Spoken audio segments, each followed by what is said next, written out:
You can't wait on their affirmation. You can't wait on your affirmation. Somebody in your life won't believe in you. You can't stop chasing the dreams of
Welcome to Food Delivery Summit 2026.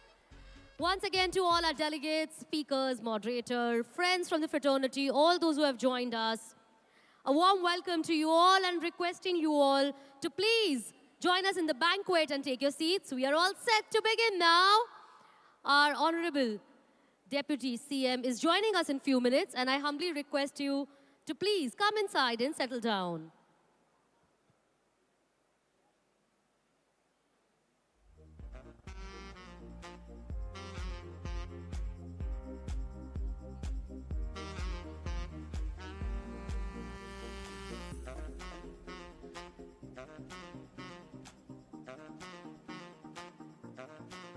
સાથે સાથે એક નાનકડી request છે કે please જે અમારું આયલ છે બંને રોઝના વચ્ચેની જગ્યા છે એને ખાલી રાખજો. અમારા ઓનરેબલ ગેસ્ટ થોડીક જ વારમાં આવવાના છે. સો હમ્બલી રિક્વેસ્ટ બેન્ક્વેટની બહાર પણ જેટલા પણ લોકો ઊભા છે નમ્ર વિનંતી છે પ્લીઝ અંદર આવીને તમારી જગ્યા લઈ લો અને વચ્ચેનું જે આયલ છે એને પ્લીઝ ખાલી રાખજો. Thank you.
gentlemen, would you please rise as our chief guest, the Honorable Deputy Chief Minister of Gujarat, Mr. Harsh Sanghvi, joins us.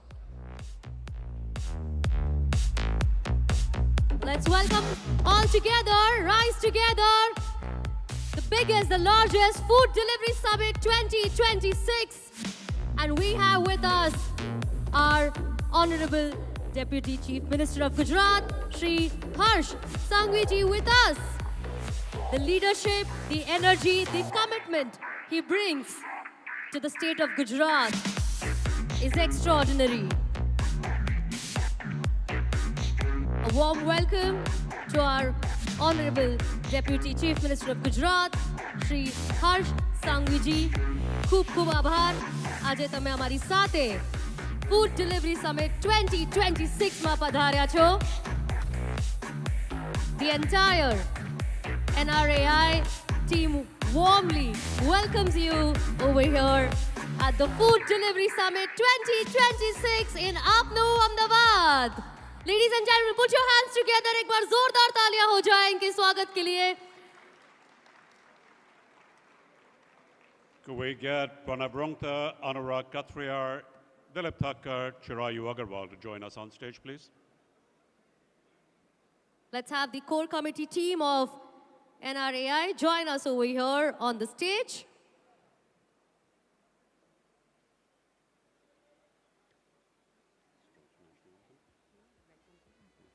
And while they join us, I also request Mr. Sagar and Chef Anil Kotak to please felicitate and warmly welcome our chief guest.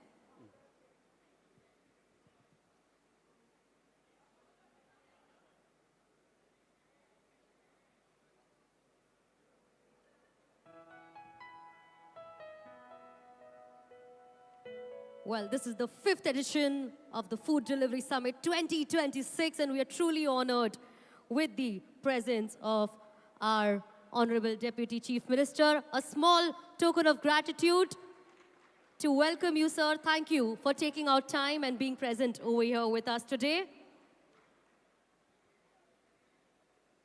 Let's have a lovely picture for a memory. Thank you. And as we proceed, I would request everybody in the audience to please rise together for National Anthem.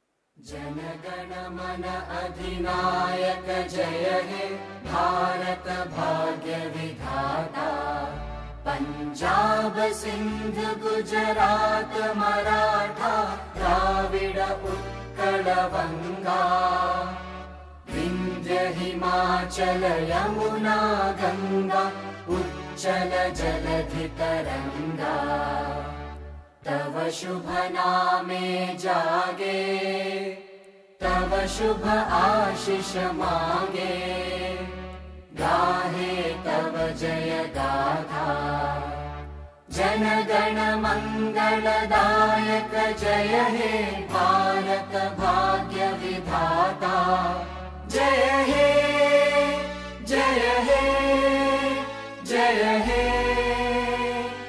जय जय जय जय हे.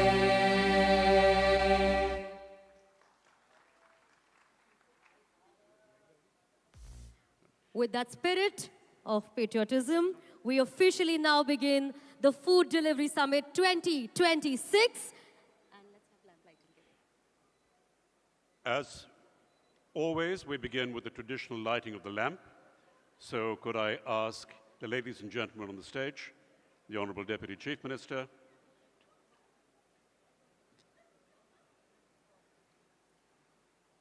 we begin the Food Delivery Summit 2026 by invoking the blessings of the Almighty. The core committee of NRAI, as well as our chief guest, are humbly requested to come to share what the NRAI is all about with our chief guest. So if we could just roll the AV.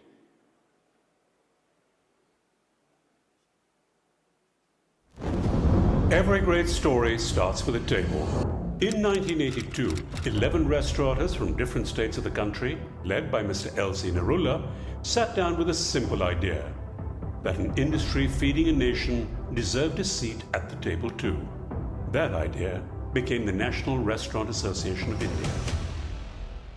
What started in one room has grown into a nationwide movement, chapter by chapter, turning independent restaurateurs and national chains into one connected community. Today, NRAI is the voice of over 5 lakh restaurants, an industry worth more than 5,69,000 crore rupees, and still growing, and projected to near 7,76,000 crore rupees by 2028, representing India's second largest employment generating industry. And that voice speaks through everything NRAI does: advocacy, industry events, training, skilling, research, legal intervention, and CSR.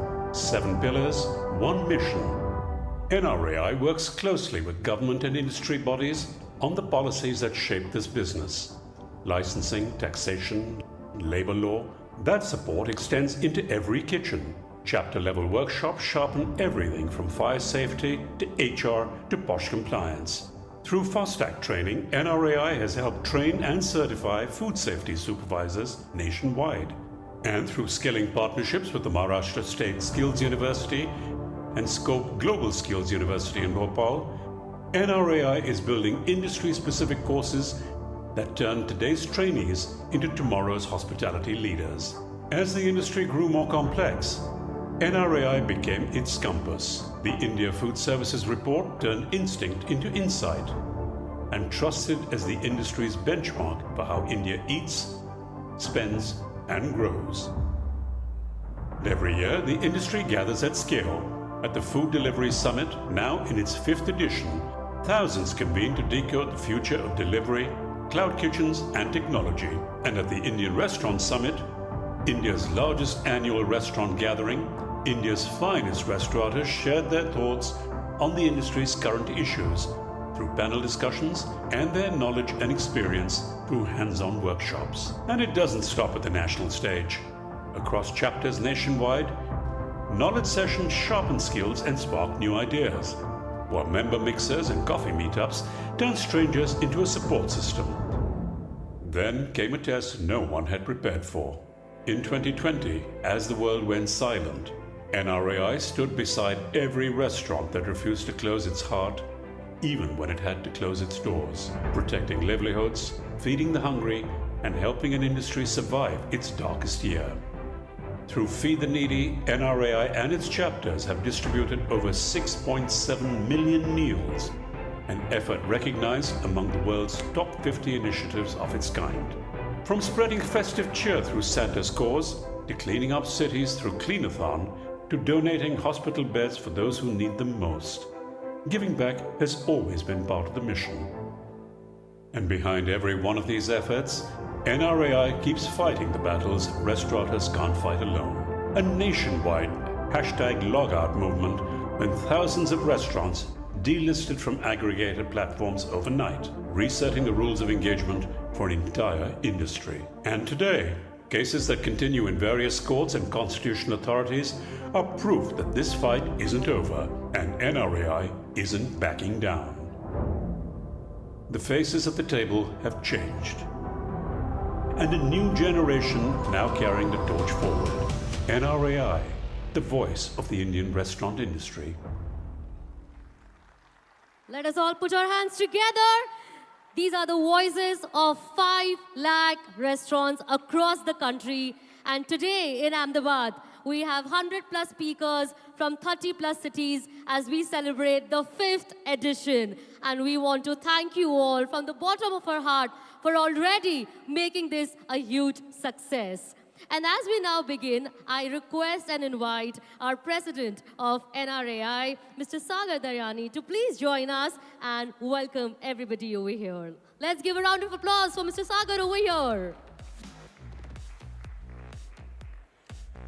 Good morning, ladies and gentlemen, our honorable chief guest, the Deputy Chief Minister of Gujarat, Shri Harsh Sanghvi ji, and my dearest fraternity. Well, it's a matter of pride for me to welcome you all to the NRAI, the National Restaurant Association of India's 5th edition of the Food Delivery Summit in Ahmedabad 2026. Thank you so much for making it here. I'd especially like to thank our honorable chief guest, Harshji, for being here. Harshji, Harsh sir, हम रेस्टोरेंटर्स दिल से खाना खिलाते हैं और दिल से बात भी करते हैं, तो सर मैं दिल से यही कहना चाहूँगा आपको कि हम हमेशा यही समझते हैं कि दिल तो बच्चा है जी, and we are always young at heart, and to see someone like you so young, I mean the power of youth, you truly are an inspiration. Thank you so much for coming and gracing us here, sir.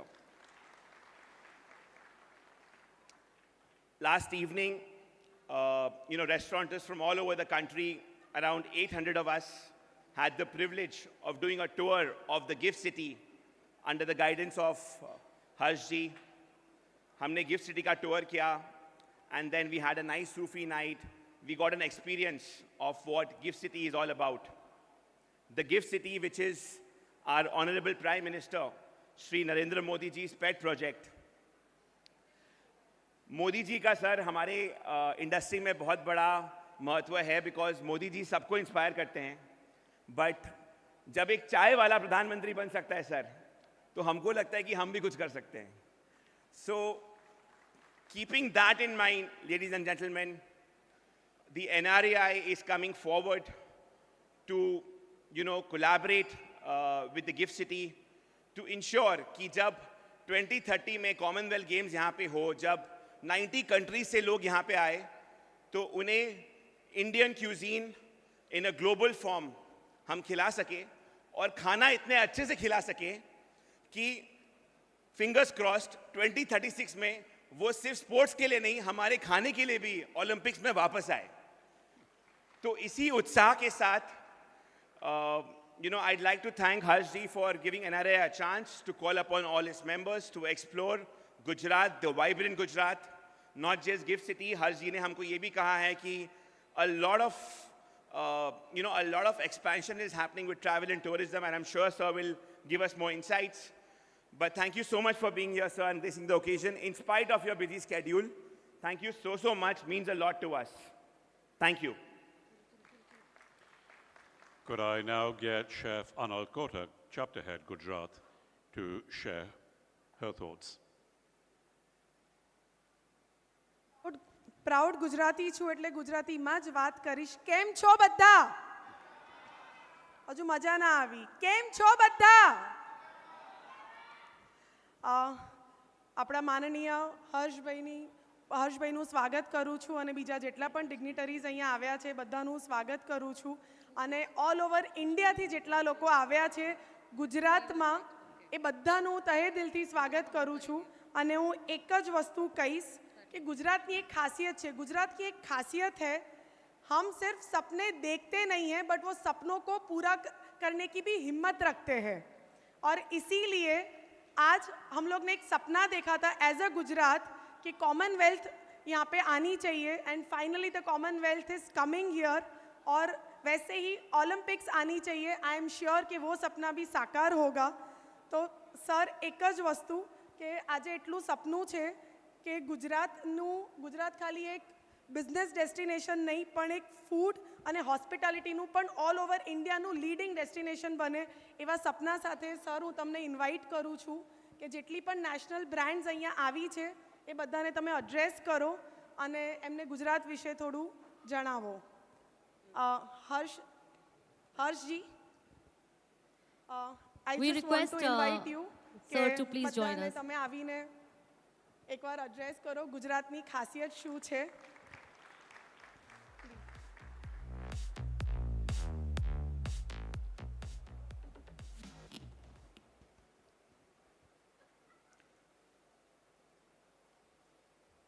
National restaurant association द्वारा आयोजित food delivery summit 2026 में हम सब के बीच उपस्थित गुजरात के मेरे युवा साथी श्री सागर जी, अनाल कोटक, श्री खोटरिया जी, श्री प्रणव रंगता, दिलीप ठाकर, चिरायु अग्रवाल एवं देश भर से पधारे हुए सभी रेस्टोरेंट ओनर्स का मैं गुजरात की धरती पे बहुत बहुत स्वागत करता हूं। मैं ये आशा रखता हूं कि पिछले 24 घंटे से आपकी ये यात्रा गुजरात में एक नई फील के साथ शुरुआत हुई होगी। कल आपने गिफ्ट सिटी विजिट की है, आज पूरा दिन फूड डिलीवरी के विभिन्न विषयों पे आप सब डिटेल्ड चर्चा जब यहां कर रहे हो। आज सुबह मैं जब यहां आ रहा था, मेरे कुछ सीनियर ऑफिसर्स ने मुझे पूछा, कोई एक सीरियस इश्यू पे हमारी डिस्कशन चल रही थी और मुझे अचानक उन्होंने पूछा कि साहब आप 1 घंटा यहां से वहां जाओगे और रेस्टोरेंट्स एवं फूड डिलीवरी के ये विषय के लिए आना जाना रहना ये सब करके 3 घंटे आपके पूरे निकल जाएंगे। तब मुझे ध्यान में आया कि सही तौर पे रेस्टोरेंट्स एवं फूड डिलीवरी सिस्टम हो या फूड इकोनॉमी हो, उसकी गंभीरता लोगों के मन में आज भी शायद इसकी सर्कुलर इकोनॉमी की गंभीरता आज भी मैंने देखा है कि कई लोगों के में नहीं है। आज इंडिया की टोटल इकोनॉमी में फूड एवं food related business 5.69 lakh crore रुपए कहीं ना कहीं कंट्रीब्यूट करता है। और जिस प्रकार से आने वाले दिनों में ये अनुमानित कर रहा है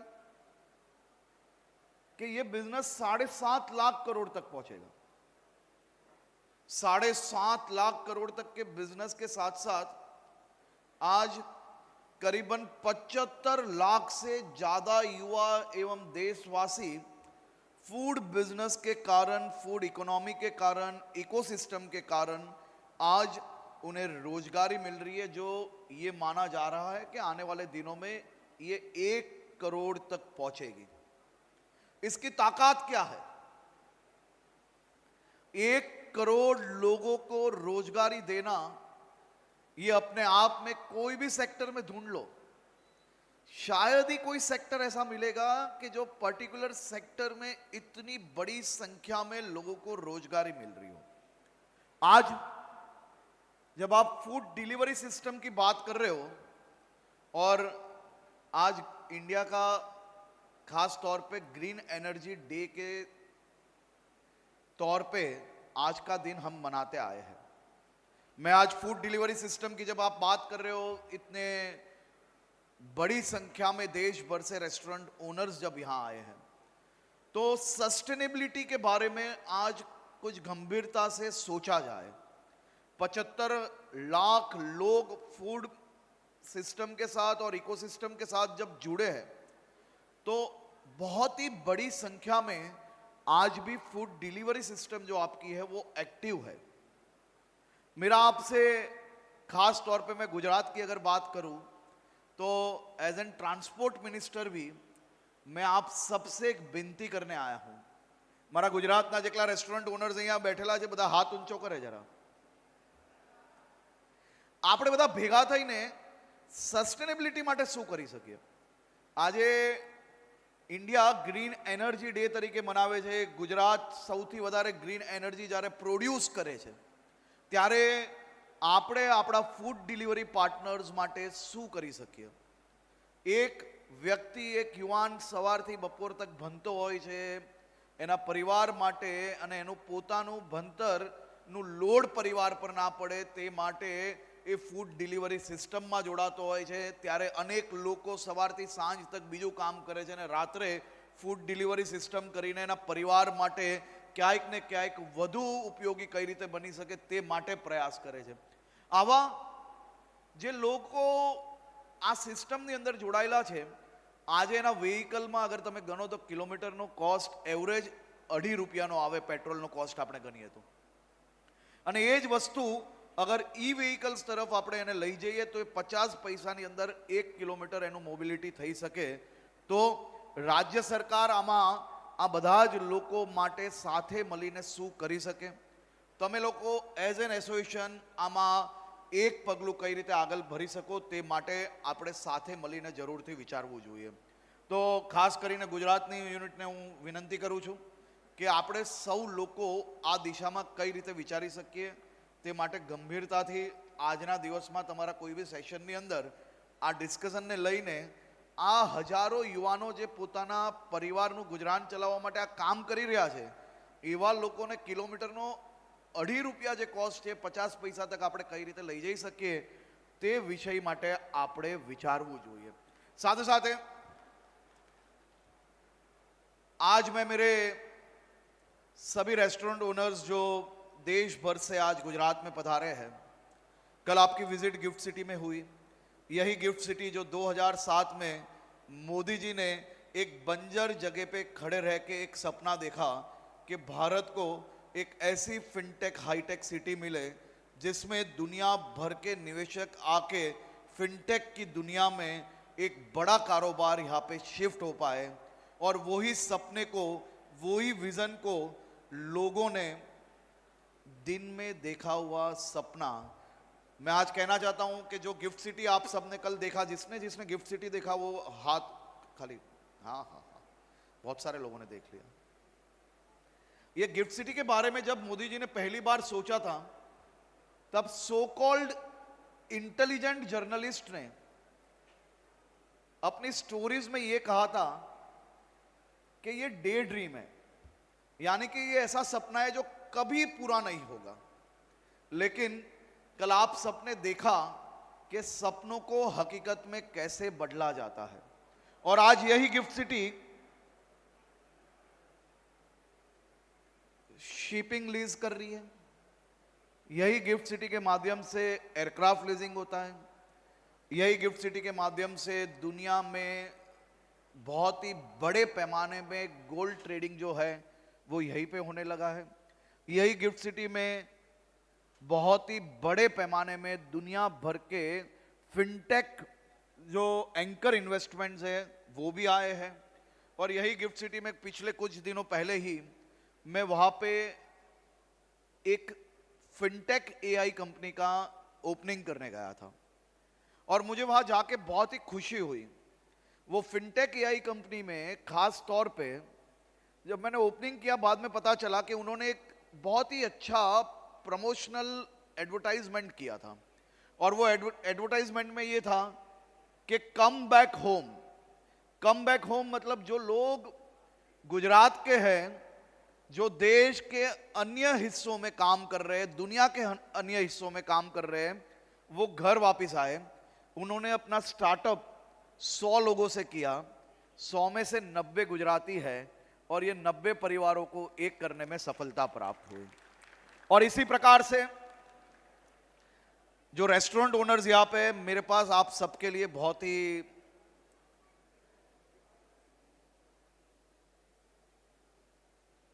बहुत सारी अपॉर्चुनिटीज, आप सभी लोग बेंगलोर, बॉम्बे, दिल्ली सब जगह काम कर रहे हो, जहां हर रेस्टोरेंट छोड़ के दूसरी नई रेस्टोरेंट है जो आपको कंपीट कर रही है.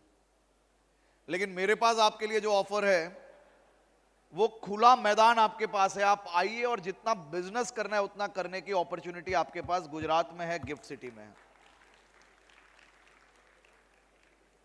और आप सोचिए कि कोई एक राज्य सरकार के डेप्यूटी चीफ मिनिस्टर से लेके पूरी सरकार रेस्टोरेंट्स के इन्वेस्टमेंट में भी इतना इंटरेस्टेड हो. ऐसा नहीं है कि हमारे पास रेस्टोरेंट्स नहीं है, हमारे पास दुनिया भर के एफएनबी है, और मैं तो गर्व से कहता हूं कि मेरे गुजरात के एक एक युवा जो दुनिया की अच्छी अच्छी रेस्टोरेंट को compete कर पाए, ऐसे स्टार्टअप्स उन्होंने चालू किए हैं। और दुनिया यहां जब आती है तो बोल के जाती है कि इतना अच्छा इटालियन हमने हमारे देश में भी नहीं खाया। ये मैंने खुद ने ये फेस किया है। लेकिन गुजरात ये इमोशन और अपॉर्चुनिटी वाला राज्य है। ये आपके सपने साकार करने वाला राज्य है। आपने गिफ्ट सिटी देखा है। मैं F&B से जुड़े हुए सभी लोगों को गिफ्ट सिटी में निवेश करने के लिए निमंत्रण देता हूं। हमने जितनी भी योजनाएं बनाई है, आप एप्लीकेशन लगाइए, within 24 hour, within 48 hours हम आपको परमिशन देंगे। आपको कहीं पे धक्के नहीं खाने, आप डायरेक्ट आके मुझे मिलिए, मैं डायरेक्ट परमिशन आपको दिलाऊंगा। आप काम करिए, आप वहां पे अच्छे रेस्टोरेंट्स लाइए। आप दुनिया के ये बेहतरीन सिटी में, जिसको वेल प्लान्ड सिटी कहा जाता है, ऐसे सिटी में आपके रेस्टोरेंट्स लाइए और ये रेस्टोरेंट्स में आप यहां से दुनिया तक पहुंचिए। ऐसी मैं आप सबको शुभकामनाएं देता हूं। गिफ्ट सिटी आप सबने देखा है, उसी के साथ मैं मेरे गुजरात के सभी रेस्टोरेंट्स ओनर को आज मैं खास तौर पे एक निमंत्रण देने आया हूं। आप सभी लोग अहमदाबाद, सूरत, वडोदरा, राजकोट में ही क्यों अपना फोकस करके बैठे हो? हमारा स्टैच्यू ऑफ यूनिटी, जहां पे दुनिया भर के लोग आते हैं, हर दूसरे दिन कोई ऑफिशियल डेलीगेशंस होते हैं, हर दूसरे दिन इतनी बड़ी संख्या में NRI और फॉरेन टूरिस्ट वहां पे होते हैं। लाखों की संख्या में हर साल टूरिस्ट स्टैच्यू ऑफ यूनिटी तक आते हैं। इतना बढ़िया रिवर फ्रंट वहां पे है। आप 15-20 लोगों का ग्रुप एक साथ मिलके F&B के सेक्टर में खास तौर पे हम क्या कर सकते हैं, मैं ये आइडिया देने नहीं आया हूं, आइडिया लेने आया हूं कि आप सब मिलके एक आइडिया लेके आइए कि हमें 25 लोगों के लिए, 50 लोगों के लिए इस प्रकार की व्यवस्था आप तैयार करके दीजिए, प्लग एंड प्ले दीजिए। मैं आपको कहना चाहता हूं कि पूरा इंफ्रास्ट्रक्चर हम तैयार करके देंगे। हमें 1 रुपए का इन्वेस्टमेंट भी आपका नहीं चाहिए। लेकिन वो रिवर फ्रंट पे आप कैसे दुनिया भर के टूरिस्ट को कैटर कर पाओगे, उस दिशा में आपको सोचना है। उस व्यवस्थाओं को परिपूर्ण करने की जिम्मेदारी हमारी है। उसी तरह से धरोई, जो टूरिज्म डिपार्टमेंट का आने वाले दिनों में one of the best destination जो तैयार हो रहा है। धरोई में एक तरफ खूबसूरत पहाड़े हैं और एक तरफ बहुत ही बढ़िया वाटर रिजर्वर है। बीच में बहुत ही अच्छे आइलैंड्स हैं। उसी तरह से दुनिया में जो एक बेहतरीन बीच के तौर पे माने जाने वाले ऐसे शिवराजपुर बीच, ये भी हम लोग आने वाले 10 दिन में उसका ओपनिंग कर रहे हैं। वहाँ पे भी रेस्टोरेंट्स के लिए बहुत ही अच्छी अपॉर्चुनिटीज़ है। कच्छ के लिए बहुत अच्छी अपॉर्चुनिटीज़ है, गिर में बहुत अच्छी अपॉर्चुनिटीज़ है। और उसी तरह से गुजरात के और जो भी डेस्टिनेशन आप लोग को अच्छे लगे, एक एक रेस्टोरेंट मेरे पास मत आना, आप आइए तो साथ में आइए। 20-25 लोगों के लिए प्लान लेके आइए। इंफ्रास्ट्रक्चर मैं रेडी करके दूंगा, आप जाइए, काम करिए, बिजनेस लाइए और आपके बिजनेस में हम डायरेक्ट पार्टनर बनने के लिए रेडी हैं। आपको कैपेक्स का रिस्क नहीं लेना है, ओपेक्स आपके हिसाब से करिए और बिजनेस जितना होए उसमें स्टेट गवर्नमेंट को कुछ स्टेक दे लीजिए। आपके लिए मैं पूरा बिजनेस रेडी करके दे लूंगा। तो मैं आप सबका फिर से एक बार नई अपॉर्चुनिटीज को आप लोग ढूंढिए और केवल जहां ऑलरेडी इंफ्रास्ट्रक्चर अवेलेबल है, जहां पे हर चीज अवेलेबल है, वहां पे ही अपना फोकस नहीं होना चाहिए। जहां मार्केट पूरा खुला है, जहां हजारों कस्टमर्स हर रोज वो सेक्टर में आ रहे हैं, फिर भी वो ओपन मार्केट जहां पे कुछ नहीं है हमारे लिए कंपटीशन के लिए, वहां जाना आप सबके लिए ज्यादा बेनिफिशियरी हो सकता है, ये मेरा मानना है। अगर यहाँ पे आप रेस्टोरेंट 2 साल में फ्री कर रहे हो तो ऐसे लोकेशंस पे जाने में 1 साल में फ्री हो जाएगा, ये मैं आपको गारंटी दे रहा हूं। तो आप सबका फिर से मैं एक बार गुजरात में स्वागत करता हूं और गुजरात के बारे में जो परसेप्शन आपके मन में है, जो था, शायद वो कल गिफ्ट सिटी में जाने के बाद आपका निकल गया होगा। क्योंकि रेस्टोरेंट्स के लिए एक ही परसेप्शन होता है, इवनिंग लाइफ के लिए क्या होगा, ये क्या होगा, हमारे आरओआई कैसे होंगे। लेकिन ये सभी चीज़ों के लिए गिफ्ट सिटी में आप सबके लिए बहुत बड़ी अपॉर्चुनिटी है। तो आप लोग पधारिए, गुजरात गवर्नमेंट आपके साथ है और आपके इन्वेस्टमेंट, देखिए गुजरात का एक हमेशा माना गया है, पिछले 25 साल का अगर ट्रैक रिकॉर्ड आप लोग निकालोगे तो गुजरात एक ऐसा स्टेट है जहां इन्वेस्टमेंट में देश में सबसे ज़्यादा रिटर्न भी यहाँ पे ही मिला है और इन्वेस्टमेंट आपकी नेक्स्ट जनरेशन के लिए भी ये स्टेट ऐसा है जहां कभी भी आपका इन्वेस्टमेंट फेल नहीं होगा, आपका इन्वेस्टमेंट सिक्योर रहेगा। तो नेक्स्ट जनरेशन के लिए भी ठीक है और रिटर्न ऑफ जो आपका इन्वेस्टमेंट है उसमें भी गुजरात सबसे नंबर 1 रहा है और आने वाले सालों में रहेगा। आप सबका मैं फिर से एक बार बहुत बहुत आभार मानता हूं। और दूसरा, एक और ऑफर मेरे पास है आप सबके लिए, अगर एसोसिएशन को ठीक लगे तो देश भर में और कोई स्टेट में आपको आपकी एनुअल मीटिंग नहीं करनी चाहिए, क्योंकि कोई भी स्टेट आपको इंसेंटिव नहीं देगा। मैं आपको बोलता हूं कि आप आइए गुजरात में, हम वेन्यू फ्री देंगे, हम आपको कॉस्ट के अंदर जो कुछ सपोर्ट चाहिए वो भी देंगे। हर साल आपकी एनुअल इवेंट है वो गुजरात में होनी चाहिए।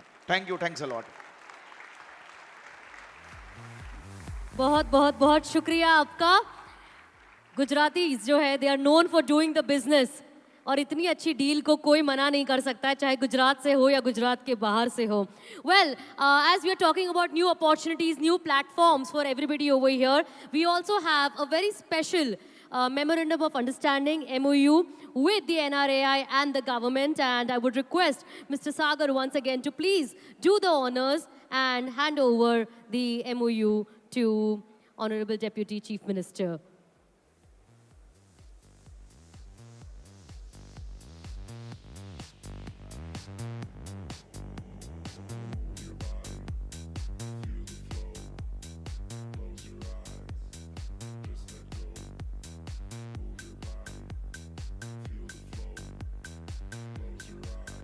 We are officially handing over the MOU to the government of Gujarat, and NRAI is extremely proud and happy with this development, looking forward to many more opportunities and platforms for the 5 lakh restaurant owners from all over the country who are the voices.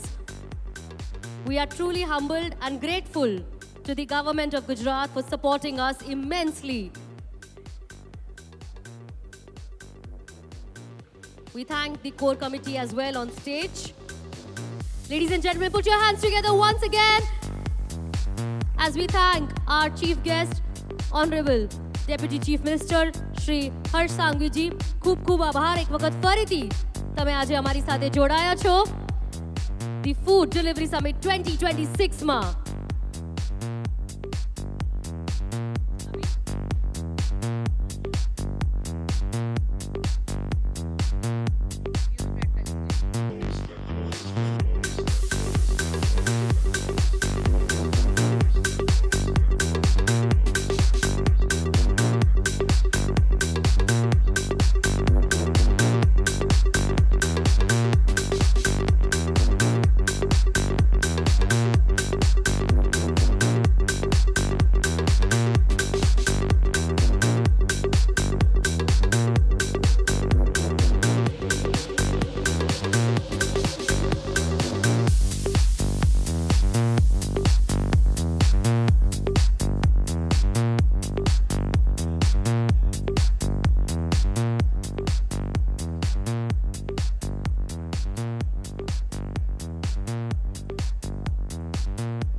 Requesting all the delegates to please settle down, take your seats.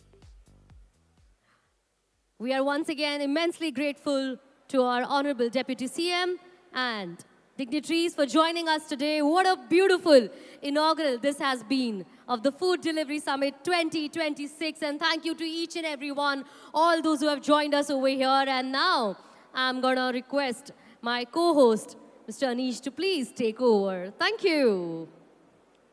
Thank you. Well, apart from the Deputy Chief Minister, we do have some other guests whom we'd like to recognize in the audience today. So could I call up Pranab Rungta and Dilip Thakkar on the stage?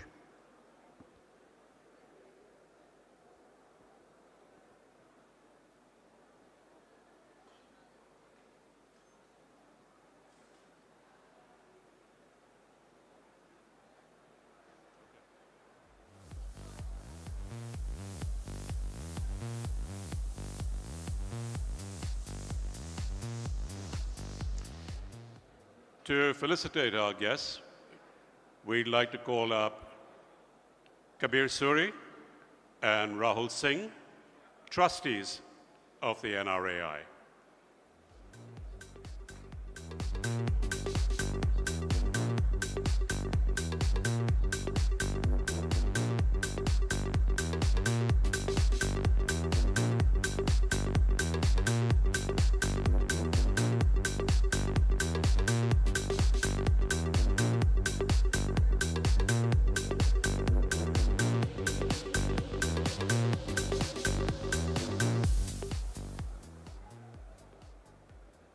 We'd like to acknowledge Shri Arjun Modwaria, Honorable Minister for Forests and Environment, Climate Change, and Science and Technology.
All right, so we're going to wait for our bureaucrats to join us, and then we'll do the felicitation bit in a while over here.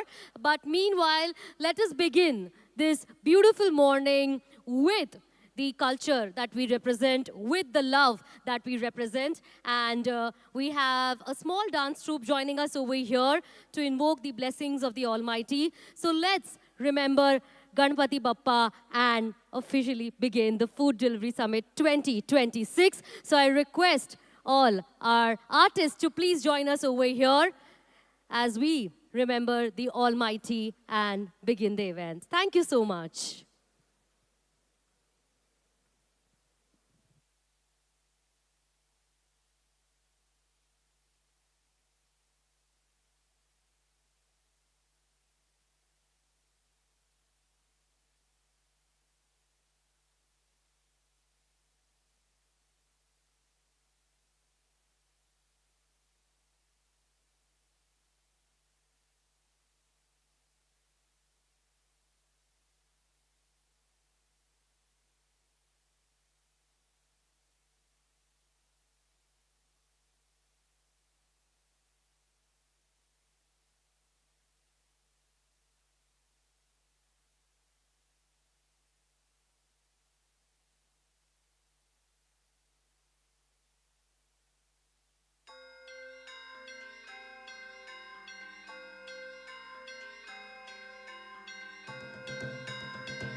देवा श्री गणेश देवा श्री गणेश देवा श्री गणेश देवा श्री गणेश देवा श्री गणेश देवा श्री गणेश देवा श्री गणेश देवा श्री गणेश देवा श्री गणेश देवा श्री गणेश देवा श्री गणेश। ज्वाला सी चलती है आंखों में जिसके भी दिल में तेरा नाम है, परवाह ही क्या उसका आरंभ कैसा है और कैसा परिणाम है। धरती अंबर सितारे उसकी नजरें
I mean, there are a lot of things, I think, but the one thing that we have done differently in Hoko is, you know, we've, so one very interesting thing we did, you know, we raised capital in the beginning.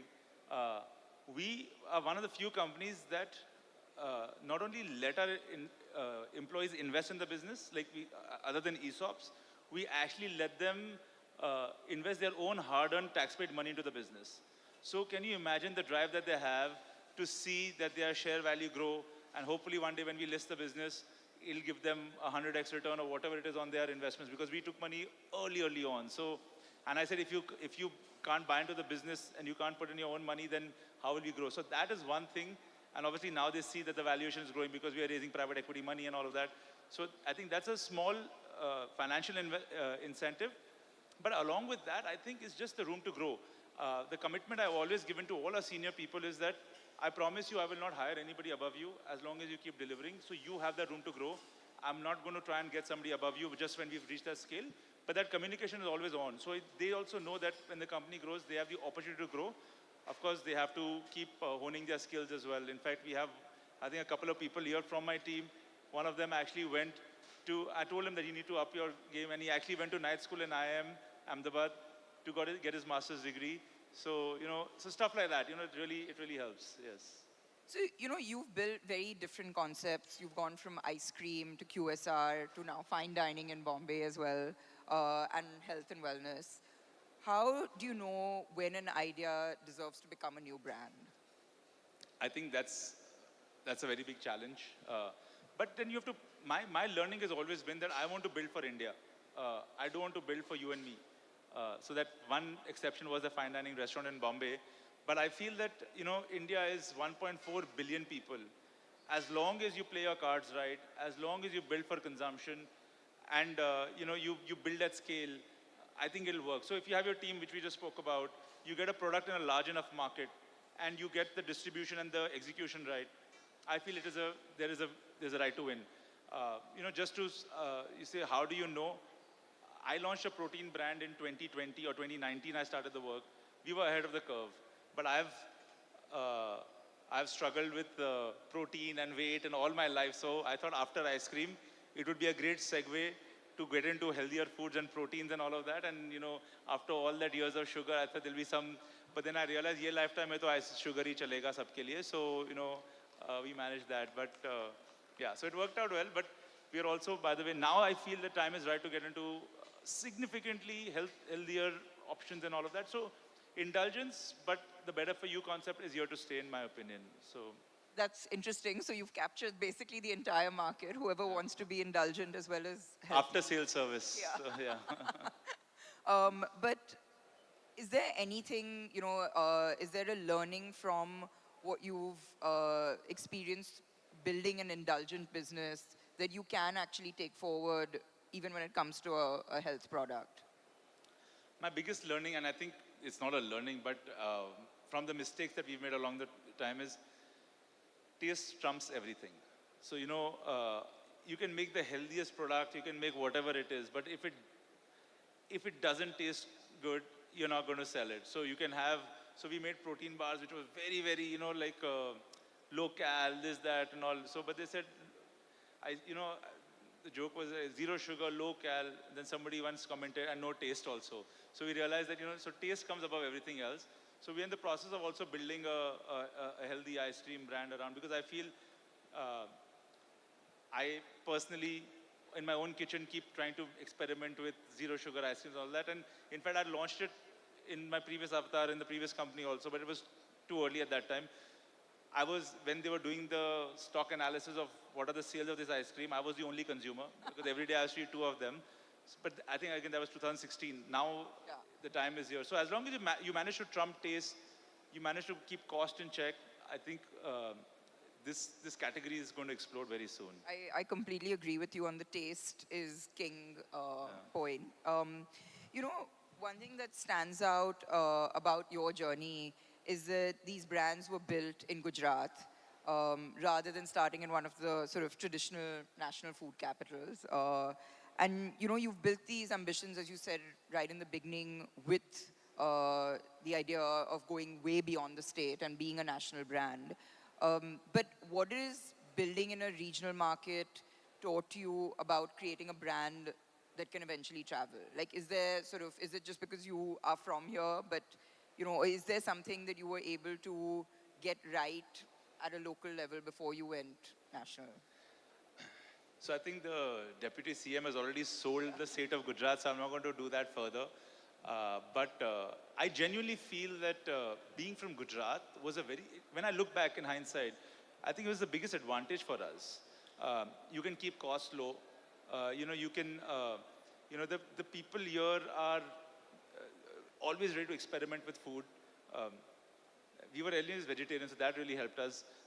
And I just feel that, and I always tell this to our team that if like a brand like Nestle, which is a Swiss brand, can come and teach us how to eat Maggi, or Unilever, which is Anglo-Dutch company, they come to India and they call themselves Hindustan Unilever.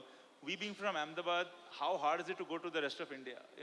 We understand India better than anybody. In fact, what has worked in our advantage lately is people are more willing to join in our office in Ahmedabad over Bombay, because the quality of life here, they feel, is so much better, especially if you're moving from another city. You can have your office, your kid's school, and your home within 15 minutes driving distance. I mean, that's a luxury that none of these top 3-4 cities can afford you. So I think first there was a point where we thought, should we build a corporate office in Bombay and all that? But I think going back, it just makes sense, and it's gotten a lot easier to build teams in cities like Ahmedabad than I think Bombay, Delhi. Bombay, Delhi, and to some extent Bangalore is now becoming unaffordable to scale up. So, in fact, we are seeing a lot of people moving from. I've had people requesting us to move from the Bombay office to Ahmedabad office to manage their cost and lifestyle. Lifestyle first. I think Gen Z is a whole different animal now. So, yeah. Interesting. But is there something that you? I mean, does the brand have an innate sort of DNA that you attribute to Gujarat, or is it something that you want to keep as a, it's an Indian brand first? I mean, I think we will always be Gujarati at heart, but we want to take Indian ice creams to the world. Why only India? So I think the example I give internally to our team is, if the Greek yogurt can go to the world, or the horrible tasting Turkish ice cream where they keep playing around can go to the world, why can't kulfis go to the world? Right? I think kulfis are one of the best tasting desserts in the world, and so I don't think we associate ourselves with Gujarat or with Ahmedabad. We associate ourselves with being Indian, and that's what's also worked for us. In fact, we have more people who are non-Gujaratis, as I said, who have moved to Ahmedabad to work here. So I don't think it's anything to do with where you are from. I think now India, with the internet, with Instagram, with all these, in fact, the whole marketing game has also changed so much that it really doesn't matter. In fact, you can pick and choose which city, which company you want to work with, and I don't see that as a bottleneck at all. In fact, it's helped us only. I mean, I recently read about an Italian ice cream brand coming into India, and I still see, foreign brands wanting to make this foray into India and obviously tap into that 1.4 billion. What is your experience been with an Indian consumer, and how they, especially with a new brand, how have they, what is the perception of an Indian ice cream brand? And is there that sort of foreign hangover? Are we slowly getting rid of that and taking pride in what's homegrown? I think things have changed radically. The pride that people take in being Indian, having Indian, my father suddenly, from wearing a fancy watch, starting wearing an HMT watch or the Titan watch after he saw that show. So I think things are really, really changing, and we're taking India to the world. So while international ice creams may come to India, I think nobody understands the palates, the Indian palate better than us. So give you a sense, when we imported some ice cream just for trials and all of that. Their ice creams did not have the taste of milk, and And when we took our ice creams abroad to make the Italians try it, they didn't like it because they felt, oh, this is too milky. And I said, but that's what the Indians like. So that's what kulfis are about. That's what, so we have to also now train them and teach them how the palates are very different and in fact, the bigger challenge in India is the palate changes from state to state. So can you imagine one Italian guy sitting there and figuring out what he's going to sell in India, whereas we here are actually launching flavors based on which part of the country our next expansion is going to happen. So we are so deeply entrenched into this that I think we are ready to compete with anybody in the world. Amazing. So let's move from geography to perhaps the biggest structural change that the F&B industry has experienced, how food delivery has fundamentally transformed the way one builds and operates even a restaurant brand today. So, when you're launching a concept now, does delivery enter the conversation from day one? And are you now designing food differently because it may spend 30, 40 minutes in a, delivery box? No, 100%. We have completely changed the way we think about food because delivery is here to stay. Delivery is going to be at the forefront of all food businesses. So even a fine dine restaurant now has a delivery menu that is specially designed for deliveries. So things like fast food and ice creams absolutely warrants it. I'll give you just one example. We started selling our ice cream cakes online through the delivery platforms, and obviously they used to melt 30 minutes. We've just launched ice creams in a tin, ice cream cakes in a tin. So we have some wonderful flavors, and we put a nice little spoon next to it, and we put it in a box, and so it stays, so we put an ice pack below it, so it stays for 45 minutes. And those cakes, we sell it under the brand Huber and Holly, which is our premium ice cream brand. And they went viral. We used to sell an average of 400 cakes per day in the summer. Now we are building out to sell almost 4,000 cakes per day because people can actually travel with it, and it just serves the purpose. And for ice creams, along with delivery from the third-party aggregators, we also have the quick commerce business, which is booming even probably at 10x the space of the third-party aggregators. So our entire model, in fact, 25% of our revenue is going to come from quick commerce. So I feel that quick commerce will disrupt even the aggregators much more. So restaurants will have to plan for that as well in the future. Yeah, no, interesting. And obviously packaging is a big part of what makes delivery successful. And I know that there's a lot of, vendor partners out here today. And I think that's where a lot of innovation has to come in. You just talked about a tin box. I don't think I've seen that before. And, ice packs, of course. But that's where I think a lot of investment has to go into innovation. Is that something that you have sort of a separate team that's working on this? I think that's part of our DNA. So it's not a separate team, but the entire team is always working on, because obviously for us, we are in the food business as well, but ice cream for delivery is even more sensitive. So we're constantly innovating there. First, for example, the mistake we made in the first 2 years of starting our ice cream business was we just took whatever we were selling offline and started listing it on these apps. And we realized that's not the way to go. So we actually have made an entire separate vertical packaging design. So what we call it is online first SKUs, where we'll put them in multiple packaging, like there'll be a secondary packaging and a primary packaging. So if in case something melts or it leaks and all, it's taken care of. So of course, I think we'll have to change the way we think, and we'll have to embrace biodegradable stuff and paper packaging, and see how we can even keep cost in check, because the biggest challenge with all of this is it all comes at a cost over and above what we're paying the aggregators. So it just keeps adding on. On that rather happy note, we could sit here and learn a lot from you about how you've built this business and this category, frankly. But I know in the interest of time, I'm going to ask you sort of one last question. If there's a young entrepreneur sitting in this room today who wants to build the next great Indian food brand, where would you tell them to begin? So, first of all, I genuinely feel, and you would know better than me, that starting a restaurant brand is one of the hardest things to do. We have over 100 franchise outlets as well. I think the one thing I would start by saying in a food business is before you know you want to get into food business, please work for another brand.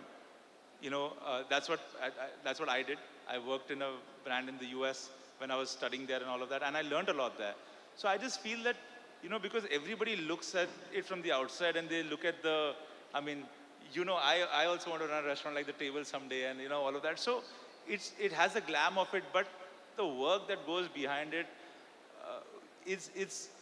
I don't think there's any other industry that has this kind of work, right? When everybody else is holidaying on a 31st December or on Diwali or on Raksha Bandhan or whatever it is that you're working. So I always tell any young person who comes to me for saying that I want to start my own restaurant, I said, first work in a restaurant for 6 months. And if you can't do that, you don't deserve to be in this industry. So I think I would start by saying that. And the second thing I would say is that don't get so enamored by the West. Everybody wants to come and they get some trend that's going. Create your own moat, what you're good at. There was this trend, everybody wanted to open a sushi outlet, then somebody wanted to open this and that. So I'm just saying that see what actually works in India and then, and tailor make that and then create your moat, create your own unique selling proposition and not just go with what everybody else is doing. Ankit, you've taken us from legacy to reinvention, from physical restaurants to delivery, from indulgence to wellness, and most importantly, from work yesterday to what might work tomorrow. Thank you for not just sharing the success stories, but also lessons behind them. And thank you, everyone, for joining us. Thank you so much. Really appreciate it. Thank you.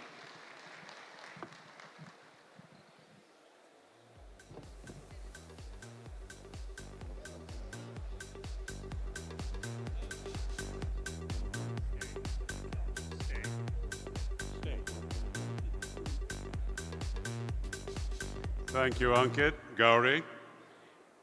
And to felicitate both of you, I'd like to call up on stage Pankaj Pathak, Joint Secretary of the Ahmedabad Chapter, NRAI.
Thank you. We thank the two fascinating voices from the food and hospitality ecosystem. Thank you once again for joining the Food Delivery Summit 2026 today over here.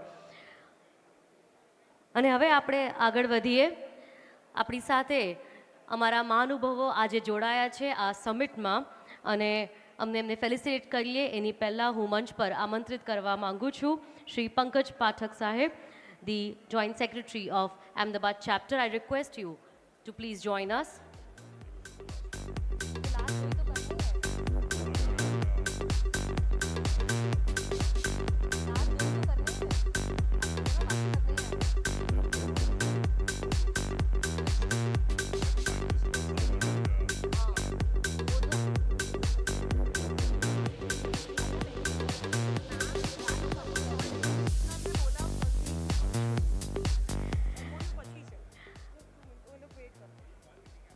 And હવે હું મંચ પર આમંત્રિત કરવા માંગુ છું માનનીય Shri JP Patel સાહેબ એ અમારી સાથે જોડાય joint commissioner FSSAI the food safety and standards authority of India એમનું સ્વાગત છે હું મંચ પર આમંત્રિત કરું છું માનનીય શ્રી જેપી પટેલ સાહેબ I also request our President NRAI, Mr. Sagar, to please join us over here. Along with Chef Anil Kotak, the Gujarat head, we have Mr. Sagar and Chef Anil over here.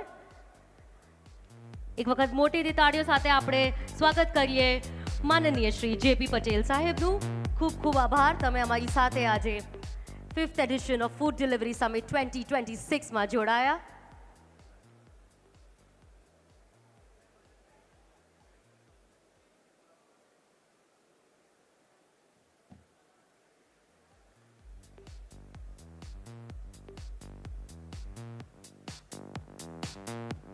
Thank you so much once again, sir. A small token of gratitude. We are truly honored with your presence today over here.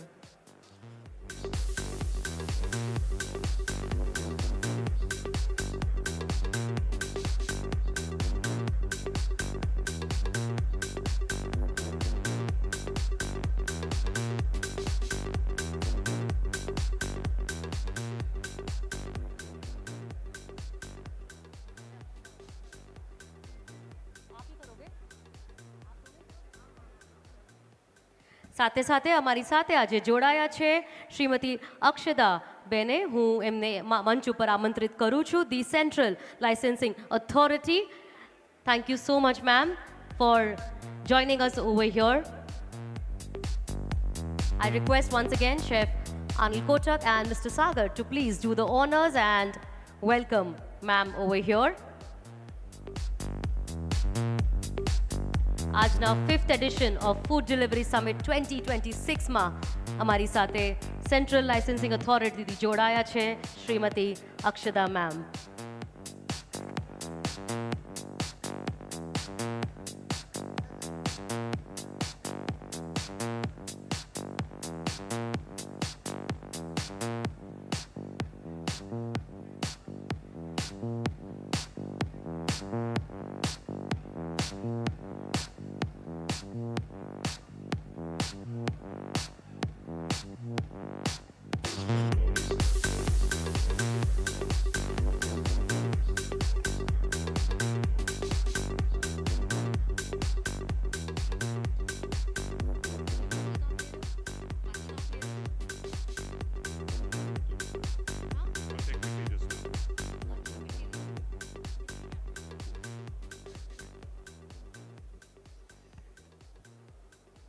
Well, ladies and gentlemen, before we get into the rest of the day and the more conversations that we're going to be having,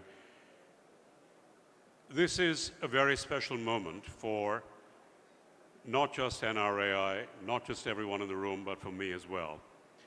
There are very few inspiring stories that we hear in our business. There are very few that can actually make a grown man cry. But one of those stories is the one you're going to see on stage right now. Sagar is already up over here. I'd like to call up Alina Alam.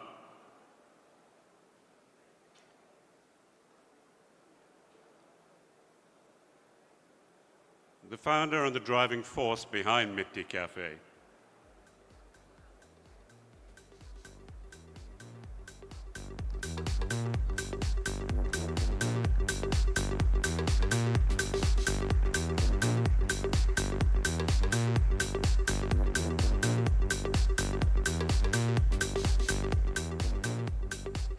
I know everyone at the NRAI is delighted. I know I am delighted that NRAI is going to be entering into a memorandum of understanding with Mitti. Sagar?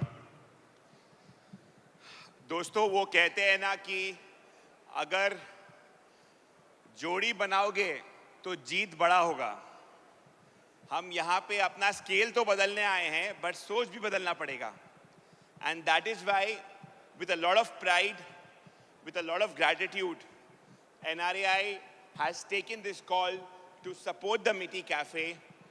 Alina is doing a great job on behalf of Mitti Cafe. She's the founder. Can I have a mic for her, please? Hello. Alina.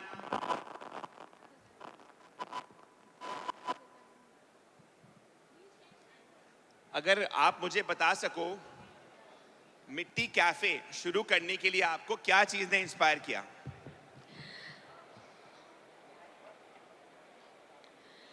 Sagar, firstly, thank you so much for giving our team the kind of dignity, the love, this opportunity here. So a big round of applause for this man standing here. It was a choice for him to do it. And today we are here because he decided to make that choice.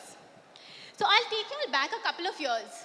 So I was this 22-year-old. 5 minutes मेरे पास है, मेरे साथ रहिएगा, even those at the back. So I was this 22-year-old in college, final semester, waiting for college placements. कि अभी नौकरी लगेगा, we'll earn some decent रोकड़ा, पैसा कमाएंगे, we'll send some money back home, and with the rest, party. That was my aim in life. But God had other plans, and I got to meet this one guy through a documentary in my final semester of college, and he changed my life. So who is he? I meet Nero.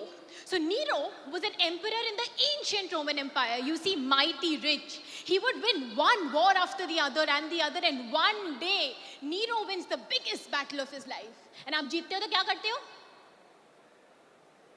Party करते हो. So he decided to throw a party. Nero decided to throw a party, and he invited the who's who of Tinseltown. He invited kings and queens, princes and princesses from 7 kingdoms. And as evening befell, Nero ne bola, boss, we need some lights to make the party happening and rocking. So he decided to burn kachra to generate light. He decided to burn kachra to generate light. He decided to burn kachra to generate light. He decided to burn the prisoners of war and the poor people who he had captured, who he considered not more than kachra. I was 22 then, sitting in that classroom. I realized that the problem, Nero problem tha hi nahi. The problem was not Nero.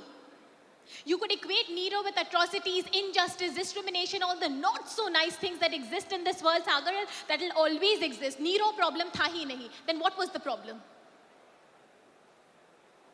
The problem was Nero's guests. As to how thousands of them could sing, dance, drink when fellow human beings burned and died. And at that point of time, that 22-year-old girl realized that I was one of Nero's guests. That is, if you feel something about anything and not willing to take action, then you've taken a side. And unfortunately, that side is that of the oppressor. I decided I could not sit for college placements and instead started on the journey of finding myself somewhere. So I started working with these organizations that are working in the disability inclusion space. Tab kya pata chala? We've been told that they are the problem. We've been told that the problem is that in India there are 7 crore people with disabilities, and across the world there are 1 billion people with disabilities. But you know what I realized? I realized that the problem is not the 7 crore people with disabilities in India. The problem is the disability in the perceptions of the community that stops us from seeing the magic in their abilities. And I wanted to challenge and change just that. I needed a common denominator that could help me do 2 things. Money should enter their account year on year. लेकिन उससे भी ज़्यादा important भाई, आज 70 है, कल 100 मिट्टी cafe खोल लेंगे. 1000 लोगों को एम्प्लॉय करेंगे, 50,000 को ट्रेन करेंगे. Does that move the needle? 7 crore plus people with disabilities in India. So how do we move the needle? We move the needle with them becoming our change makers in the forefront. You know how many meals they've served through Mitti Cafe? 2 crore times. So they are our change makers in the forefront. I started Mitti Cafe with 0 startup capital. तो पैसे नहीं थे, multiple sales attempts reject हो गया. 0 startup capital. And you know what I did? I went to you all.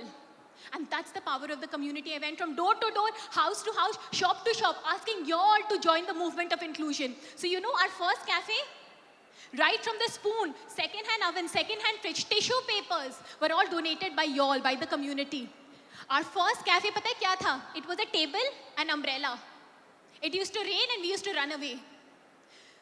Our first employee, she came in crawling for the interview because her family could not afford a wheelchair. आप ये mic देते उसका हाथ हिलता गिर जाता. Today, that same girl, sitting on her wheelchair, she manages 10 other people with disabilities. She's the manager for our first cafe, and her name is Kirti. As I talk to you, from that small table and an umbrella, Mitti is the world's largest chain of cafes to be completely managed by adults with physical, intellectual, and psychiatric disabilities. And I'll end with this. You've spoken about COVID. You know, we talk about people with mental disabilities. क्या बोलते हैं? पागल है, aimless है. They don't know what they are saying. They don't know what they are doing.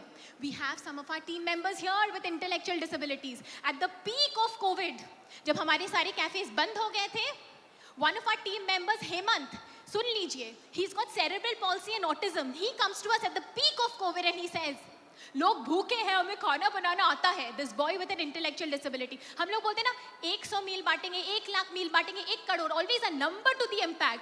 ये लड़का बोलता है, this boy with autism, अगर हम खाना बनाएंगे कोई भूखा नहीं रहेगा. He burst out into laughter.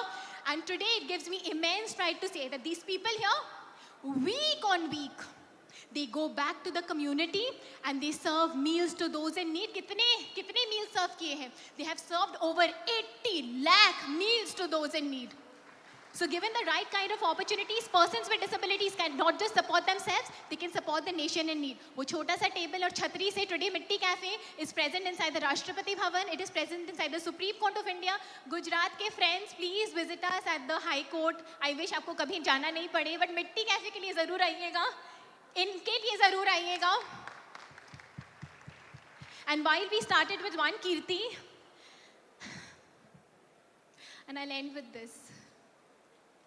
The aim is to reach out to the billionth Kirti across the world for whom economic independence and dignity is not yet a reality. Social work को replace कर दीजिए with social duty. There are millions of young girl children who would never be able to go to school because of their gender. Millions who are kept in a lockdown because of their disability, permanent lockdown. And you and I are at a point of privilege. It's a social debt. And as my favorite poet says, and I'll end with it, he says, मेरे सीने में नहीं तो तेरे सीने में सही हो कहीं भी आग, लेकिन आग जलनी चाहिए, which means we'll all die someday.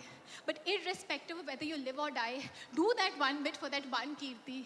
Inspire just that one more person to join suit and the world will change for what it should be. And the power to do that lies in this very room. NRAI, this is our team's request to all of y'all. When we say Mitti Cafe, magic of ability, सिर्फ इनका नहीं है abilities. It is the abilities that lies within each one of y'all to bring about a difference. Compassion and courage are two weapons that can eradicate any problem that our world faces today. And Bhagwan बहुत intelligent है. He's given that to each one of y'all in plenty. Thank you so much. Thank you so much, Alina. You know, it's not a disability, it's a special ability, right? And वो कहते हैं ना कि मंजिलें हैं तो मुश्किलें हैं तो हौसला है तो बुलंद है, क्योंकि फाइटर हमेशा जीतता है और आप सब हमारे इंडस्ट्री के फाइटर्स हो. Thank you so much friends. जैसे मैंने कहा, हमें हमारा सोच बदलना होगा. हम सोच बदलेंगे तो हमारा स्केल अपने आप बदलेगा. And with a lot of pride I hereby announce that today with the Mitti Cafe हम एक MOU साइन कर रहे हैं जहां से NRAI पूरी एफर्ट लगा देगी अगले 1 साल में ऐसे 1000 लोगों को हम सबके रेस्टोरेंट्स में रिक्रूट करने के लिए. अगर हम सब एक को भी ऐसा ले या 2 को भी ऐसा ले, हम जिंदगी बदल सकते हैं, अपनी डेस्टिनी बदल सकते हैं, इनकी डेस्टिनी बदल सकते हैं. So yes, we will go ahead, we will do it. And I personally, वो कहते हैं ना कि lead by example, I announced that वाव मोमो में मैं 100 को लूँगा, 10 in every city, 10 in 10 cities. So here we are with the MOU exchange for Mitti Cafe.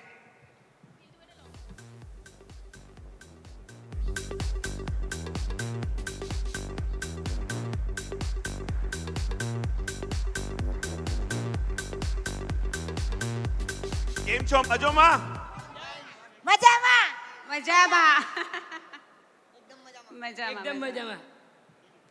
Thank you so much. Thank God you bless so you much, all. sir. Thank you so much. And Alina, God bless you the most. Thank you.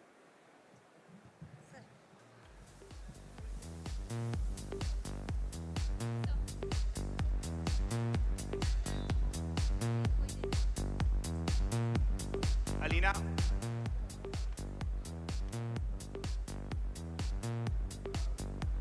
Aina, I'll request you to just stay back for a minute. Maybe you can drop him and come back. Or if someone can please lead him down.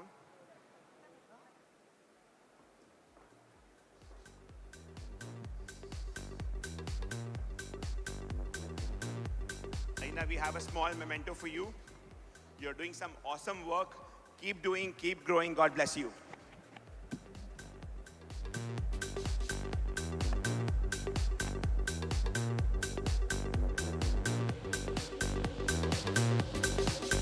Ladies and gentlemen, let's have one huge round of applause for all the good work that she has been doing along with the entire team. It takes a lot of determination and discipline and a good heart and a big heart to do something like this. Thank you so much. Well, as we now move forward, this is the time, we are in Gujarat, આપણે બધા અમદાવાદમાં જોડે બેસ્યા છે, and it is a very big achievement. As a proud Ahmedabadi, I can say that to you all, that it's a very big achievement to host such a beautiful conclave in the heritage city over here. And as we come to the next segment, ladies and gentlemen, now is the time.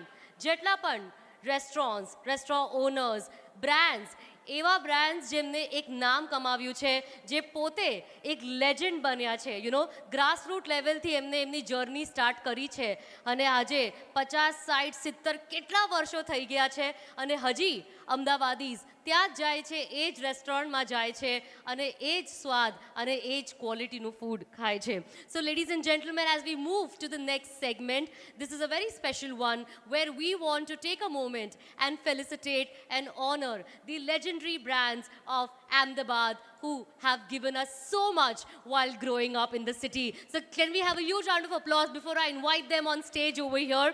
એક ખૂબ જ સરસ special moment છે અમારા માટે for the entire NRAI as they come to the city of Ahmedabad over here. I would like to begin initially by inviting our presenters. I request Mr. Chirayu Agarwal and Mr. Kabir Suri to please join us over here to present the felicitations of first set of legendary brands in the city of Ahmedabad.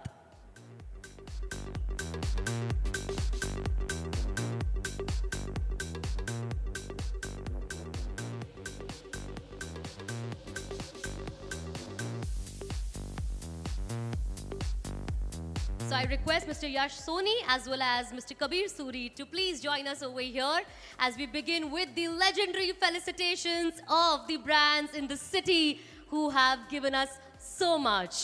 This is our way, एक नानकड़ू token of appreciation कहो कि token of gratitude कहो on behalf of NRAI, to thank you for all the lovely memories that you have given us during this span of 50 years, 60 years, 40 years, so many years. Thank you so much. So we begin, and the first brand that we would like to felicitate today over here is the Kandoi Mulchand Bhogilal brand. I request and invite Shri Kamlesh Kandoi ji to please join us over here. Diwali आते ही मिठाइयों की याद आ जाती है, दिवाली आते ही मिठाइयों की याद आती है, और मिठाई की याद आए और कोई भी अहमदाबादी ऐसा नहीं है जो कंदोई की दुकान पे नहीं जाता होगा. आपका बहुत बहुत शुक्रिया. The quality he has maintained over the years, the taste he has maintained over the years. Thank you so much, sir.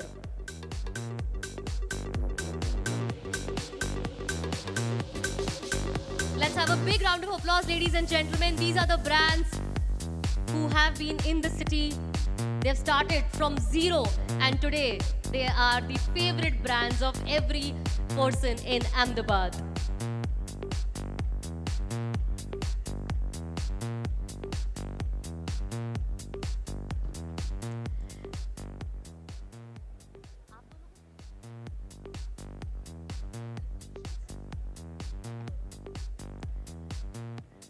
Well, as we now move forward, I'm sure आप सभी को एक डिज़ाइन पैम्फलेट दिया गया होगा जिसमें थोड़े से गुजराती शब्द लिखे गए हैं, जिसमें आपको रेकमेंडेशंस दिए गए हैं कि अगर आपको गुजराती थाली खानी है तो आपको कहाँ जाना चाहिए, अगर आपको अहमदाबाद में कहीं घूमना है 48 आवर्स में तो आपको कहाँ घूमना चाहिए. सो उसी रेकमेंडेशंस में एक नाम है, वो है गोपी dining hall ka. I'm sure you can see that. And that is the next legendary brand that we want to felicitate over here. I want to take a moment and invite on stage Shri Rajubhai Thakkar to please join us and accept the felicitations.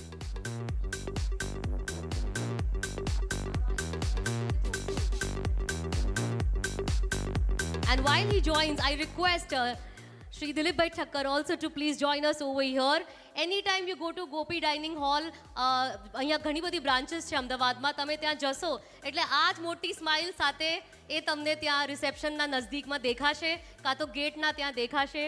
Welcoming you all with the biggest of the smile and probably a warm hug.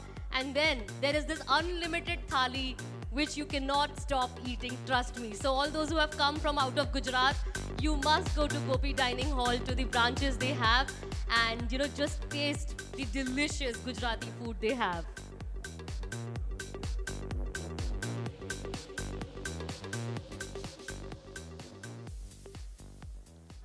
Congratulations. Moving ahead, चलिए हमारे जो अगले legendary brand है यहाँ पे वो है ईरानी cafe, और मैं मंच पर बुलाना चाहूंगी यूसुफ पटेल जी को, अगर वो हमारे साथ यहाँ जुड़ सके. ईरानी चाय के जितने भी फैंस हैं, आपको ईरानी कैफे जरूर जाना चाहिए.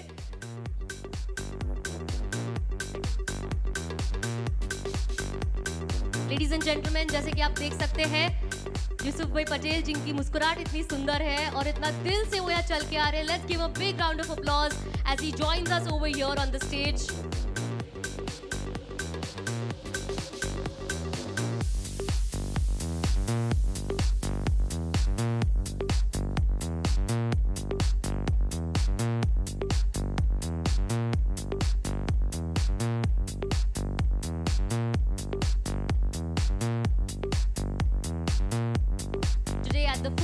Summit 2026, as we take a moment and honor and felicitate the legendary brands of Ahmedabad.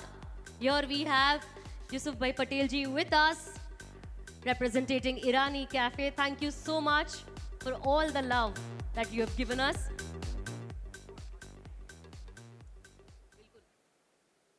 ये सम्मान मेरा नहीं है, ये जो NRAI भी है, इसके पहले पुरोहित साहब जिन्होंने एस्टैब्लिशमेंट किया है अहमदाबाद होटल एसोसिएशन, उनकी तरफ से, और हमको गाइडेंस के लिए कभी भी ज़रूरत पड़ी तो दिलीप भाई और राजू भाई हमारे लिए हमेशा हाजिर रहते थे.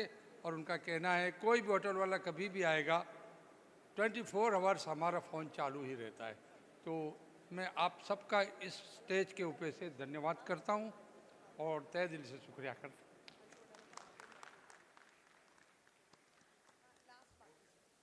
खूब खूब आभार एक वक्त फरीती. As we now move forward to felicitate the next legendary brand, ladies and gentlemen, તમને એવું લાગતું હોય કે અમદાવાદમાં તો બેસ્યા જ છે, પણ અમદાવાદમાં બેસીને છતાંય આપણે અમદાવાદની બહાર હોઈએ એવી કોઈ વાઇબ જોતી હોય તો એક જ જગ્યા છે જે માઇન્ડમાં આવે છે, અને એ છે રજવાડું. I want to invite Shri Rajesh Patel ji to please join us over here.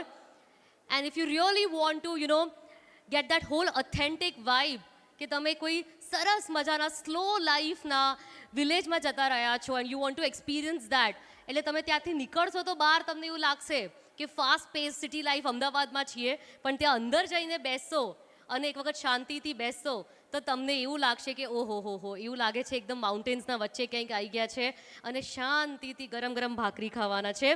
So we want to take a moment and felicitate Rajwadu, the restaurant, and I invite and welcome Rajesh Patel ji to please join us over here if he's present.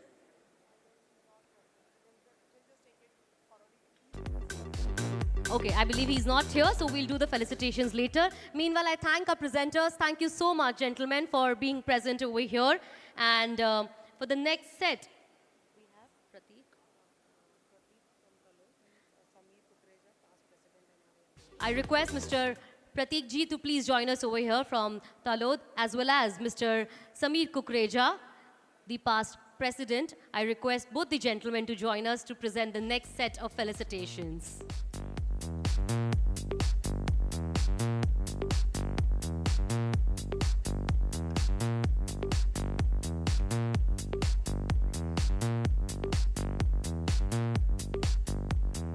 All right. right, so we move to the next legendary brand felicitation, which is House of Shankar.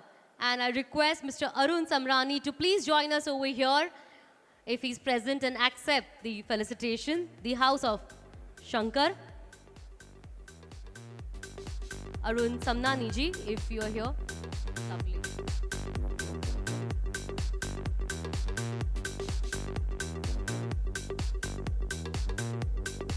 We Gujaratis have a very big sweet tooth, I would say.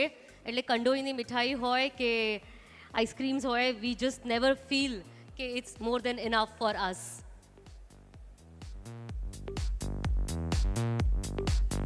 Ladies and gentlemen, please, I request you all to have your energy levels high and put your hands together as we felicitate the legendary brands over here. We have Sri Arunji over here from House of Shankar. Thank you so much for being present over here and innovating some lovely and delicious ice creams.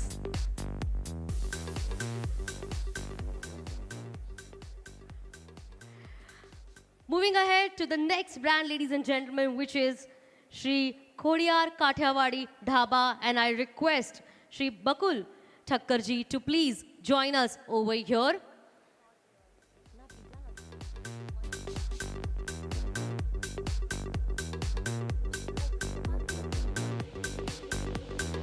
I believe he's not present over here.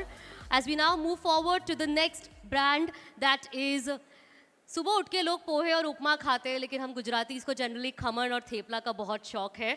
And our next brand that we want to felicitate truly from the bottom of our heart is Das Khaman.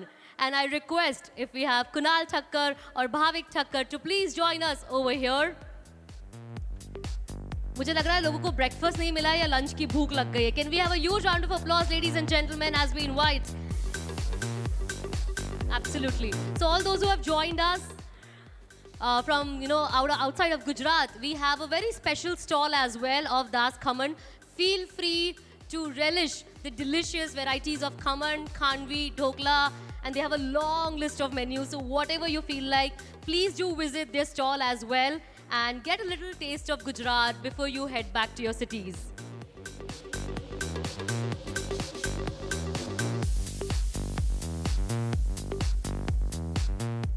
All right, continuing with the next set, and we have over here another beautiful brand, which is Farki, and I request Mr. Harsh Farkiwala to please join us over here.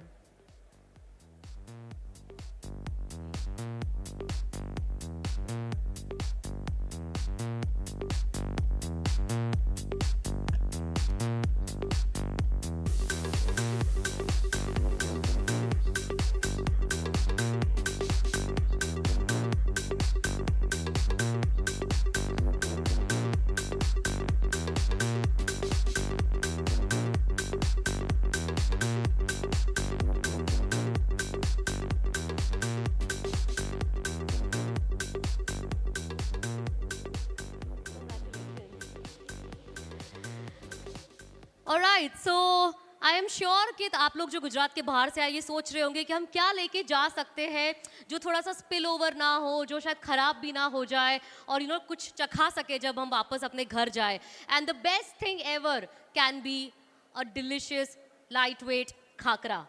So if you are going back home, make sure you do carry some varieties of khakra for your family members. And if there has to be one stop destination to buy khakras, it has to be Induben Khakrawala. Ladies and gentlemen, put your hands together and let's welcome Nishit and Ankit Javeri over here.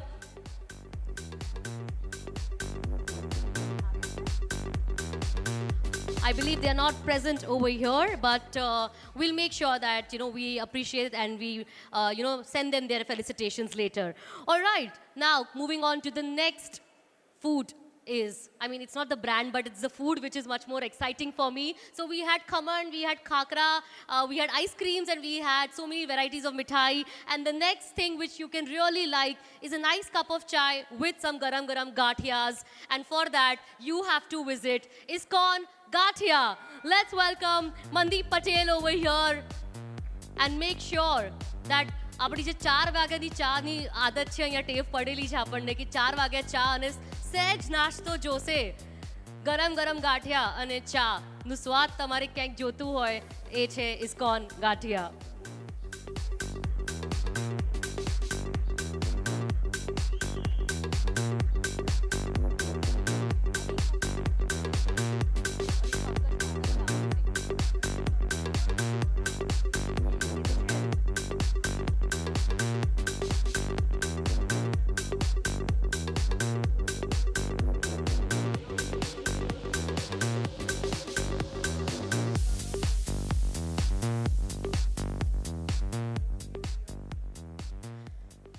Thank you so much, and thank you to our presenters. I request you to please take your seats, and I would request Mr. Rahul Singh and Mr. Pranav Rungta to please join us over here to continue with the next set of felicitations for the legendary brands of Ahmedabad.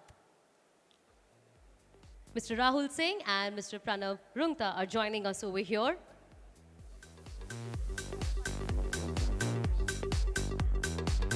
We're truly honored. We have Mr. Pranav over here, the current Vice President of NRAI. Thank you so much for joining us. All right, moving ahead to the next legendary brand, ladies and gentlemen, which is Shambhu's. And I request Shambhu Singh Chauhan to please join us over here. Let's have a little music and applause as well, both of it together. I am sure while growing up, everybody must have had the cocos and the cold coffees and the varieties of mojitos that they provided us. SD highway पे अगर कोई अड्डा होता था college और school के बच्चों का तो वो सिर्फ और सिर्फ शंभूस पे होता था. एटलीस्ट मेरा तो होता था for sure. I think I've spent all my pocket money on the cold coffee of Shambhu's only for sure.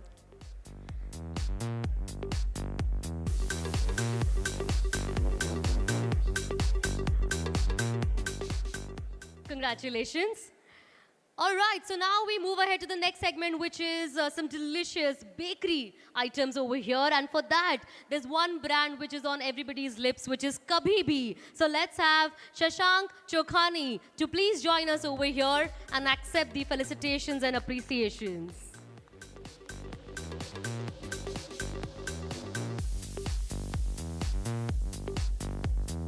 Congratulations to the entire team of Kabhi Bhi.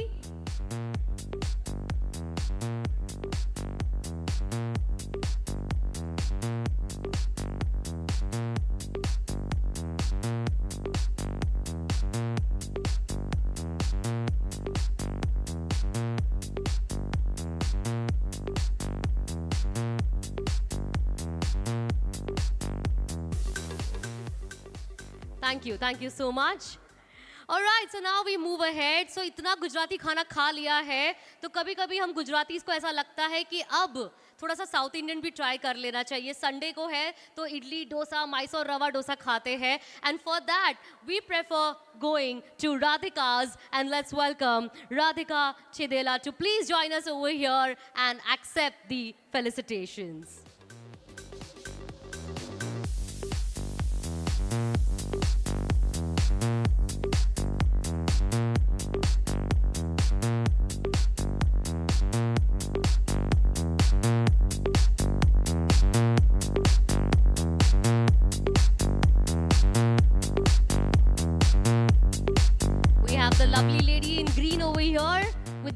Of the smile, accepting the felicitations. Congratulations to the entire team of Radhika's.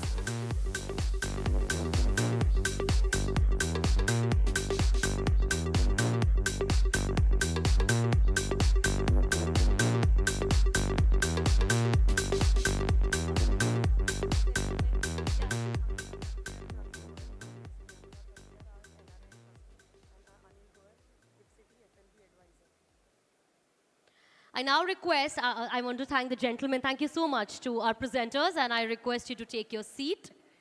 And I would like to invite on stage to present the next set of felicitations, Mr. Anil Goyal from Gift City, to please join us over here. And Mr. Anurag Katrial to please join us, the trustee of NRAI.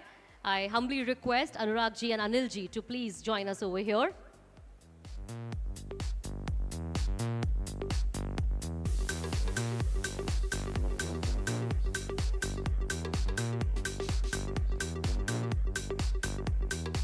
All right, so I think we've partly traveled a lot of Gujarat with the varieties of the food. We've traveled a bit to southern part as well.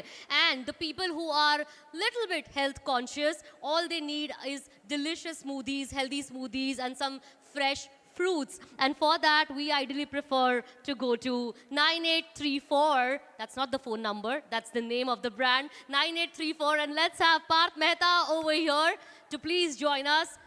So if you ever feel like કે સરસ મજાના fruits ખાવા છે કે smoothies ખાવી છે, or my favorite over there are the jamun shots.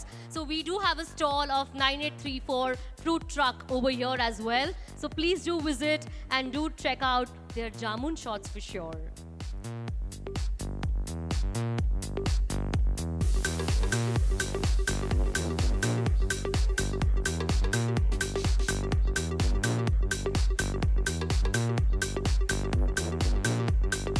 Congratulations.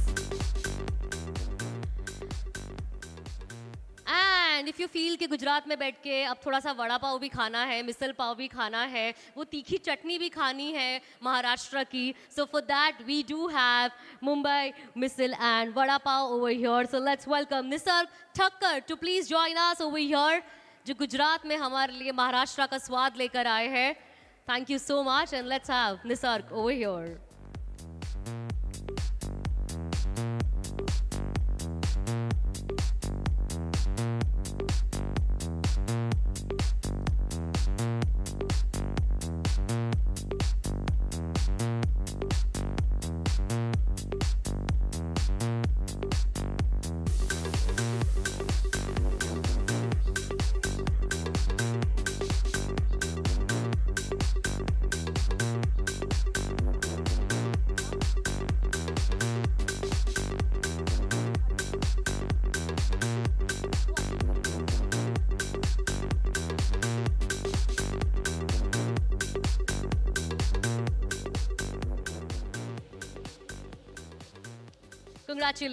Congratulations to the entire team of Mumbai Misal and Vada Pav.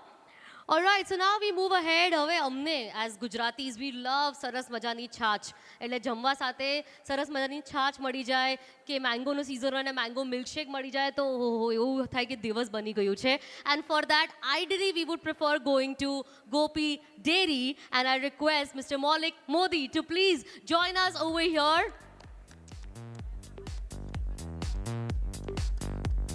And I'm sure all of you are thinking કે it's almost lunch hour, એટલે તમે lunch લેવા જતા હો તો please do try Gopi Dairy નું સરસ મજાનું shrikhand. That is a must try.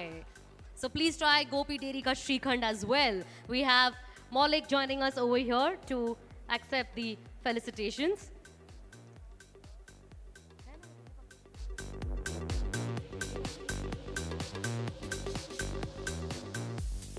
I believe Maulik is not present.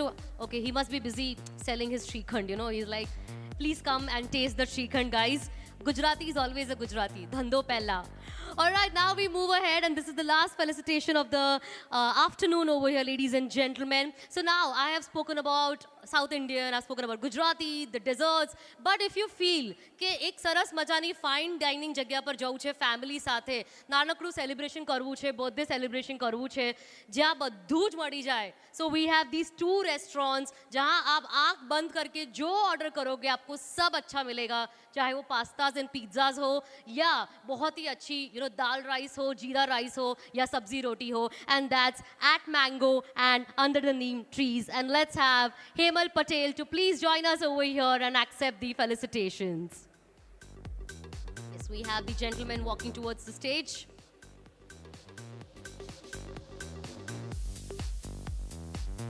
At Mango and Under the Neem Tree, the two places where you can never go wrong with any dish.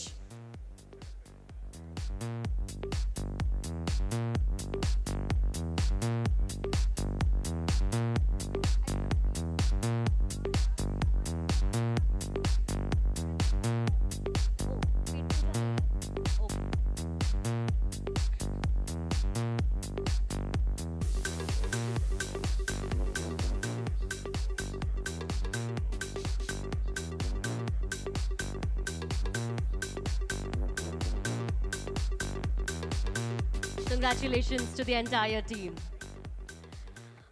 Thank you. Thank you to our presenters as well over here. Ladies and gentlemen, before I hand over to my co-anchor over here, can we have one big round of applause? All the hands up in the air for all the legendary brands who have come together under one roof today. Thank you, and thank you so much to each and every one. और जो लोग गुजरात के बाहर से आए हैं, I am sure आपने phone में अपने notes बना लिए हैं that after NRAI summit हमको कहाँ जाना है या कल हमें कहाँ जाना है. So make sure you visit all the legendary brands and try their must-haves and the specials. Thank you, and I'm going to now hand it over to Anish over here. Thanks. Thank you, Lippy, and congratulations to all the brands. They really are legends. We're going to kick off with our first panel talking about food delivery and decoding the next decade. अब 5 वर्ष पहला आ कहीं food delivery थती नहोती. People went to restaurants, they sat down, they looked at the menu, they ordered. પછી Covid આવ્યું એટલે આ બધા QR code નીકળ્યા, ડિલિવરી નીકળી, ઘરે બેસો, ઘરે બેસીને જમો તમે. But what is the future going forward? Is that going to continue? Are people going to start walking back into brick and mortar? Are they going to want to sit at a table with their friends again? Let's find out with our panel. We have Abhishek Gupta, Vice President Consumer Development at Coca-Cola India. A.D. Singh, Managing Director, Olive Bar and Kitchen. Ankush Grover, Co-founder and Global CEO at Rebel Foods. Anshul Gupta, Co-founder, Box 8. Rohit Kapoor, CEO, Food Marketplace at Swiggy. And Samir Ketarpal, CEO and MD at Jubilant Foodworks. And to moderate the session and lead the discussion, Chief Marketing Officer and co-founder of Wow Momo, Murali Krishnan. Gentlemen.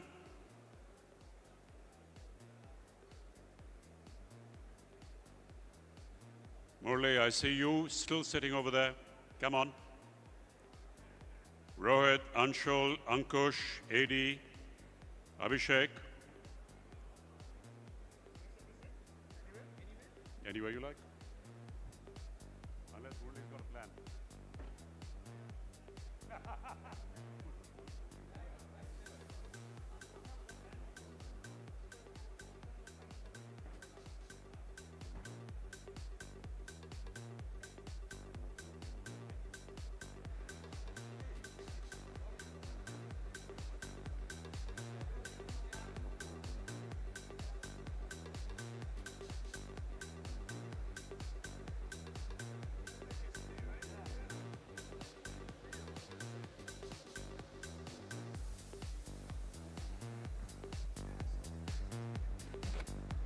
Okay, Murali.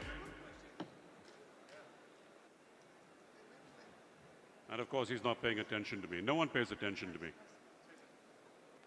Murali, you've been on a stage with me before. Yeah. You know the rules. I know the rules. Watch the clock. What's the clock? 5 minutes before I start getting rude, you remember that? Don't worry. Good morning, everyone. Kem cho, Ahmedabad.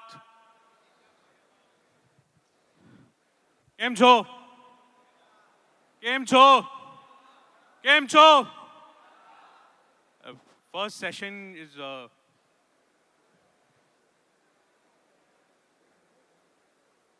going to interrupt you for a quick commercial break. Everyone who's registered for the workshops, there are 3 of them starting right now, and you need to make your way down to the 3rd floor. So if you've registered for a workshop, could you please make your way down? I know you're going to miss this great panel, but we will record it and we'll put it up on YouTube. How's that?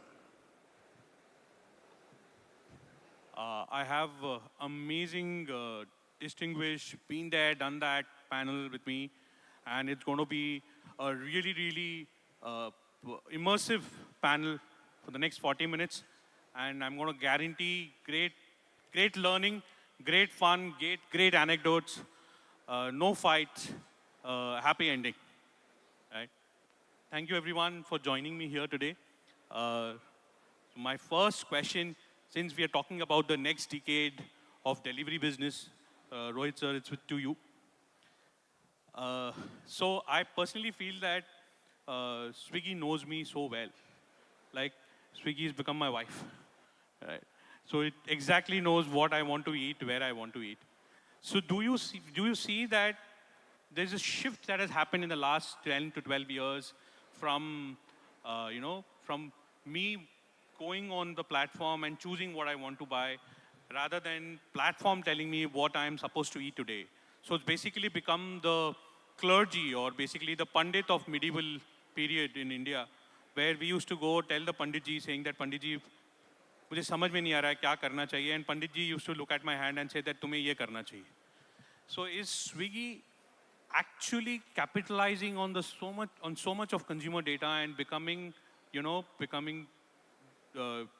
is basically running the entire engine on prediction and what you're supposed to eat, what is good for you, and does that throw aggregator platforms with a huge sense of responsibility, and and which is unintentional, right? But therefore it makes you more responsible.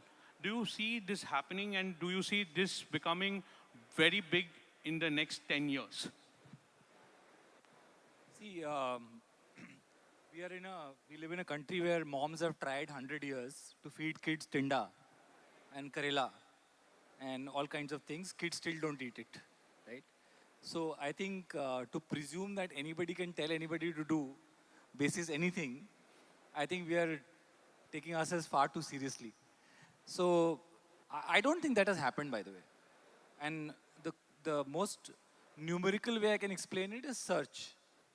If you look at what has happened to search, and search is basically the most pure form of organic intent, where you are coming and searching for something, right? Versus the platform is showing something to you. Today's search is more than 50%, right? So that hasn't happened. I think what has definitely happened is cutting out of what you in data-backed view won't like to see.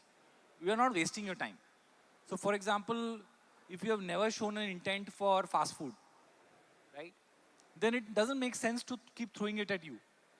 So it's not really exactly telling you what to eat, it's understanding you enough to say what you don't want. Is probably a closer description to where we are than being able to guide. Of course, there are certain categories like which are more craving led. There I think if you get a PN saying sham ka time hai ice cream khai kya, you may get tempted reading the word saying ki acha order kar lete hain. So I think I wish we had so much influence, data or control. I think we don't. And I don't think we are anywhere close to replacing your wife.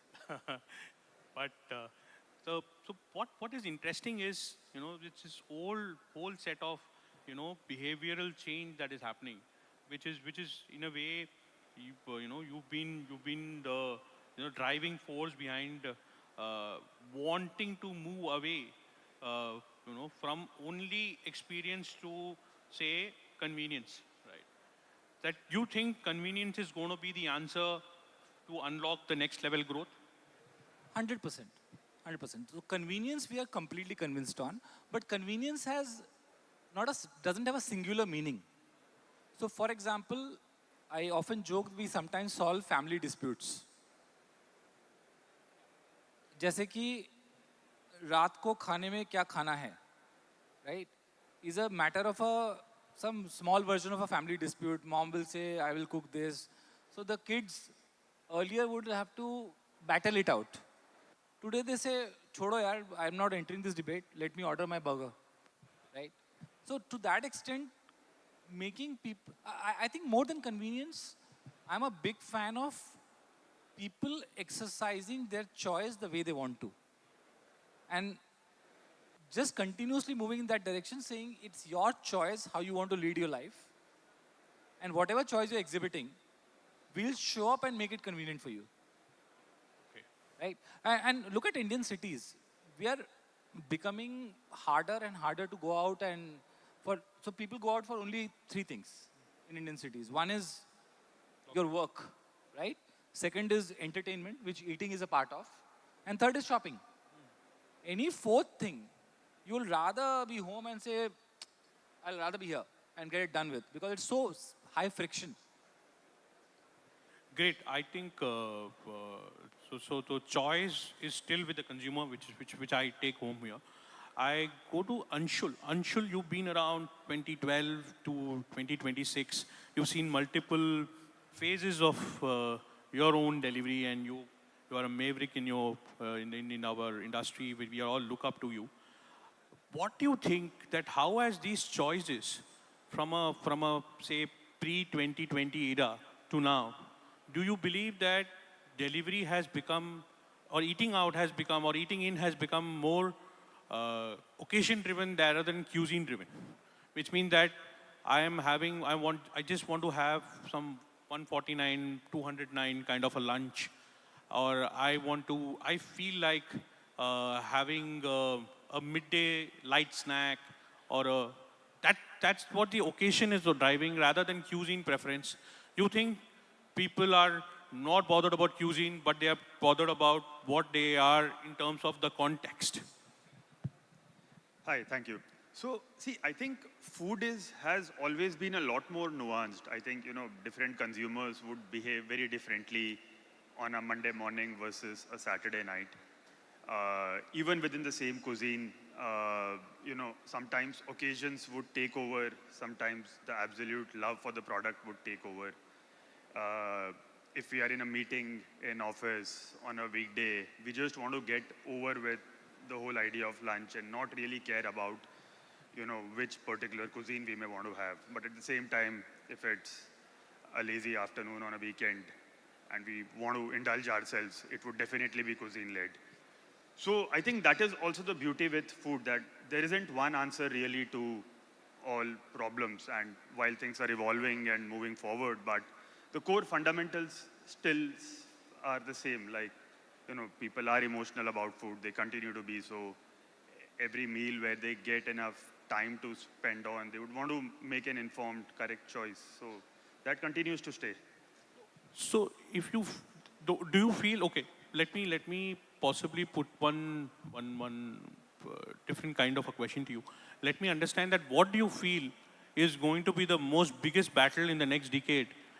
Seeing multiple brands entering this entire food delivery and food businesses, there are more and more brands entering the space. So everybody is possibly fighting for the same, share of the stomach.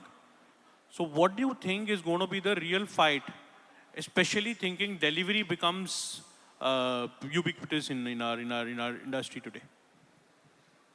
See, I think increasingly as the industry has gotten 10 years old, maybe even more now, a lot of the things are in a way commoditized, and they're almost hygiene. The food reaching on time, the packaging being on point. All of these things are now like almost the baseline. And I think the next 10 years, if I may, would probably then again boil down to the core fundamental product, which is food in this case. So I think more and more, I think early on, like even as India was sort of growing and brands were still not present, a lot of what we saw was all distribution led. If you're present in a place, no matter how shitty the food could be, you'd still sell. But I think going forward, it will be more about the food and the product, and consumers have a choice. It is more democratic now, so it will boil down to high quality food. Lovely. So we have Rohit, who believes that convenience is the only lever of great penetration, and then he believes that there is power of choice still left with the consumer. You have reinstated your belief that going forward, cuisine will win back the preference brownie points in the consumer head, and it will not be the periphery. So I'll come to AD, sir, and I think we spoke about commoditized in being the food delivery being commoditized, and I wanted to check with you, sir, that do you think that there will be, today the theater of experience is completely lost, right? Because food delivery, you call in food at home. It just arrives in a lonely packaging, and and to me, food delivery has taken out the entire emotion out of serving in dining. Right? Do you think that there will be a counterculture in the next decade where people will start wanting to go back for the sake of experience because the experience is slowly fading away? Hi, everybody. Hi, everybody. Good to see such a turnout for our summit today.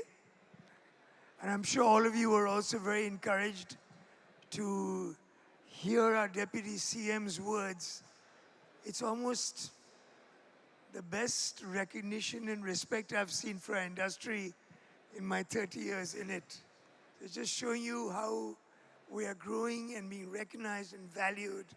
And I hope that gives all of you, some more dum for the next few years.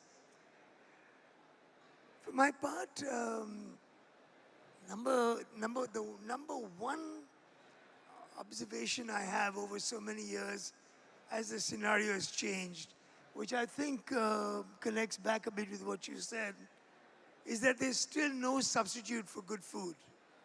Things that are good sell themselves, no matter the deals, discounts, marketing, push that's put on many platforms.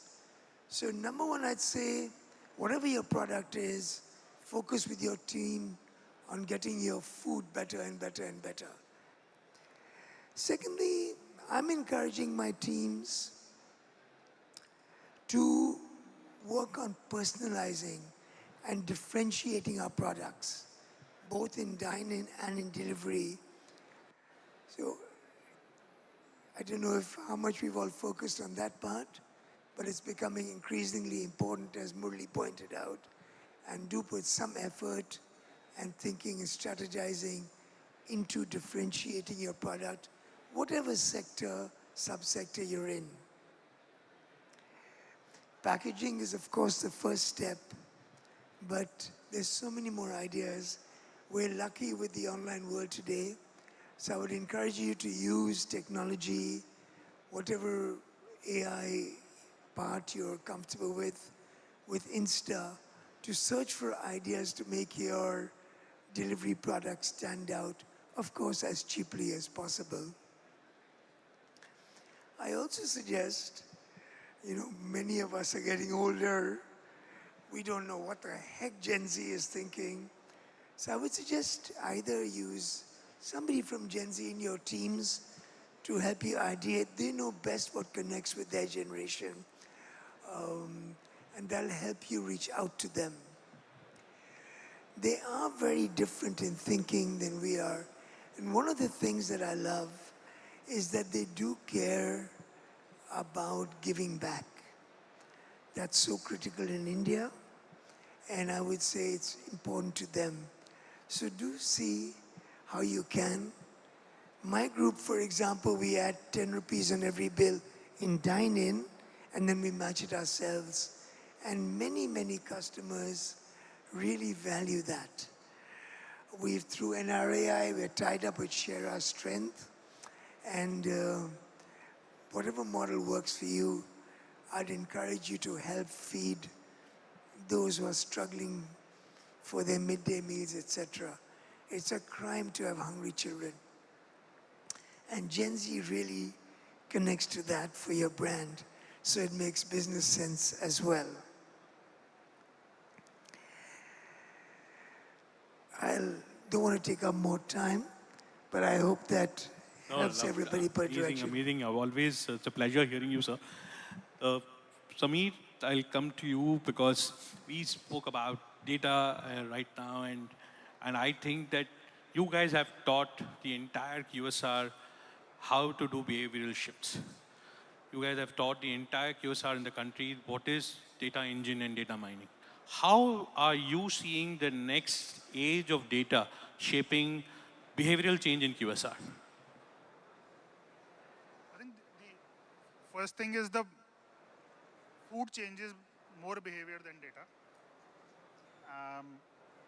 Food habits are evolving, changing probably faster than what at least I have noticed or we are seeing it in our company in the last 30 years. But specifically on data and shopping experience, I'll combine the two.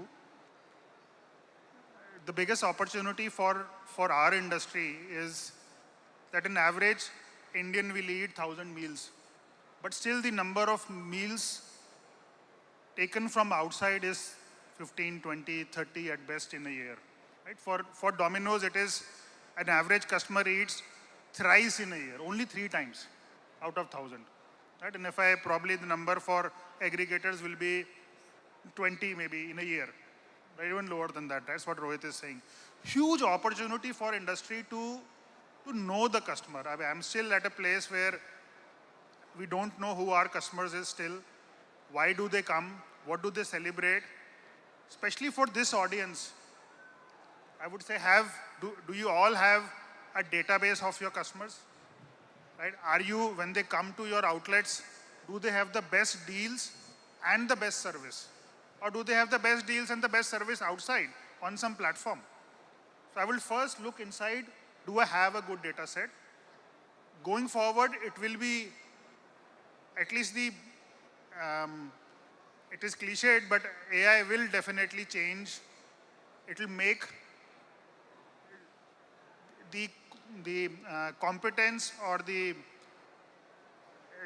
power of one company, it will diminish that.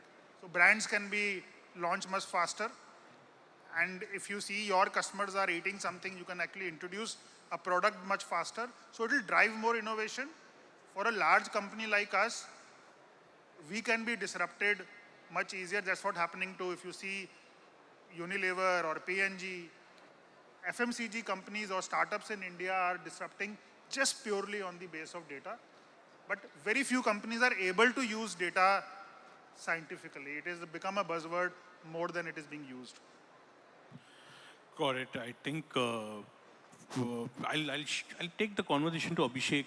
And talking about FMCG company, you are the biggest FMCG company can ever be, right? So, how do you see consumption being driven through aggregator? And more so because now that there's this giant called quick commerce who's eating into the a la carte share of beverage consumption in our life, right? So, अगर 5 minute में Coke मिल जा रहा है तो कोई restaurant से Coke order क्यों करे, right? Therefore, a lot of consumption are being driven by 99 value combos today. How do you see that as a unit economics challenge for Coca-Cola?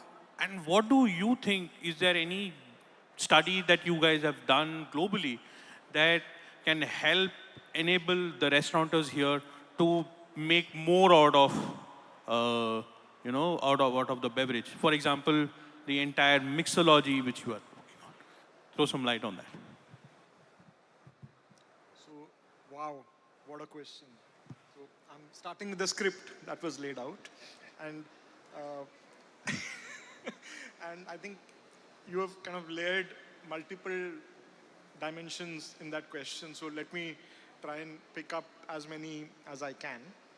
I think at a very fundamental level, when you think of beverage, and of course our perspective, since I represent the Coca-Cola point of view, and overall from a beverage perspective, I think it is one of those categories which is truly omni-channel in that sense. So I don't think from a beverage lens, one can say that, you know what, it can come from this channel and hence I can ignore this channel. So if I think from a meal standpoint, there are multiple scenarios that could play out.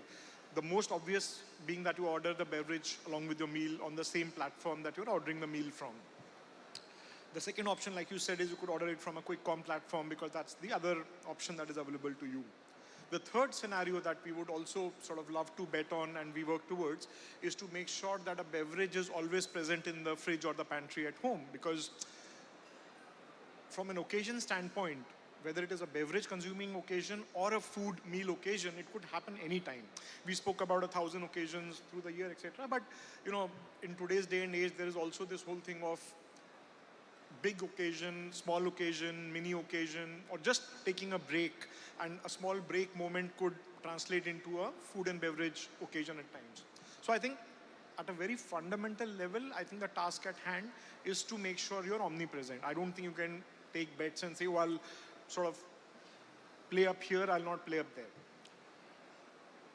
Second thing, I think what we are seeing as experience, and third, I think our sort of point of view on this, I think as experience, we've tried enough experiments to say that, what if consumers order the food on the, let's say, food ordering platform, aggregator or otherwise, and the beverage could come from Quick Com. Now, two parts to it there. One, there's an obvious break in journey here. And second, the beverage ordering occasion is actually a meal adjacent occasion and not a standalone occasion, because you are wanting the beverage because you want to pair the beverage with the food, whether if I was to talk our lingo and what we love to promote, a biryani with thumbs up, a pizza with Coke, or a spicy cuisine with Sprite, or so on and so forth, you are wanting to order the beverage in the moment when you're ordering the food. And we are very clear on this aspect that beverage is an accompaniment. Truth be told, no one comes in thinking, oh, today I will order a beverage. You're ordering the food first and then you're thinking what goes best with my food. Let that be very, very clear. And hence, I think the most natural journey is obviously in that very moment when you're ordering the food, and hence to be present on the platform. And then you, of course, spoke about unit economics. So I think every channel has the dynamics of unit economics. When you are ordering on an aggregator platform, do you have the right beverage pack size, which kind of can pass the scrutiny of the commercial expectations of the channel and the platform and the customer who's stocking the beverage? Same way, from a quick commerce standpoint, you are assuming that if you don't order on the ordering platform, you will come to Quick Com only to order a beverage. Now, only ordering a beverage, again, has unit economics challenges. You have to get to a basket size, you have to pay delivery charges, blah, blah, blah. So I don't think that's an elegant solve. We've done enough experiments. Some work, some don't. But I think the most natural option is when you are ordering it in sort of tandem. You asked a couple of other things, but maybe if I can pick on one, you also spoke about different formats, price points, and all of that. While I think price points, particularly in the beverage category, can be a very long conversation. There's a lot of disruption happening at present. But just from a flavoring standpoint, I think the flavor opportunity is, to my mind, one of the biggest disruptions that is already started and I think waiting to explode. So different players are calling it different names. Someone is calling it mixology, someone is calling it craft beverages, someone is calling it mocktails, or whatever. But even if you look at global trends, you also asked about some global research and studies. While not wanting to quote numbers here, but in a lot of mature markets, a very big portion of the beverage consumption is moving to what we are calling the craft beverages, where you're taking syrups, beverages, beverage bases, mixers, etc., and coming up with newer, innovative flavors from time to time. So definitely, if I can leave you with that last thought, I think that trend is here to stay and possibly explode in a very big way. Thanks a bunch, Abhishek, and that's amazing. And all the restaurateurs here can catch up with you and the team Coke offline. Coming to talking about restaurants, so there's this amazing person here who's made restaurants, ghosted the restaurants. He's a master of cuisines. So Ankush, to you, the way you envisage Rebel, I'm sure you envisage Rebel from a cuisine lever at one point in time. How do you see things have changed over the period? And I'm also, because I know you and I've been following you guys, I know that you guys have always spoken about owning the occasion much before a lot of people spoke about owning occasions, right? So something that we borrowed from many of your and, Jaideep's talk and stuff. How do you see that while you separated kitchen and restaurant together, what is going to be the next lever of growth, right? For you in the path of where you are talking about building infrastructure. I want to, talk about that and talk in depth about how you see the next 5 years or 10 years. I want to say 2036, but तुम लोग बहुत मारोगे मुझे. So 5 साल में क्या होगा वो हमको बताइए. Yeah, so good afternoon, everyone.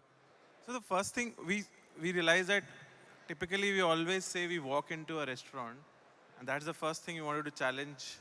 How do we leverage technology to separate out kitchen, delivery, demand, uh, and supply? And that's where we focused on that. You always walk into a restaurant, you always walk into a Starbucks. How do we challenge that? And we saw a lot of that happening with Amazon did to shopping. But in food industry, is always you're going into a restaurant and that's the whole experience. And how can technology change it? So I think that's debundled happened in terms of a kitchen, a brand, a supply chain, and then demand through own and then platforms. And in the end, delivery again has become a commodity now. But I think core of it was always being the taste. So there are three things we always know it's not gonna change in 5 years, 10 years for food is taste, quality, and value for money. So consumer will always look for these three. And more importantly now, I think consistency has become a very, very important part because the number of times you order from a restaurant have increased. So before ordering, you already has a preconceived taste in your mind. And if I don't live up to that taste, you will get disappointed and you have a lot more options now. So I think what's going to change is loyalty, which was always being captive. You've been loyal to a place. Now with more options, loyalty is not given.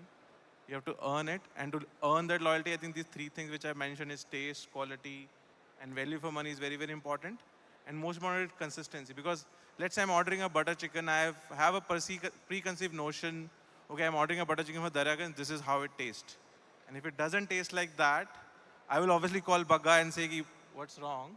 But you will say, oh, they have not lived up to my expectation, I'll order somewhere else. So loyalty is again a big important thing. So our focus is now for next 5 years is not the first order, but the fifth order. How do I get a fifth order for the consumer? By giving him obviously consistent experience, continuously changing taste profile. And I think a big change in the last 1 year is AI and how we are adopting AI is now from a lot of standardization which we've did over the years.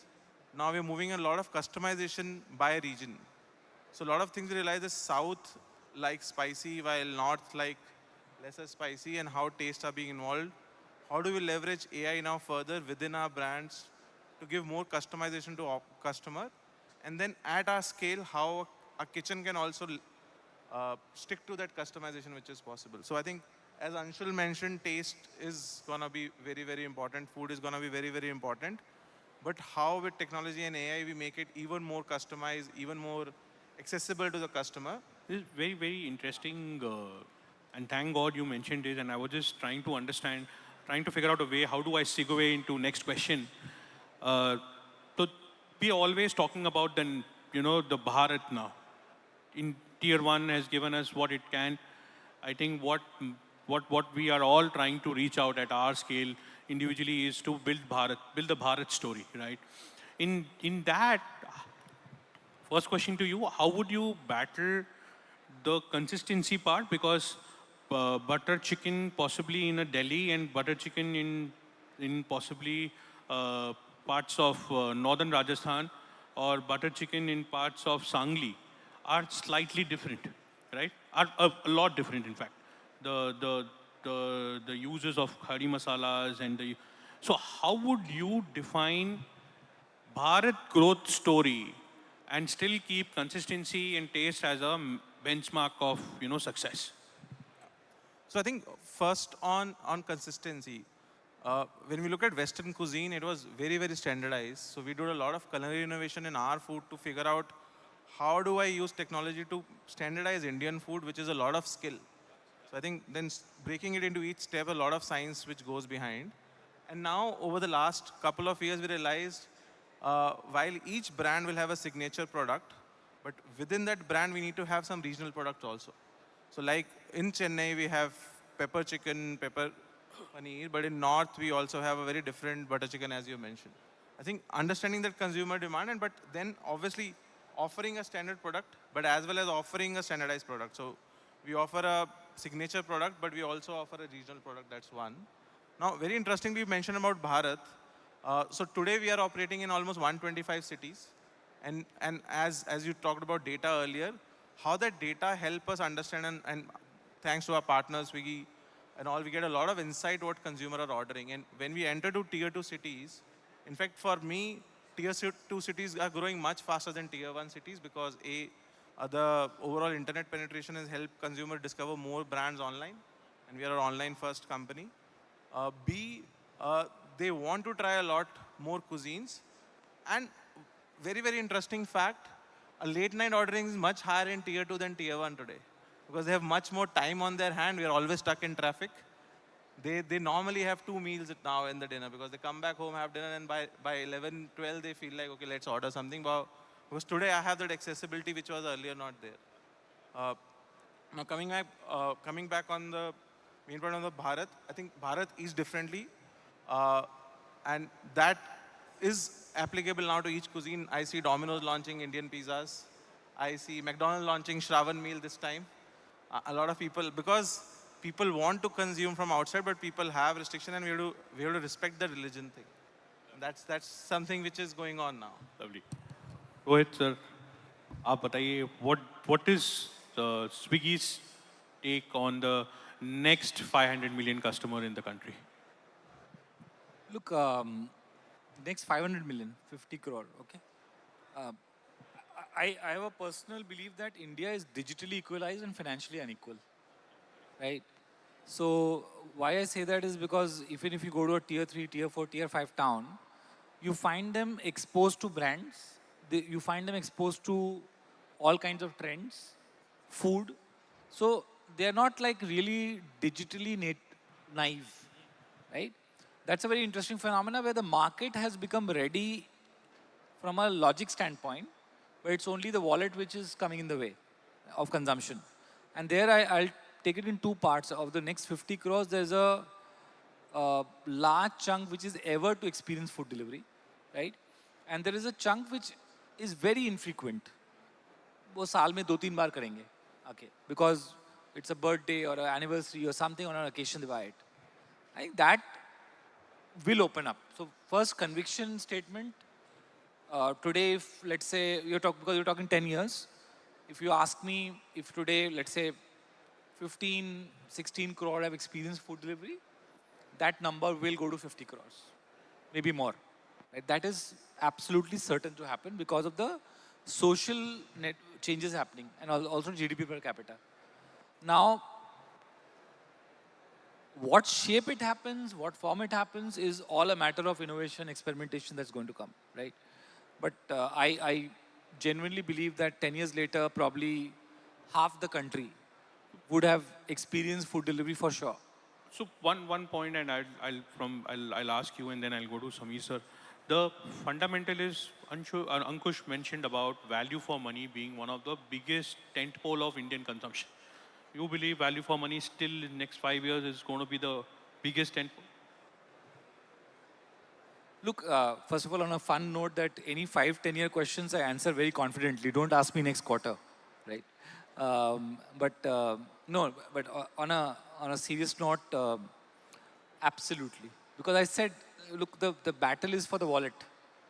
And value for money will expand the market. But in that context, the only thing Indian consumer is very demanding is that value for money cannot come at a poor experience. That doesn't work, right? So it has to be a level of experience which is highly acceptable and value for money. And that poses the maximum tension in terms of how do you grow, fund, how do you find the economics right. That's the job cut out for us. But value for money will expand the market. Sameer sir, आपके one very interesting question that Bharat gives you a lot of loyalty. True or false? True. Bharat is focused on value for money only. Not at all. And Bharat is non-experimentative. More experimental. So tell me something, sir. How do you see that jubilant journey? Not only Domino's is one part of it, but now that you have Popeyes and you have Hong's Kitchen, everything under your, your umbrella. How do you see people interacting with the brands, the lens of uh, uh, is quick still the game changer? Yeah. So firstly on Bharat, we have stores in Giridih, Shasharam, Badaun, Pilibhit, and I know there is a city in Gujarat called Dahod, right? So अब मैं किसी से 19,000 pin code है sir, आप 20,000 pin code में. So Dahod is is one of the smart cities, only last smart city to be plugged in. So we opened a store about 18 months ago. Is doing very well. So Bharat cities are maybe slightly lesser in sales, but much higher in profitability, growing faster. Now that consumer is आज की date में जो दाहोद में भी कोई भी है तो उसके पास इंस्टाग्राम है, यूट्यूब है. He or she is as savvy as my 11-year-old son. उनको सब पता है, Kuala Lumpur, Singapore, Europe, they know everything and what the food trends are over there. So we can't say कि भारत सिटीज में जो जो जो मेट्रो अहमदाबाद का पुराना माल वहाँ जाएगा ऐसा नहीं है. Second piece is we have to innovate much faster over there. And this learning came from Shasharam in Bihar. वहाँ पे the first thing that the customers asked was burger on a Domino's store because there is so we launched a burger pizza. अभी क्या करोगे वो कुछ तो ultimately कुछ you can't say no to the customer. So they were more demanding. Late night, as Ankush is saying, is growing faster over there. They want things quick. They want international experiences. Our Korean pizza sells far more in tier 3 cities than tier 1 cities. So Bharat has truly arrived in my opinion. And serving them profitably is the hard part because supply chain is more expensive. Maintaining quality is more expensive. Finding high quality trained workforce is difficult. Those are the challenges. And I'll give you again one more statistics. Today, if you see, there are about 800 districts in India. Swiggy, Zomato will be present in 800, 900 cities. Maruti dealership is in 2,000 towns. So that is, वहाँ मारुति खरीद रहे हैं तो हम लोग को तो होना ही चाहिए ना. It's a lovely way to put. मेरा तो suddenly ऐसा लग रहा है time increase हो गया. So from you know the story of burger pizza, I'll directly come to Anshul. You are running multitude of brands which cater to international India, Bharat, Hindustan, whatever. How do you manage this entire table of brands? Or do you customize table of brands when you are entering into different cities? And how do you manage, how do you see brands can, you know, not do things? I don't know what they can do. What should they not do to scale better in delivery? See, I think for us, as we have these many brands now, you know, what continues to be the driver is that people are looking for the right product at the right price point on different occasions. So we may have a brand in biryani that is now tailored for weekend indulgence, but a completely different brand and identity for a brand that does weekday lunch at office. And it is inevitable that, you know, in this plethora of choices that people have, people will need more specialization, people will need brands that speak to them in a very specific way for that cuisine/occasion. So, and the beauty about India is that, you know, even in, for example, South Bombay or South Delhi, you would find all different layers of the society coexisting. So, you know, while people think of Bharat and India as two very different But I think in almost every pin code, every geography, every polygon in the country, you would find people across the strata, and that is also the opportunity here that, you know, the same brands could do well in a Worli and will also do well on the outskirts of Mumbai and also in a tier 3 town in the country. Lovely. My last question to Ankush, to you today last question today, big is what do you think that is going to be the next measure of success, considering the fact that there are multitude of players who are coming into food delivery and there are multiple choices that brands can do to deliver on their own, right? So therefore, there is this entire ecosystem of delivery that is being strengthened. And it's not only for two players, it's going to be a player of, it's going to be a multitude of players. What do you think that restaurants should start focusing more? Again, you spoke about consistency and taste, but in terms of technological development in their own ecosystem, what should be the single-minded focus to champion delivery? I think I've answered it. I think it's not the first order today, it's the fifth order. And I think to get that fifth order is you need to know what your customer has ordered and you need to deliver it consistently. I think more than that, what also is you need to understand how trends are changing. Like Sameer mentioned about Korean, now you also understand how Japanese is becoming a big thing. So catering to multiple more missions which customer is looking forward, and also how health has become a next big trend. So maybe each and every brand will now, like I sell more of high protein wraps than the regular wraps in Fasos. So if I don't do that, then consumer will move on to someone else who's doing it. So you have to keep up with what consumer is looking for. People are becoming more knowledgeable in terms of what they want in their dietary preference, what they want in terms of their protein, their micronutrients. I think how do I leverage technology to tell consumer, okay, this is what you're ordering, these are your macros, and this is how you want to look forward to it. So I think health is gonna become a big thing. I think everyone, I don't know, at least 50% people in this room might be wearing a health device.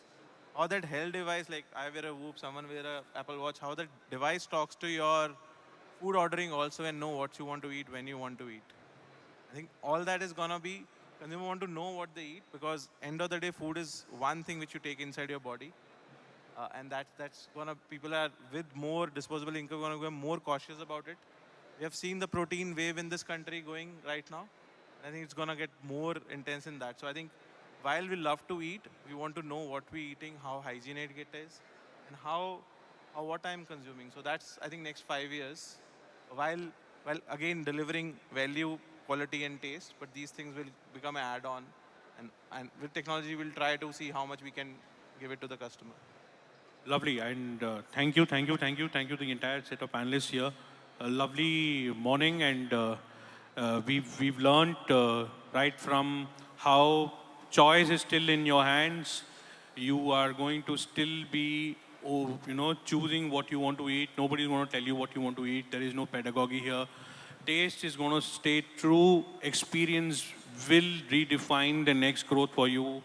And most importantly, value for money and the Bharat story is not only being written in terms of very staccato palettes. It's going to be much more experimental. People are much aware, much reactive, proactive in terms of their ordering. So that's a whole lot of growth for us. Let's chalo dhanda karne chalte hain abhi. Thank you, guys.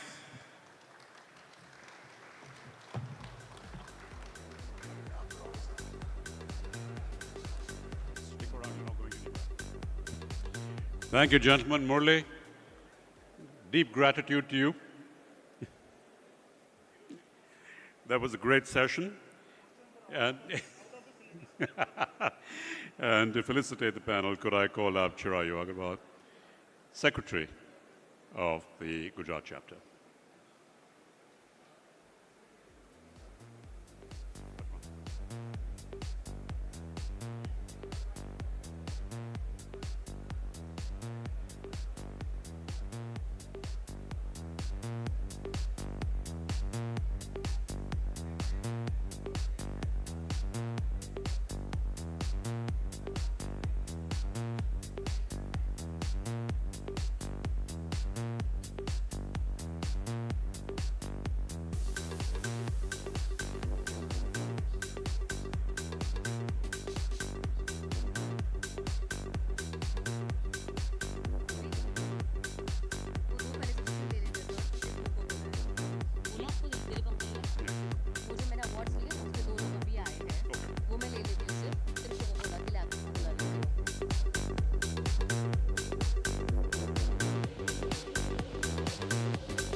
thank all our panelists and our moderator for being present over here. This was the first panel discussion. Thank you for sharing your thoughts and insights with us. And we thank Mr. Chirayu Agarwal as well for presenting the token of gratitude to all the panelists and our moderator.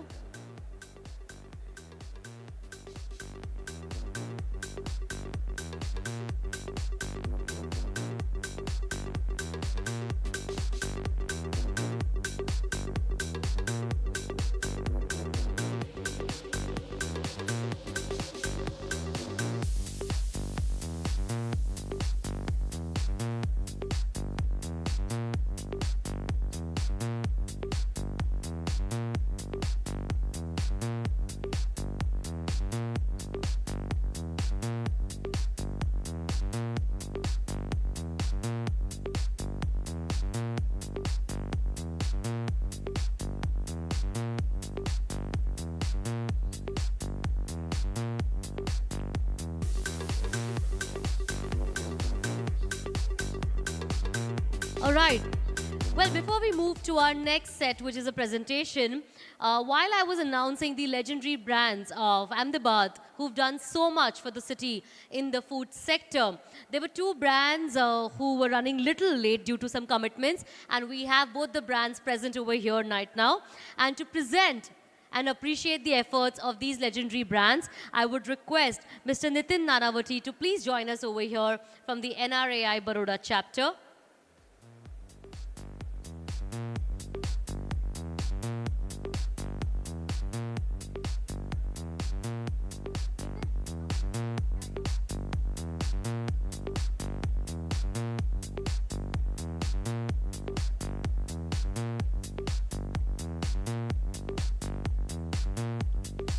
Welcome, Nitin. Let's have little lights also on the stage. All right, so the legendary brand who we would like to felicitate right now is, like I said, if ever people who have come from out of Gujarat and you want to carry, you know, some small souvenir which is in the food sector, it has to be the delicious varieties of khakra. And there's no other brand that we can think of. The first name when we think of khakra, the name that comes to our head is one and only Induben Khakrawala. And let's have Nishit Javeri and Ankit Javeri over here. The two gentlemen walking towards the stage. And audience, I know it's lunch hour, but थोड़ी सी energy use कर सकते हैं तालियां बजाने के लिए. Come on, let's have a huge round of applause for the legendary brand Induben Khakrawala. The two gentlemen representing Nishit and Ankit Javeri.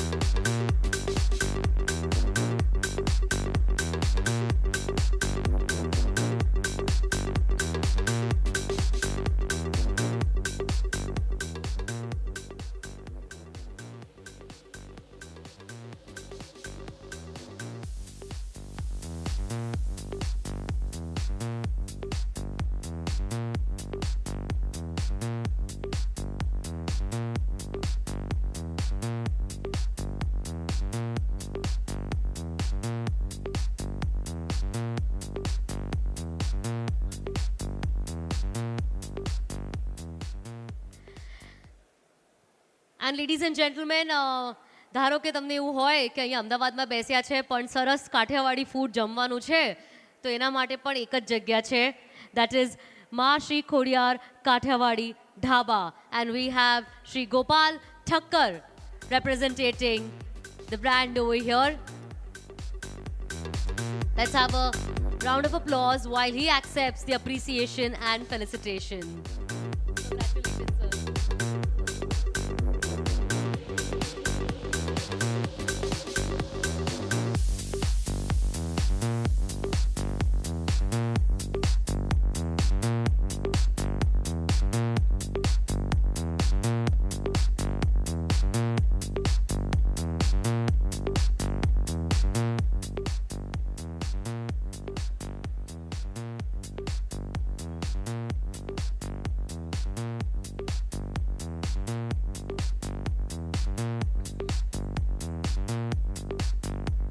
Congratulations, Gopal bhai.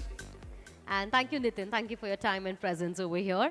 I'm going to invite once again my co-host Anish to please join us and take it forward. Thank you.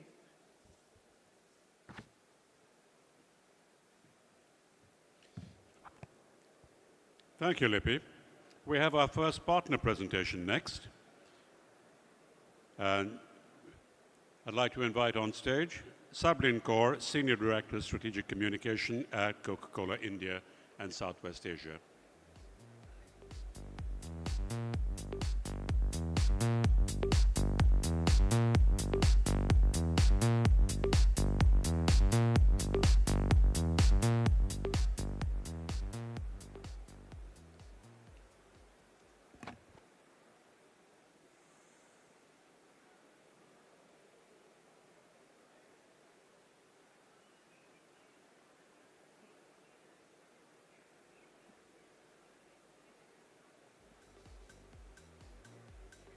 Good afternoon, ladies and gentlemen.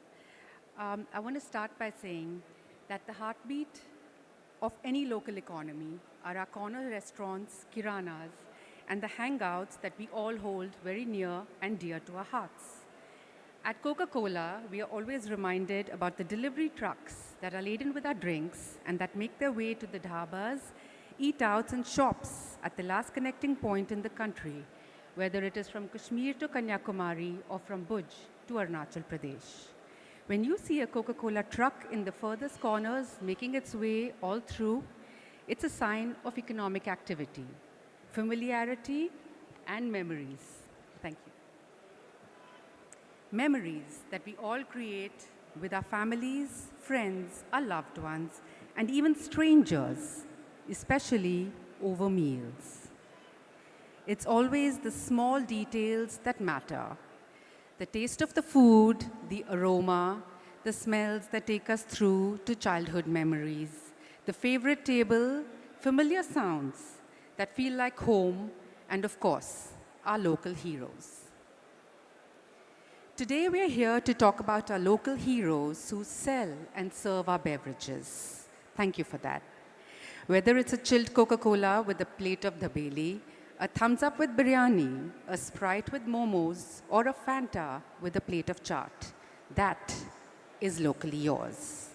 Our own hyper-local storytelling platform. It celebrates the people who are at the heart of our value chain, our restaurateurs, the retailers, and the distributors who bring all our beverages to people every single day. The approach is very simple. We place the person at the center of the piece, and we as a brand step back. Each film is short, crisp, straight from the heart, unscripted, and very, very honest. The owner speaks in their own words and their own language about their journey, their community, and the place that they have built and call home. What we found when we looked closer are some of the examples here, a recipe that kept unchanged for decades, and a city that still queues for it. That's Makhan Fish in Amritsar. 4 childhood friends who built a tea and breakfast place together at Devi Kripa in Gujarat.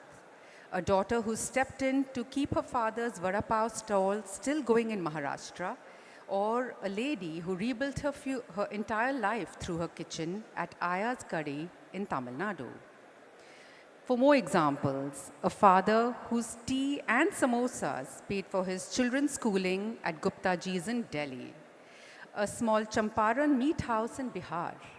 A dhaba on the Ayodhya highway run by a woman who very happily serves thousands of visitors smiling every single day. A family-run restaurant serving Kashmiri Vazwan. And a woman champion who took charge by making dosas in Gorakhpur. We've now filmed nearly 300 of these stories across more than 20 states and 37 cities in India, all in 1 year. And we've also gone across to Nepal, Bangladesh, and the island of Maldives. For us, we were humbled to see that these films traveled much further than we expected. Just in 1 year, Locally Yours has earned over 1.5 billion impressions with more than 30 million comments, likes, and shares, and a following of over 100,000 people across our owned Instagram, LinkedIn, and YouTube channels. That is commendable, and all thanks to all of you here. These responses came from regular consumers like you and me, restaurateurs, people adding a place to their must-wait list, and viewers who simply recognized a shop or a restaurant from their own childhood and felt a little bit of nostalgia, connection, and brought back memories. From a business impact perspective, in the markets that these films ran, we also saw a measurable shift in how people regarded the brand and an increase in brand love. But the responses that meant the most to us were the personal ones. And there were almost 300,000 comments like that. Owners felt proud to see their lives work on a national platform. Their customers replied with memories of their own childhood of visits, family meals, and places they had returned to for years. The family of the owners left comments like, "That's my dad, thanks for profiling him, and I'm so proud of my sister." Neighbors wrote in to say that they knew the shop that was being mentioned in the videos. That, everybody, gave us an insight. And we said, the story belongs to the community as much as it belongs to the owner.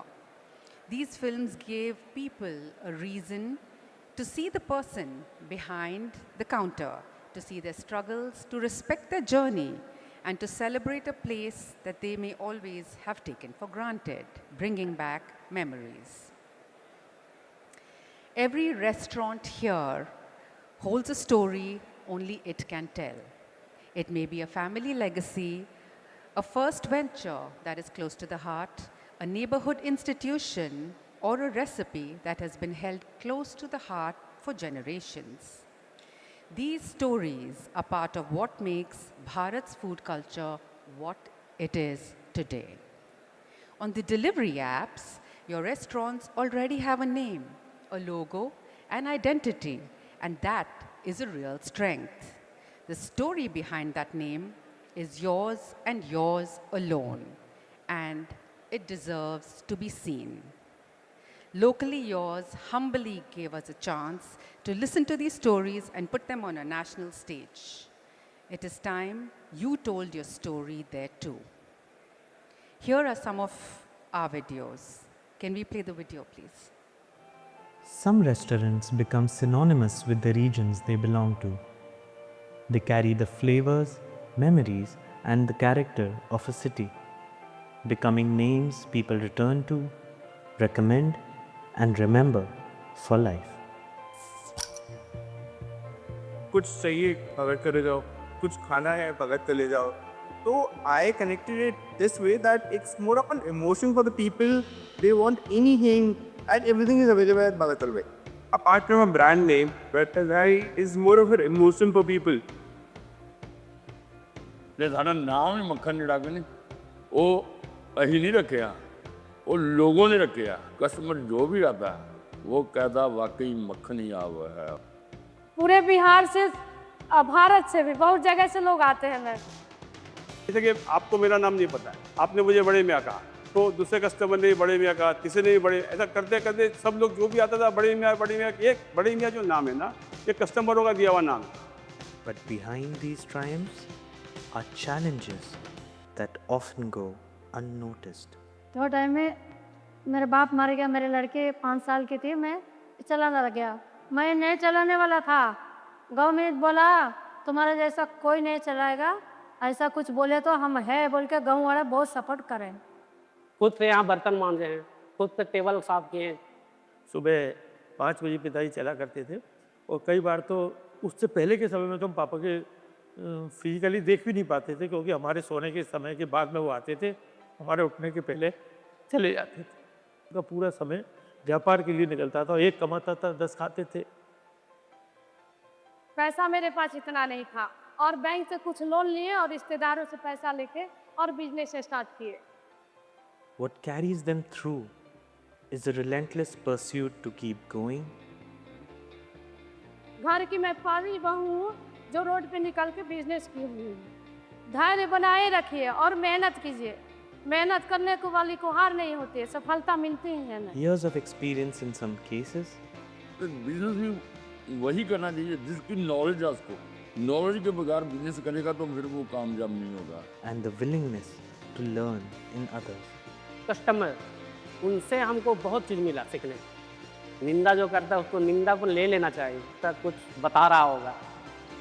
And the determination to earn the trust of the people they serve.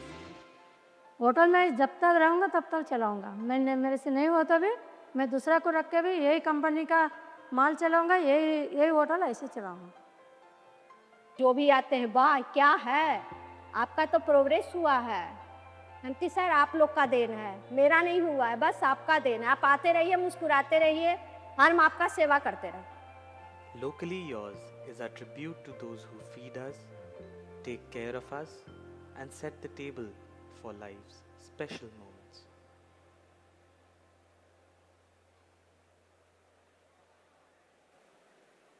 Thank you. I'd like to close by saying that we're grateful to you for being real ambassadors of Coca-Cola. We want to thank you for the opportunity to sell and serve our beverages. Thank you.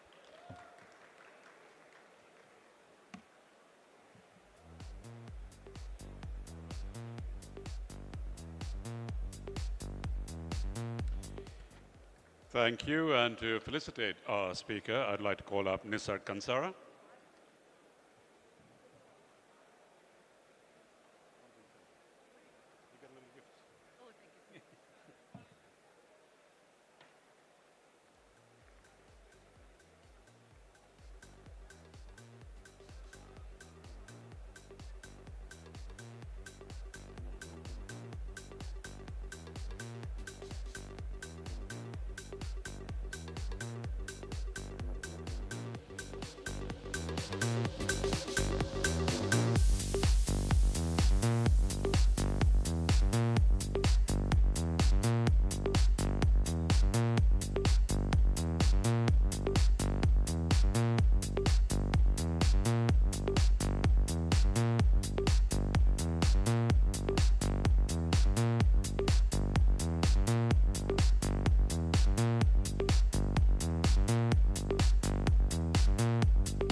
Thank you. Our next partner presentation is by Sahil Shah, Vice President Marketing at Big Puja. Sahil.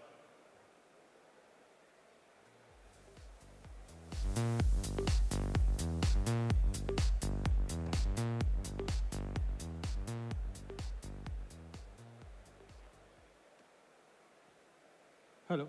Am I audible at the back? Everyone, am I audible? Yeah. Oh, good. Okay, first of all, let us clap for one time. ताली पाड़ो ताली. बता ताली पाड़ो. Yeah, everybody clap. बाजू वाले में सुनाई देना चाहिए. जोर से एक बार. Everyone, let us clap for the NRAI team. They have done a wonderful job this time, bringing 5,000 plus restaurant guys under one roof, that too in Ahmedabad. Okay, and the kind of effort that these guys have put in bringing all of you here is immense. A lot of them have not gone to their restaurants for last 1 month. So first of all, congratulations to the whole team, the national team, the local team. They have worked effortlessly. Let us just congratulate them once. Great. Secondly, यहाँ खड़े रहने का पैसा दिया हुआ है, sponsor presentation है, तो शायद हो सकता है आपको लगेगा यार बोर करेगा. So I will try not to do that. Okay. Number one thing, I have not run any restaurants till this point. I have not taken an order at 9 p.m. on a Saturday night, or I have not done any kind of thing कि भाई आज chef भाग गया तो मैंने काम करा. But in last 15 years, we have worked with more than 1 lakh restaurants. We are present in more than 1,50,000 places, businesses. So we have been operating the businesses from back end for a long time now. And that is why I am going to share a story with you today. ये दो शब्द याद है, A और I?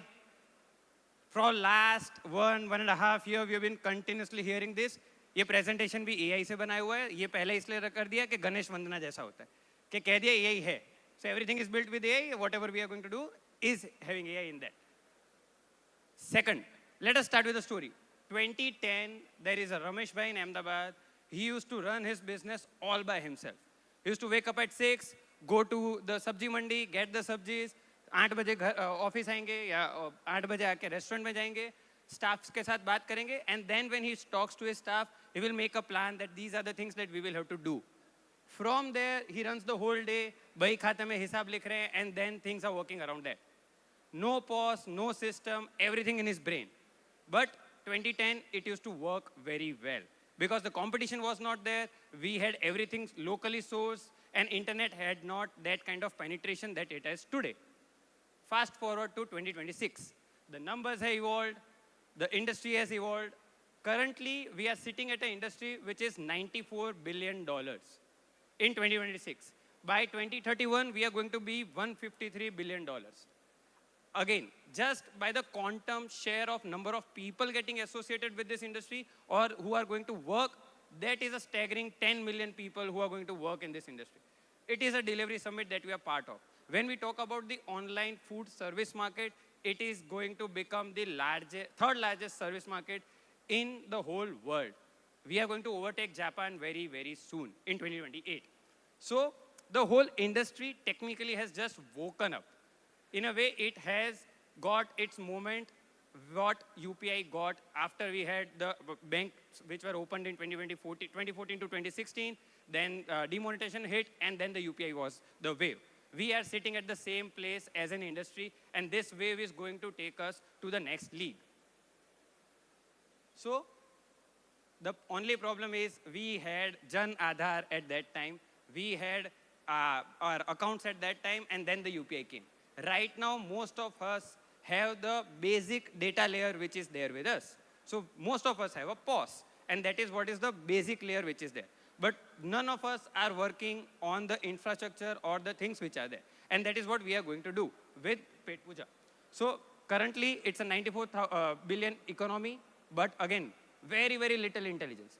The major intelligence which is there of this industry is with the top 1%, and it has not been democratized, and that is what we as Pet Puja are trying to do. So, again, when it comes to the overall structure, it is not always going to be the big players are going to win. India as a country, दो type से चलता है India. एक होता है India, दूसरा होता है Bharat. And Bharat is quickly moving forward. We have tier 2, tier 3 cities also moving in the league. They are also getting a lot of outlets, lot of new brands are coming up, and they are scaling up very, very fast. You will see Lapinos, you will see Wow Momos, you will see Domino's, Swiggy, and everybody saying that tier 2, tier 3 city is the place where their next growth is going to happen. But we all will have to keep in mind that growth is always going to happen if we combine the intelligence that we have in the top 1% layer towards the tier 2, tier 3 city also. We cannot work in the same fashion which we used to do in 2010. Okay. The main agenda of the overall ecosystem that we are in should always be to automate. But again, it is not just automating everything. You will see a lot of people talking about marketing automate kar do, ye automate kar do, wo automate kar do. But automate in a way to dominate. A lot of times you are replacing your front desk worker. But आप restaurant में जाओगे, कोई आपको greet करता है, you all like that thing. We are not telling you to replace your front end things which are there. We are just trying to make sure as a company, as an industry, we all should be working towards making our system stronger so that we can build on top of that and take it to the next level. So, what are the things which are there, which are needed? Majorly when we talk about, we have to now work on the things which are the repeat customer value, which are the AOV, what is the average order value that we have, and how can we increase that? A lot of our industry is wasting a lot of money in terms of food cost. We have 15 to 20% a lot of times food wastage in restaurants because we are not seeing our data. And that is where the next thing is going to happen. A lot of times the founders used to sit in the restaurants and then work around it. But post 2020, we see a lot of people running 2 restaurants, 5 restaurants, 10 outlets and those kind of things, where they are not present at all the places. At that time, you need systems, and then systems are going to help you. Because if you make a menu of 250 items, it is always going to make your food cost roughly 45 to 50%. But that is what we have to work on. Which are the dishes which are working, which are the things which are working for you, which captain is working very well for you, or maybe in a QSR, what are the things that are giving you more value or more repeat customers. Okay. So, usually people used to say, bhai, if AI is going to work a lot or not, if digital is the future or not. But in current time, digital is the future. That is for sure, and that is given. Everybody knows that we have to go digital. Everybody knows we have to be on Instagram to market. Everybody knows that we need a pause. That is the bare basic in today's time. The only thing that is going to be talked about is how much intelligence are we going to use in the next 5 years. And if you are in today's time adopting to the intelligence layer, that is the next layer which is going to be there, you are going to be written in the history. Or else most of the times you are going to read that history. That, okay, these are the 5 companies which did very well. These are the 4 companies which have scaled to 800 outlets, 400 outlets. Because all of these guys are using that intelligence layer. And that is what we as a company are trying to democratize. Okay, so let's talk about Pet Puja a bit. Pet Puja, we are present in 150,000 plus locations. In restaurants alone, we are present in 1 lakh plus restaurants. On top of that, we are present in 8 different countries. On terms of scale, we have 30% Zomato Swiggy revenue. That is approximately, if it's just a boosting thing, but the next 5 competition combined are also not this much. Okay, so that's the scale at which Pet Puja works when it comes to the delivery part of Zomato Swiggy. Every month, we are adding more than 5,000 restaurants, and it is just compounding year on year. The whole team is around 1,400 people, and we are present in 100 plus locations in India. I always have a saying, जो भी pin code में आपको अगर postal address आपका पहुंचेगा, वहाँ पे पेट पूजा का एक पॉस मिलेगा. So that is the thing that we have been always saying. All the pin codes in India, we have a restaurant which is live running on Pet Puja. Just a thing which a lot of people say to us, or a lot of people ask us about, what are you? And we always, people assume, we are a software company that serves to a restaurant. But sorry guys, we are not that. We are a restaurant company which happens to build a software. We are there to simplify your business. We are there to simplify all the data layers of restaurant which is there. How are we doing it? Most of the time, you will see all the people who are building softwares and those kind of things, they build a general CRM, and which is now they are putting it for everyone. They build a big ERP, now it is a cross-functional thing. But we at Pet Puja have always believed in going in depth.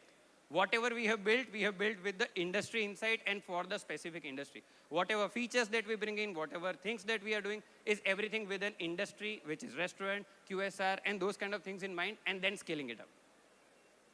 It is born for restaurants and it is not adopted for restaurants. In the whole process, we have to do a lot of hard work. Why? Because whenever we talk about hardware, we don't just import it, we build hardwares for our customers. If you have seen a waiter calling device, it is there which is completely built for India. वो device को आप फेंकोगे करोगे कुछ नहीं होगा. It is an idiot-proof device for the India as a market. If you see McDonald's, you will see a lot of kiosks which are there in McDonald's. You will see a same kind of kiosk which is there at Rameshwaram, which is by Pet Puja. You will see a same kind of kiosk which is at Idli Ghar, which is a one outlet restaurant, and you will also see that. So what Pet Puja is trying to do is make sure the technology is democratized. We are able to serve that technology to the whole country in the format that we are. On other part, we are building a lot of stuff.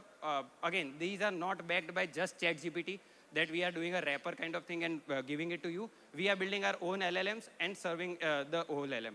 Why? Because the context of the data that we have on top of it helps us in doing that.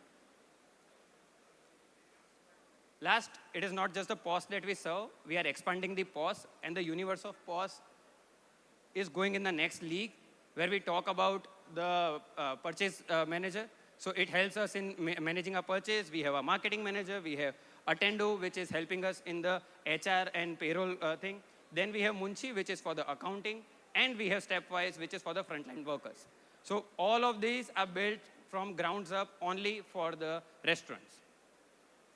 So this is not a thing where we are saying this is a feature roadmap or something of that kind. It is a statement of intent where we are saying we are building for you and we are building with the context that we have, which we have built with you. In the end, my time's up, but in the end, Ramesh Bhai used to run the restaurant in 2010 with his wisdom and his choice of doing things. In 2030, the restaurants are going to run on intelligence. It is just that who is going to be part of this journey and how are you going to impact from this. Thank you. Thank you everyone for your time. Thank you.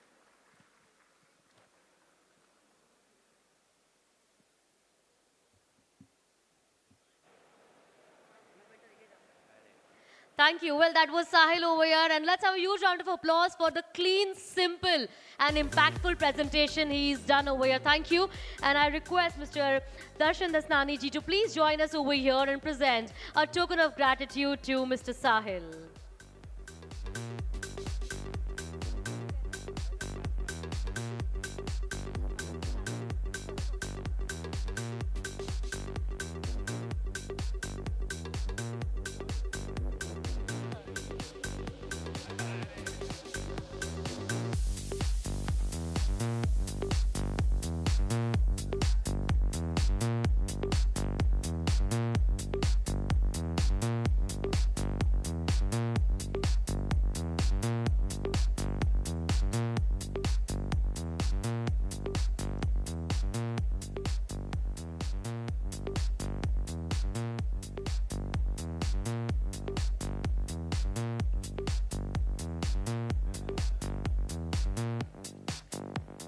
Thank you, Mr. Darshan, and thank you, Sahil, once again for being present over here. All right, as we now move ahead, we are also truly honored with the presence of dignitary over here. Aaj apni સાથે Food Delivery Summit 2026 માં જોડાયા છે માનનીય શ્રી દિનેશ મકવાના સાહેબ. હું એમને વિનંતી કરું છું અમારી સાથે મંચ ઉપર જોડાઈ જાય અને સાથે સાથે I request Mr. Yash Soni from the Ahmedabad chapter and Chef Anil Kotak to please join us. અને એમનું સ્વાગત કરે એક સરસ પટોલાના સ્ટોલ સાથે.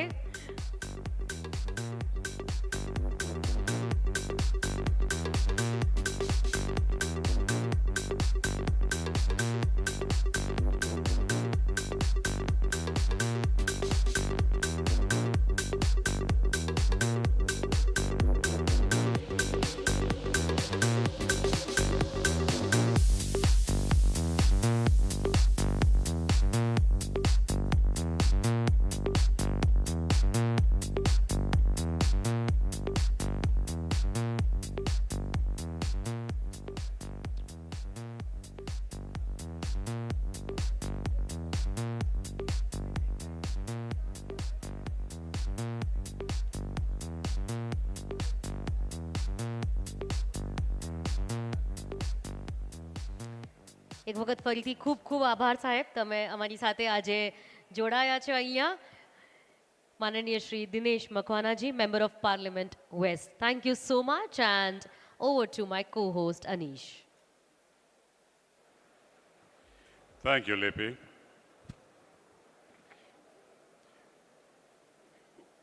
At the end of the day, while we all are in the service industry, while we're all in the food industry, the bottom line is that we are in business. And the business of business is to make sales. So how do we, in this room, with the brands that we have, build India's next 1,000 crore food brand? How do you become that one business that has not one, not 10, but 1,000 locations? How do you add 1,000 crores to your top line? Our panel today is going to be talking about just that. How you can be the next 1,000 crore food brand in India.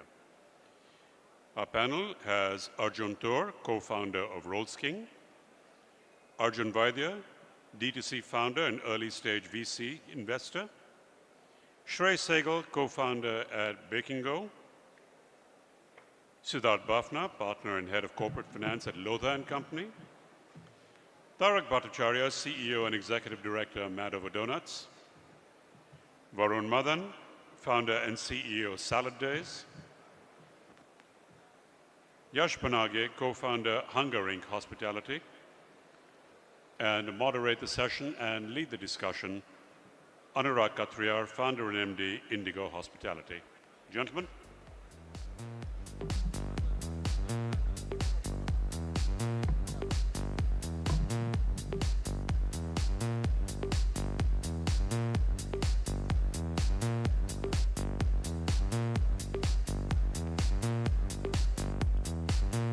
So Arjun Tour, Arjun Vaidya, Shrey Sehgal, Siddharth Bafna, Tarak Bhattacharya, Varun Madan, and Yash Banage, with Anurag Katriyar leading the discussion on how we're going to be building India's next 1,000 crore food brand.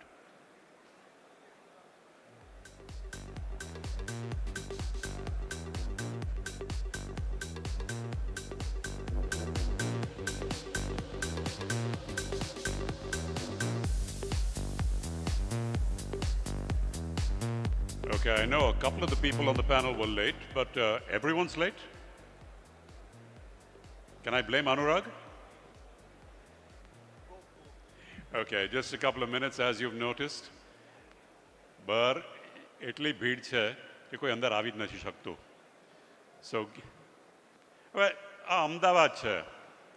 મુંબઈમાં તો 100 જણ હોય ઓડિયન્સમાં. અમદાવાદમાં કેટલા થયા? 800 થયા? 500 થયા? 5000 થયા? હા, અમદાવાદની એક્ઝેજ્યુરેશન છે. એટલે 20 લોકો બહાર હોય એટલે અમદાવાદી કે ના ના મારા તો 5000 છે અહીંયા. Now, but in all seriousness, it is crowded. This is such a great gathering over here. I have to say, I'm at food conferences, retail conferences every few months. And the response that I'm seeing over here from the audience, from the participants, from everyone who's been on stage is just incredible. I think one of the things that we can say for certain that if there isn't already a 1,000 crore food brand in Ahmedabad, we're going to get one very, very soon.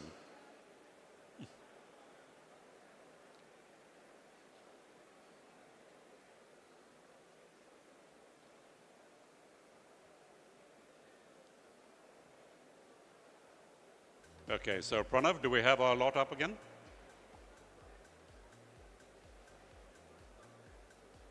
Come on up, guys. Don't feel shy. I bark a lot. I don't bite yet.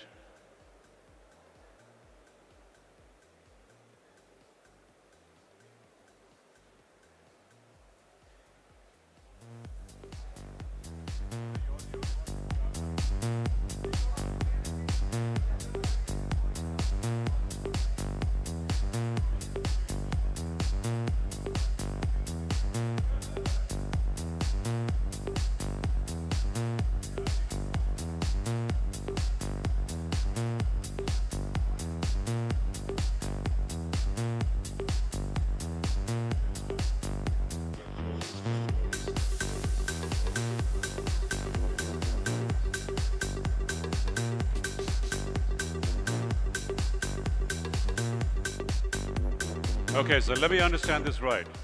You two guys just got off a plane, ran here from the airport, made it up the escalator and through that crowd in time.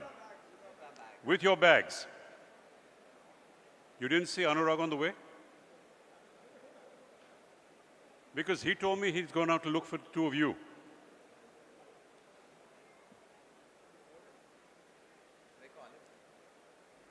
You're going to call Anurag? Okay. Can I put you on speaker?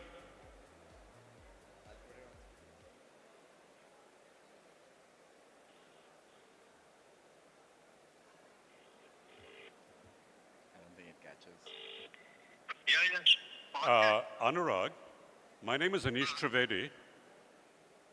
We are on a stage over here waiting for you to start a panel.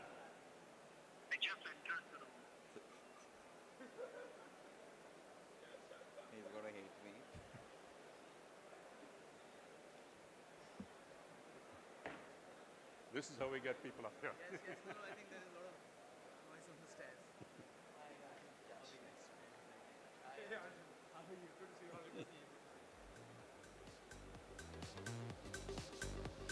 Everyone, would you please give a round of applause to Anurag Katriyar, who has joined us.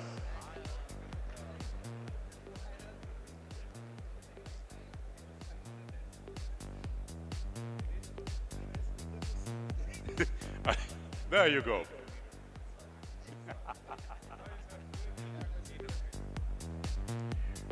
Okay, Anurag, I've already warned them. There's a lot of crowd out there. It's difficult to come through. The escalators are jammed. These bloody Ahmedabadis are mad. They've got 5,000 people out over there. Okay, you want to start up? And yeah.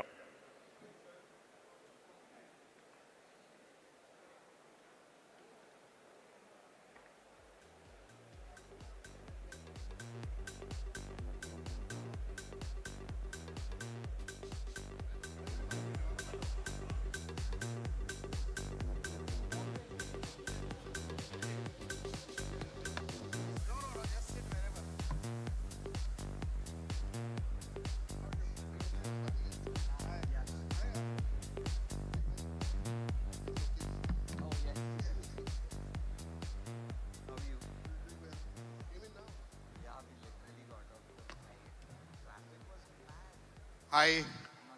First of all, apologies for this delay. You know, Anish never told me that I was supposed to be here at this hour.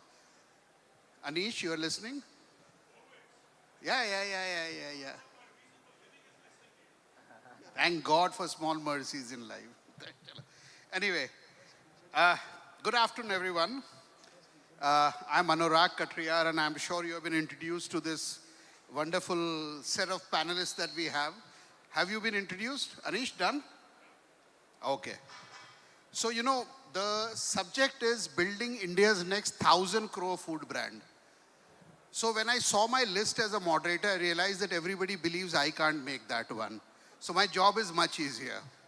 I just have to ask others how to create that 1,000 crore brand. You know, people say that 1,000 crore now is the new 100. 1,000 is the new 100. And I think today we have quite a few F&B companies which are, you know, in multiples of thousands, ranging from Jubilant to Devyani and many more like that. I've just named two randomly. This was very unthinkable. A few years ago, we were just discussing back end that, you know, 20 years ago, to reach 50 crores was like a huge achievement. And today, things have changed. The visions have changed. The India we live in has changed. और अब हम लोग 1,000 की बातें कर रहे हैं. तो मेरा काम बड़ा आसान है. I'm going to only be asking people how do they see the journey going forward. I'm going to start with you first. Okay. So very, very simple thing, Shrey. You can just, I think, solve on. Shrey, let's say you are already at a very good size, and you are hunting very fast towards the 1,000 crore mark. And so first question, how long in the horizon do you think you're going to hit that market before I come to the other part? So I think once you reach 300, 400 and you're compounding at 40%, Excel में तो 2-3 साल ही लगते हैं. अब reality में कितना लगेगा वो नहीं पता. Very good. So thank God. So first lesson learned here, gentlemen, ladies and gentlemen, everyone. Excel से धंधा नहीं होता है. Excel से सिर्फ हम लोधा साहब जैसे लोगों के पास जाते हैं. Go on, please. So I think, yes, compounding at 40% at a scale is always a challenge. But what I believe is for us, we have been able to build a strong backend, which really helps us to scale. Spend a lot of time, energy, money building You skipped my main question. How long for you to reach the 1,000 mark? I think 3-4 years from here, maybe. Fabulous. Yeah. Ladies and gentlemen, a round of applause for somebody sitting here who is running a beautiful bakery brand, and he's confident that in next 3-4 years, he will be scaling the Mount 1000, right? What will you be doing? Will you be doing anything differently to reach that number, or you continue doing what you're doing today? So you have to keep improving. There is no doubt on that. But if we keep doing what we are doing, we would reach there. I'm not sure what is the journey from 1,000 to 2,000, but 1,000 is what we believe. I was hearing Mr. Khetrapal in the morning who said there are 2,000 Maruti dealership in the country, so why can't we open 2,000 cake stores in the country? So it gives us more confidence once you come to the events, listen to the seniors doing this. But I think it is about scaling. If we have cracked the back end, we could replicate the product on the front end, we could reach that number. The demand is sitting over there. It is just about consistently delivering the product to the consumer is what we believe would take us there. No, I agree with you. End of the day, I don't think consumption is a problem in a country of our size. I think our market is huge. We are still not consuming too much of non-home food in comparison to some of the other countries. So yes, the scope is immense, but end of the day, product is the king. Now I'm going to move for a second to Arjun. From bakery to rolls, from Videshi to Desi, where do you see yourself in 5 years from now in terms of size? Not your size, the business size, please. I mean, at the growth rate that we are growing, we should, to be honest, I will not touch 1,000 crore. Whatever I say, 5 years for us, the size we are at the moment, 1,000 crore will not be our figure, but we'll be north of 600, 650. वो हजार तो 5 साल में 650 तक पहुंचोगे. हाँ, 650, 700 पहुंच. लोधा साहब क्या करोगे कि वो 5 साल में 1000 पहुंच जाए? Sorry, बाफना साहब लोधा. क्या करोगे differently कि वो 5 साल में 1000 पहुंचे? I think if he just keeps focused on the systems and processes and the people, I don't see it being a challenge, because his model is obviously a very good model, small format, and we've seen very good success stories like Belgian Waffle, for example, 800 stores, Wow Momos, and they've all got to that scale. So for people to reach from 150 Arjun, सीखो कुछ गुरुदेव से. We will also give our best that we reach that figure, at least invest in ideas that can compound after a certain point. I think that's the key. Then when the inflection point comes, the speed really grows. One question, very simple, crisp, yes and no answer. When do you think, first of all, do you think you will reach the Mount 1000? And yes. If yes, when? I think about 7 to 8 years. That's what we feel that it's a good time without sacrificing on a lot of values. So after this discussion, Sure. please have a meeting with either Arjun or... I'm going to grab both of them. Yeah. They will tell you how to reach there faster. Okay, now I'm going to come to the big daddy, Yash Babu. So Yash, these guys are dealing in very good products, but they are like more, more acceptable, more massy. You are Mr. Class. So this is like, they are dealing with Govindas. They have tier 2, tier 3 cities to go. You are Mr. Amitabh Bachchan. So how do you see your journey to 1000 happening? And what will be the main engine for growth for you? I think everyone's journey to 1000 is different. I feel everyone takes a different way of going at it.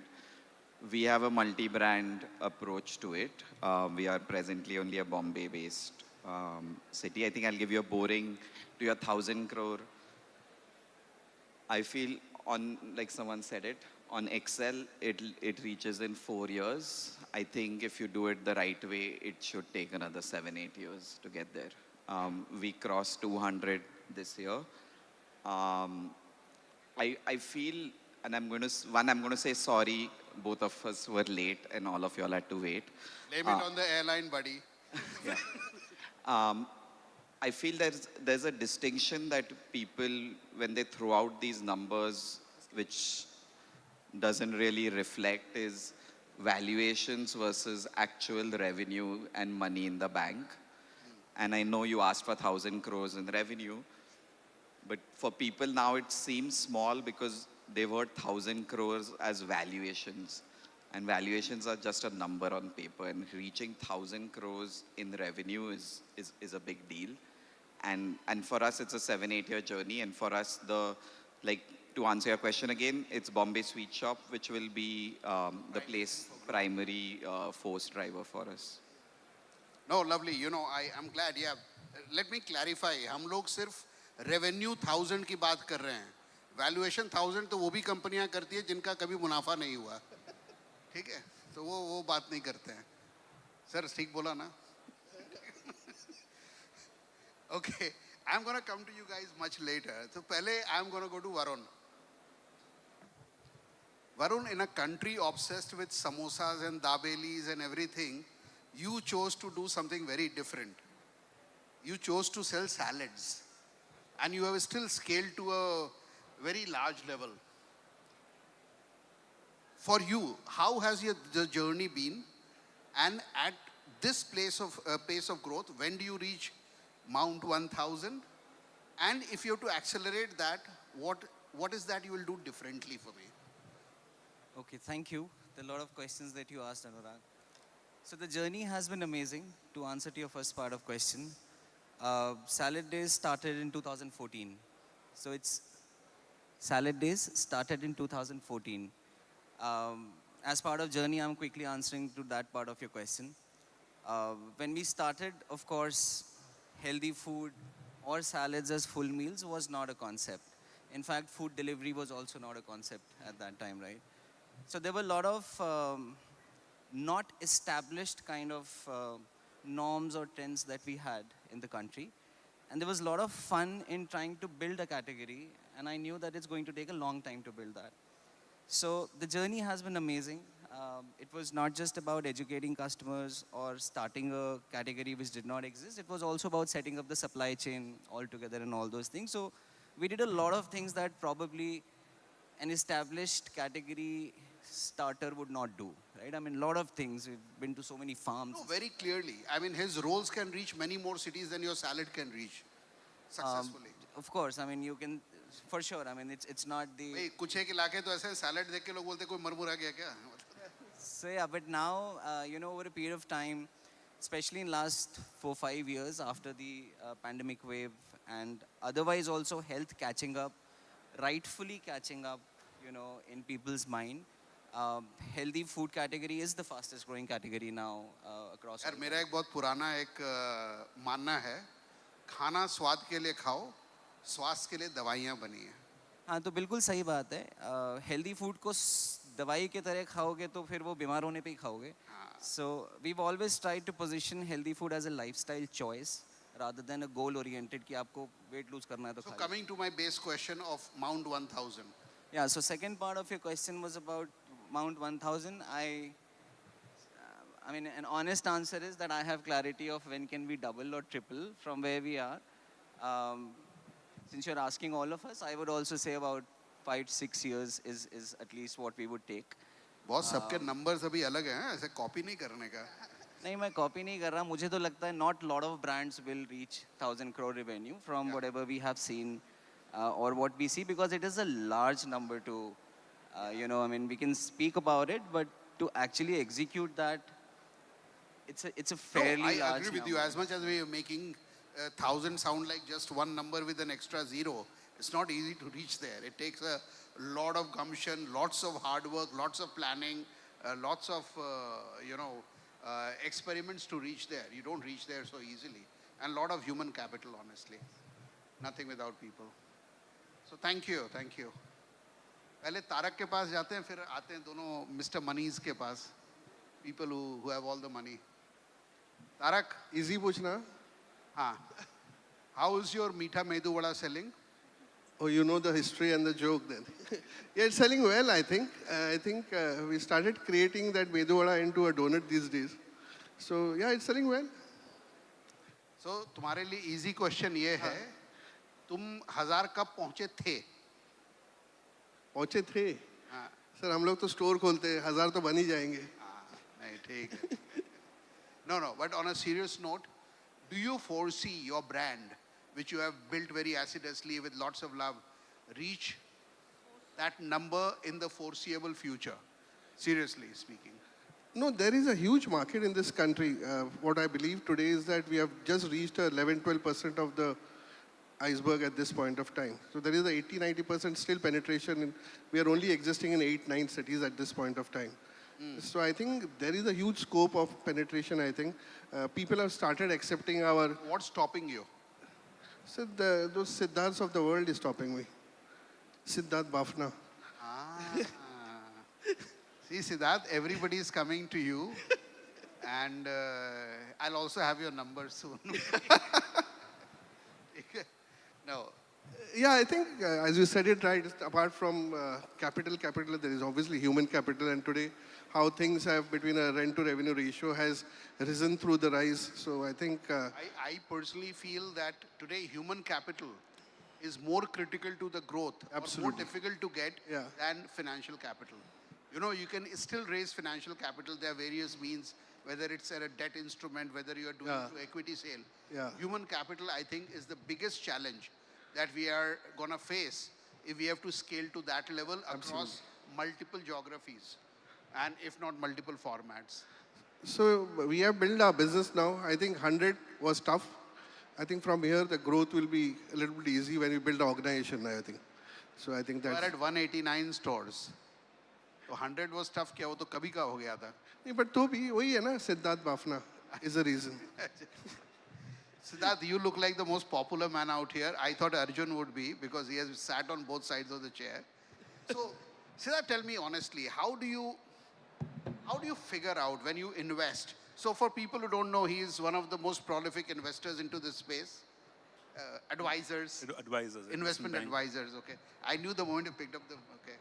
So what exactly are the 3 things you would look for as a must green tick for investing in a space for, and you know, getting growth capital to them to reach whatever, 1,800, these are numbers. What are those 3 things you'll look at? So, you know, first of all, I just say that the 1,000 crore number to me is just vanity. It's vanity. It's not really reality, right? It's to chase 1,000 crores, but if you don't have the right business model, if you're losing money, right? If your unit economics are not good, if you're not meeting your corporate costs, you're not profitable, despite getting to 1,000 crores is frankly pointless. So to me, the first thing that I would look at as a banker, or perhaps an investor would look at as an investor, would be how good is the unit economics model, right? So if the payback periods are too much over 3-4 years, I would worry, right? So if despite reaching a reasonable scale, if you're still figuring out your model, it's a big challenge. It's a big change. The second, so I would unit say, economics is number 1. And then second, of course, is the corporate costs, because a lot of companies will scale, but the corporate costs will be so high that, you know, they're not even really a 2-3% EBITDA margin business. And I'd say that at something close to 1,000 crores or even 500 crores, unless your EBITDA margin is 10-15%, after meeting all your corporate costs, is frankly, would be worrisome for me. And last but not the least, especially if you kind of are at the 1,000 crores, is your business model capping out? Or is there still a lot of scalability? Yeah, there is still right? like... So, I mean, think about like a Subway, for example. It has half the number of stores, less than half the number of stores than a Domino's does in India.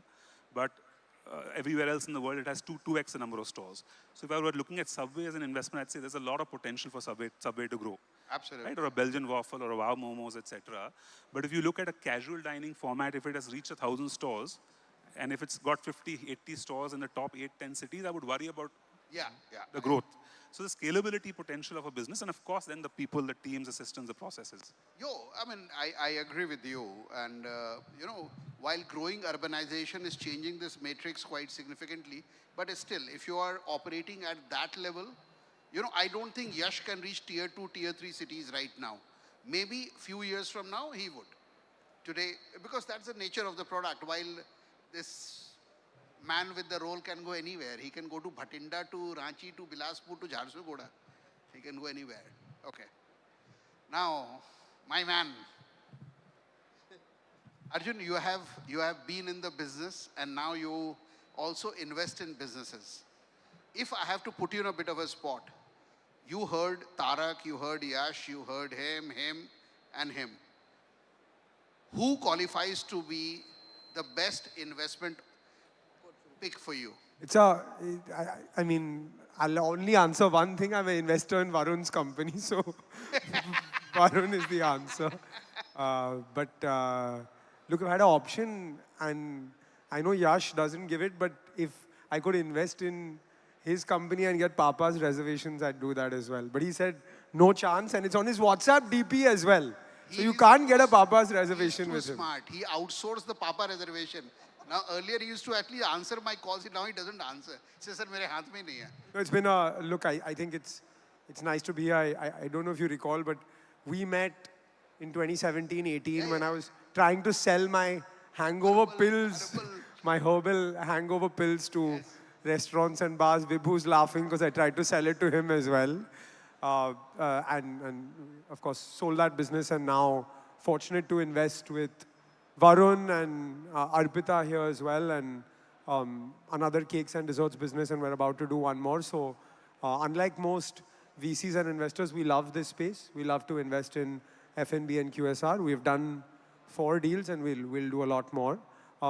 Just on what Varun was saying as well, I think the one thing about Salad Days that the name doesn't say is that it's far more than a salads business. So wraps, sandwiches, other bakery items, desserts, and drinks is a large part of the portfolio as well.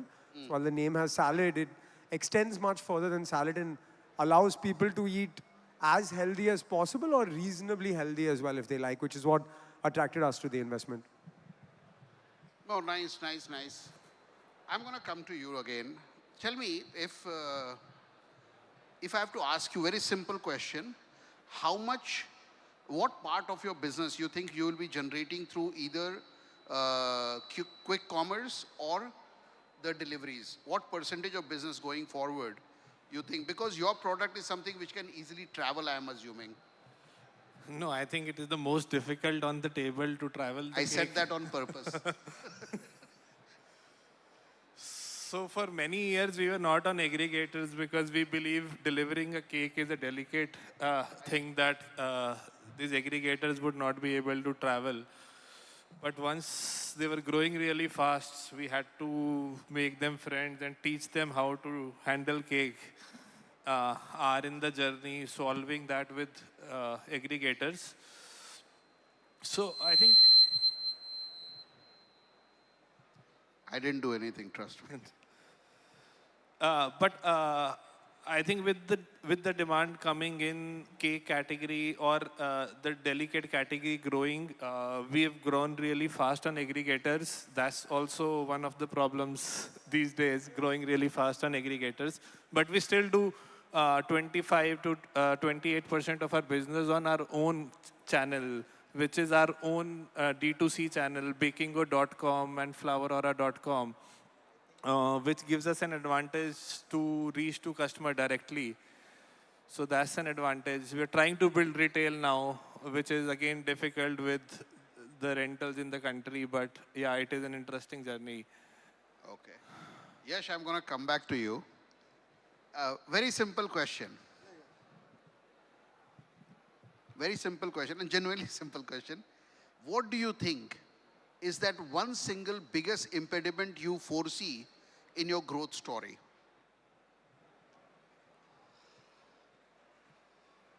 It's a good question. I feel... Sometimes I do go right. For us, I think you spoke about it, human capital.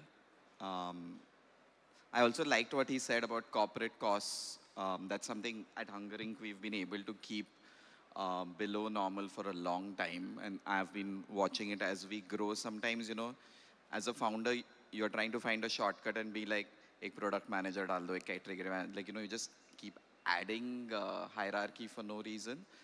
I feel human capital at the time of AI is going to be important because for me as a founder, actually AI solves a lot of things in hospitality which we hated.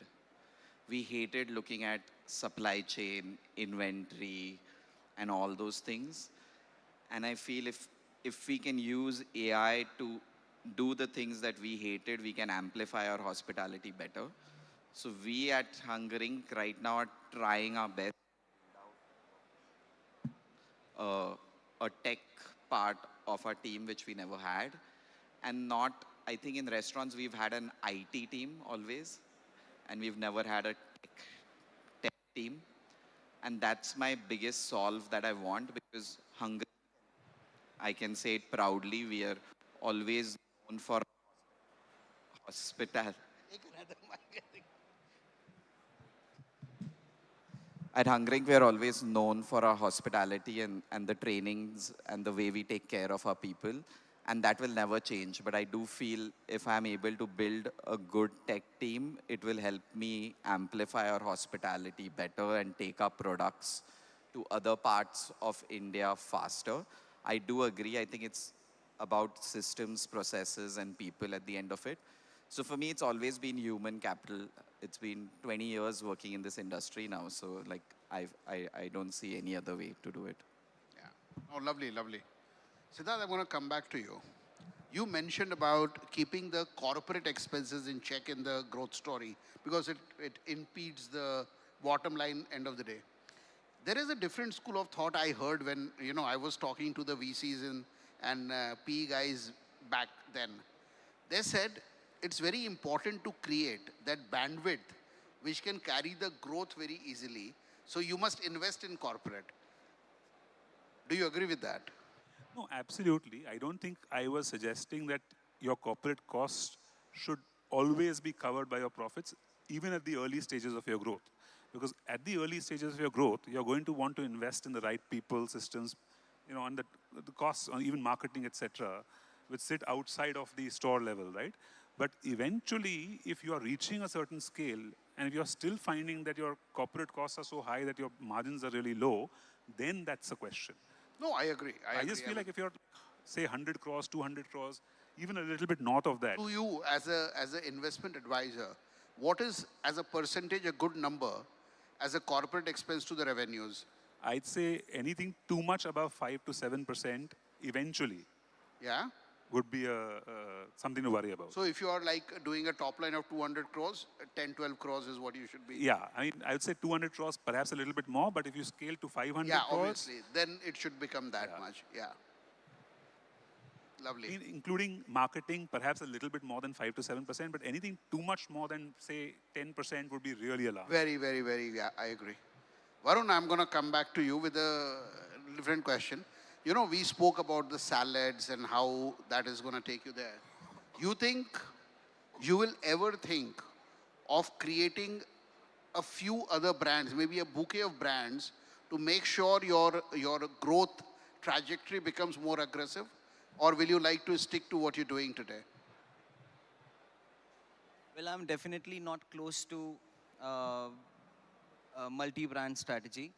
But for us specifically, for now, I see that there is a lot that we can do with Salad Days itself.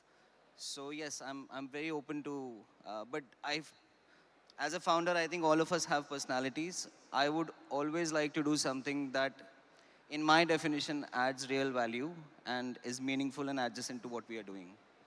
No, there is nothing right or wrong. I've tried many times to tell him to do another brand, but he doesn't want to. Oh, you didn't tell him that you asked me to ask this question to him? Sorry, he told me to ask this question to him. Arjun, same question to you. When you move from, a little different, not the same question, when you move from one region to another, the taste profiles, the taste buds change very dramatically. What is very popular in Maharashtra could be a complete failure in Delhi, Gurgaon, and Noida. When you're penetrating more and more cities, do you make those little amendments, little changes, little customization to the food to taste the local palate? Or you say, this is what it is. If you like this food, come to me. I mean, when we were expanding to south and west of the country, we started in north. I mean, there was a lot of noise around us also saying that, listen, this will not work in south. This will not work in West from a taste profile perspective. We took the hunch of not changing the menu. Today we operate pan-India. When we do our menu, our sauces, our breads are exactly the same. And I'm grateful to the consumer that, the taste has been accepted that way. But at a larger scale, I do feel that the nuances cannot be ignored, even if it's slight or even if it's large. And we take the journey as it is. We keep getting that feedback and we keep improving. And I don't have a definite answer that will it work or will it not, but we are happy to fail and learn and grow from that perspective for sure. No, I truly appreciate. I would always, I mean, for whatever it is worth, my advice would always be, don't lose your core. The moment you lose your core, then you lose your identity. Same question to you. कोई दूसरा brand भी करेगा? No, I don't think so. We cater to a western desert, so the sambars change every city I know. But हमारा same ही रहता है. So usually we do a lot of drops, etc. So regional cuisine wise, we don't change. So it continues. No, not from a region perspective. Sorry. What I meant to ask was what I asked this Aikor for bringing newer brands. See, end of the day, you know there is a certain run rate you have with this brand, which is nice, consistent, good. But if you have to accelerate the pace of growth, one way is okay, organically or push karo, kuch karo. Would you also like to look at, and many brands have tried doing it. I think I remember Jubilant trying to get into biryanis and Chinese and all. I don't know where it stands now. I'm sorry, I don't remember. Would you like to do something like that? I don't think so. Donut will still be our hero at the end of the day. Maybe we'll do something which will complement the donut category. Maybe we can do a brownie tomorrow. We have started doing a lot of coffees now. But my donut will still be the hero. I think that will not change. No, that's fine. I mean, that's absolutely fine. That will always remain your core. But sometimes, and there is no right or wrong about whatever we are talking. I'm sure all of you will agree. It's a perspective to have. Somebody may want to have multiple brands to grow. Somebody said, no, I'll keep pumping this. So, yeah, I don't know. How much time are we left with? Kahan hai? Shri 108. We have... Huh? A lot of time. 5 minutes? 10? Oh, we have lots of time then, okay. Then suddenly the perspective changes. So I'm going to come to you now, Arjun. The other one. Not the roll wala, the salad wala. Okay. Arjun, now, as an investor, if you have to pick out one category of food where you see the journey to Mount 1K is going to be I will not say easiest, but maybe quickest, what would that be for you? Look, it's if you ask me which category will have scale fastest, then the easiest answer is biryani, burger and pizza, right? Because those are the largest categories. The challenge with those categories, those are extremely competitive, They are right? very competitive. They're very, very competitive. So when I mean, we invest in early stage businesses. We don't invest as the businesses are large, and we hope that our businesses can get scale. I think today, if I was to invest in a food brand, like we invest in categories that have gotten more competitive now, the taste palette of the consumer has changed, and the consumer loves options, right? If you ask me 5 years ago, would I believe that I would invest in a brand that sells healthy food in India? I would probably say definitively not. Because I burnt my finger 30 years ago with a brand. Because there's no market, but it seems like Varun is doing fine and he's doing well. But then we also have an investment in Arpita's business where there is regional Indian cuisine nuances. Like she has a Bihari brand, a Khichdi brand, and a Chole brand.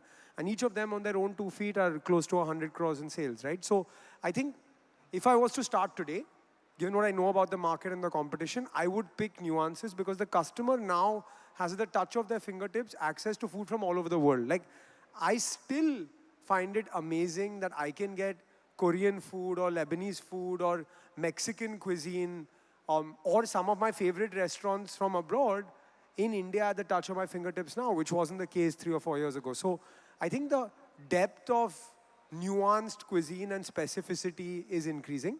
And so if I was to start today or look at investment today, I would not look at the biggest categories, the biggest TAM, because those categories have real big players who have real big muscle that's hard to come up against. Oh, nice. I think you still skipped the question, which segment, but it's okay. We'll take that. I answered it. But like any investor, we take a roundabout way to answer the question. I know. Yash, see, you mentioned that your Bombay Sweet Shop is going to be your primary vehicle for growth going forward. And a significant part of that business is deliveries and quick commerce. With the way, this quick commerce and this is growing and the way it is fledging, do you see somewhere there is a risk to the brand financial health with so much dependence on a third party aggregator? Do you see that as a risk, or you see that as a easier opportunity to grow fast? There are two ways to look at it. I knew this question was going to come. Just for everyone and my promotion, we launch on Blinkit tomorrow. So please, if you're in Bombay, please order on Blinkit. So it's a very, I'm going to say it's a controversial opinion because I'm saying it in the wrong. Give your opinion. My opinion is, as restaurateurs, as food and beverage creators, or like the way I look at our company is, we are not just restaurants now, we do products. But are we great at creating distribution channels? Are we great at creating the funnels that are needed? No, we are not. So you're always going to look at the right partners. So may it be aggregators or quick commerce channels. These guys are your partners to reach the consumer. And we have to be where the consumer finds convenience. And it is, I know there will always be a battle of high commission rates, this pushback. But as a business, every one of us needs to create intrinsic value that the partner sees in you as well. That both of you can come to a table and there is inter-respect, and then you can get onto a great relationship. So in our case, we hadn't got onto quick commerce yet. And I'll also be honest, we'd got a lot of people pushing us to do it, but we didn't because we knew as a brand we weren't ready for it. We knew the products we had weren't the right for quick commerce. So we took our time with it, make sure our production is ready for it. Because once we get onto quick commerce, we can't be like Swiggy, Zomato of turning it off.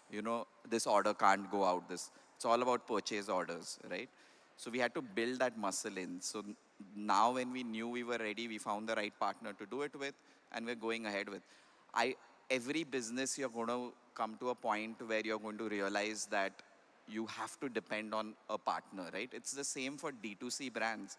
If tomorrow Blue Dart or Delivery says we are shutting down operations, 90% of e-com business in India will come to a standstill. So I feel like it's about building the right relationship. It can bite us in the future, but right now I'm looking at developing that relationship even more. No, I agree. In your case, I think if I have to take a simple line, whether you depend more on brick model or a click model, I think for you, for what you are saying is your primary vehicle for growth, click will be more important than the brick for now. It may not be the same for everybody. Yeah, so we crossed 100 crores for Sweet Shop, but we are only out of Bombay and we have only 6 stores. But that 100 crores only possible because we have the aggregators to push through dark stores, right?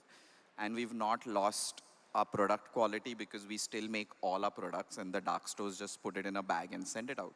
So it's a low cost model for us, but it helps with distribution. So I think with Bombay Canteen, for example, our numbers as a one store restaurant are huge. But our Swiggy Zomato in there is 10%. But we never wanted. I actually think 10% sounds very high to me for Bombay Canteen. Yeah, exactly. So, and people come to us saying, push it higher. And we are like, but that brand was never meant to deliver food to someone's house. That brand is meant to be experienced in a restaurant with service. So I think you have to fight the battles that you want. For you, brick or click, which goes first?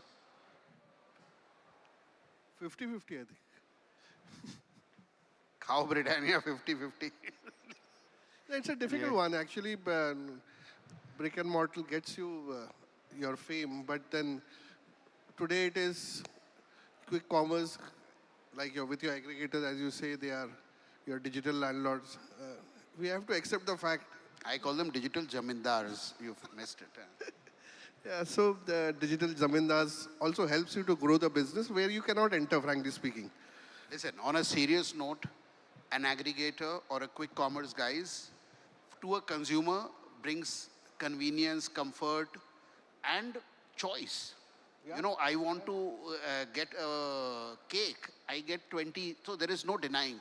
Unfortunately, in order to build their businesses, instead of these 3 C's, they went to the 3 D's, which is the discount and discovery and delivery cost, which went very high. It's not that I would never say quick commerce or aggregator business is bad. It's the terms of engagement which needs to be right. Absolutely. Anyway, I think we be here. I'm very.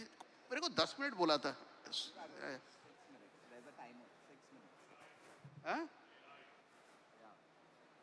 Ah, you're alive. Okay, thank you.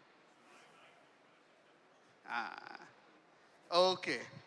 Now, let's take some questions from the audience. किसी के दिमाग में, ज़हन में कुछ भी शक, शुभा, सवाल, इतने सारे महारथी एक साथ स्टेज पे जल्दी नहीं मिलते हैं. सिर्फ NRAI फूड डिलीवरी समिट में ही संभव है. किसी का कोई सवाल? Can we have somebody going around with a mic in case somebody has a question?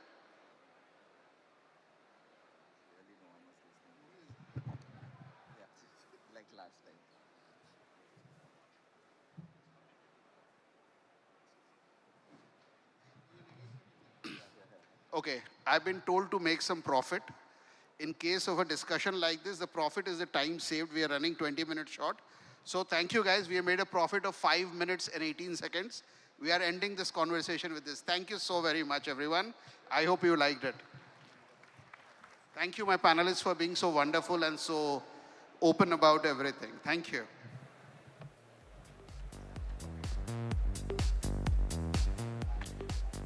Anurag, the 5 minutes was brought forward because it took you 20 minutes to get here in the first place. It was all your fault.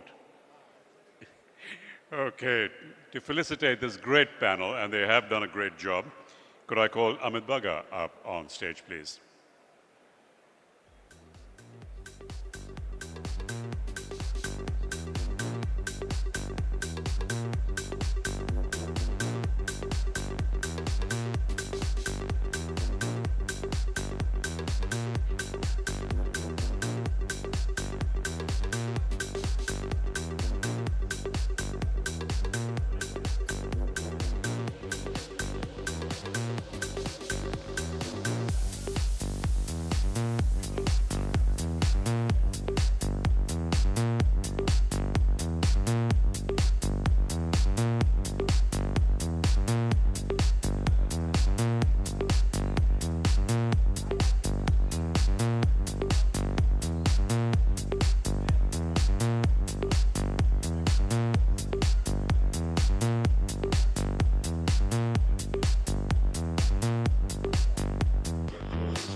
Thank you, gentlemen.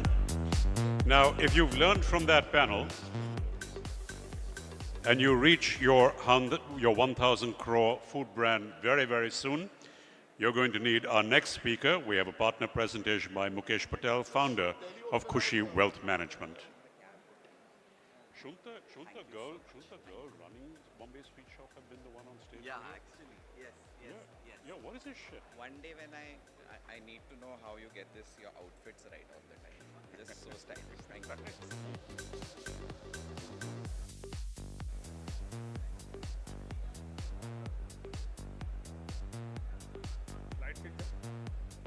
This one?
Vamos que eu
Okay, I realize everyone wants to know how our last panel made their 1,000 crores, but could I get you to take your seats again so you can learn how to spend it? So come on, grab your seats so we can get our next session going.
Hello, hello, hello.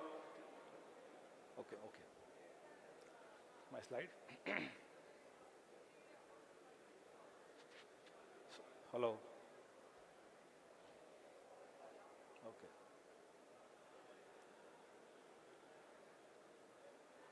Hello, everyone. To please sit down.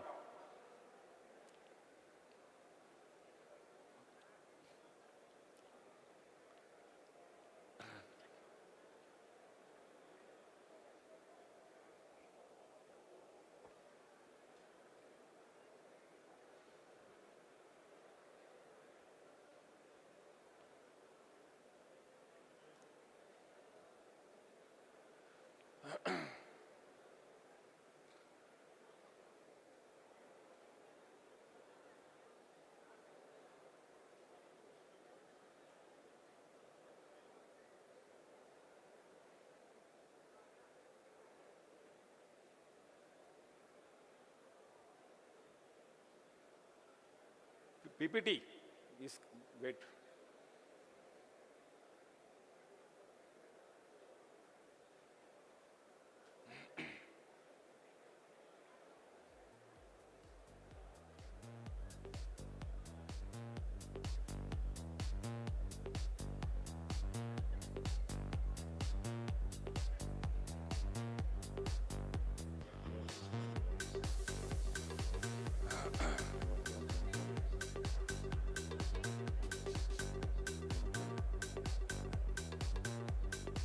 Yes. So can start. Hello friends, good afternoon. तो अभी last panel आपने देखा 1000 करोड़ की company बनाना है food में।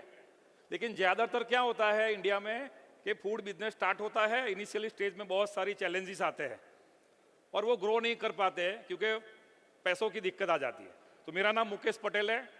2004 से मैं financial services का काम करता हूँ। तो don't just work for money, let's plan money work for you. मतलब आप बिजनेस करते हो पैसों के लिए, आपका फूड बिजनेस है, लेकिन पैरेलली आपको अपना इन्वेस्टमेंट ऐसा करना है जो आपके लिए काम करे और ये इन्वेस्टमेंट आपको रेनी डेज में काम आएगा, लाइक लॉकडाउन कुछ भी। क्योंकि अभी हमारा एक सेशन था नीचे, तो सबका यही प्रॉब्लम था कि भाई पैसा कैसे रेस करे, चैलेंजेस आ रहे हैं। तो देखो सारी कंपनी 1000 करोड़ पे इतनी जल्दी नहीं पहुंच जाती है, तो सबको पैसों की रिक्वायरमेंट चाहिए इनिशियली 2 इयर्स 3 इयर्स 5 इयर्स में। उसके बाद आप एक स्टेज पे पहुंच जाते हो और सबके सारे से कनेक्ट नहीं होते, तो आपको इन्वेस्टमेंट करना है। तो your business is your first engine, बस your investment is your second engine. और ज्यादातर बिजनेसमैन यही सोचते हैं कि मैं मेरे बिजनेस में इन्वेस्टमेंट करूंगा तभी पैसा बनेगा, और ज्यादातर लोग सेकंड जनरेशन थर्ड जनरेशन होने के बावजूद भी 25-50-100 करोड़ भी नहीं बना पाते हैं, बिकॉज ऑफ उनको इन्वेस्ट के बारे में कुछ पता ही नहीं है। So big question is what's happen if your business stop paying you. तो ऐसे टाइम पे क्या करोगे आप? तो बहुत सारे बिजनेस ऐसे टाइम पे बंद हो जाते हैं। तो आपको पैरेलली इन्वेस्टमेंट करना है, तब आपका बिजनेस बढ़ेगा। अब देखो, अब इन्वेस्टमेंट इंडिया में बहुत सारे ऑप्शंस हैं, म्यूचुअल फंड है, प्राइवेट इक्विटी है, कैपिटल वेंचर फंड है, आपके बिजनेस में लोग इन्वेस्टमेंट स्टार्टअप में कर सकते हैं, बहुत सारे ऑप्शन है। तो पिछले 13 सालों में इंडिया में कितना पैसा बना है? Average 15 times average money. अच्छे फंड में तो अच्छा पैसा बना है, 15 टाइम्स बहुत होता है। नॉर्मल इन्वेस्टमेंट में इतना पैसा नहीं बनता है। और देखिए,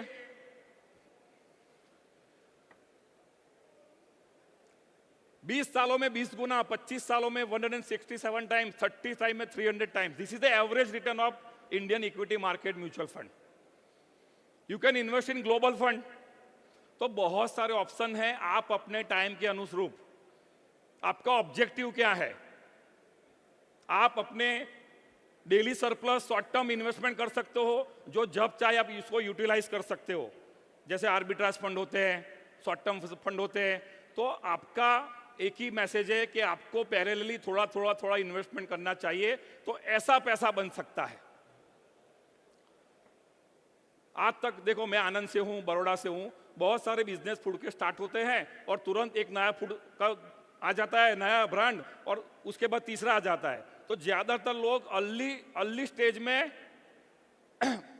बहुत सारे प्रॉब्लम आते हैं। तो इसीलिए आपको इन्वेस्टमेंट करना चाहिए, लेकिन ज़्यादातर लोग ऐसा सोचते नहीं कि भाई इतना वेल्थ मेरा बन सकता है।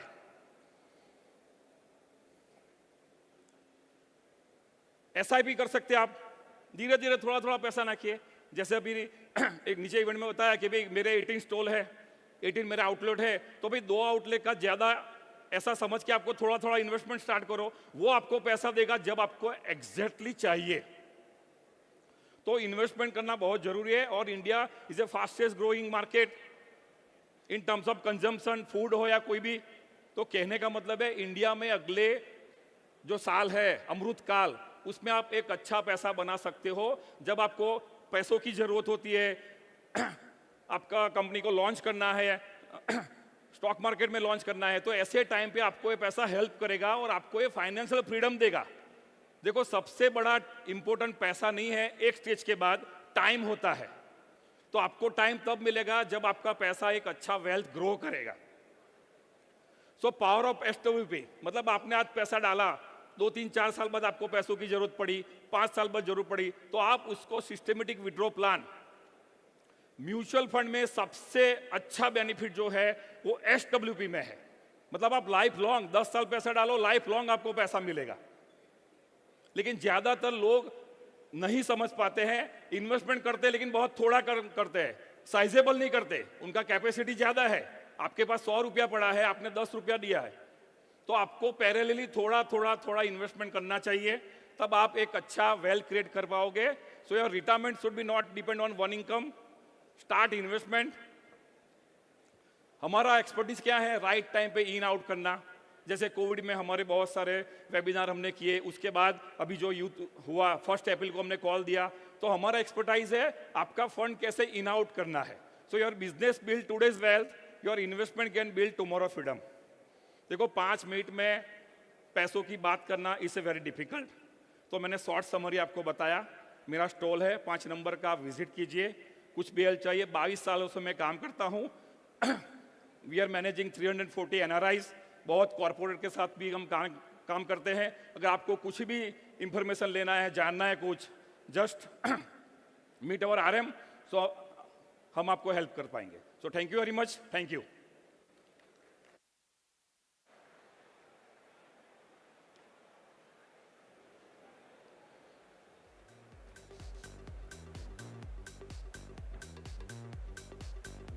Thank you, Mukesh. And to felicitate him, could I call Chef Anil on stage, please?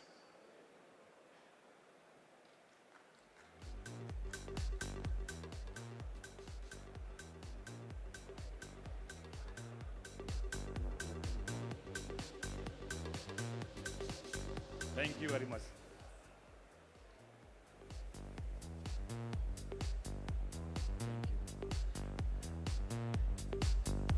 Thank you.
Our next panel is going to be talking about something that was discussed in great detail yesterday when we were at Gift City.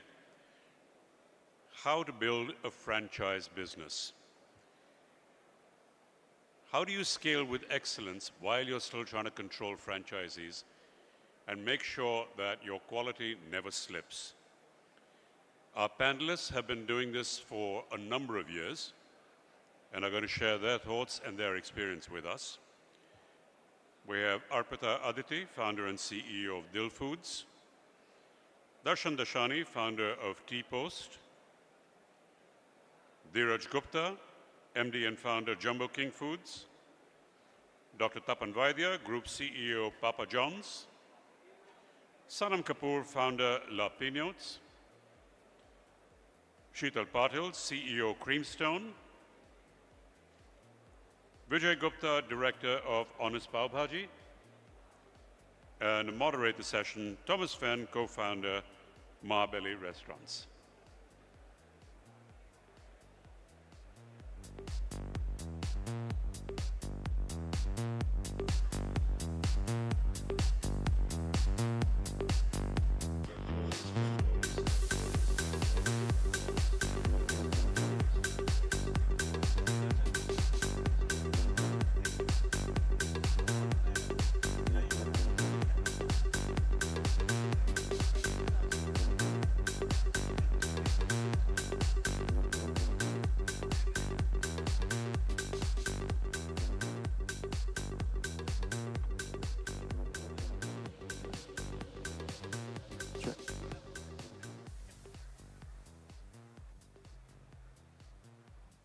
Good afternoon, guys. Thank you for holding off on your hunger and joining us for this session. Let's dive right into it. And the topic that we're covering today is franchising, whether to do it, whether not to do it, how to do it. It is, if done right, it is possibly one of the fastest routes to expansion. But with every new outlet that you open, it brings in a new operator, new sets of realities, new problems, standardization issues. So what we've done over years, we've put together what we think is an interesting mix of people across number of sizes of outlets, type of cuisine that they serve. Some are serving internationally, some are international brands that have come to India. So I hope you have a good session, guys, and thanks for joining us. I'll open with Sheetal. When you evaluate, good, Mike's good. Right. When you evaluate a franchise applicant today, I'm guessing that once a brand hits a certain awareness level, there is a fair amount of people who come to you saying, hey, I want to open a brand right there. So what matters more? Is it the capital that they have in hand? Is it operational capability? Is it a cultural fit? Is it a locational advantage? How do you make this decision in terms of how to do it? Am I audible? Slightly closer. Hello. Yeah. As you said, it is just not the capital. I think I would like to put it that when you select the franchisee, there are 3 C's: capital, commitment, and competence. These 3 are the key important things when we, shortlist the franchisee. Also comes along with that is how the franchisee's own self-interest, short-term self-interest, and the company's long-term interests are aligned. So when these 2 things are, put in a perspective, the next come is that how well the franchisee would want to get involved and the location what he has and then the so on. The important aspect is while choosing, we see to it that the franchisee who is selected has this particular outlet as a main source of income and not as a passive income. What we see generally is, in today's terms, a certain amount of capital is very much easily available, and everybody from however big, small, everybody wants to get into some or the other kind of foods. So basic human instincts, roti, kapda, makan, everybody would want to get into these things. But it's very easy to open up a franchise store and get aligned. But how well we can run it, that's the biggest challenge. So initial criteria is that how do we select? Second, the company itself needs to align its goals that which area the company would want to do that. Say, for example, in Creamstone, consciously we have tried to remain below the Vindhyas. We have made small clusters, and we choose franchisees in those areas where the brand resonates. Example, if at all I have to say, if at all I entered, say, from Bangalore to Hyderabad, you have 4 district headquarters, Anantapur, Kadapa, Kurnool. So we have aligned our stores along with that. Same case in Maharashtra, we have Sholapur, Kolhapur, Sangli, we have made clusters. So these are few things which has really worked with us. Currently, we are at around 135 stores in 35 cities and 7 states. And we intend to do, continue to do that. And we have one of the best success rates with respect to attrition of franchisees is concerned. Was there any selection criteria when you started out which has now changed, like maybe over running the business over a period of time, that you'd say, okay, I don't do that anymore because that's a bad thing to do? Yes. Initially, what we had decided was, around 8-10 years back, there was a trial store opened up in Mumbai and a couple of other places. What we learned was that clustering of the outlet. Go to the markets where the brand has the strongest resonance. Now, last 4 years, we have seen that by choice, we decided that we are very strong in the Telugu states and the peripheral areas of Karnataka, Tamil Nadu, and this one. So our expansion for the last 2 years, wherein we added 60 plus stores, have been in this market. And yes, Tier 2 is one which has shown us the tremendous success rate. So it is not just the Bangalore, Chennai, and Bombays of the world, but Tier 2 has really worked. And we intend to continue to focus on these particular areas. Thanks, Sheetal. Sanam, next one's for you. 800 stores, pan-India, monster, right? In my head, there are these 2 competing priorities, right? Like a franchise partner wants to build their own business. They want to exercise some sort of autonomy and maybe think on the ground. While a franchisor wants standardization, wants a consistent experience across the board. So if I had to say, there are 2 extremes, right? One is autonomy, which you're giving your franchisee the freedom to kind of do what they want, versus control. So how do you decide? It's never one or the other, right? You land somewhere in the center, some towards autonomy, so how do you make that decision between, because it's a lot of stores and you need to also kind of ensure, how is that decision making work like? So ideally, in a selection for a franchisee, there are a few parameters what I look at. Do they bring clarity? Do they bring value? So whenever I pick a franchise, my priority is to understand what value they're going to bring into my brand. I am not looking for the investor. There are a lot of people who can invest money or I can raise money, but I'm looking for a partner who can actually invest their time.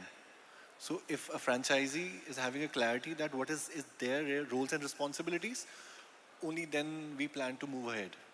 And on the first go, we need to make it very clear what is your responsibility and what is my responsibility. There's always of course, in a franchise model, we need to understand if a franchisee follows, let's say, 90%, 95% of the things as per the company, I think as a company, I'm okay simply giving them 5 to 10% of leverage. So, which certainly gives them an edge to have a better understanding. And from there, we can actually split the roles also. Let's say, I say I'm looking for a standardization in terms of quality. In terms of service, I give you a free hand how you manage the product at the outlet level, to some extent. On the contrary, we need to understand if a franchise follows what the company is guiding them, there has to be a reason because they're paying us royalty, they're paying us the franchise fees. That's the wise mind to take it forward. If they don't do that, I think that's the wrong partner we invest in, and that's a wrong company they're working with. So this kind of clarity certainly draws a very wide and a very clear line wherein a franchisee should understand what is their responsibility and what is my responsibility. At any stage, post we jump into the pan, we cannot swap the thing. Let's say I work in a franchise-owned, franchise-operated model. Let's say after 6 months, the franchisee walks in and says, hey Sanam, I don't want to take care of the outlet, you take your outlet back. So I can certainly tell that person, hey, we don't work like this. Our values, our understanding, our relation, our parameters were clear on the day one. So, yes, certainly we have a way how we're going to handle the situation. The situation says, if you're not willing to work, let's not spoil the brand. Let's sit down, work out. We can look for a new partner. You take your investment out, new partner can hop in. So there's always a way to handle a franchise and to make a clear line how they're going to manage the show. If a franchisee is not following the company's parameter, it's going to be a big loss for the franchise and the company as well. Of course, they need to understand if the fundamentals, what company is telling the franchise to follow, is working for, let's say, 98% of the franchises. So there's no point, it will not work for rest 2%. Of course, we need to understand case-to-case basis, but balance 2%, they need to understand, they need to follow the entire structure as per the company.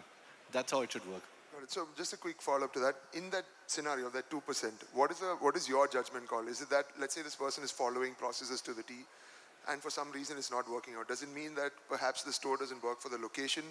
Or does it mean, would you offer flexibility to the franchise, say, okay, maybe you can make these changes to adapt, and, you know, like, is that freedom that you give, or just say that's a no-go?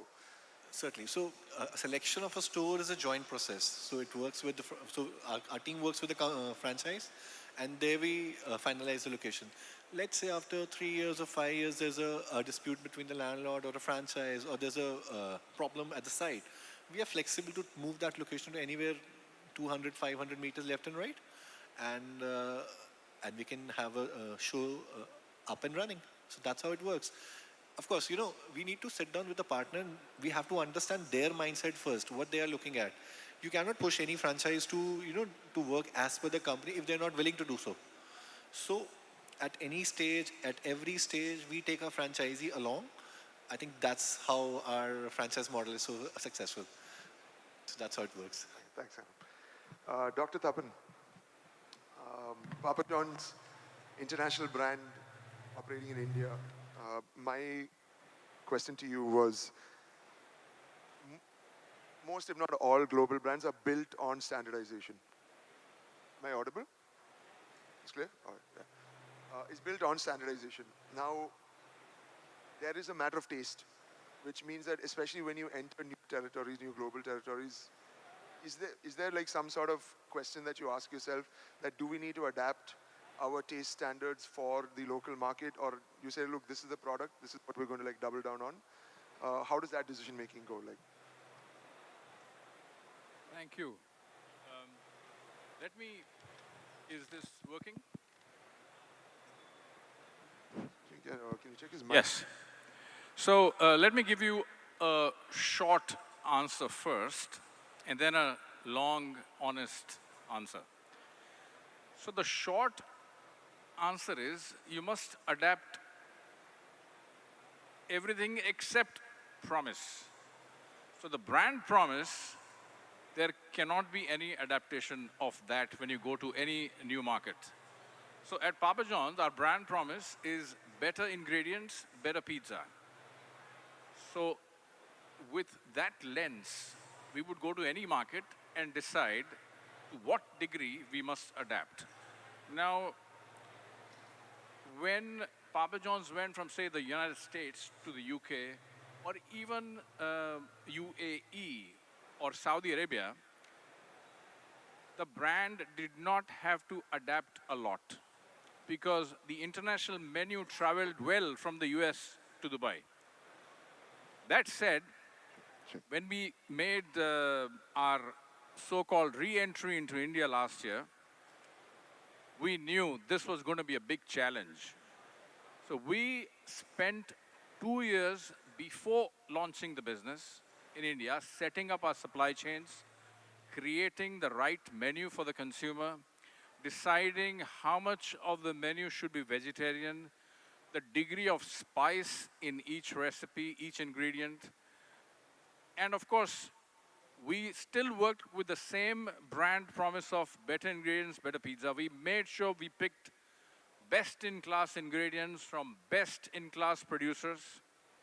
And then finally, we rolled out the menu. And thankfully, so far we are only in Bangalore. but the consumers have really given us our thumbs up. Equally, with the quality of ingredients, the BIBP promise also stands for things like food safety standards. All of these, no compromise. But as I said, in terms of our marketing, no compromise on tone of voice, but the language used would adapt to the local language, and we've used some very nice Kannada terms to communicate with the consumer in Bangalore. So the thing is, just because PIN code changes, your standards should not change. I keep telling my teams, when in Rome, yes, with the experience. The experience must feel local, but the standard has to be global. Follow up on that, sir. So I get standard is objective, right? You're saying on a scale of 1 to 10, you can actually plot where you will be in terms of. My question was more in terms of something that is subjective, which is taste. So a Papa John's product would have been developed in the context of its home market, and it would have been standardized on that context. So my question was that when you move into, say, you guys operate in Southeast Asia and Middle East, and in India also. So is that a factor that is saying, okay, we're going to, in the Middle East, this is probably the taste direction or the taste profile that we need to adhere to, or in India, because there is a certain preferences towards certain flavor profiles. Is that like on those subjective terms, is that a call that you folks make? No, absolutely. So between, say, the American menu and, say, the menu in Dubai, you will find almost 99% match. While for India, we really had to create a brand new menu. We decided what we will do is we'll have 1/3 of our menu will be the global favorites. 1/3 of the menu will be India-friendly menu. And the remaining 1/3 would be India-centric products. So we've got the tandoor, we've got all kinds of Indian tastes in the menu, and we are catering to almost every consumer that walks into our restaurants. And fortunately, each 1/3 of the menu is doing well with the consumer. So we really think we've got that formula right. Amazing, awesome. This is probably a good time for me to apologize for my poor Hindi, but I am going to be brave. I am going to ask my next question to Mr. Vijay Gupta, of Honest International, who owns 50 stores in India and 50 in the US. So I want, sir, आपसे ये पूछना था कि उल्टा, कि आपने you've expanded from India to the US. So उस case में आपका conditions क्या है, standards कैसे maintain करते हैं, taste also, how do you communicate this? Hello, India और यूएस में सबसे बड़ा फर्क जो है वो सिस्टम का है, लॉ का है.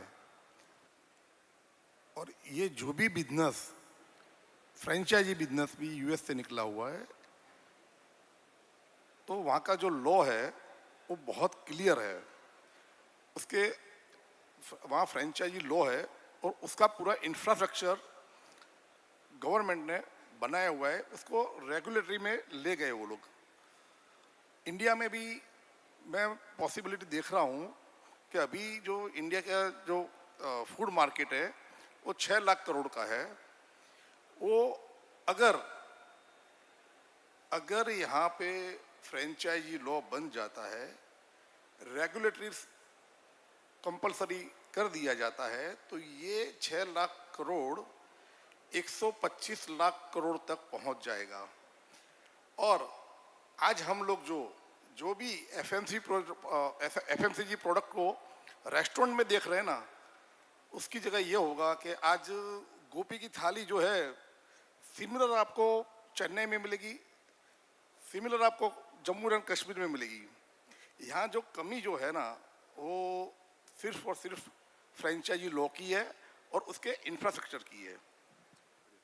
और सर, किसी कारण की वजह से आपको कोई फ्रेंचाइजी को बंद करना था? अगर हाँ, तो वो कारण क्या था? What are the standards on which that you had to?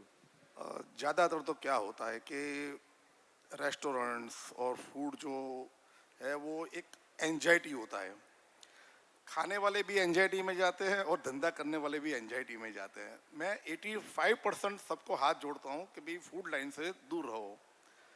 फिर भी कभी कभार ऐसा इंसिडेंस हो जाता है कि हमको साथ में काम करना पड़ता है, और अनफॉर्चुनेटली हमारा जो ऑनेस्ट कैब सेगमेंट जो है वो फैमिली बिजनेस साथ में फ्रेंचाइजी बिजनेस भी है।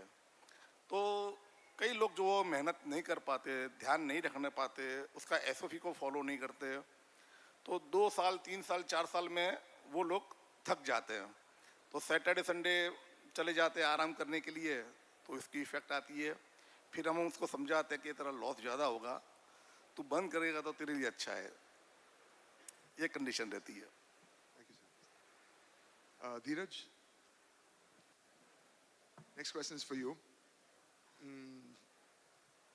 Every founder says quality is not negotiable. Now that is a fairly good standard to aspire to, but it has to be backed by process systems. So when you like operate 182 outlets, what are these procedures you put in place? Mystery audits, quality checks, supply chain on the back end. Can you like enlighten on what are those things that allows the founder's vision to kind of translate to your 182 stores? Yeah, hi. So the way we operate at Jumbo King is, we say, of course, maintaining the standards and the SOPs, everything is extremely important. And instead of so when we were, probably at 20, 30 stores, we were looking at, okay, when we get to 100 stores, we'll improve the standards.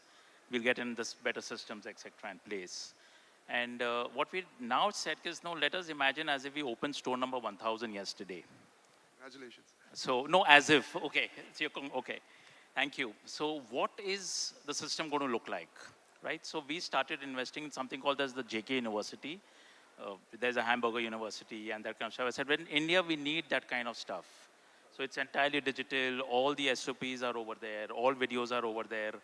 And so it is more of training and then the audit.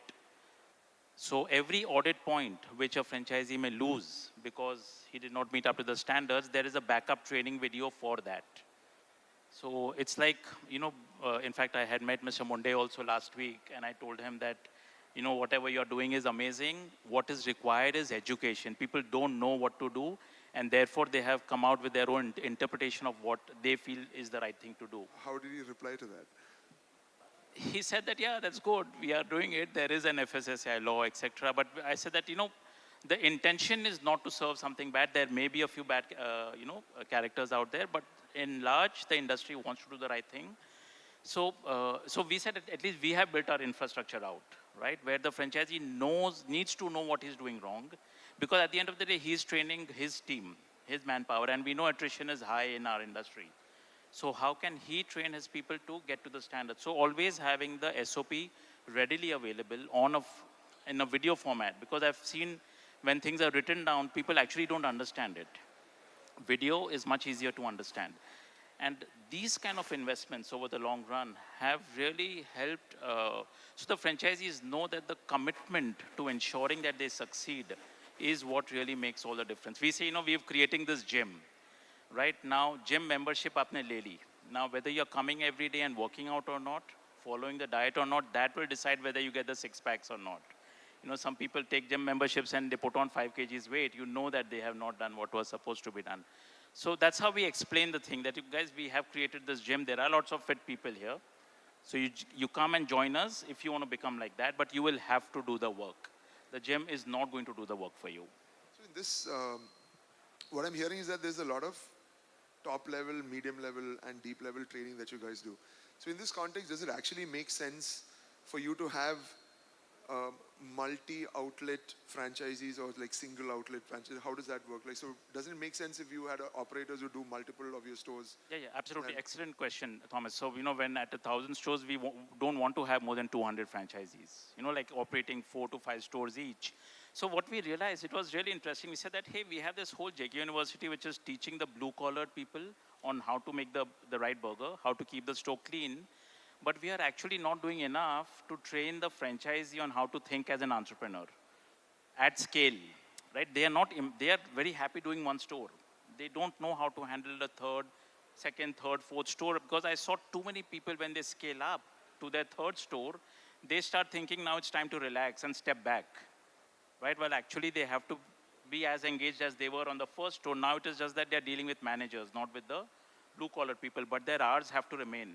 So we started something known as a business operator program, right, which was meant for the entrepreneurs who are our franchisees on how they have to build the vision for themselves to run 5 stores, 10 stores. So we've realized the more investment we are making on these fronts, the lesser we are having to audit them, the lesser we are having to discipline them. Because, and then you can make out everyone joining in is not going to do what they said. And so, we just are able to, we said this that any franchisee who does not meet the standards will not get a second store even if he qualifies, as in terms of he wants to put up a store, because he has to pass the audit. So these kind of things have really helped. Amazing. Thank you. Arpita, the next one is for you. I remember when we were catching up in the lounge over there, what stood out for me was the number, 368. And the fact that you have a very interesting business model, which is not exactly a franchisee-run operation. I'd like you to kind of tell us what the business model is like, because it's quite interesting. So, thank you for that question. A lot of times, there's a lot of misconcept around what we actually do. So, typically, we are a house of brands, a house of cloud brands. We do regional Indian food in India in different cities. But the way we operate, we do not sell franchisee, but we partner with existing restaurants of India who have already invested in a lot of capex, infrastructure, and resources. So we partner with them for our last mile delivery. We supply everything right from semi-finished good to finished good to the right packaging, and the restaurant partners, they just pick, pack, and ship when the order comes. And this is, so you have zonal units that kind of oversee individual operations, or is it, do you have zonal production units? How does the distribution work? Production is centralized. But yes, we have zonal warehouses, zonal teams that oversee the operations. So these centralized production would also mean, can you tell me the kind of cuisines you serve? Is it Indian, Western? Do you have a plan of maybe like expanding? We do regional Indian cuisine. We have a Bihari brand called Bihari Bowl. We have a brand called Khichdi Bar, where we serve khichdis from different parts of India. We have an Andhra brand. So mostly Indian food, but recently we acquired a brand called Fresh Menu, and that added to our global cuisine base as well. All the best. Great. Darshan sir, question for you. 300 stores selling tea. India loves its chai. There's always room for growth. At what point do you think a founder's idea stops and the systems take over? Like, everybody over here has a different way on how they have chai. You would have a favorite one, I have a favorite one. Where do you think that the standardization kicks in and say that, look, this is what I think the product should be, and therefore it's going to kind of go forward? Where does the founder's idea stop and the systems take over? Actually, founder का जो idea है, वो initially it executes well. But ultimately, you have to go with the systems in future, because what happens that idea or execution दोनों साथ में होना चाहिए. Only idea is never important, and the later on the business will run by systems only. So you have to create that kind of systems, and then every time founder cannot interfere in each and every root level. So you have that kind of organization with you, and systems should be there that you should have to hand over with the systems. And is there a choice that you make between, in the case of tea, because it's also a standardized product, do you implement technology, like in terms of industrial hardware or boilers or machines, or do you take a human approach of saying that I want the tea to be made? Definitely, technology is always important in any of the business, because our business is food, but it is always attached with the technology. You have to go with the automation for the standardization and consistency and everything.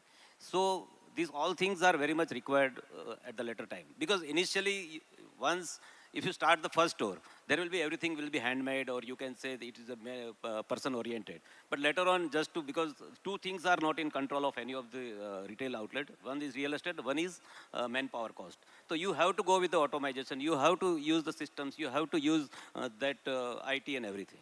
Have you noticed that there's been a difference in customer feedback when you make that change from handmade to machine made? No, no, you have to give the feel of handmade only all the time because what in my particular product, my product is always good with the handmade. चाय आप ऐसे ही नहीं P सकते, आपको handmade होता है उसका feel आ ही जाता है. तो what we have to create that kind of SOP, that making SOP, and then after we are just creating one kind of machine for making the tea. That dispensing in everything is automated, but making is again traditional. In your opinion, and this is for the I'm asking the forum here. As a franchisor, do you think your priority is to open as many stores as possible, or to go wide and say, look, I want the brand to be, of course, unit economics is important, or do you say that, okay, I'm going to open a fixed number of stores and I want to generate as much income as possible from those individual stores? I know the answer is that we want both, but as a franchisor, where do you hit first? Do you say, look, I want to go wide, I want to get as many good operators in my fold? How does that decision making work? Scale is always important for any of the business. Means you can't stop scaling, because if you stop scaling, the business will stop somewhere. So scaling is always important, but back correction is always required, because your existing franchisee should not suffer because they are coming for the ROI. They want ROI, and you need your standardization. So what will happen? You have to correct the back end, you have to correct the existing franchisees, and your scale should go on. I think you need your franchisees to be making money for them to then expand. So two sides of a coin really, but your focus has to be to create a system where your franchisees really get solid returns on their investments, which will prompt them into investing more and more, expand more and more, as well as attract other new franchisees to the system who will see that the existing players in the system are gaining a lot of returns. Sanam, you had a point. So there's a beautiful saying in Hindi, "Jitna dikhega utna bikega."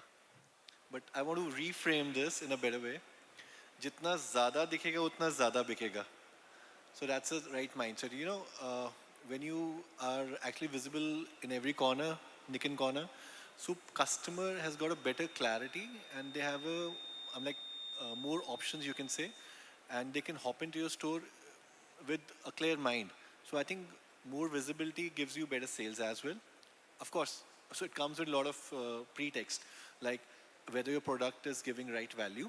Of course, as Sir said, key franchisee should earn. If a franchisee is not earning, let's say if a franchisee is not earning, we need to reframe the structure wherein we can have more stores and franchisee earn better. So I personally feel it is better to give the closest location to a franchisee working at a specific address. So that's the right mindset. So it is high to sell more, and it is high to sell at a right value. And you need to wear the customer shoes sometimes to understand what kind of money they can spend on your product, and what's the level of happiness they get out of that. So if as a seller you understand this concept, then you can sell infinity. So that's the right thing, I feel. To add to that, I think as you build scale, the franchisees benefit because your buying power increases. So you can negotiate better for them, right? Your A&M, your advertisement budgets go up, so you can advertise more, their sales go up. Right? So I think it really is within a city if you cannibalize and put up too many stores. Right? That is where the problem really may lie. So what we do is we map a city, like say if Ahmedabad can have 50 stores, and we go by a logic that we want each franchisee to have 5 stores. So we'll put 10 and then go slow. But the 10 we would go put up very fast. Right? So, and that way, India is a very, very large country. We are blessed to have a huge population. So you can keep going. I think 1,000 stores, 5,000 stores, all these are going to be numbers which we'll be talking in the next 5 years. So another, lot of, me included, so I run a small restaurant. One of the what I find hard wrapping my head around is that decision. We started as a single restaurant which serves South Indian, like Malayali food. at what point or what are those things that I need to be thinking about to figure out, is this actually a franchisable product or is this a scalable product which can kind of go to a franchisee? What are those things I need to be looking out? Is it from a process perspective? Is it the number of SKUs? Is it the complexity of the restaurant? How does someone like me make a decision? Again, open to the house. I just want to like. I think, hello. I think every restaurant or the founder's urge is that how he can make it scalable.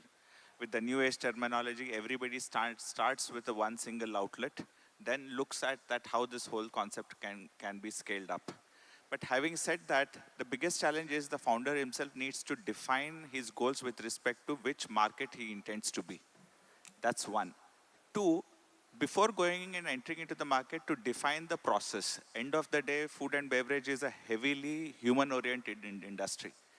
Machines, robotics, AI can reach a certain level, but beyond that, it is a heavily human-oriented industry. So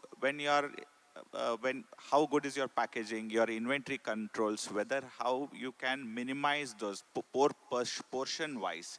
Suppose 20 grams of an X needs to go into it, 100 grams of an Y needs to go into it. How these can be portioned properly. And then an SOP written on that one. Once these basic things are right, that's when the founder or the promoter needs to start venturing into it. Also is the fact that to define the boundaries, which area, which city you want to consolidate first. It's fantastic to have a high vision goal that, like sir was telling, the expansion should not stop, but also is what critical is that you need to penetrate into the market to the strongest place where your brand resonates well. Then scale up gradually. I think otherwise it's one outlet here in Kerala, one outlet in Bombay, one outlet it's fantastic to get a super pan-India footprint. Pan-India footprint is what, 9 cities, you call yourself a pan-India brand. But does the story end there? I think with the first store and the second store, story begins and ends there if the basics are not right. Sorry, just on the first one, you said the market. You have to understand the market. You mean price point or you mean location, geography? Price point is the secondary, but price point is, or the location. Location in the sense not which street and which gully. Say, for example, say sweets, desserts. You have a Bulram Malik in Calcutta. I think he's one of the finest dessert makers. But will he resonate in Ahmedabad or will he resonate in Bangalore? But till such time he reaches a stage of a Casey Das, it will be very difficult for him to replicate. With just an example, if at all I have to say. I think the specific question you asked, if you're at a one restaurant, for me, what would be most important is that do I have a hero product? That would be what I would want to crack first. In my menu of everything I'm selling, can I attribute 1, 2, 3 products at max to get to 80% of my sales? Now that's the tough one. Not going wide, going narrow. You become famous for one thing. If you look at all brands that have got created, which have scaled, they start with a very, very small menu, which they are really known for, and then they expand the market for that. So I would focus on what are my hero products. And then is that hero product going to have regional appeal or is it going to have national appeal? So that will decide on how much you'll be able to scale it up. All right, with that, I'm going to open the panel to questions. If we have any, you just raise your hand and then we'll send a mic to you.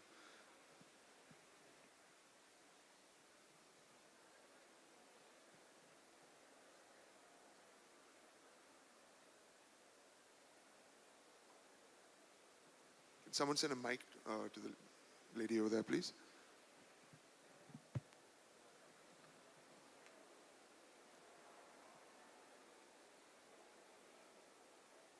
Hello, a very good afternoon to one and all. I am Vaibhavi Sidnal. I represent the company called Magnet Ice Creams. So we are heading forward for a franchisee model. So when it comes to a franchisee model, do you, like as founders, you guys believe that you yourself make the checklist and get everything in process and it do model online? Or you believe that we need to hire someone else for getting the checklist done, for setting up the systems and making an app for it? I will take that.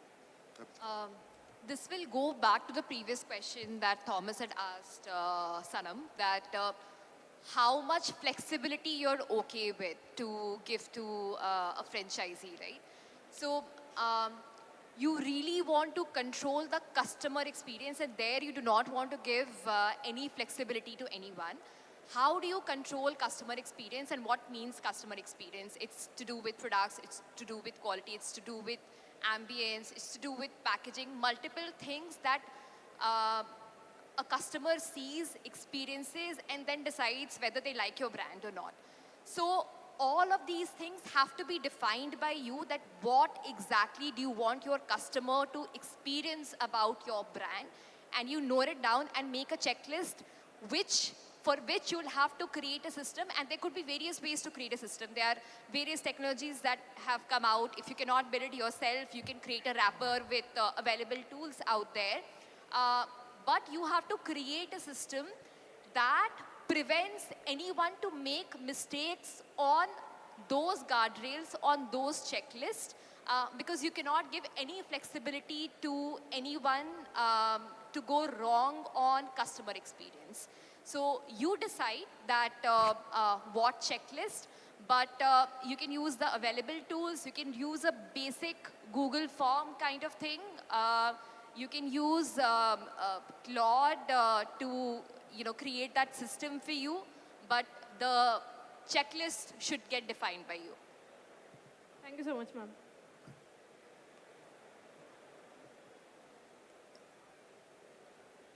Good afternoon, panel. It was a wonderful discussion with all of you guys. I have this one question because we are here while marketing for the franchises and everybody. There is this one small problem which has occurred with small-scale franchisees, eventually who are starting their very second or third franchise outlet. So most of the time, these people don't have a fixed SOP and they go for a trial basis कि चलो किसी को भी दे देते हैं, try करते हैं कि चलता है या नहीं चलता है, and then they try to scale up from there. If it is a success, they go ahead, and if there is no success, they probably come back and then create SOPs. So according to your experience, what do you suggest to those entrepreneurs who are like going for their very second or third outlet? Do you need to first create the SOP completely and then go to the market? Or probably you can also try, get ahead, and then scale up? So I'll give this answer. So like specifically in a franchise model, as I already shared, that you need to have a clarity. If a franchisee is having a clarity about his roles and responsibilities, so I think the specific marketing can be controlled by the franchisee or the company. Having said so, if someone has taken a franchise of any brand, let's say me, so we strongly insist to simply follow the protocol. If franchisee is confused whether who is going to do the marketing, whether it's going to be company or it's going to be franchisee, so that clearly reflects that the parameters are not clear. There's no clarity in the system. So for that, SOP is later. You guys need to sit down and understand your roles and responsibilities first. So in a franchise model, this has to be the company's responsibility to create, to expand, and to explore the product in the market. So the best seller of the product is the one who is the creator. So let's say if I'm a brand owner, I have created any kind of product. So I have to convince my franchisee first. I have to make them understand the pros and cons of the product and the kind of volume we can have in the market. So marketing as a role is to be taken care by the brand, not by the franchisee, because so let's say if you have 100 franchise, let's say 500 franchise, every franchise will ruin the branding first. That's the standard protocol, which company should always control. I mean, sometimes a franchisee will play with the colors of the brand logo. Sometimes they might pick something which is from the competition, which is not great idea, of course. So this has to be controlled by the company, not by the franchisee. And of course, if there's a leverage to do any kind of branding by the franchisee, that has to be approved by the company, not by the franchisee themselves. So I think that's the right way to work and take care of the marketing.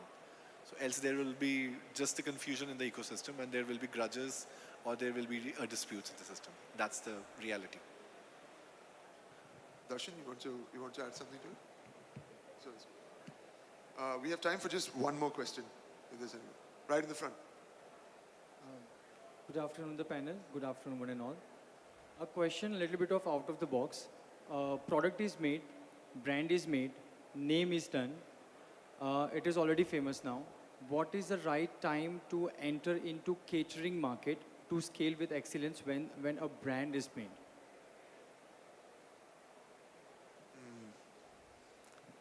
Off-center question. Who wants to attack it? Yeah, I can take that. I mean, see, for any new venture, especially that of catering, you've got to identify whether you have the right resources and the right talent. And if the market exists. Once you establish these three, I think you should be good to go. There's one question in the front also, Gandhar. Pass the mic, please.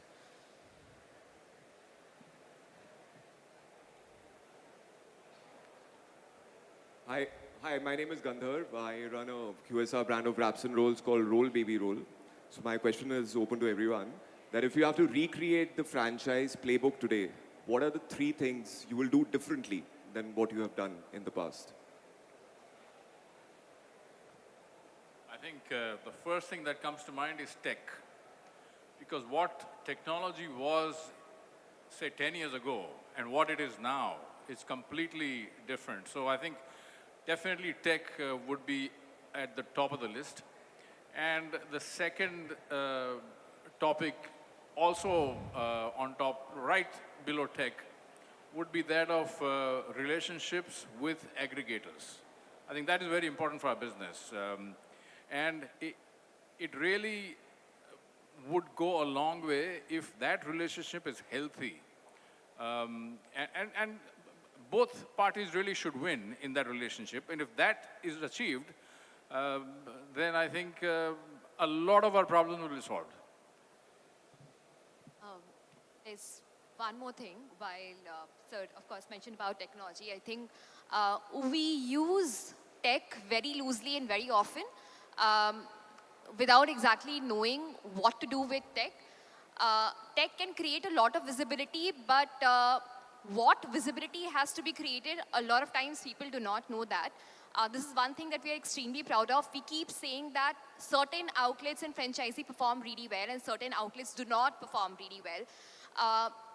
But through tech, we can create that kind of visibility that some outlets that are not performing well, why are they not performing well? Not just give them a report card that, hey, your edits are bad, your cancellation is bad, your prep time is bad. Why is your prep time bad? And if your prep time would have been reduced by 3 minutes or 4 minutes, how much more revenue you would have done? In your area, there is 5 other outlets which are doing better numbers than you. Why exactly they're doing that better numbers? You can reach that dream revenue, dream number by doing this X, Y, Z, A, B, C. So creating the right kind of visibility with right kind of actionable through tech is something that should be done differently in franchisee when we say tech. All right, super stuff. And with that, we bring this panel to a close. Thank you so much, guys. You've been great guests, and thank you for being an awesome audience. Thank you. Thank you so much to our panelists and our moderator. That was like a little encyclopedia we had over here. And before we kind of say bye to you, I would request Chef Anil Kotak as well as Mr. Chirayu Agarwal to please join us and present a small token of gratitude to all our panelists as well as our moderator for taking out time and being present over here and having such a fun as well as exciting panel discussion.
Thank you once again to all our panelists, our moderator, and thank you to our presenters once again over here.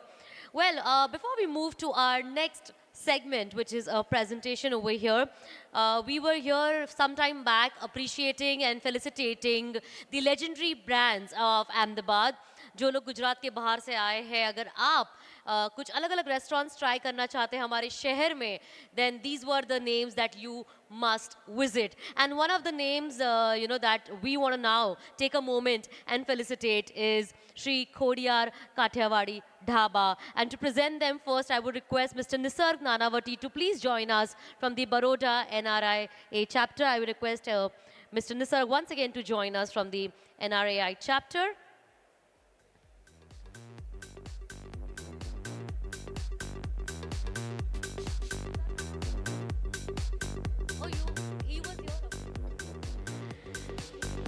We have Mr. Nitin over here from the Baroda NRAI chapter, and I request Shri Bakul Thakkar to please join us and accept the felicitation on stage. We have the founder of Shri Khodiyar Kathiawadi Dhaba. I request sir to please join us and accept the felicitation.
All right, well, with that, we now march ahead to our next segment, which is a partner presentation. And we want to invite over here Mr.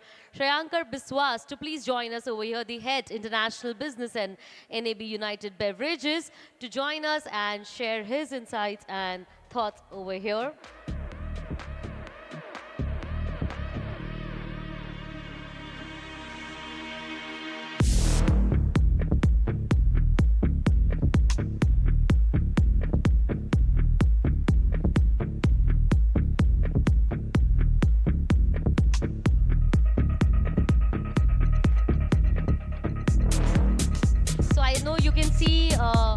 NAB, United Beverages, etc., etc., etc. But if I have to give one name to his identity, that's just simple.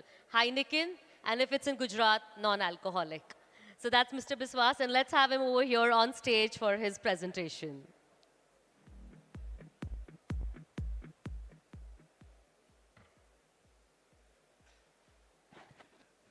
Thank you so much, Lippy, and thank you so much, Team NRAI, for giving me this opportunity today.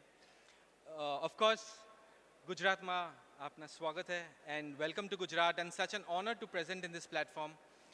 So I'll just quickly take 5 minutes of yours to give you a very strong insight of what's happening today. Before we start, just look at this small video and see what it communicates to you.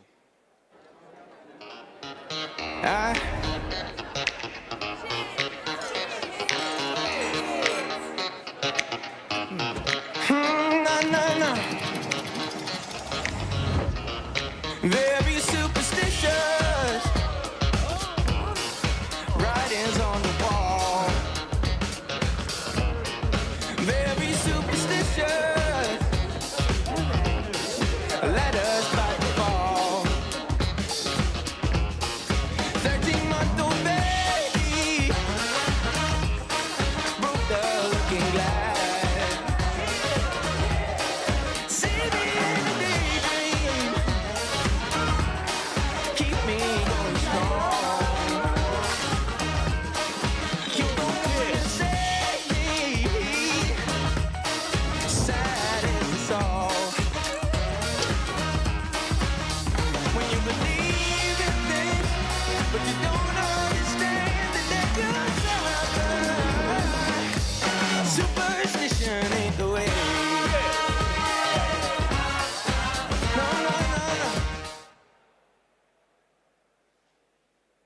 Okay, so if you can see, there's someone always in the group who's not drinking.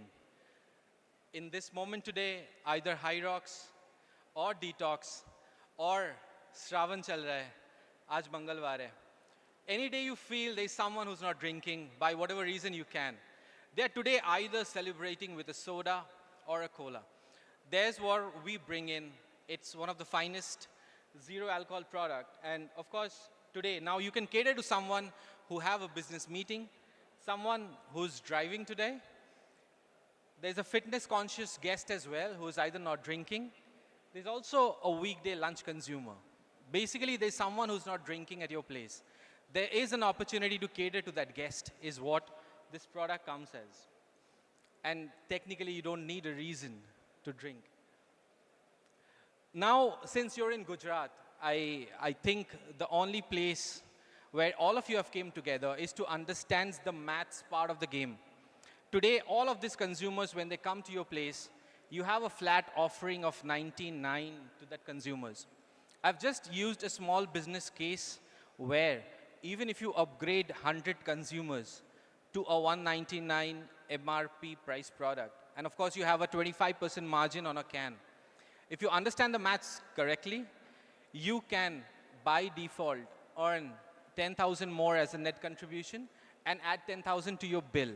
That's the overall simple maths that you can play. And if you crack the rotation properly, you know what I'm talking about.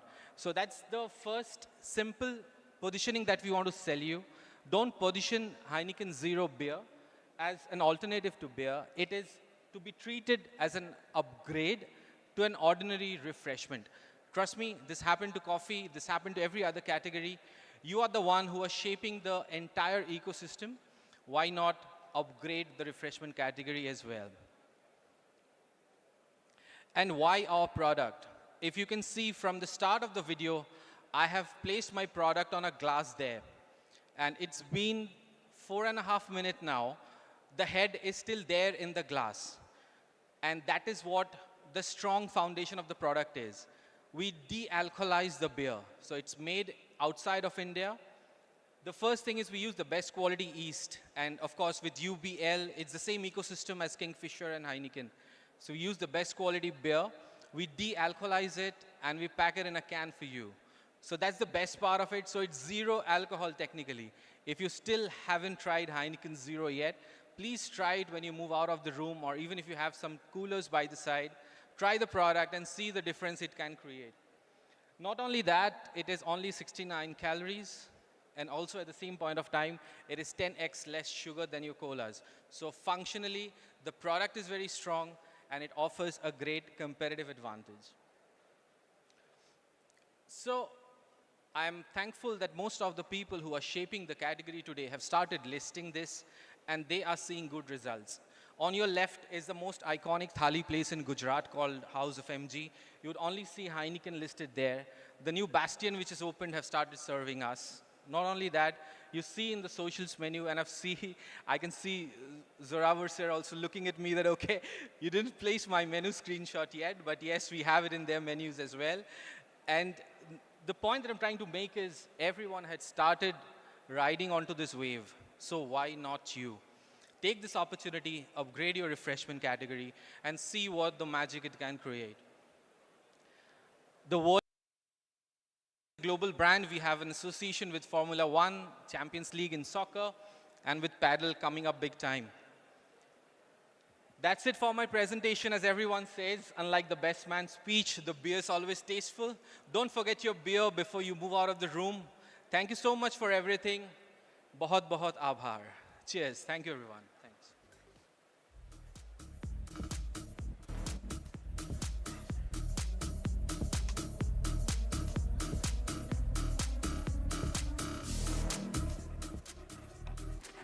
May I now invite Mr. Chirayu Agrawal to please join us over here and felicitate sir over here.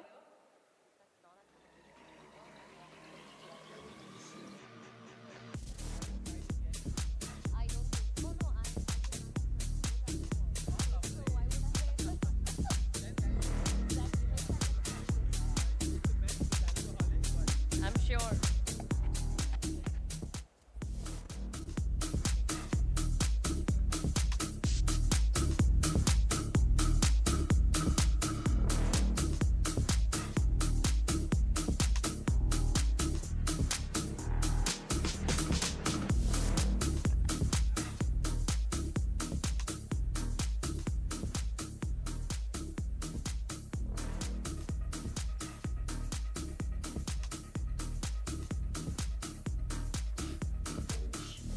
Thank you. Thank you so much once again, Mr. Biswas, for your time and for your presentation. On that note, now we move ahead to our next panel discussion, which is Gift City for the Global Kitchen, the intersection of innovation, capital, and food brands. I'm sure all of you had a quick tour of Gift City and got to understand that what the future looks like. And now we're going to focus on the F&B segment of Gift City. I would like to begin by inviting our moderator. I welcome and invite Mr. Shehzad Poonawala to please join us over here, National Spokesperson, BJP. Joining them over here.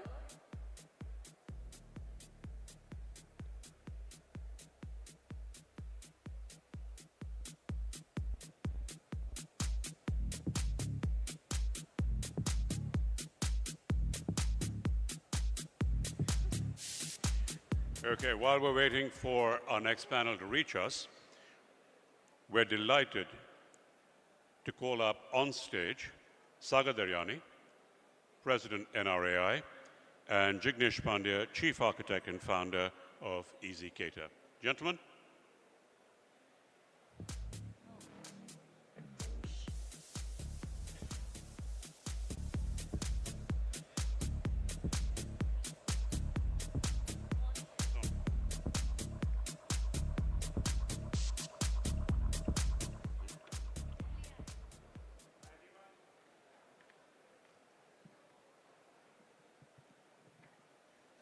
Hello everyone, good afternoon. Well, this is the Food Delivery Summit, and if it is the Food Delivery Summit, what solves for food delivery is not just restaurants, but a nice blend of aggregators, delivery riders. Now for food delivery to grow, even aggregators need to grow. Now when I say aggregators need to grow, I don't mean the duopoly aggregators need to grow. They've grown a lot at our cost, just joking, but I also personally believe that we need more players to be aggregators. And keeping that in mind, just the way in the last delivery summit, NRAI had signed an MOU with Only by Rapido, which came at 0% commission in Bangalore and is doing really, really well. And now they're expanding into Hyderabad. They're coming into Calcutta, and they'll be entering into 6-7 cities by end of the year. Definitely Ahmedabad. Similarly, we have an operator in Gujarat by Easy Cater, run by my good friend here, Mr. Jay. And Jay is the founder of Easy Cater. He'll be presenting Easy Cater to you guys. But more importantly, we're also exchanging an MOU with Easy Cater. I think the food delivery business will only grow if more aggregators grow, and at the same time, food delivery becomes cheaper. Now, when I say cheaper, it should not become cheaper only for the consumer, but also for the restaurateur, right? So the crazy high commissions need to come down. And when we have more new entrants, you will see that happening because everyone will have a new business model. So yes, Jay, welcome on board. Thank you. I think it's a pleasure for NRAI to exchange this MOU with you. It's a memorandum of understanding which states that, you know, what are the benefits Easy Cater will provide to the food fraternity. I think they had a much lower commission. More importantly, the other benefits of the gig workers wearing clean uniforms, you know, ensuring that we can also rate the gig worker, not just the gig worker rating us. So a lot of other new aspects, which I'm sure Jay will dwell on. So Jay, over to you. It's a pleasure exchanging this with you. Thank you, Sagar. We can have a quick photo ops on this.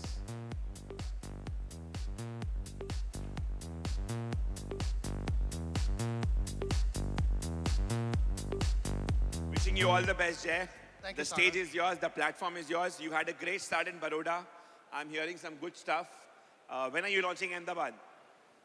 As soon as we get to 3,000 restaurants, we should be able to launch Ahmedabad. And what are the other cities in the pipeline? We have Jaipur in the pipeline, Surat in the pipeline, Indore, as well as Nagpur. Excellent, excellent. So, Jay, over to you. I will not take much of your time. It's a pleasure for NRAI to sign this MOU with you. I'm sure all international brands, national brands will be in your platform.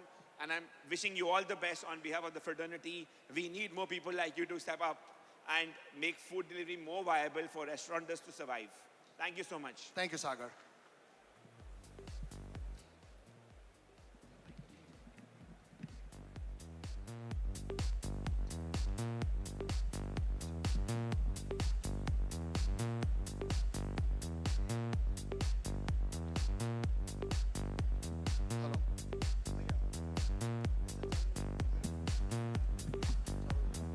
Hello check. કેમ છો અમદાવાદ? અવાજ નથી આવતો એટલો બધો. First of all, thank you NRI for honoring us with the MOU and starting off a new chapter with us. EasyGator is built on a very transparent,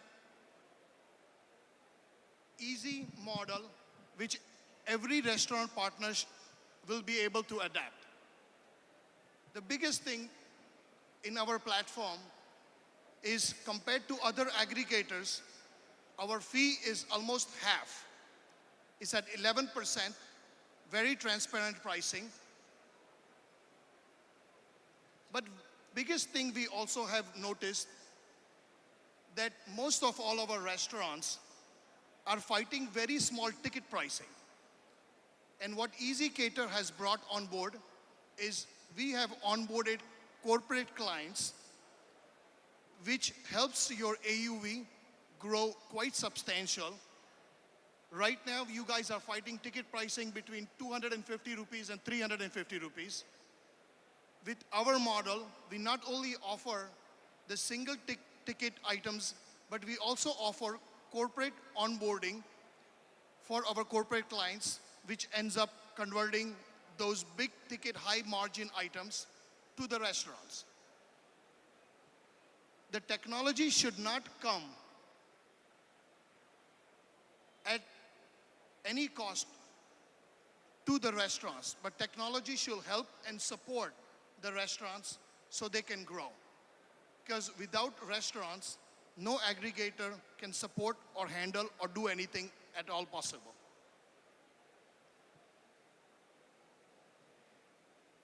Our sign-in process takes between 5 and 7 minutes.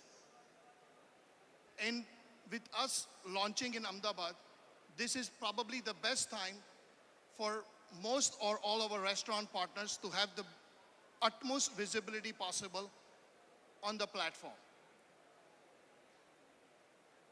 As Modi ji has always said, सबका साथ सबका विकास, और वही model पे EasyCater ने platform चालू किया हुआ है. In Vadodara, we have got tremendous success. हम लोग ने 1.5 महीने पहले वडोदरा लॉन्च किया और एज ऑफ टुडे हमारे पास 1500 के ज़्यादा रेस्टोरेंट पार्टनर बड़ोड़ा में हैं, and they are seeing great success what we have done, and we would like to replicate that same model in other cities as well, especially Ahmedabad, where everybody is, or most or everybody is here.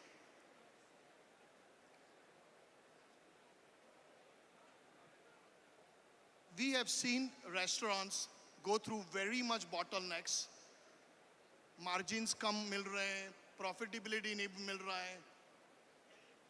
EasyCater ने वो solution लाके किया हुआ है कि profitability restaurants के लिए बहुत मायने रखती है. अगर profit नहीं होगा, खाली revenue होगा, तो उसके अंदर से कोई benefit नहीं आ रहा है. EasyCater वो profitability आपको maintain करेगी. और कमीशन स्ट्रक्चर दूसरे के साथ में से 50% से कम है. I don't want to take too much of your time, but I would want everyone to explore our app, go to our user application or our restaurant partner application or our delivery fleet application, and you will see the results for yourselves. We are truly honored to be a part of NRAI, and with Sagar's support and as well as all the other fraternity members, we really thank each and every single one of them who has helped and supported EasyCater into the journey so far, and we anticipate the same support from you all as well. Thank you from the EasyCater team.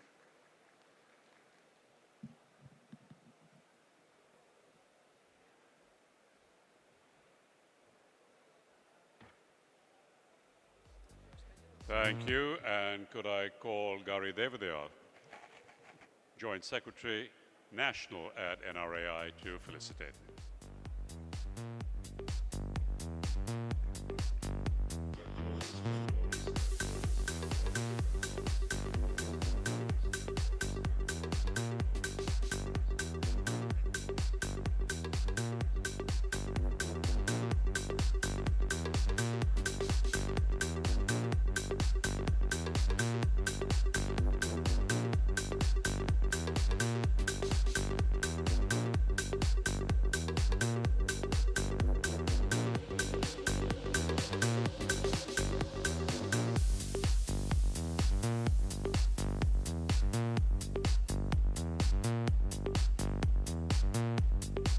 I'll call you for the next one too. This is called payback.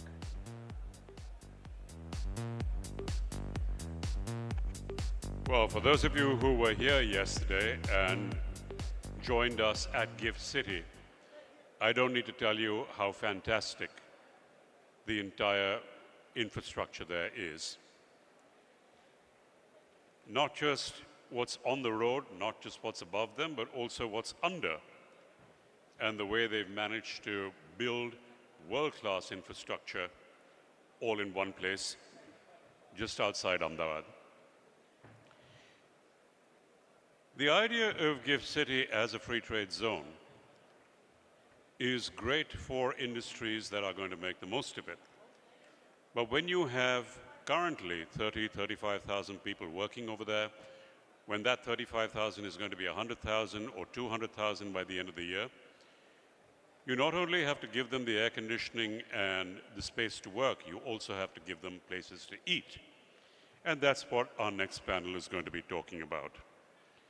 We have Aryan Shah, Associate Director of the Savvy Group, Amit Gupta, Founder and CEO of Bento Bee, Harsh Gandhi is General Manager at Gift, Kabir Suri, Co-Founder and Director, Asia Hospitality, Rushad Jinwala, Co-Founder and CEO, Tomatoes, Sean Zaveri, Designated Partner, Riva Enterprises, or you probably know them better as Swati Snacks, and Zorawar Kalra, Founder and Managing Director, Massive Restaurants.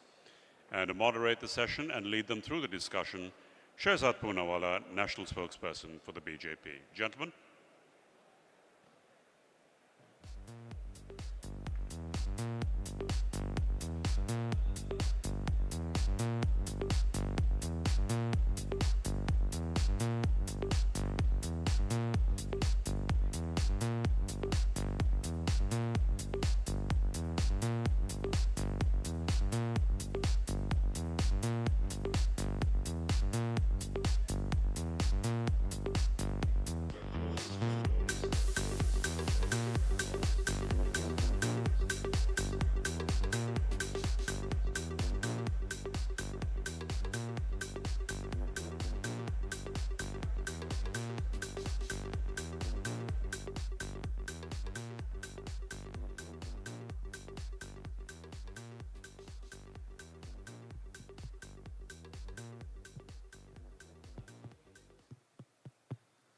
Can you all hear me? Am I loud and clear? So, thank you NRAI, thank you Sagar Daryani, thank you to the entire leadership at NRAI. And I think apart from the BJP, the NRAI also doesn't want me to quit as national spokesperson. So I think they've still announced me and introduced me as the national spokesperson of BJP. But on a very serious note, thank you very much for organizing this great, what I call as the Mahakumbh of food, technology, and all logistics concerned with the restaurant ecosystem under one roof. And there could not have been a better place than Gujarat, particularly Gandhinagar, for this Mahakumbh to be organized. So big round of applause to Gift City, to Gandhinagar, and to the people of Gujarat. And given the fact that Gujaratis are great food lovers, my part family is Gujarati, so I know that this topic is not just about commerce, but it is more about emotion and it's more about their own appetite for great food.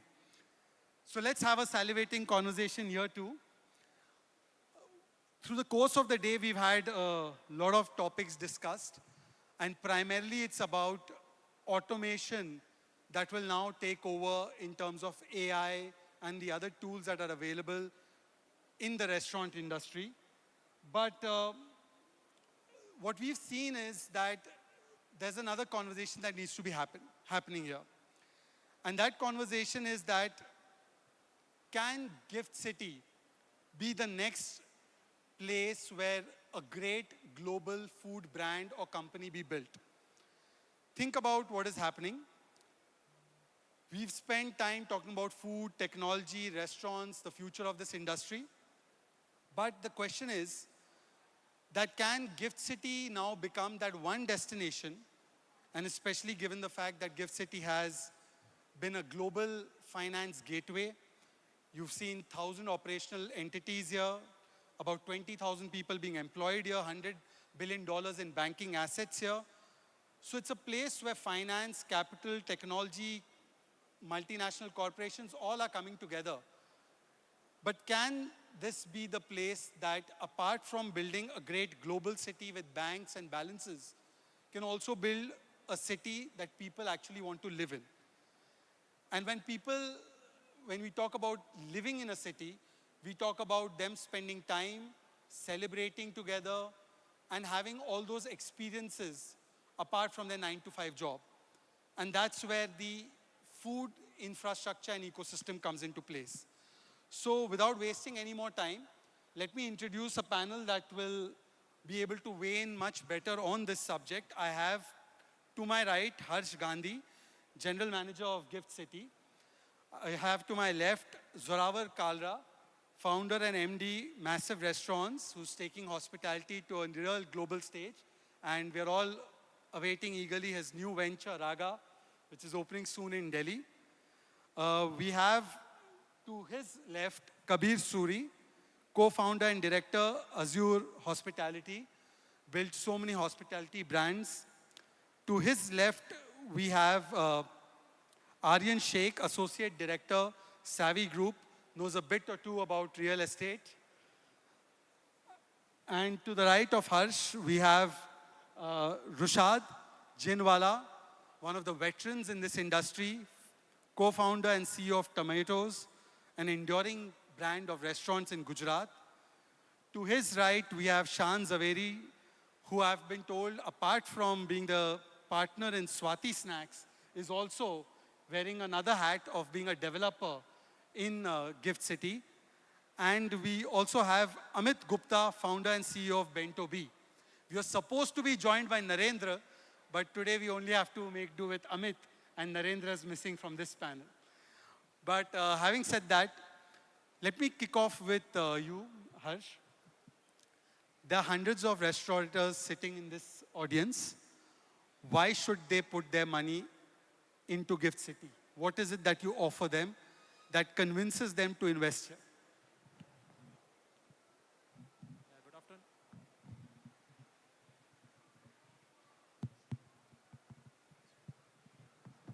Thank you. Yeah, good afternoon, everyone. First of all, thank you, everyone, and all the people who have worked behind this event. Yeah, good afternoon, everyone. I would like to thank everyone for organizing this event and having us here. I came to know this is the 5th edition of this summit, and after going to various metros like Mumbai, Bangalore, Delhi, Pune, and now it has come to Ahmedabad.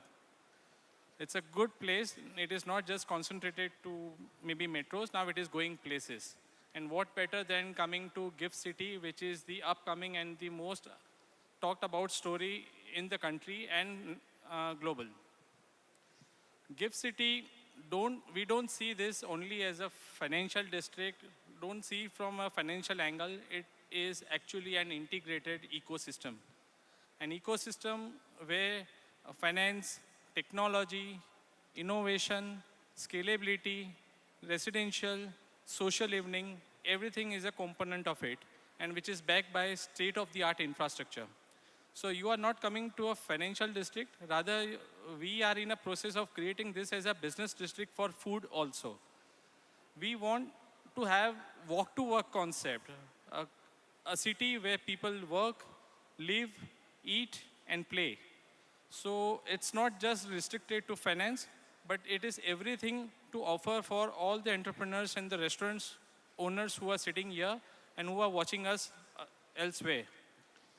Gift City is not just a destination, it is actually creating an opportunity to build an ecosystem which will be around the next generation of these global food brands. When it comes to innovation, in terms of scalability, in terms of technology, in terms of capital accessibility, we are there to support you to grow your business and for you to become a global brand outside India as well. So you see, Harsh has made a proposal, but the proof of the pudding lies in whether somebody from here wants to actually take up that proposal. So I'm going to ask Zorawar. Zorawar, if Harsh took you on a date and said that, look, please put your 10 crores and open a restaurant, what would Harsh need to do on that dinner date for you to be convinced to invest your hard-earned money, not in Dubai or in any other city, but right here? Firstly, I'm not going. I love Harshji, but there's no way I'm going to go on a date with him. Luckily, my wife's not here. Otherwise, she would have had something to say about this. But you know what? Yeah, this is not working right. So firstly, I'm not going to go on a date with him, even though he's a handsome man. I have a beautiful wife at home, and luckily she's not here in the audience. Otherwise, she may have a word or two to say to you, Shehzad. You know, Gift City is an incredible, incredible place. Yesterday opened my eyes like nothing before. We went on a beautiful trip organized by Aryan. And I can say this, that Gift City is not Gujarat trying to be Singapore. In fact, it is India trying to make its own Singapore, but with Indian ambition, Indian enterprise, and Indian scale. So the real gift here is not the city, but is the message. We're not going to wait for the world to come to us. We're just going to build incredible infrastructure that the world has no option but to come to us. So I think Gift City is one of those gems that India has been able to produce, and the vivacious entrepreneurial culture that Gujaratis are known for around the world. I mean, they're a matter of pride. Just their entrepreneurial spirit is a matter of pride for this country. Is a most emblematic by this beautiful, beautiful city that's been created. Your question, now I'm going to get to your question now that I've massaged everybody's egos at Gift City. I think I'll go to answering your question. And I think if I had 10, firstly 10 crores is a lot of money in India. So, and it's different. Like you mentioned Mumbai, Dubai, and you mentioned Gift City. With 10 crores, you could easily build 2 restaurants in Mumbai, easily, maybe 2 and a quarter. You could probably build 0.75 of a restaurant in Dubai. It cost 12, 13 crores for my, I've built them so I know what they cost. And Gift City, I think you can easily build about 2.5 to 3 restaurants in the current format if you have 3,000 square feet in Gift City. So if you look at bang for buck, Gift City beats them all. And we're looking at 3 restaurants being built for the same amount of capital. But from what I saw yesterday, there's a lot of demand. There are 25,000 people staying here already. There are 35,000 people working here. Number is going to exponentially jump. I think in 3 years, this number is going to be 4 times as much or 5 times as much. And that's really good. So it offers an incredible opportunity.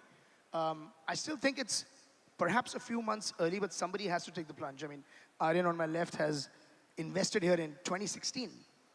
He started investing in that's called a punt. That's called serious belief in a site, in a vision, in a government that will back you. And it also makes a lot of sense. If you're a law company or a consulting company or many of these kind of companies, you get 25 years of no tax. So I don't know if many people know that, but that's huge. 25 years you have to pay no income tax, and that's just incredible, especially if you run a profitable unit. I would easily embrace Gift City. I'm already in talks with some incredible developers that I met yesterday and today. And I think I'm going to pursue this wholeheartedly. I'm going to embrace it. My friend Chirag is sitting in the audience. He's already lined up many interviews despite my being sick.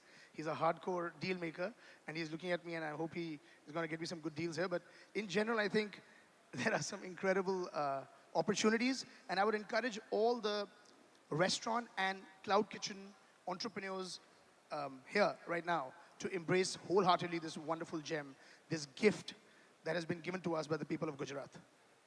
Thank you, Zorawar. Round of applause for that brilliant answer by Zorawar. He's rejected the date, but he's accepted the proposal. But let me ask somebody who's had a little bit of experience in this market, and perhaps he's the most Gen Z of all of us. Rushad, if I can pick your brains on this question. Now, you watched Ahmedabad's dining culture evolve over so many years. So how would it be different in Gift City, the customer, approaching the customer here, as opposed to a traditional Ahmedabadi customer? And secondly, if somebody wants to become an institutional brand here in Gift City, what would be the hardest transition in terms of systems or people or standardization or capital, or what would you think would be the hardest thing here? Can you hear me? Can everyone hear me clearly? Yeah? Okay. So, the thing that is most attractive about Gift City, which all of you will agree when you visit one of my restaurants, Tomatoes, that you get served mocktails and you have non-alcoholic beer.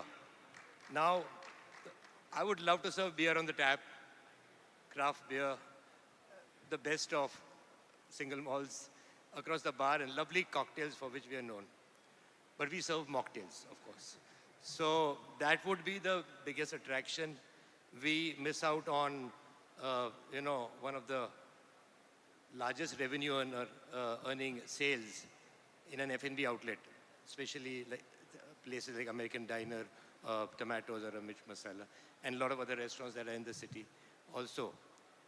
So I think one of the major attractions would be that you could drive, you can have a variety of restaurants there, fine dine, relax, have your food there, an ambience where you don't feel guilty drinking in a farmhouse or, wherever.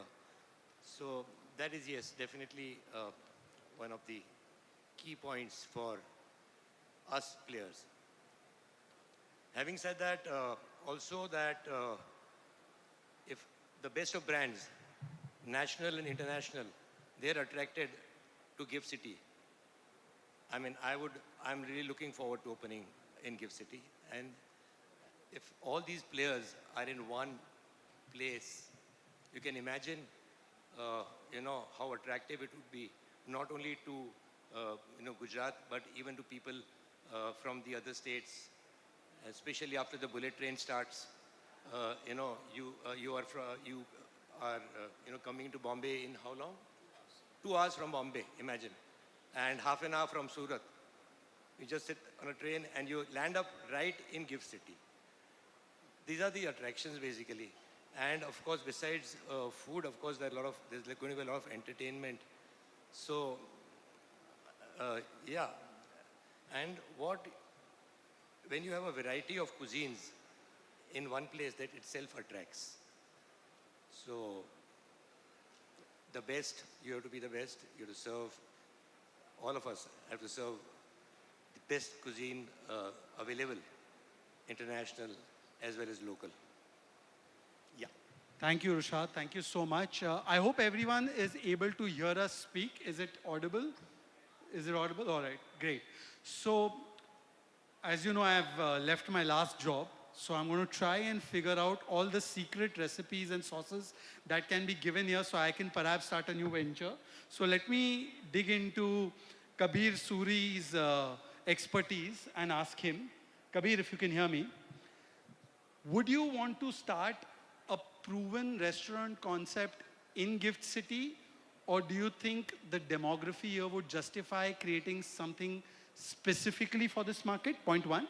And point two, this is the larger question.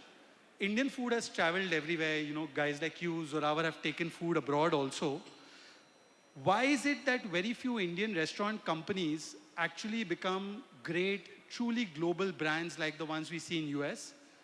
What is it that Indian restaurants still get wrong? So both parts. First, give me the recipe for making some crores here, and then about making them abroad. And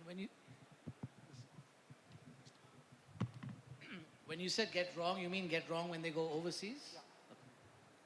So coming to the first question, should you build something that's specific to that area, Or should you bring something that's already established and has brand equity and an IP that's strong that can create the stickiness? I think my answer to that would be both. I think you could play on different price points. And also you could, see, India is so vast. Each state of India is its own country. What is liked in Gujarat might not be liked in Delhi. What is liked in Delhi might be different to Bombay. So it's very vast. Everything's very, very different, right? I think you have to sort of localize products, and hence, answering your first question, can you create something that is local for the market, that could be appreciated, that can be embraced, that can be sort of understood quicker, where the gestation period doesn't eat into the actual survival of the business? That's one. Second, there are brands across India, some owned by some of us on stage, some owned by people in the audience, that have very strong brand equity and have stickiness. And what I mean by that is that if those brands are positioned at the right price, at the right location, it definitely can create longevity and have a sustained business model. So I think if I were to answer your question again, I would do both. I would create something for the local market after understanding it. And because I believe our brands have stickiness, I would decide which one of those I would put into the gift city and then obviously execute that. Coming to your second question, what do Indian brands do wrong for them not to succeed overseas? I think undercapitalization of any business is the biggest problem. A lot of us make business models and a lot of us think that we can wing it after we open. Unfortunately, businesses can't be run in that way. You have to make provisions for at least 6 months of working capital requirements to make sure, because anything new requires time to stabilize. So if you see a lot of failures overseas is and even in India, a lot of failures of businesses are fundamentally due to undercapitalization of the business plan or the model. If you can make adjustments for that, that's one. And second, you have to open in the right location. You could have ample money and you can keep plowing it in, but if you made a decision, which is, in our business, it's always said, location, location, location. So you have to make sure the location is right, and then obviously you have to make sure the product is designed correctly, it's solving something, it's just not another product that's doing the same thing, right? It needs to have some differentiation, and then obviously it's priced right, it's positioned right, it's located right, and in order for it to have the ability to survive, it needs to have those items, plus obviously the ability to market it and grow it forward, which basically means enough capital in place for working capital as you open. So I think, I don't know if that answered your second question. I think the audience is going to be a judge of that, but Kabir's dohas and Kabir's tips on food brands and restaurants always going to be taken with a lot of credibility. But from that question, let me draw the conversation back to Gift City a little bit and also about building brands. And therefore, I want to ask Shan 2 questions because you are wearing 2 hats. So I'm going to ask you do sawal. Firstly, I'm going to ask you about Swati Snacks. So Swati Snacks is not something that money alone can easily build. It's an emotional connect, right? But when you standardize, when you go at an industrial scale, how do you do that without killing the soul of the brand? That's a question to you as Swati Snacks. But then the question to you as developer in Gift City, because Harsh is looking at me, wondering Gift City ke baare mein baat karo. Gift City, can it be a testing ground for the Indian entrepreneur who can build this global consumer big chain that Kabir was just talking about? And can it be done from Gift City? And if so, make that pitch. Why can it be done so? And why it should be done at your property? Okay, thanks for giving me some of the most complicated questions. But let me start by answering your second question first. I think, Gujaratis have they travel well, they Further? Okay. So Gujaratis travel well, they have very high expectations, and I think any brand that is delivered will succeed. So I think what has happened is many people underestimate the potential of this city, this community, which has expectations are very high, and those brands that keep delivering. And I think Gift City is at that really tipping point of the change in F&B that Gujarat needs, where larger brands, national brands, multinational brands can come in, and they have a fantastic they have a canvas, and it's only as good as what you can paint on it. So wearing the Gift City hat, developer, along with our friends at Savvy, we have some of the newest buildings where we have a lot of F&B. We've dedicated space for F&B, which we've all recognized as one of the missing pieces in the story of Gift City, is to create a fantastic social life, because the authorities, the government, policies have already created exceptional financial incentives for people to be there. They've created some of the best infrastructure, but it's only as good as what people can make of it. And that's where we come in as well, to create some of the properties that can host and house some of the best F&B brands. When it comes to Swati, we are not at industrial scale. We remain family-owned, family-operated, and that's how we have chosen to build this business. It was started by my grandmother, and now my children and niece are the fourth generation that are part of the Swati story. I think what we try to do is to bring passion to the business, fairness, focus on quality. Mind you, this is a business which is not easy to run. Anything and everything that can go wrong does from time to time, as most of you will know. But the idea is to never give up. Pursuit for excellence is something that we all strive for and work towards. So this is not a business that settles or you can take it easy. This is a business that requires continuous effort, attention, just to keep it going. And as I said, which applies to what I said about the expectations of Gujaratis applies equally to the quality proposition for Swati. Trying to serve Gujarati food to Gujaratis in Gujarat, a lot of people said, "You're crazy." Now, maybe we didn't know better. So I've lived, born and brought up here. This brand was started by my grandmother in Mumbai about 60 years ago. We were slightly naive, but really my aunt kind of pushed us into opening something here. She said it'll be a lot of fun, and naively we said yes. But it's been a great journey. We are very involved in the running of the business. And it's really the people that we have, our team, our staff, that really, really deeply care about the business. And that's what makes Swati special. So it's not really what we do, but it's really what they do on a day-to-day basis, which makes Swati special. Thank you for that Shandar answer. Coming to Aryan, Aryan said specifically, don't ask me restaurant-related questions. So I'm not going to ask him a restaurant-related question, but Aryan, since you are representing one of the biggest real estate developers here, when I look at cities like Dubai, or when I look at Singapore, London, these are not cities that are just financial centers because money moves through them. They are essentially places where global professionals want to live because there is a certain quality of life, a certain ecosystem that the city offers.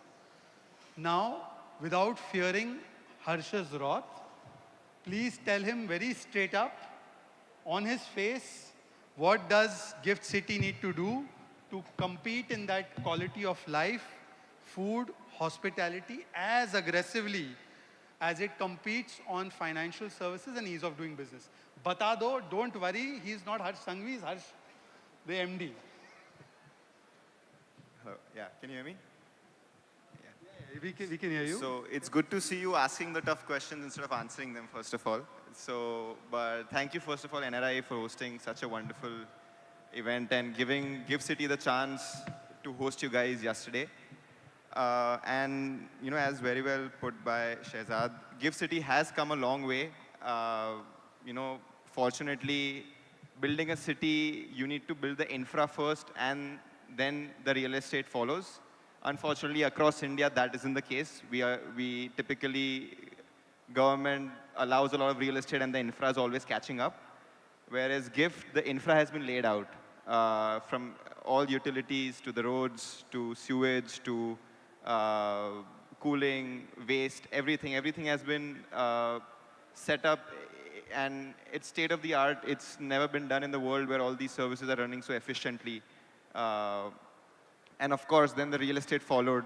But I think one piece that was missing in GIFT to truly be a global city, it missed the social fabric. You can have all the government incentives, you can have the taxation benefits. Of course, those are big things. The taxation benefits that GIFT offers is not only, it's benchmarked to, and it's truly the answer to Singapore and Dubai, India's answer to Singapore and Dubai. So how do you get that social fabric? And the government of Gujarat quickly realized it a couple of years back that you need professionals to come here and work, you need people to live here. That's why they're doing walk to work. That's why they're allowing universities to come up and open there. And what I would request Gift City, as we're co-developers, but they're actually the master developers. So, to bring social life as aggressively as possible. We're seeing across India where people are complaining about urban life, urban chaos. We actually have a beautiful chance of having an open slate, of building a city from scratch per se. So, it might be better footpaths, cycling tracks, public transport. You have great places for people to, like great gardens, great places to play sports, of course, and F&B, which is actually putting the soul in the city now, where I think we're having a lot of brands come into Gift City. So I think the only piece left in the Gift City story is to now bring the social infrastructure and the social fabric to the city, which can truly make it a global city, and it truly does have that potential, and we just have to execute. Thank you very much for a lovely answer, Aryan. I think a round of applause for Aryan as well. My last organization also, Amit Bhai used to speak last, but he used to speak most firmly. And by sheer coincidence, we are coming to you, Amit Bhai. And Amit Bhai, I have a question for you. Because you would also be considered as the Chanakya of this industry. Okay. Supposing there is a young, struggling entrepreneur like a Shehzad who comes to you and says, Amit Bhai, restaurant dalna hai. So what would be Amit Bhai's advice to Shehzad?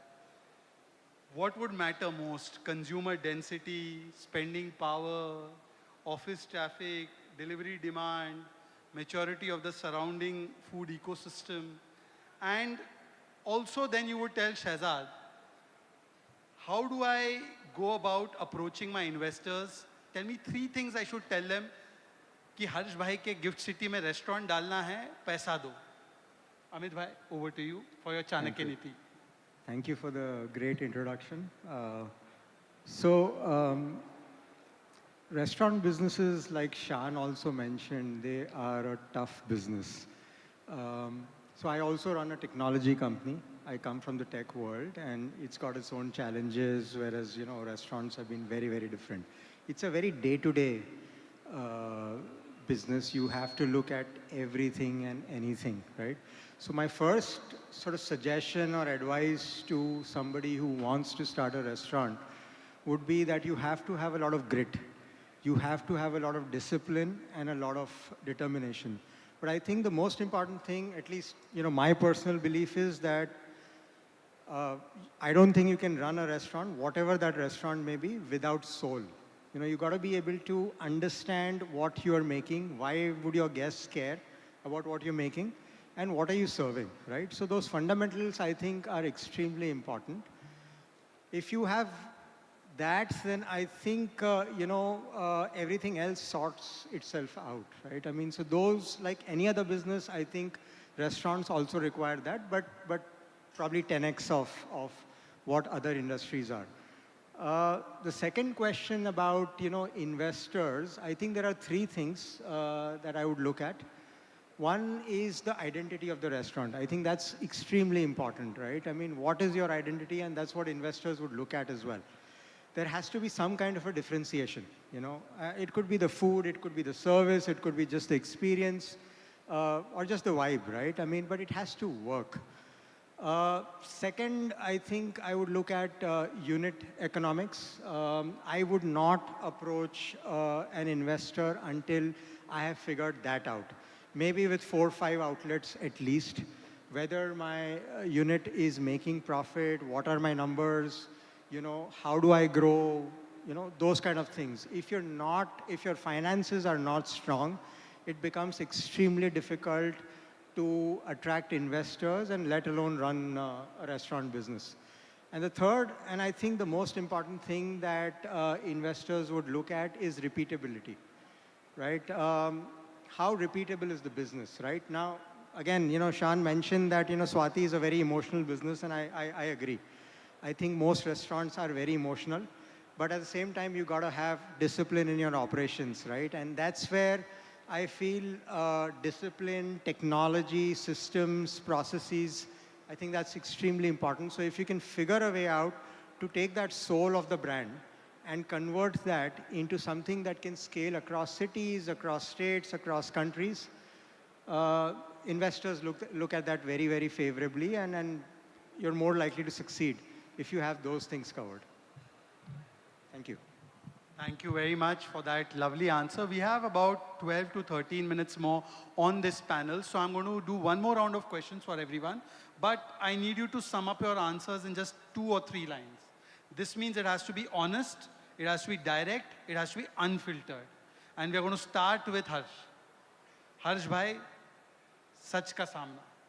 After listening to all these fine gentlemen, after listening to a large number of people you've interacted with, एक चीज जो आपको लगा सुबह से लेकर अभी तक 4-4:30 बजे तक कि यार this thing Gift City needs to fix, not because it's broken, but this we need to do better.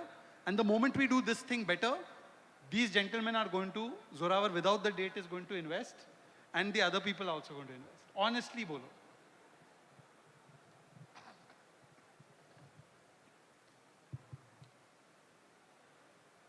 See, confidence is there. Entrepreneurs are here. We have the cuisines, we have the talent, and we have the entire ecosystem. But I think the confidence has to come, and that is what we are building right now. We have everything in place. If you want to scale further, you want to add outlets, you want to make your food brands become a global brands, we will bring you closer to your capital requirements, your technology requirements. But the only thing that we need to build and give throw in the market is the confidence to come to Gift City. Now I'm going to ask Zorawar. Zorawar, 2 or 3 lines. Tell me, if you had to fund something, your paisa, would you fund a cloud kitchen or a premium dine-in brand today for Gift City? And why? Well, firstly, I think if Harshbhai wants every restaurant company to open an outlet here, he should create a system where anybody who opens an outlet in the F&B space in Gift City gets GST input tax credit. Sir, you'll get filled up in... So you'll have to build 20 more buildings. He will sell out in I don't know how many buildings, and so hopefully you can pass that message on. But it depends. Gift City has got an incredible, incredible future. At this point in time, I would do a combo. I don't think there are many cloud kitchen players currently. I already see a few restaurants. Bastion is about to open, one of the best brands, is going to do amazing. The fact that you can wine and dine in Ahmedabad, and once the bullet train opens, I think any format, large, small, QSR, casual dining, fine casual, fine dining, cloud kitchen, catering units. I think I would love to open a big, catering unit here. Take a big little place and do events, but any kind of concept in this beautiful ecosystem will thrive, and that's what the gift of Gift City is. Zorawar is definitely forming Restaurant Janta Party. the way he speaks. RJP. है नहीं, एक RJD है, sorry. There's no RJP. Kabir, I want to ask you, be very honest, one food trend that is totally dead but still very, very overhyped. Be as brutal as you can. Don't spare anybody. One food trend that is already dead but is totally overhyped. Don't take answers from Zorawar. boss. Zorawar, you can't prompt. trying to tell me. नहीं, mention करो, unity तोड़नी है. No, you know, India catches up. Global trends are X, India follows. But what's now happening in India is that India's in itself is creating trends, right? So I think we are no longer following. I think we are creating more than we are following, which I think is a very big plus point to the fraternity because we have great entrepreneurs in India that are thinking out of the box, that are being able to create and innovate and present and own spaces on their own and on their own, with their own knowledge and passion. I didn't answer your question, I know that. I honestly feel, I hope no one no one sitting over here. I think, for example, the matcha. Round of applause for that. Please give a huge round of applause. And thank you for not saying anything else that has Sagar's economics running on it. But anyways, but matcha is your overhyped trend. Okay. Now let's go to Rushad. Rushad, one thing that will never work in Ahmedabad F&B, so they should not try it here. I think Ahmedabad is one of the most, Ahmedabadis, Gujaratis, we are the most adventurous. We'll try everything. So, and it is coming. I mean, you name the cuisine now, Ahmedabad is catering to it. I think we're open to all cuisines now. There won't be any other cuisine which would come in and would not work.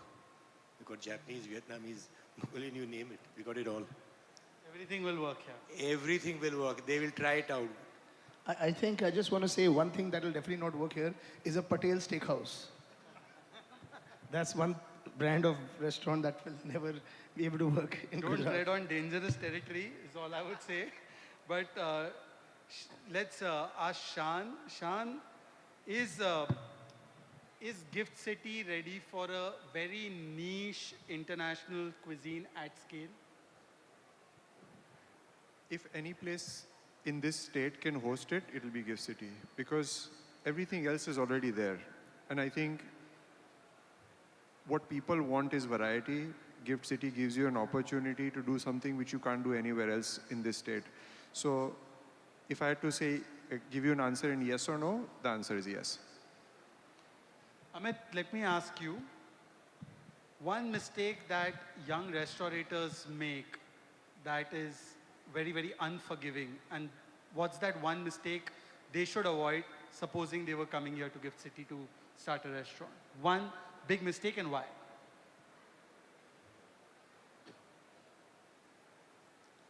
I would say not knowing the market enough. I think everyone should, understand the market because there are a lot of cultural nuances that one has to look at. Actually, there's another thing which I personally don't believe in, which I think a lot of restaurateurs do, and I think that's a big mistake, is creating novelty for the sake of novelty. Making these restaurants which are Instagrammable and stuff like that, which they don't sustain. I think that's something that, I've been talking to a lot of restaurateurs, and for some reason, their entire marketing strategy is around that, and I think that's a big mistake. Okay. And Aryan, coming to you, one thing that Gift City needs to do as of today to make it a live, eat, play city, one thing that you'd say, ye kar do, ye regulation badal do, ye change kar do, ye karoge, to it becomes a live, eat, play city immediately. Just like Zorawar ne to maang liya GST. So, maang lo. But honestly, to answer that question, the government actually has done a lot for the city. We often are quick to criticize the government, but we're not quick to compliment them. So, and the way allowing alcohol in in Gujarat per se was a huge step. Now reducing the taxation for alcohol in GIFT City was another huge step. So truly the onus is on the industry folks like us to now build on that. Now I think we have to execute on what the kind of support they've given us. But one thing, I can't point my finger to one thing that sort of needs to be done, but I think it's actually on us. We need to now execute. We need to have our financial closures in place, all the restaurateurs, and take a punt on GIFT City and at least test the waters. Fantastic. And with 4 minutes left, now I'm going to have one standard question. And we'll start with Amit Bhai now, this time. And we'll go this way. Just summing up, we are now sitting in 2031. This is GIFT City of 2031. What would convince you that 2031 ka GIFT City has become India's global kitchen, where there is this great sangam of innovation, capital, and food branding that has been achieved? You've transported yourself to 2030. I know we are thinking of 2047 politically. 2031 ka socho. I think Viksit GIFT City ka socho. Two things. I think a lot of homegrown brands that have started in GIFT City and gone globally. If that happens, I think that would be great success. Almost like an incubator, right? I mean, like he mentioned as well that, everyone needs to take a punt and test ground zero. And if you do, I think you'll succeed. So if that happens, if you can take your food idea and create that into an enduring business by 2031 at GIFT City, I think that would be great success. And also some of the best national and international brands coming and operating out of GIFT City. I think if that happens, I mean, as a consumer also, I'd be extremely, extremely happy. Shan. Yeah, I think we are there. We just need to take the punt, and we will see GIFT City emerge as is an exceptional place in this country. So I think 2031 we'll look back, and maybe those who were naysayers today or those who have doubt may feel rather left out. So I would be, we are doing restaurants. We are doing a restaurant in GIFT City. We are also developers, so we have venues for restaurants. We see restaurants as a very integral part. And so in 2031, it could become really the food capital of at least this geography. Great. Prashad. I envisage the GIFT City as a go-to place, a place where even a family can take a 2, 3, 4-day vacation. It's an entertainment. It's going to be an entertainment center. And obviously, it's going to be the global culinary center, because the best of brands are definitely going to be heading and they're located there. So I see a lot of potential for GIFT City in future. I'm seeing promotion for Harsh also, apart from GIFT City. Yeah, I see GIFT City not only as only business district, I will reposition it as business district for food. It will be a launch pad for going global, and it will be a destination for becoming global. Can I add one thing if you don't mind? It'd be also nice that we can expect that people from other cities and other parts of the world come to GIFT City for food tourism, like we go to food tourism somewhere else. So that'd be something to look forward to. Kuch din to bitao Gujarat mein. My vision is that India didn't build a city to compete with global hubs. It built a hub that the globe revolves around. I think that's what my vision is. I envision lakhs of people working and living here. I envision a place that has become a global financial hub, especially after the bullet train and especially after the Commonwealth. And I think you're looking at perhaps the center of the F&B and financial ecosystem for the entire nation at large. Great answer. Kabir. All the matcha lovers are... I better hide. No, I foresee this culminating into something that's very dynamic. I think the fact that with the support of the government and support of developers, community, I think we all are participating in nation building. And I think it's very important that we together are able to create something spectacular, which is already, the journey's already started and it's already reached a certain stage. I think it's everyone's duty, including us over here, to participate in this journey and to create something that is world-class in every way. And I think it will help us generate employment, it will help us generate togetherness, it will help us become global, and it will provide a huge amount of pride for what India as a nation can do. And finally, Aryan. So 2031, I believe my vision for Gift City, again, is a city that has evolved beyond a business district. It's a city in its truest form with a lot of social life, a lot of soul. And 2031 will be, at that point, have hosted Commonwealth. So, the world seeing Gift City, when they come to Ahmedabad and Gandhinagar, seeing Gift City as it's a truly global city and, above anything they've seen in the world. And and maybe a Indian chain in Gift City opens and goes global from Gift. That'll be the true test of, how well things are executed there. Thank you very much. I think they deserve a huge round of applause, and thank you very much for being so engaged and so patient. And before we sign off, thank you once again, Sagar, for bringing this Mahakumbh together. A round of applause for Sagar Daryani as well. And I hope NRAI's 10th edition, that's in 2031, will happen in Gift City when Harsh will be at a much higher position. Thank you very much, and thank you all of you all. Thank you so much. Jai Hind, Jai Bharat, Vande Mataram. And thank you to our moderator and panelists for that lovely energy that they give us over here. And before we say goodbye, I wish and I now would like to invite on stage Chef Anil as well as Mr. Prateek from Talod to join us and present token of gratitude to all our panelists and our moderator.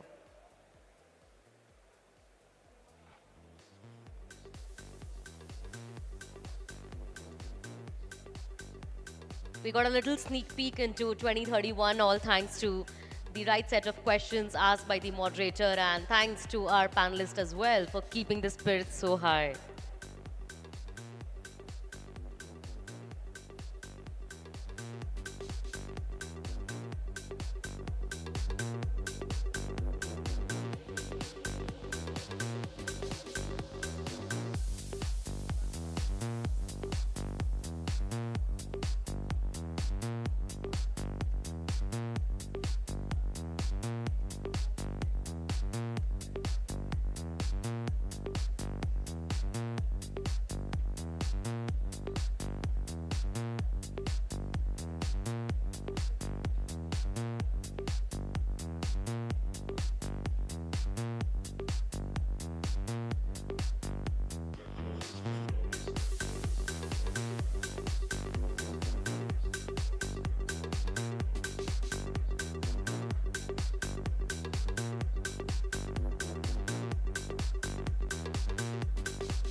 I request everyone to come together for a group picture.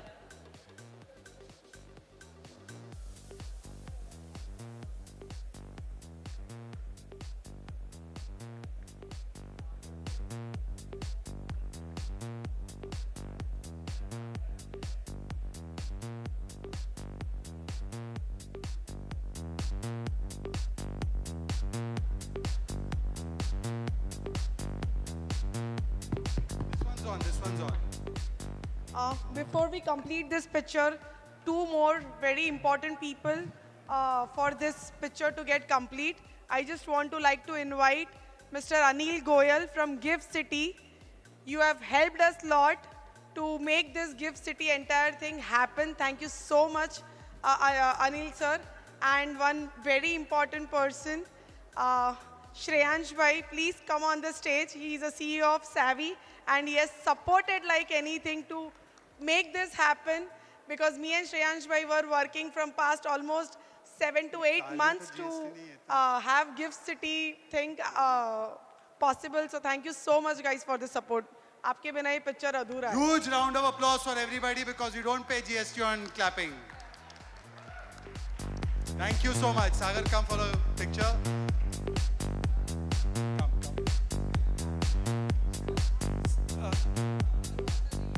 Next time, Sagar, please have a woman on the panel.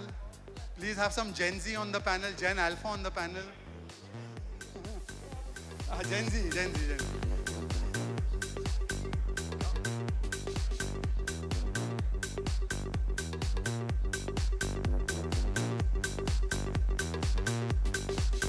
Let's all get together for a picture, one group picture.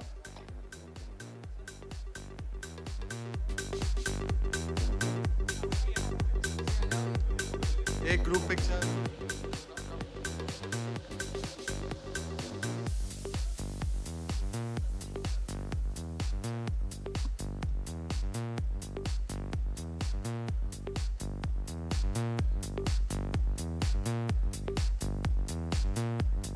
Thank you.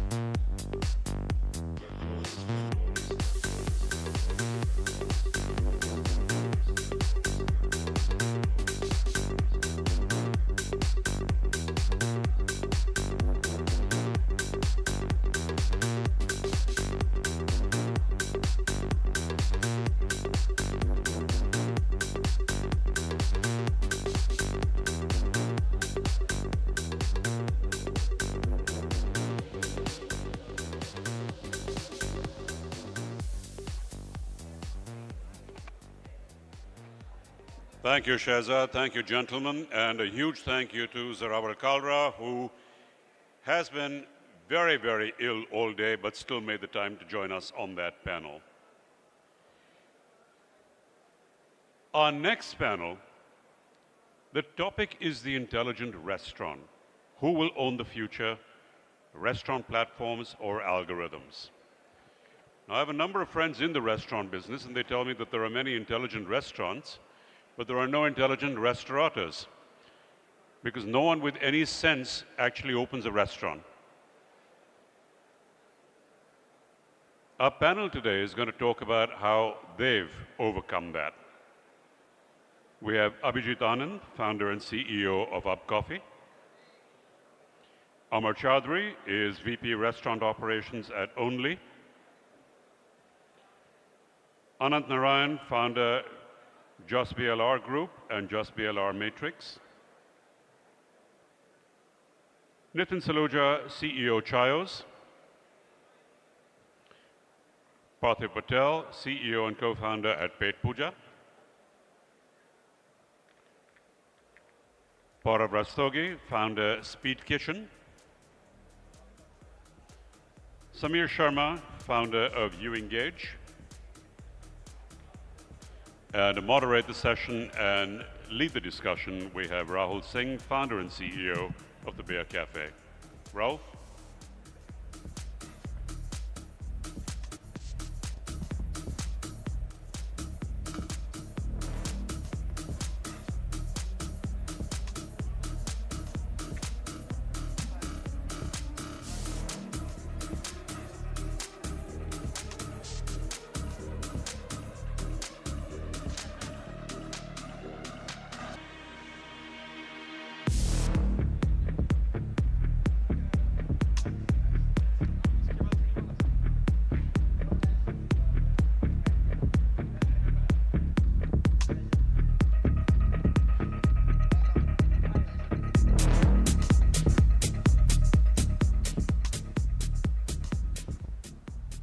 Good evening. Good evening. Can I get a good evening? Okay, good. Okay, so we are here to talk about an intelligent restaurant. To me, it's an oxymoron in any case. But anyway, the idea here is that if restaurants are becoming intelligent, then who's getting smarter? Is it the platforms? Is it the restaurant? Is it the consumer? Or is it the algorithm itself, which is sitting and quietly discovering everything that we do, what we eat, where do we go, where do we spend, with whom did we go? For years, we've said that restaurants are a people business. Then we added POS systems to it, right? Then we added loyalty programs to it. Then we added delivery platforms. Then a lot of data, and today AI. I think AI is something that we discuss almost every 15 to 20 minutes in our office itself, while we're in a very simple beer business. And every new layer actually is a promise to the restaurant that he'll get smarter or she'll get smarter. But there is a very uncomfortable question underneath this.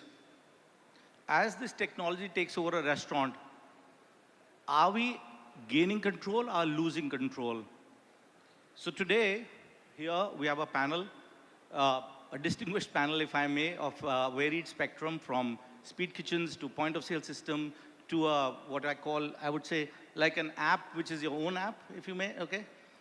We have a delivery platform in only, right? Okay. And then we got our favorite chaiwala, Nitinji. And then, we got 10 restaurants under one roof, or how do you want to call it? Plus minus, okay, great. So a varied spectrum, and what I'm going to do is just go into questions one by one. So probably in these 45 minutes, we got 43 minutes left. We'll try and do 2 questions each, and then end this with a rapid question to all, and then leave this panel to get questions from the audience here. So I'll start with Nitin Bhai, my favorite techie chaiwala. And because we are in Ahmedabad, where a chaiwala became a prime minister, like I was told. Restaurants keep telling us that AI will make hospitality more personal, okay? But if machine knows my preference, okay, it knows what did I do, when did I come, what did I do last 20 times, what exactly does your Meri Wala Chai server or your staff know about me, what the machine doesn't?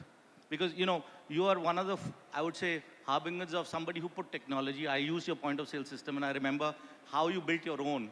While it's a chai, a simple product, but I still remember the amount of permutation combinations you could make. I don't know, about 1 million chai you could make, right? Is that right? So where does the human angle come here? I think AI will continue to make the systems very intelligent, but not necessarily as empathetic. I think we are not in the chai business. We are in the business of conversations. We are in the business of people having a easy time. I think there will always continue to be a bigger and bigger element of human touch that will make you feel good, happy, relaxed, whatever, some good emotion. No AI can ever, I think so, in 2026, maybe no AI can come as close and make you feel as nice as a human can. And that's what I will continue to bank upon. So as we continue to make our restaurants more intelligent, we are also working very hard to make our restaurants more human. That's a good one. Okay. Parthiv bhai, I'm a fan of Pet Puja, always used it. This is just after Nitin allowed me to use his kettle and sumo, and then I couldn't, meaning I couldn't just do a free ride forever. I didn't even pay for the data, which was recorded. And I said, we'll move to Parthiv bhai. And then since then, we've been on Pet Puja. And thank you very much to start with, because not only sponsoring this event, but also being a very good friend and, a person I can call anytime, and you've really been a very good help. And not just to me, but anybody in our system, where anybody who calls you, you are the first to respond. So thank you very much for that. But you know what? The point of sale system, I don't know why you got into this, but that's your story. But it all started with simply recording what we sell, okay? Today, I know that you've taken over customers, inventory, staff productivity, and increasingly a lot of AI, I'm sure. Has the point of sale system quietly become a restaurant operating system? From just being a point of sale system, is it now an operating system? So it was actually, sir. If you look at point of sale system typically, either it originates a transaction or it ends a transaction, right? So in a way, it was an operating system because most of the system or all of the systems, which is CRM, delivery, whatever you look take it, right? All of them had to connect to POS. So that was there. However, we look at AI slightly differently. Uh, we actually look at, see, most of the time when we speak about AI, people talk about AI agent and stuff like that, right? But you are actually with AI, software is adding persona. So you are now talking about marketing manager, purchase manager, actually, operations manager. Those are the personas you are adding into your software. And this is how we look at it. So typical CRM or loyalty will not be actually just CRM and loyalty. Now it is marketing manager which generates the campaign. The human probably is going to be just approver, right? Because amount of data AI can ingest is human cannot for every campaign. It's not going to happen, right? So which is how it has started going around. Similarly, look at, let's say, kiosk in the outlet. Till this point of time, it was just a tool, right? Can kiosk tomorrow be a biller assist? Can it call a person? Can it actually say, you know, I can recommend one more item to you? Stuff like that, right? Which means it is almost doing what your biller can do. And typically, a lot of time biller also don't do. I mean, that's actually what we have seen. So in a way, AI is going to play in every persona, in every operation you look at it. Right? That's how we look at it, sir. And you're one of those who believes in creating a synergy with any operating system or any, let's say, a third party, and you embrace that, right? I've seen that every time we've asked for open API, you've gone ahead and said, I don't have a problem. So you believe that the data belongs to the restaurant completely, and it's their data? Yeah. Have you benefited from that data ever? So, no. No, just asking. Apart from the subscription fees, obviously. But yeah. Okay, good. Not this at this point, till this point of time, no. But to answer your question, because what would happen is, see, very honestly, if it is an operating system, you want to clearly make sure that customer gets the best of the world. Sure. Right? If my CRM is not better, probably they want to prefer you engage. Or Got you. probably somebody wants to prefer Relo. Got right? you. And Yeah. we want to actually support all of them. Fair enough. Right? Okay. So no blackmailing, right? Okay, fair enough. Being there. Fair enough. Okay. Gaurav, I just met him for the first time today, and I was really happy to see that, you took over the Kitchen Plus, which is something I was, reading about, and how this ex-CEO of Uber started off, and then in India, you took over that infrastructure and business, and you are India's largest speed kitchen, right? Wow, it's just unbelievable. So really, really proud. Like what he's been able to do and enabled so many brands and marquee brands that you're basically working with. And Nitin bhai ne मेरे को बताया नहीं कि ये करते हैं ऐसे कुछ आपने like you should आप सारी चीजें बताते हो आपने बताया नहीं कि what he's all about. Unbelievable, yeah. Okay, so simply said, yeah, because this is a tech platform and this is a tech panel, sorry. So we are talking about AI here. So I'm saying now you're enabling brands. What way is AI helping you in that? Because I know that it's probably like a landlord-tenant relationship. If it's not, then you can obviously correct me. But how do you bring tech to something which is very physical in nature? So, what Nitin sir just said, right? I personally resonate completely with this statement. AI cannot be replaced by human touch. For every single thing, be a chef, he always says to eat that food or taste that food with fingers. Like we have seen recent some videos, right? And with all these machines, right? You can design your intelligent kitchens, anything, but at the end of the day, you need one executor, and AI is not an executor. For executor, you need a human touch, and we are proud, we are a 5-year-old company working with 80, 90 odd national brands and operating roughly around 75,000 square feet of only dark kitchens. And you name a brand, they are working with us, and they're not working for just 1 year, 2 years. They've been working with 5, 6 years. Examples right here. So we are managing a large size portfolio, but as I said, we use AI to design the robust infrastructure. But at the end of the day, it's human who execute those things. And all these cloud kitchens where we generate large order volumes, right? They have to be robust. We don't get downtime to manage. In the malls, you get downtime. In these cloud kitchens, they operate from 7 a.m., goes till 5 a.m. in the night. And yes, Pet Puja is one of our largest POS partner that is there with us as well. And all these food aggregators, like we provide them a rider areas and all of these kitchens, it's a co-working design kitchens. So the operating cost for all the brand is much lower when it compares with a standalone unit.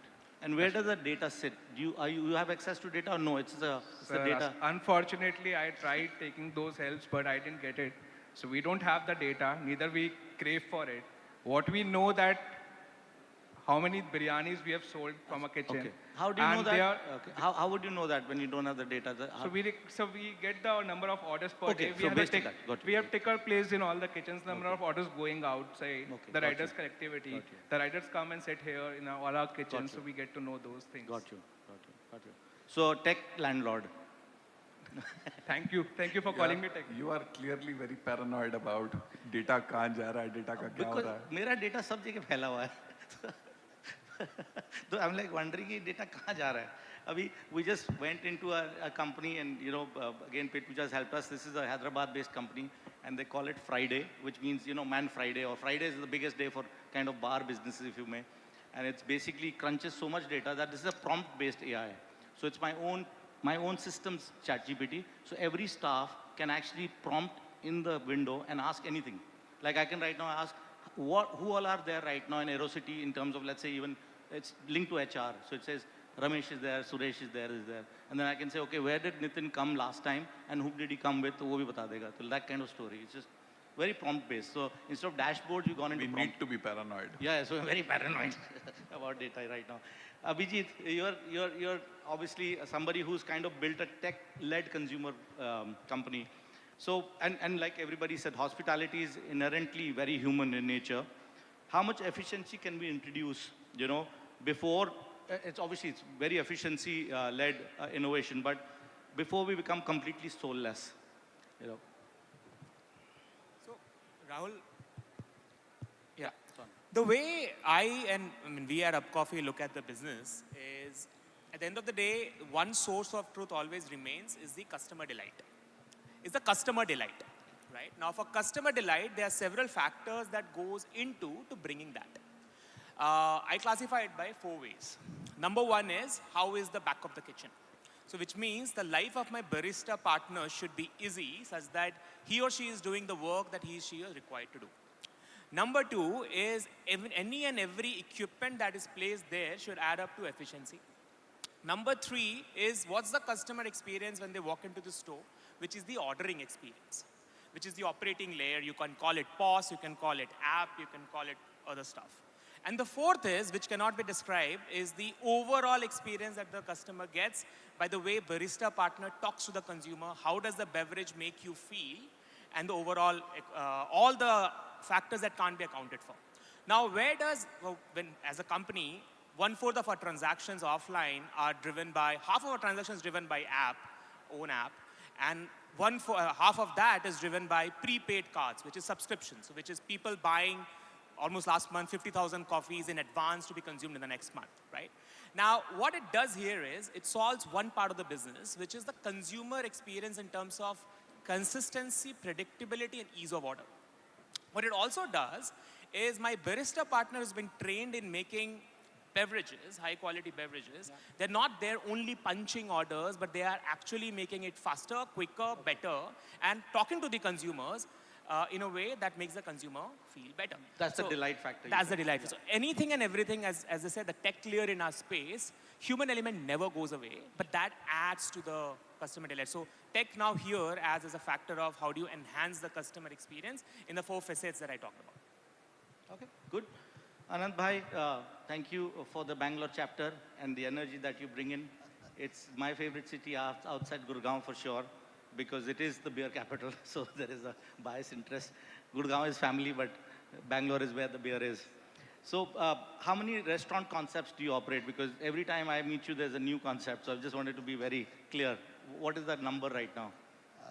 Before I get to it, yeah, that's okay. I'll digress a little. 30 seconds. Please take your time. Good evening, all of you. Kem cho Ahmedabad? Acha, maja mach hai. Kem cho Ahmedabad? Very nice. Thank you so much. It's a fab team from Delhi. Wonderful, wonderful 27 NRAI chapter heads. And the amazing all of you. You make the mighty NRAI. I would like to dedicate a shairi. 30 seconds. Please take your time. It's the love we shower and have towards NRAI. But only small request, after the shairi, I don't want wow. I would want wow. I'm too loyal to my president, Wow Sagar. Can we say I? अरे नहीं. On a lighter note, किसी से दिल लग जाने को मोहब्बत नहीं कहते.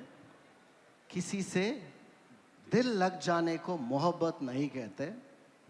अरे जनाब, जिसके बगैर दिल ना लगे उसे मोहब्बत कहते हैं. वो मेरी वाइफ, NRAI मेरा लाइफ. Oy, बल्ले बल्ले. थोड़ा वाह please for all of you. इन्होंने एक ही शायरी में 2 नंबर बना लिए एकदम में. Sorry. Yes. बहुत बढ़िया आनंद भाई. Super energy, super energy. एक और. Sorry. डन. Okay fair. अरे हो गया. तो अभी बताइए, हाउ मेनी कितने restaurant concept? Last count. A small history. In my 28 years, I've opened 34 outlets and also closed multiple. Sure.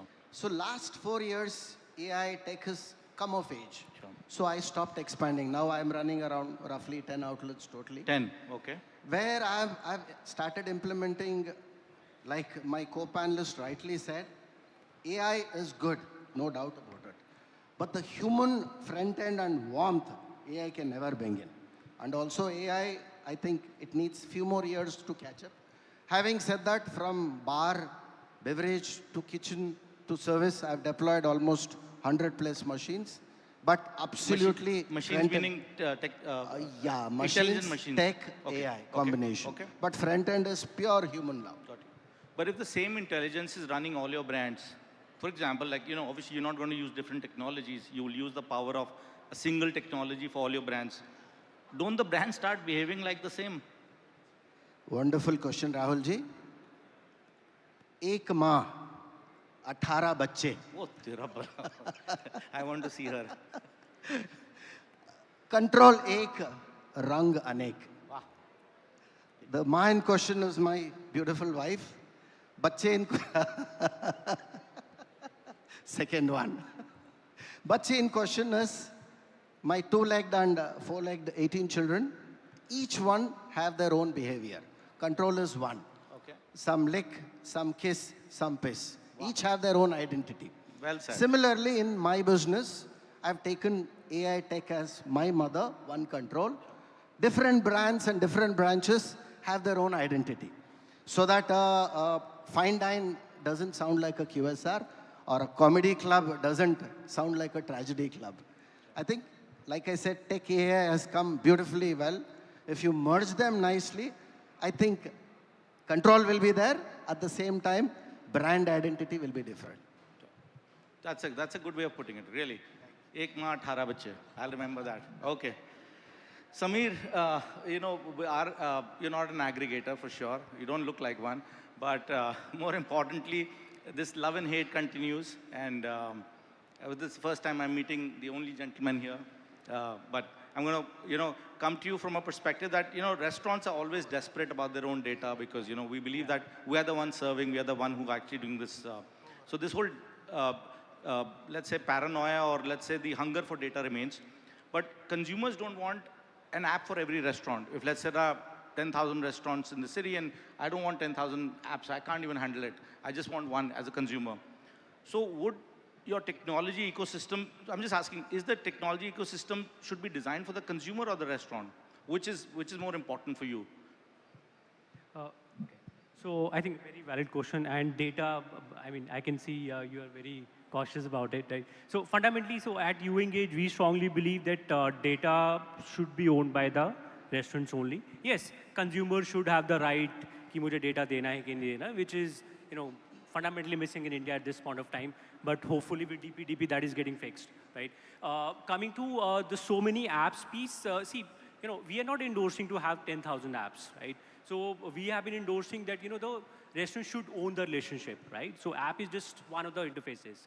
We do apps, we do, SEO first websites, we do self-ordering kiosks, now we do WhatsApp ordering, So we are also coming up with, more and more ordering touch point. For us, the only thing is that, how the consumer should be interacting with the restaurant, that's the only point, right? So now with AI, the things are getting conversational, right? So we might not even see cashiers taking orders in few years, where somebody's just going to talk to an IoT device, place an order.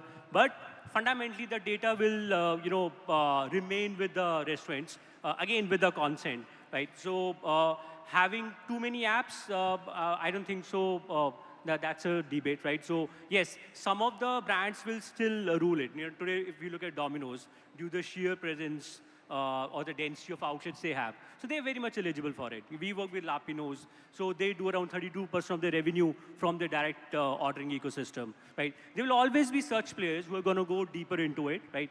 And I don't recommend it to, let's say, if you have one outlet brand, I don't encourage people that they should be having or launching their own tech stack, right? Also, apart from that, I think post-COVID, we all, as a whole country and the whole restaurant community, we went after delivery-first ecosystem. That's why a lot of cloud kitchens, a lot of other ecosystem came in the picture. But now, for last 2 years, we're also seeing more and more in-store experience, more people walking into the stores, more restaurants encouraging that, right? So even in our ecosystem, 2 years ago, we were 85% delivery first revenue. Today, we are 67% delivery first revenue. Even that has grown, in numbers. But there is 33% of walk-in revenue as well now, right? So technology or the direct ordering ecosystem is no longer limited to just the last mile delivery piece. It has gone into the in-store experience, right? And personally, I think I've been advocating a lot about it. And even if you look at the aggregators, both large aggregators have gone into the in-store experience verticals as well. And that's where even we are now going, right? So fundamentally, we are I think the bottom line is the data should remain with the restaurants, but with the right consent and right to forget kind of mechanism in place.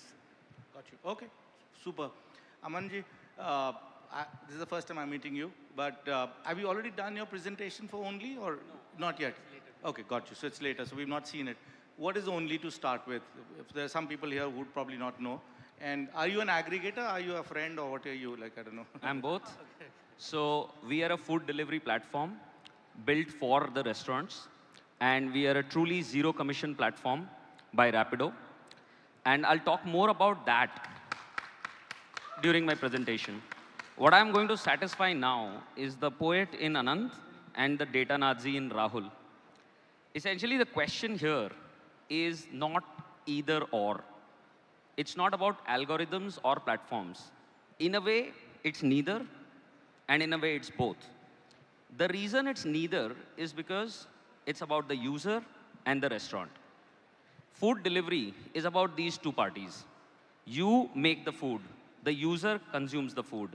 The data and algorithm are not serving either. So the reason it is together is, the reason it is both is because they need to come together.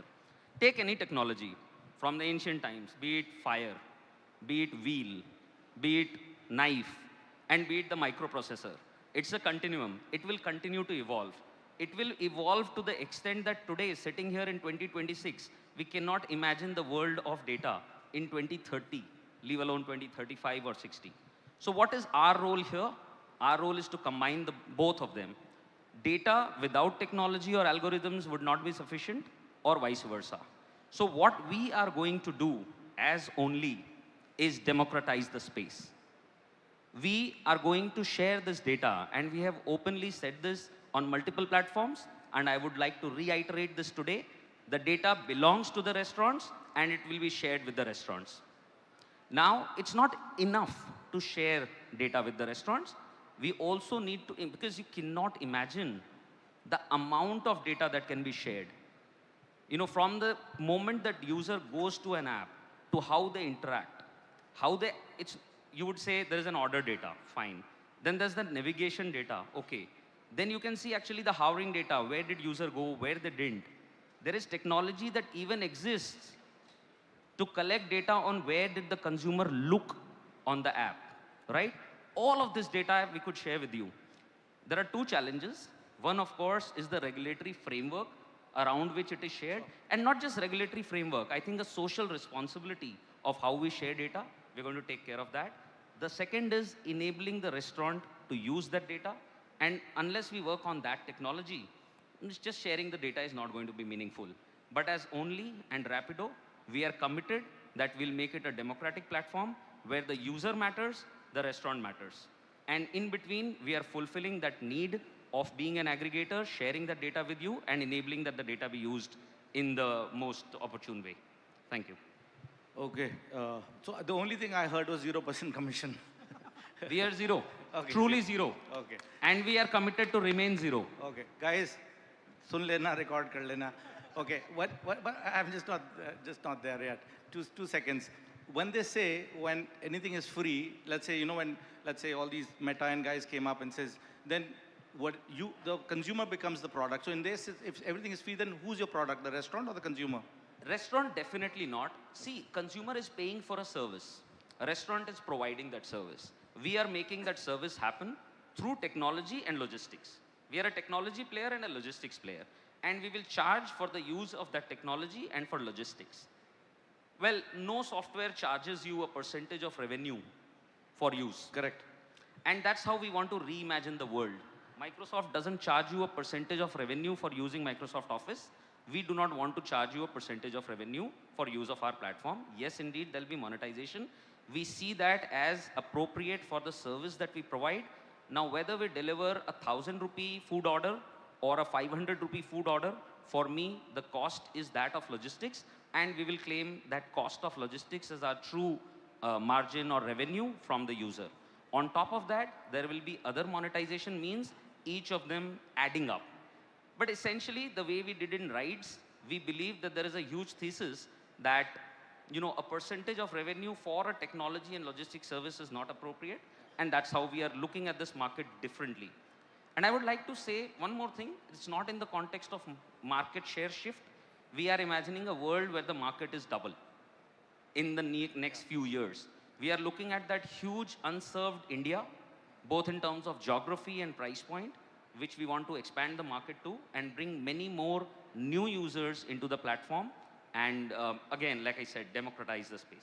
Super, super. So, not being a digital landlord, the only thing I pray is don't get acquired by one of these guys, okay? So just stay true to it. Aajkal ye bhi bada chakkar hai. I got acquired and I got screwed. So anyway, Nitin bhai,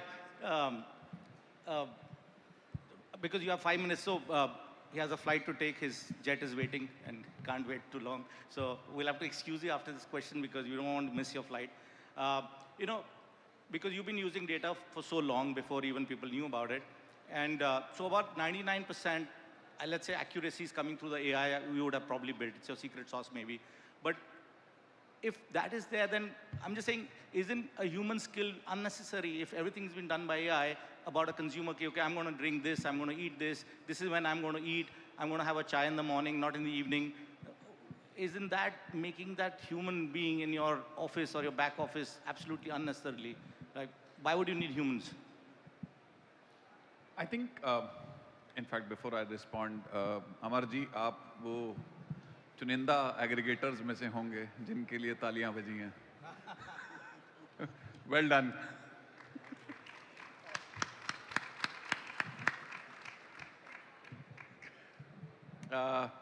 So yeah, before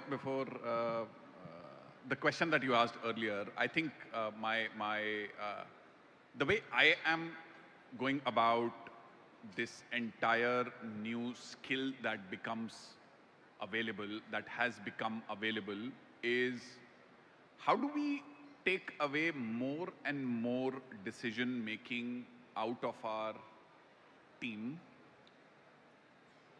How we make all those decision makings that much more intelligent, because we are a business where new people join, old people leave.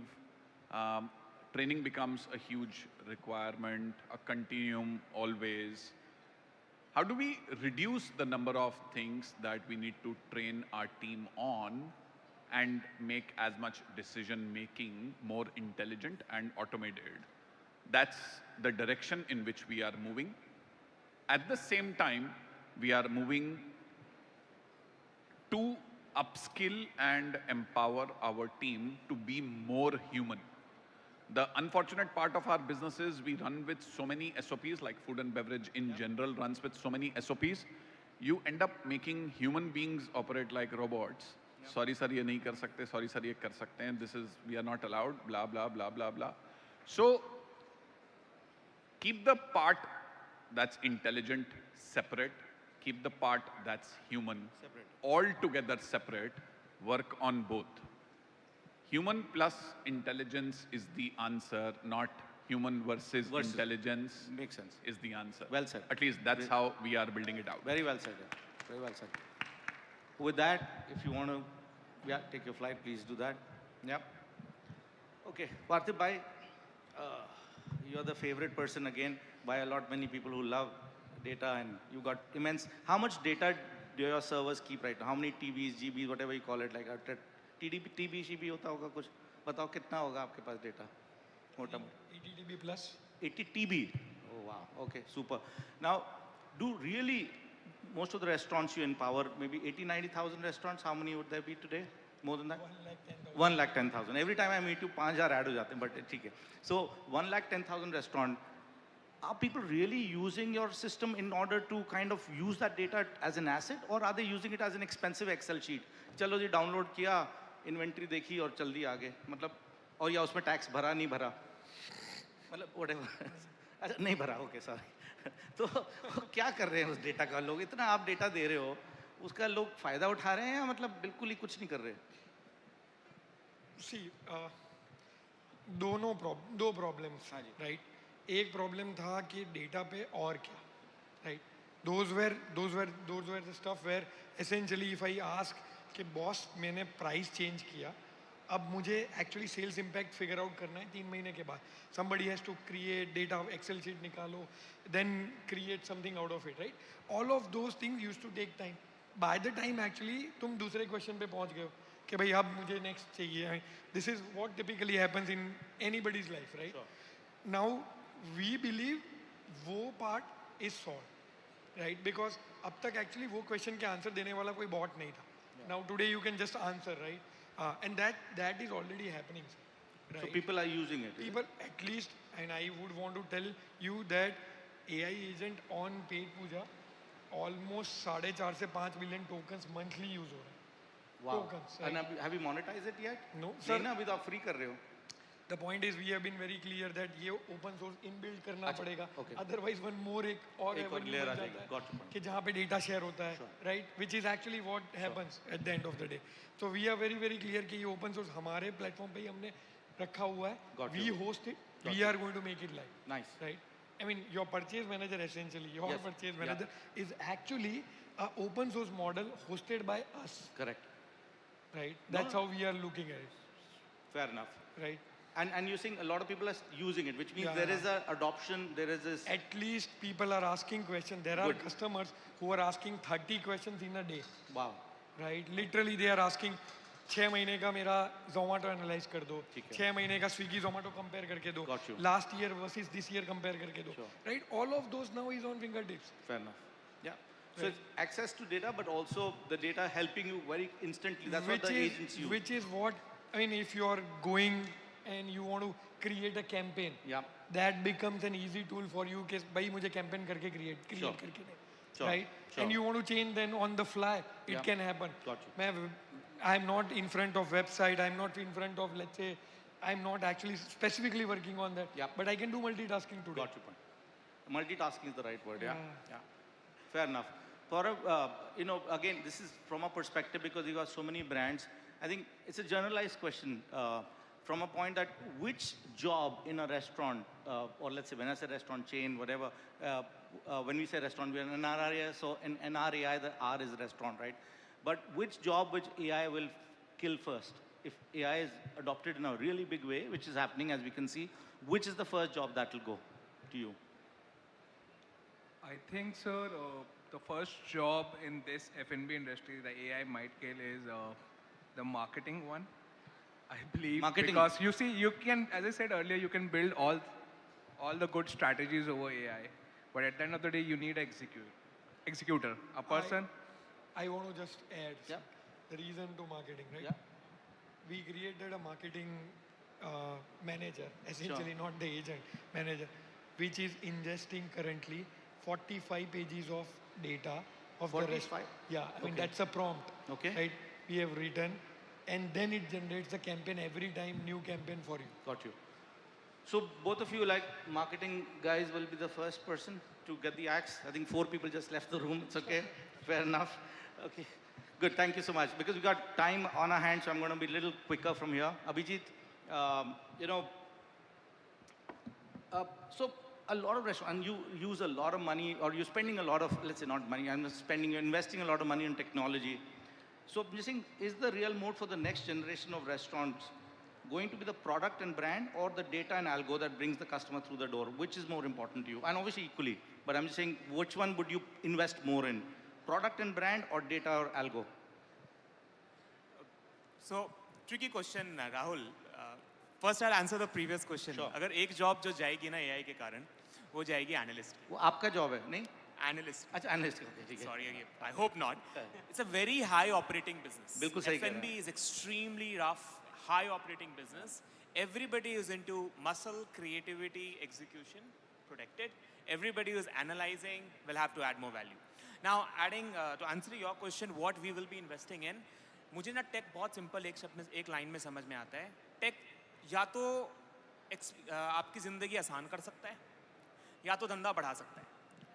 जिंदगी को आसान जिंदगी आसान करेगा by making it more predictable, easier, systemized processes. या तो धंधा बढ़ा सकता है by giving you inputs in where to put money in, where to put effort in, what to do, what data is saying, right? That's tech. Now, where I will invest in the next 5 years is number one, tech for sure. But which part of tech? So right now, what we are investing in, we have built our first of a kind in-house app called as UpCrew. UpCrew. What do you call it? UpCrew. Up the first two letters, and crew, we call it A2. What it does is, Rahul, it can tell you among 100 stores in the network stores, I can see today on my app which LEDs are live and which are not live. Nice. I can look at which items are out of stock, but what is the provisional revenue loss happening because of that? The opportunity cost, yeah. Yes, opportunity cost. I can look at what is the shelf life of products expiring in the next 48 hours. I can target 558 barista partners and employees in the company by telling them a targeted message to tell them what to focus on. Now, that is one area which solves your process and system that I am extremely bullish on investing on. Because that's the moat for scale. Yeah, that's the moat, yeah. That's what And in terms of brand, brand is, as I said, customer delight, brand experience, what people remember you for. Yeah. That's a forever journey. Yeah. Nobody can say, I'll invest next year, I can't invest next year. It can't be valued in any way. Like it's value, like they call it valueless. Like it's the true value. The brand and product is the true value. It's the That's true why they come to you. Yeah. Okay. I'm going to move to एक शायरी और sir before we go ahead. एक तो आप पर्ची लेके आए थे. 4 निकल गए 40 नहीं निकलना. So अभी ये लोग बोलते हैं कि like the thing is in God I trust but data has to sweat. Yeah? Data तो सच बोलना ही पड़ेगा. तो अब आप बताओ how do you make your data sweat? आपके इतने restaurants हैं and you are such a techie. How do you make your data sweat? 30 seconds लूँगा. हाँ बिल्कुल 30 seconds always sir. मुझे ना ये करने में मेरा दादाजी याद आ गए. अरे बाबा. वो 200 के joint family चला रहे थे. 200 people. Yeah. He just had a पर्ची. Okay. Expense, income, reminder, whatever.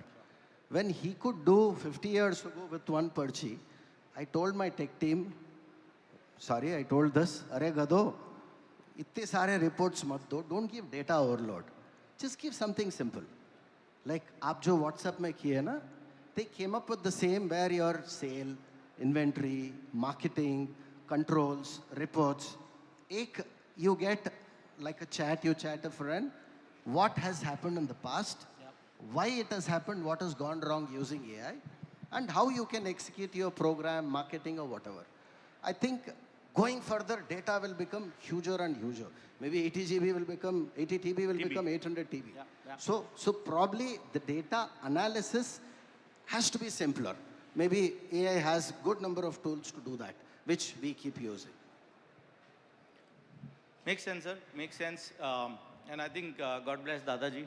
What he could do, we can't. And obviously, that's where he had 200, let's say, livelihoods to protect. So thank you so much on that. Samir Bhai, this is again coming into the whole sector where algos are literally running the restaurants, so we feel that some of the people will lose their jobs because of that.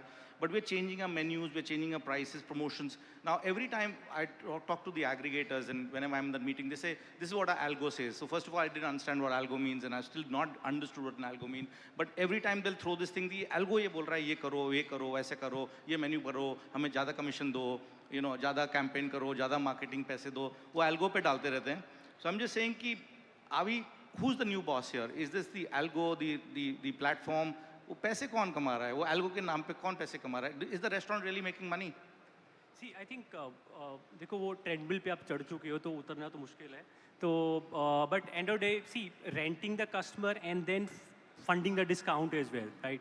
So I think only one guy is going to win out of it. That is the marketplace, right? So restaurant will keep on juggling between it because marketplace has their own KPIs, their own North Star metric to go after, right? So that North Star metric is not same as yours, right? So which is true, right? And I don't blame them. That's their job, right? So if I'll be in their shoes, that's what any guy would be doing it, right? So their job is to ensure that more and more restaurants are getting enough orders, right? Their job might not be, or definitely not to give orders to one single brand or one single outlet. In fact, most of the time the metrics are checked in a way that how many unique restaurants have gotten the orders, right? While the top line, the top of the funnel remains the same.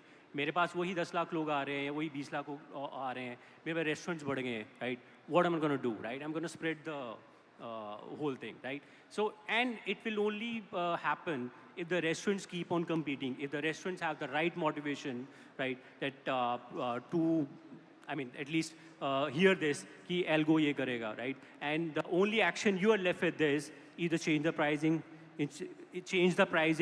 fund more discounts from your side, get a top position, marketing clicks, right? More ad revenue which you have to punch, right? But fundamentally, the marketplace will always win. Sellers will have to be at the mercy. That's a fact, and that's a fact which has been proven, hundreds of time. Got you. So we have to live with that fact, right? Amanji, we got 2 minutes, so I'm just going to quickly do this, and then we'll do a rapid question, leave it to the audience to kind of ask questions. So what it seems is that obviously the data, the use of data, the AI, I think a common thread is that there is efficiency. If you use the data well, if you sweat the data well, you use the AI platforms, and you use the algos to make your business better. And let's say it's a number 20%, which is because of efficiency coming out of better costings, better inventory, better staffing. Who gets that 20% according to you? Do you get that 20%? Do I get it? Or do the consumer get it? Fair question. And before I answer that, I'll go back to your previous question. कौन सा job सबसे पहले जाने वाला है? At least in our world, we see the accountant's job going away soonest. Good. Sorry, no offense, Okay. accountants, because there is nothing left to account for. You sell and you get that all of that money next day in your bank account with a simple message. इतने का order था, इतने का value है, here's your money.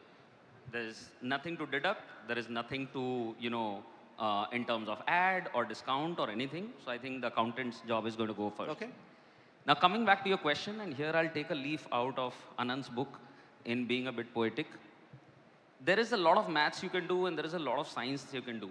And think of AI as, let's say, Aladdin ka jinn.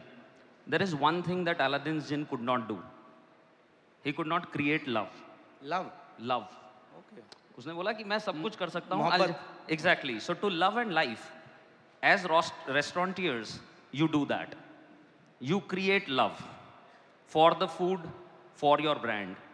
And the rest, the system will take care of democratically, which is what information you need in terms of the user, in terms of what they buy.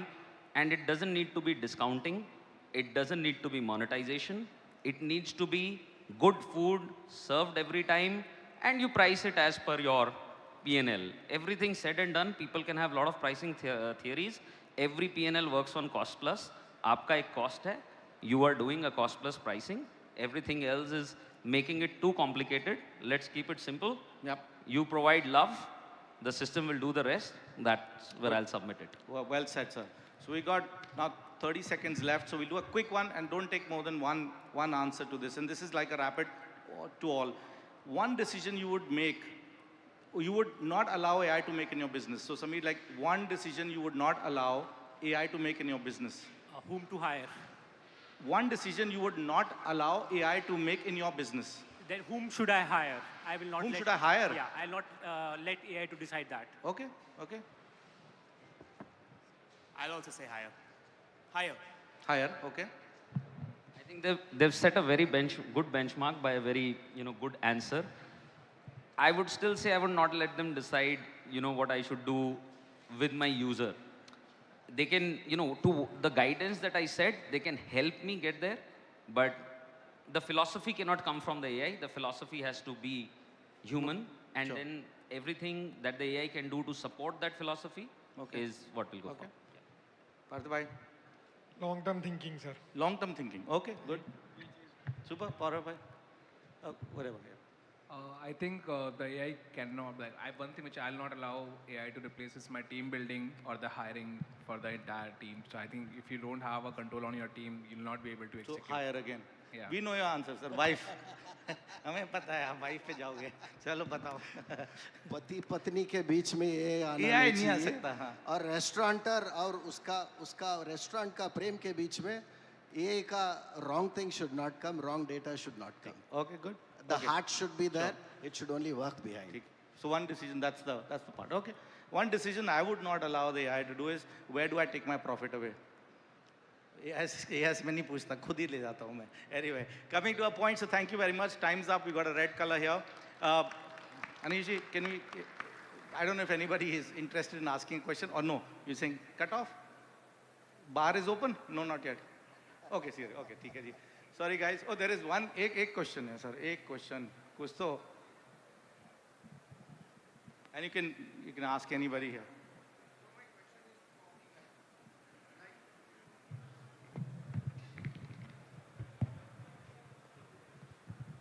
There's always one troublemaker in the crowd. There's always one troublemaker in the crowd.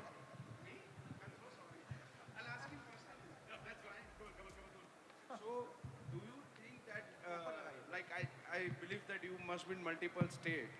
So, like coffee pellet changes state to state or city to city, something like that, as per your experience, your customer experience? So, I'll answer in two ways. And sorry, Anish, I'll take 2 minutes. So, India में 3 cuisine है, जो बड़ी है, हो सकती है, और जो अभी तक awareness कम है. अब बढ़ गई है. 2 cuisine की बन गई है. Number 1 cuisine is pizza. Number 2 is burger. And number 3 is coffee. Pizza and burgers are already 10,000 crore businesses. Coffee is yet to become a 10,000 crore business in India. So the awareness factor is still missing. Now in coffee, 2 segments. Filter coffee, fresh brew coffee. Filter coffee, absolutely it's like chai. I remember the kind of chai I make, my mother makes, my grandmom makes, and I swear by it, right? Now chai for rest of the country and south, filter coffee for south of India is like religion. You can't play with it. Now fresh coffee is yet to be evolved. So it doesn't change by region, it actually changes by the person drinking it. Now you come to a coffee shop and you go to that coffee shop and I ask you the question, how is the coffee? Depends on what do you drink. If you are a cold coffee person, you go on to drink an Americano and you say the beverage is bad, that coffee shop will be bad for you forever. Now you are you are an Americano person and the vice versa, it actually changes. Now does it change around the country? I think पहले तो आपके सवाल का simple जवाब है कि awareness नहीं है. इस रूम में भी मैं अभी 100 लोगों से पूछूंगा कि कैपेचिनो लाटे में क्या फर्क है. There will be very few people who will be able to define it by the foam and the microfoam. But almost everybody, I know you will, but almost everybody will be able to say that cappuccino I like more. That's because a marketable word. And the second factor goes by the taste preferences. Do you want it sweet? Do you want it salty? Like Indians don't like acidic, right? While the rest of the world likes acidity in their coffee. All of us say that Arabica coffee is better than Robusta. Well, most of us don't know that, and then we also say that Italian coffee is better than rest of the coffee. Well, most of us don't know that Italian coffee is actually 30 to 40% Robusta, right? So it all contradicts, by the way, by saying which one is better and which one is not. To answer your question straight, it does vary, but it varies by the TG, by the person, and by what you prefer.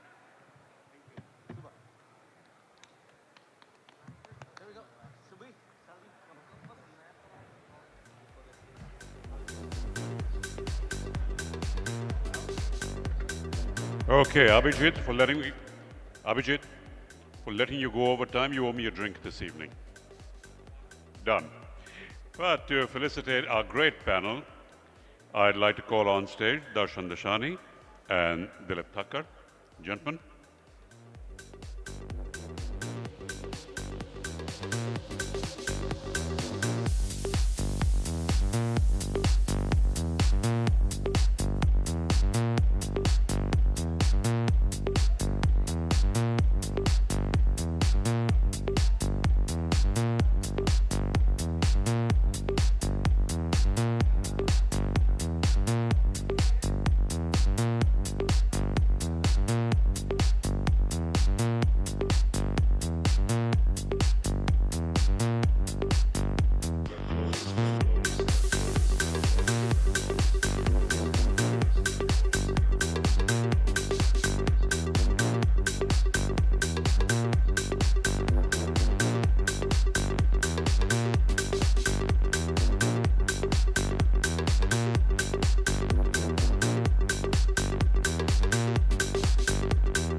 Thank you, gentlemen. Next, we have a presentation by Tejas Panchal, Director of Jan Shakti India. Tejas?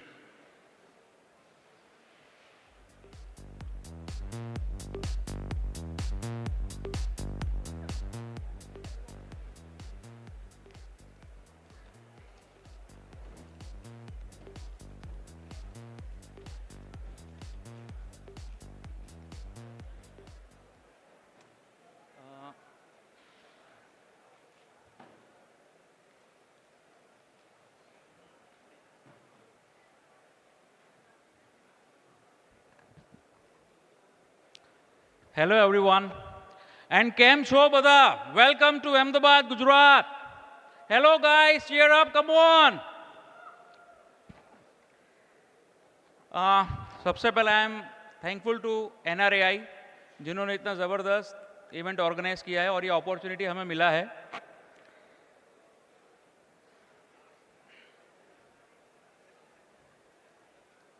I am Tejas from Jan Shakti, and we are official kitchen solution partner for this event in association with T&S Brass and Hadco International.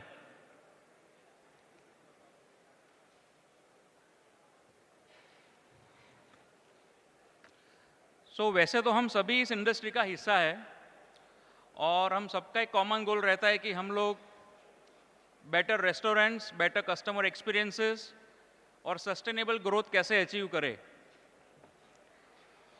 And today I'm not going to talk much about equipments, but today we are talking about, today I'm going to talk about the decisions जो एक restaurant को सिर्फ successful नहीं बल्कि scalable भी बनाएगा.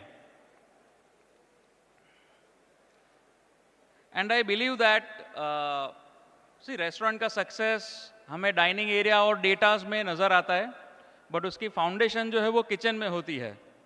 अगर आपका किचन एफिशिएंटली प्लान्ड है तो आप सर्विस को फास्टर, कंसिस्टेंसी, कस्टमर एक्सपीरियंसेस को एलिवेट कर सकते हैं. So that's why my today's topic is that scaling your food brand starts with the kitchen.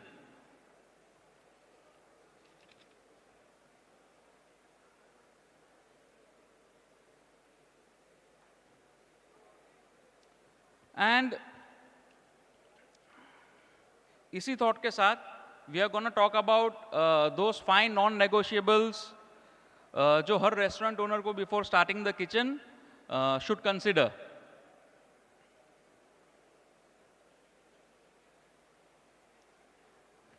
But before I start those 5 non-negotiables, see, there is something that I think I should share. खैर ये सब हमको पता ही है. Compliance is something which protects your business, and it is because someone somewhere has paid the price by their life or by their health. And hygiene is something which is आपकी brand को वो protect करता है, लोग उस पर trust करते हैं. सो ये mindset is very important that when you are thinking of scaling, boss compliance और हाइजीन का mindset is the epitome of scaling your food business. और मैंने कई इंडस्ट्री लीडर से सुना है कि भाई C+H, so compliance plus hygiene is new competitive advantage.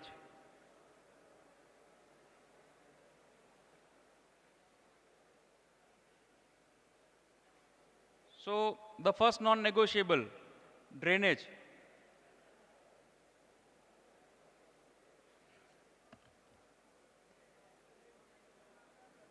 Hello.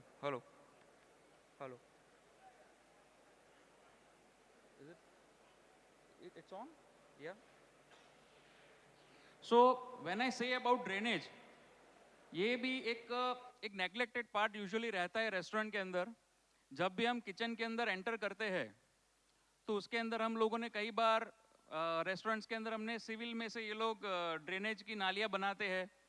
Staff उसके अंदर सारा पानी ड्रेन करता है. इवेंचुअली वो फिर when over the period of time उसमें से बैड स्मेल, पेस्ट इन्फेस्टेशन होना शुरू होता है.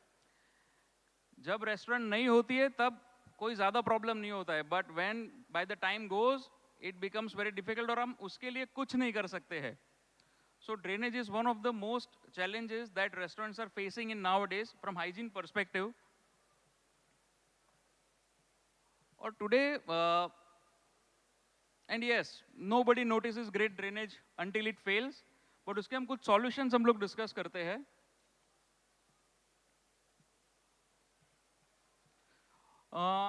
You should always use drain through gratings in your kitchen, which are SAS drain troughs. ये पॉइंट ड्रेन सिस्टम्स है. Use grease interceptors, sink strainers, provide adequate space for dishwash area. कई बार हम dishwash area space management के चक्कर में उसे इतना कंजस्टेड कर देते हैं, फिर बाद में वही हमारे लिए बहुत बड़ा हेडेक बन जाता है. मैशनरी ड्रेन चैनल्स को प्लीज अवॉइड कीजिए, don't do that. Use proper size of plumbing components. Always use soft water in the kitchen. And use water-rated commercial-grade faucets and taps.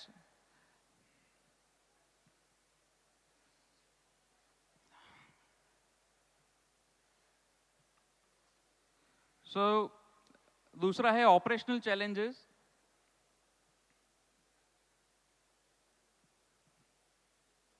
इसको मैं एक एग्जांपल से समझाता हूँ. Let's say if there is a multi cuisine restaurant and जो chef gas range पे order लगा रहा है and after every order he needs to wash his pan. अगर उसके गैस रेंज के बाजू में सिंक नहीं है तो how is he gonna wash that pan? There are few more examples. Let's say that if a person is preparing, let's say in his pantry, pizza or any such thing, और उसको मीज़ा लेने के लिए हमने उसे प्रॉपर मिकलाइन नहीं दिया है, तो वो एम्बियंट मीज़ा यूज़ करके इज गोना यूज़ दैट, तो उसका उससे क्वालिटी जो है वो और डिटीरियरेट होगी. So everything has to be planned first. अगर आपने प्लानिंग प्रॉपर नहीं किया तो उसके ये सारे प्रॉब्लम्स हम लोग फेस करते हैं already, which you are saying it, improper work flow, poor working environment, poor hygiene standards leads to performance and consistency issues. और ये आज के टाइम में स्पेस तो ऑलरेडी बहुत महंगी है, उसका भी वेस्ट होता है, स्टाफ टर्नओवर बढ़ जाता है, और सब कुछ खत्म होने के बाद फिर जब रिवर्क करना होता है that is even more expensive.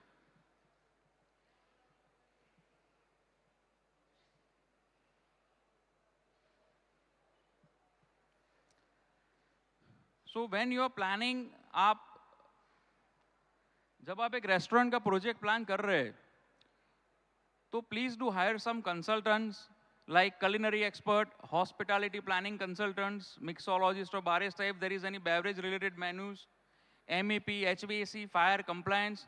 तो day 1 से आपका जो restaurant है वो that would be compliant ready, और operationally you would perform much better.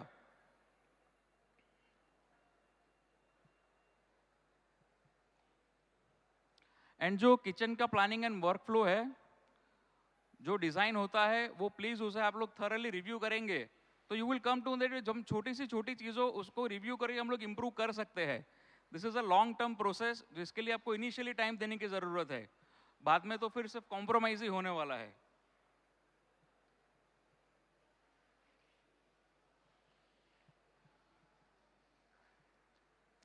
Plan kitchen के अंदर स्टाफ को काम करने को भी अच्छा लगता है एंड हाइजीन भी बहुत अच्छा मेंटेन होता है. This is just AI created image just to show the difference.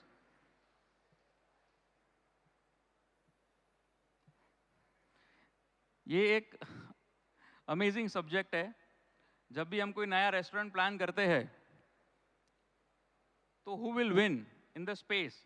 Is it chef और इज इट इंटीरियर? एंड इसके अंदर कई बार ऐसा होता है कि जब भी हम कोई एक नया प्रोजेक्ट प्लान करते हैं तब इंटीरियर आर्किटेक्ट सबसे पहले हायर हो जाते हैं, और जब बाद में सारा प्लानिंग खत्म हो जाता है और जब कलिनरी टीम एंटर होती है तब उन्हें रियलाइज होता है कि किचन का स्पेस तो बहुत छोटा पड़ेगा. अभी इसके अंदर जीतेगा कोई भी, बट प्रोजेक्ट की हार तो निश्चित है भाई. So it is always necessary to have balance space between kitchen and the dining space. Otherwise food तो अच्छा होगा बट फिर सर्विस स्लो हो जाएगी अगर स्पेस अच्छे से बैलेंस नहीं दिया है तो. So this is the reason for showing this slide is, ये एक माइंडसेट है. It is not every time कि अगर डाइनिंग बड़ा होगा तो टर्नओवर ज़्यादा होगा या टेबल टर्न अराउंड टाइम ज़्यादा होगा, but it is ultimately gonna slow your service. So balance is necessary.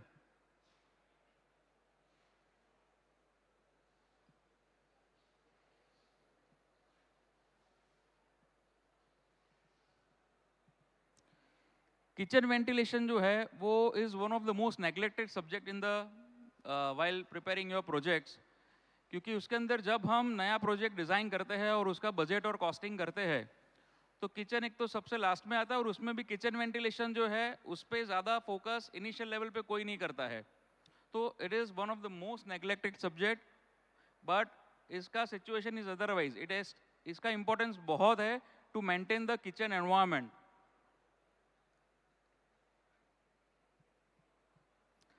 C usually जो शेफ होते हैं वो लॉन्ग आवर्स के लिए काम करते हैं किचन के अंदर, और अगर हम उन्हें एक एम्बियंट या अच्छा कूल्ड एनवायरनमेंट नहीं देंगे तो it is gonna be lot of distress for him as well. Sweating, headache, low focus, smoked heat, discomfort, grease buildup, pest infestation, that all is going to happen. So it is always necessary to have a good ventilation system in the kitchen.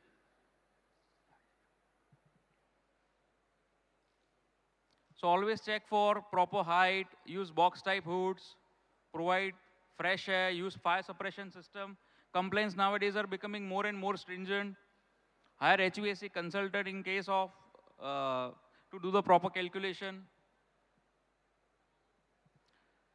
And yes,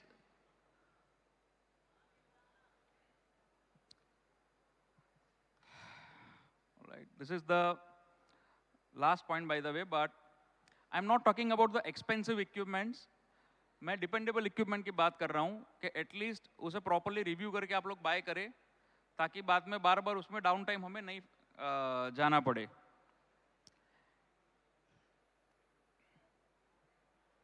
Let me show you a few examples. So Hot Pro is our brand where these are Indian made, our own manufactured QSR equipments.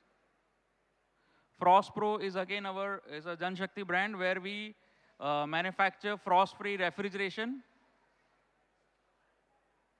Drain Pro, this is very amazing product. This is drain through gratings, which you can also see at our booth. Yes, sir.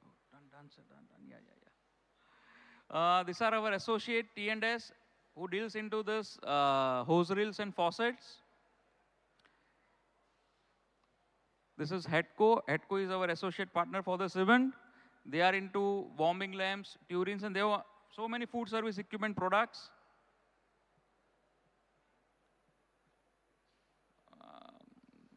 As I need to speed up, I'm just completing, sir. So just a minute.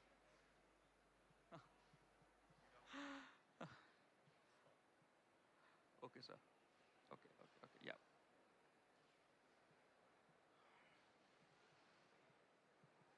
All right, thank you. Thank you, everyone. Thank you.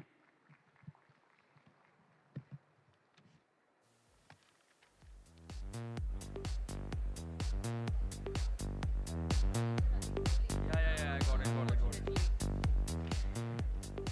Thank you so much, Mr. Panchal, and apologies, we're just running a little short of time. I request Mr. Pranav Rungta to please join us and present a token of gratitude to Mr. Panchal over here.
Thank you so much once again. And we are almost, at the last panel over here. So everybody who's outside, if you can hear my voice, I request you to please join us inside, take your seats, and this is your last moment to, get some gyan, get some knowledge on the future, on the marketing, the various strategies that the F&B departments have been doing, to move to the next level over here. So we now move ahead. We've spoken so much about the future, the AI, the gift city, the future of F&B, etc., etc. But one thing which also plays a very important role, which is the marketing strategy. To strengthen your product, to understand that how, it's important to understand that we are there, we are existing, but people need to know that. So how can people actually know? The customers can know that your brand is existing. And that is also the topic for our next panel discussion over here. Leading this panel discussion, we have Chef Anil Kotak joining us over here, the Gujarat chapter head, NRAI. And we also have our panelist over here. This is quite an interesting panel that we are looking forward to. We have the pioneers from hospitality segment, the cafe owners, and marketing heads as well. Let's welcome our panelists one after the other. We have Mr. Amin Ali, senior journalist, joining us over here on the panel. We have Mr. Ashu Fake, Vice President and Business Head, ITC Foods. We have Mr. Pankaj Sharma, Director, Swastik Food Mart Private Limited. Mr. Pranav Gupta, Director, Churchgate Hospitality. Mr. Vincent Norana, Marketing Head, Hyphen. And we also have none other than Mr. Viraj Gelani and Ms. Palak Himawat, founder, Slow Cafe and Bakehouse.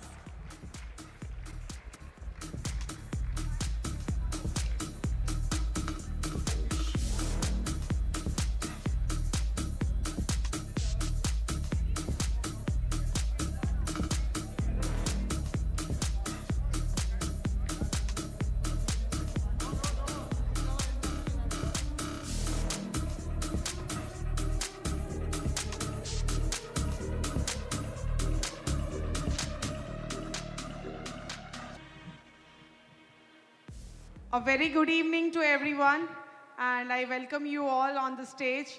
So this is gonna be a power-packed panel and talking about the hottest topic of our F&B, marketing beyond the menu, building brands that customers talk about. So this panel is all about how much importance of social media is today and how much impact it makes on our brands. तो आज हम उसके बारे में बात करेंगे. And I just want to welcome you all, and special thanks to Viraj for coming down from Mumbai over here. I was called. Yes, you were called, Acha. but Gujarat is very much excited Thank to you have so much. you. Thank you. Yes. But also, before we start, I just want to ask the audience, please guys, ये energy के साथ मत सुनना. I know अब तक के थोड़े बहुत प्रोफेशनल और बहुत ऐसे अपटाइट होंगे कि हाँ we do this and all. हम लोग मस्ती करना है, हम लोग मार्केटिंग में कैसे करते क्या करते वो बात करना है. तो प्लीज मेक श्योर जितना भी गुजराती छे, प्लीज मेक श्योर आप लोग આપણે सपोर्ट कर सको બીજાને in the enthusiasm, because this is the last panel. इसके बाद आई एम गेसिंग इसके बाद खत्म होने वाला है सब कुछ. Yes, we have an amazing fireside, like food fight by Sagar. हाँ. So that is not a But panel. this is the last panel, no? Yes. हाँ प्लीज गाइस लास्ट पैनल. इसके बाद तुम लोग को जो करना है करो. आप पर वर्क करो. हम लोग टिकट का पैसा भर के इधर से, तो प्लीज थोड़ा मस्ती करेंगे है ना. हाँ yes sorry. Yes, Viraj. So મને તમારાથી જ ચાલુ કરવું છે. Okay. And I'll talk in Gujarati only with Yes, you let's and go. Palak. Okay. So since you are the brand, as Viraj Ghelani, as Palak, and now you have also entered into F&B. Okay. So એક side celebrity, એક side influencer, પોતે જ એક brand છો અને હવે ફૂડના ધંધામાં આવવાનું કેવું લાગે છે? It's been amazing journey. First of all, whoever I asked कि मेरे को खोलने का है cafe, the only thing they said is do not open. Yes. That's the only issue that I faced. कि I want to open a cafe, don't open.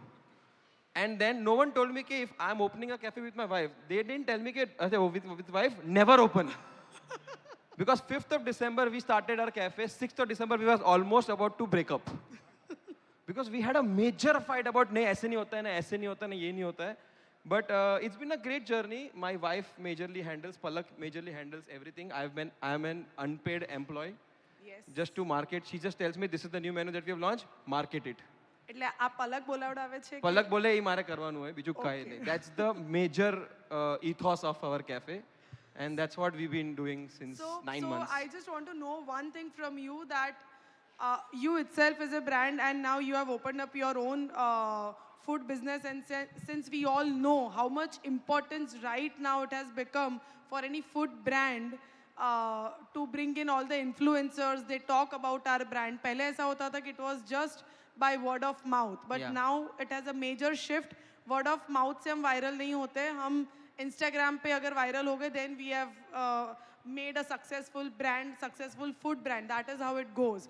So how much impact it makes in your brand when you are promoting your own brand and you are again promoting few other brands also. Yeah, Palak, you want to take it over. So I think the audience nowadays, they're very smart. They don't actually believe influencer marketing and the hype that comes along with launches and stuff. And when you call 50 influencers and, you know, they're Yeah, of course. all together posting, like 50 people posting about the restaurant, I think it might work just to get them in once probably, but then eventually it's the product and it's how they feel when they enter the space is what helps, is what I feel, and I think you agree, right? Of course. Yeah, so basically slow का सारा श्रेय पलक को जाता है. विराज, आपसे कुछ slow Yeah, को I've फर्क been नहीं told पड़ you रहा are a है. co-founder, be like one. Yeah, She's the so- founder. So product what Palak has made, that speaks, not your marketing No, of speaks. course. So basically, these days, it's important to have marketing. And of course, what we do, everyone asks me, how did I do it? I have zero idea. I was just sitting casually and asked her, should I make a video about this? Because there was the feedback and review that we got saying कि खाना महंगा है. So then I asked her, Palak, खाना महंगा क्यों है? Then she told me because we use certain products, we use this, we use ऐसा, and this is what we do. And then I thought if people should know about this, and we made a random as funny video, as for example, and they said this is the best marketing ever we've seen. I said ये तो घर पे normal discussion कर रहे थे हम लोग. And yeah, but you know, my marketing gets people inside the cafe, but if the food is not good, they will never come back. So it will die down in like 3-4 months. But luckily it's been 9 months. मैं ऐसा कुछ तीर नहीं उखाड़ लिया. अभी तक 9 महीना ही हुआ है अब तक. But so we've been trying to be better in our food. And मैंने बोला public लोग मैं लेके आएगा. खाना अच्छा नहीं होगा तो public वापस नहीं आएगा. Because major influencer marketing is word of mouth. It's not about anyone saying, hey guys, try this cafe. It's the food that always sells. So word of mouth is very important. And I still stick by it कि कुछ नहीं होगा अगर खाना अच्छा नहीं बनेगा तो.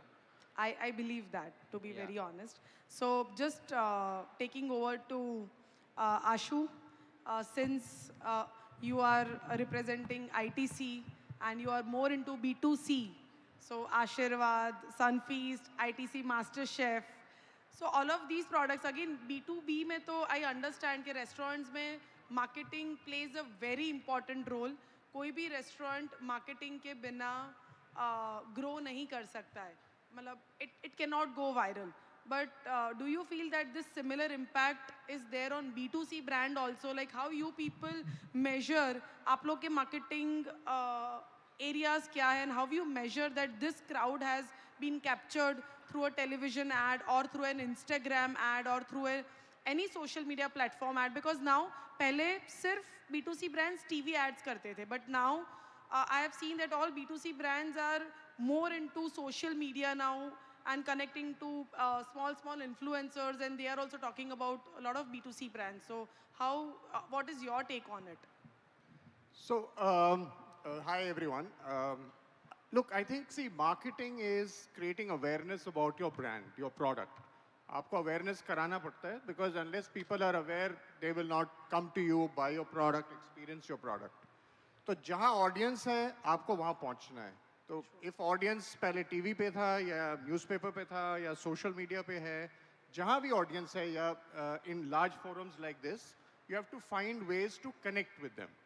And that becomes critical. So if you, Pehla though, I think the most important is, as Viraj also said, get your product right. Nothing beats a great product which creates word of mouth, and usse aapka, you know, you have the basics right. Like in ITC MasterChef, हमारे पास 30 products hai.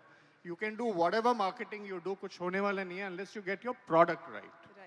Second, I think marketing में ना generally हमें belief ये होता है कि marketing is about only the communication which is on TV, on newspapers. To me, marketing is several things, and I'll just give you one example amongst the many. That packaging, for example, is such an important real estate in product, जो कई brands उस पे focus नहीं करते हैं. और packaging में 3-4 चीजें हैं. So as a marketeer, I want to see my name of the brand. But that's not the most important thing. The most important thing on that packaging is what is the product, right? What is the visual saying? And what is the product about? ये अगर product इसमें protein है या it is suppose to be natural है या preservatives नहीं है या ये कैसे बनता है, एयर फ्रायर में है, डीप फ्रायर में है. And I give you 2 examples. शुरू में जब हमारी पैकेजिंग आई तो उसमें आईटीसी मास्टर शेफ बड़ा, प्रोडक्ट का नाम भी था, विजुअल भी था, लेकिन जब आप पैकेज उठाते हो तो आईटीसी मास्टर शेफ ज़रूर दिखता है, लेकिन वो प्रोडक्ट क्या है थोड़ा नज़दीक से देखना पड़ता था. Now when you see the product, you know what the product is. There is a brilliant visual and it tells you what to do. ये सीखा कैसे? When consumers feedback देते हैं कि what do you stand for? It's not just the brand, that's the secondary part. True. Visual पे मैं आपको एक example देता हूँ. हमारे पास एक आलू टिक्की का product था, उसका visual था पैक पे, और हमारे मार्केटिंग हम सारे लोग तो हैं ही, हमने सोचा हमें पता है कैसे करना है, तो वो विजुअल बनाया 4-5 आलू टिक्की पैक पे, मार्केट में डाला और कंपटीशन के साथ टक्कर कर रहे थे, तो हमारा मार्केट शेयर नहीं बढ़ रहा था. तो हमें लग रहा है ऐसा कैसे हो सकता है, इतना बढ़िया प्रोडक्ट है, इतना बढ़िया विजुअल है. मार्केट में गए, एक आउटलेट पे पहुंचे, हमारी प्रमोटर खड़ी थी वहाँ जो मार्केट प्रोडक्ट बेचती है. पूछा उससे कि क्या चल रहा है, कहते हैं आलू टिक्की नहीं इतना बिकता है. हमने कहा क्यों? वो कहते इसलिए नहीं बिक रहा है, आपका विजुअल आपने देखा. हमने कहा हाँ, क्या है प्रॉब्लम? कहता है जो कंज्यूमर आ रहा है उसको लग रहा है ये जो साइज है ये है साइज उसके अंदर, और कंपटीशन का जो साइज था वो 3 आलू टिक्की थे लेकिन बड़े थे, हमारे थे 6 प्लेट में लेकिन थोड़े छोटे, साइज सेम था. तो वो कहती मेरे को पैकेट पकड़ के दिखाना पड़ता है कि ये देखो सेम साइज है. Very small example, but it tells you that how important packaging is when you're marketing, amongst the many things, just as an example. So I don't know if I answered your question was on measurement. It is very relatable because when we talk about marketing, it is not only about social media or any digital media or print media, but every small thing where brand recall comes, where we connect to our customers. That is very important. So all mediums where we connect to our customers directly, that is very important, whether it is packaging or whether it is any social media platform or a digital media platform. So since you have talked so much about marketing, I would like to take it over to Pankaj now. My very favorite brand, Sandwichza, doing wonders in Mumbai with serving only vegetarian sandwiches. Like you are killing it, to be very honest, Pankaj. And I'm sure like I became fan of your brand first through your packaging, and then I tried your sandwich. So that is how I got connected with your brand. So yes, I just want to hear from you like what Ashu told. It is for majorly B2C, but you are into B2B. We are selling. We are into food, giving directly to customers. So how much important packaging is in terms of marketing? Namaskar, Ahmedabad. Packaging according to Sandwichza POV, is the most powerful tool which goes directly to the customer, in the hands of customer. First, packaging should be spill-proof. It should be relatable to the consumers. It should be food grade and everything. But packaging plays an important role what any other marketing tool plays, where you can tell all your stories about your product, about your legacy, how far you are there, in what all other products do you have in your menu categories and everything. So yes, packaging as a product we have developed and we have nailed it to the core that we give the best packaging to our consumers in that. So just adding one more thing to this, पहले packaging में इतना specifically like for B2C brands, it is since years it is going कि packaging भी इतना important है. But for food business, I have never seen. हम लोग पहले जब delivery business में आए, तब हम लोग normal containers में stickers लगा के we used to do packaging, because packaging में कभी हम इतना spend नहीं करते थे. But now I feel that packaging has become so much important because of a brand recall, I guess. That is one thing, and the kind of कि इसमें खाना कितने टाइम गरम रह रहा है, it is spill proof, और ये सब से जो customer acquisition होता है ना, that is something that plays a major role, and again it goes to word of mouth then कि people start talking about it कि मैंने Sandwichza की sandwich मंगवाई and their packaging was amazing. That's the first thing that goes to the customer. If you're getting any product to your guest or relative, they see where you have called from. Yes. So that's the most important thing, that before it used to be in a brown paper bag. But now it is, you have your brand colors, you have your communication, you have so many things which you communicate. So that's the reason that packaging is a very important role for a brand like QSR brand, where consumers are looking that the brand, what kind of packaging he is using, and that money they give it to you all. True. So now, again, coming over to Vincent, since you are from Hyphen into B2B, completely into B2B. So I would define Hyphen as तुम लोग kitchen के पीछे के hero हो, front में आप लोग कभी भी नहीं आते हो. You people do wonders in back-end kitchens. You people have been like a chef to restaurants like us. मतलब एक मैन पावर कम हो जाता है हम लोग का when you people enter into our kitchens. But कभी भी direct हाइफन का नाम नहीं लिया जाता है. कोई भी रेस्टोरेंट को अप्रेजल्स मिलते हैं उसके खाने के बारे में, बट उसमें कभी भी हाइफन का नाम नहीं लिया जाता है directly. But then again selling into a B2B segment, marketing would have been equally important for brands like Hyphen, where again you are not getting any kind of a credit because nobody will talk कि मैं मेरे kitchen में Hyphen का product use करके I am making this. None of the restaurant owners will talk about it. So what is your take on that? Like how you people digest such things and still you people prefer to do marketing. So how you use your marketing tool? Okay. पहले तो हम retail में भी है. So we are there on the shelf. That's true. That's true. But I'm asking from the B2B context. Yes. पहले तो B2B side में because I head the marketing, challenging बहुत होता है. विराज भाई जैसे influencers हैं, जो reels बना लेते हैं उनका reach इतना हो जाता है कि हम पे pressure आता है. इनका reach देखो तुम्हारा देखो. तो marketing तो चाहिए होता है, support तो चाहिए होता है. Our inspiration comes from the Intel Inside model. Okay. हम वो बर्गर की जान है, हम वो फ्रेंच फ्राइज कॉम्बो मील की जान है. Right. एक एग्जांपल देता हूँ. There is a brand or a QSR chain which has over 800 outlets in India. Okay. Okay. They came up with a problem that सिर्फ influencers or word of mouth does not create marketing. जब 40% 50% revenue Swiggy Zomato से आता है, तो ratings become very critical. True, very true. और वो rating क्यों गिरता है? वो रेटिंग ये तब गिरता है कि जब कंज्यूमर का एक्सपेक्टेशन घर पे बैठे बैठे जब खा रहे हैं, मुझे तो वही मैकडॉनल्ड्स वाला फील चाहिए, मुझे तो वही रेस्टोरेंट वाला फील घर पे चाहिए. और वो फील जब नहीं मिलता है तब जाके आपका रेटिंग कम होता है, मार्केटिंग की जरूरत पड़ती है. True. So this is the problem. They came back कि we are facing a challenge that when we send combo meals which also has French fries. सब ठीक रहता है, मोमोज ठीक रहते हैं, बर्गर ठीक रहता है, फ्रेंच फ्राइज सॉगी हो जाता है. Right. That is where marketing and sales comes together. कि हम वो शेफ जो पूरी मेहनत कर रहा है किचन में खड़े रह के, जब वो फाउंडर इतनी मेहनत करके अपना किचन रेस्टोरेंट ब्रांड बना रहा है, कंज्यूमर एक फ्राइज के लिए उसको 3 स्टार 2 स्टार देता है. True. So then we launched a product called Rustic Fries, which you can experience at our counter. Okay.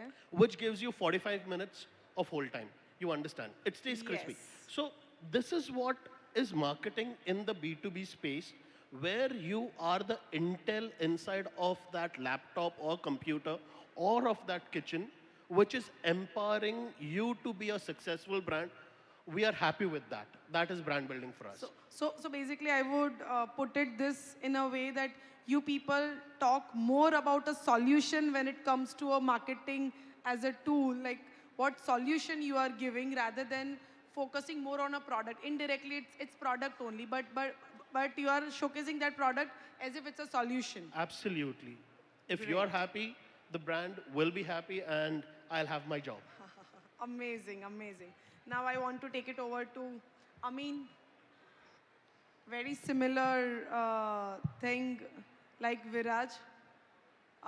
Working with TOI since years, writing food articles and a lot of other articles, and a sudden shift to a food business. Like it's a big career shift, I would say. Like Viraj has been an influencer and he shifted to an F&B business. You being a journalist, shifting to a F&B business. Rather, this makes me a proud being an F&B person that ये business इतना सही है कि सबको attract करता है.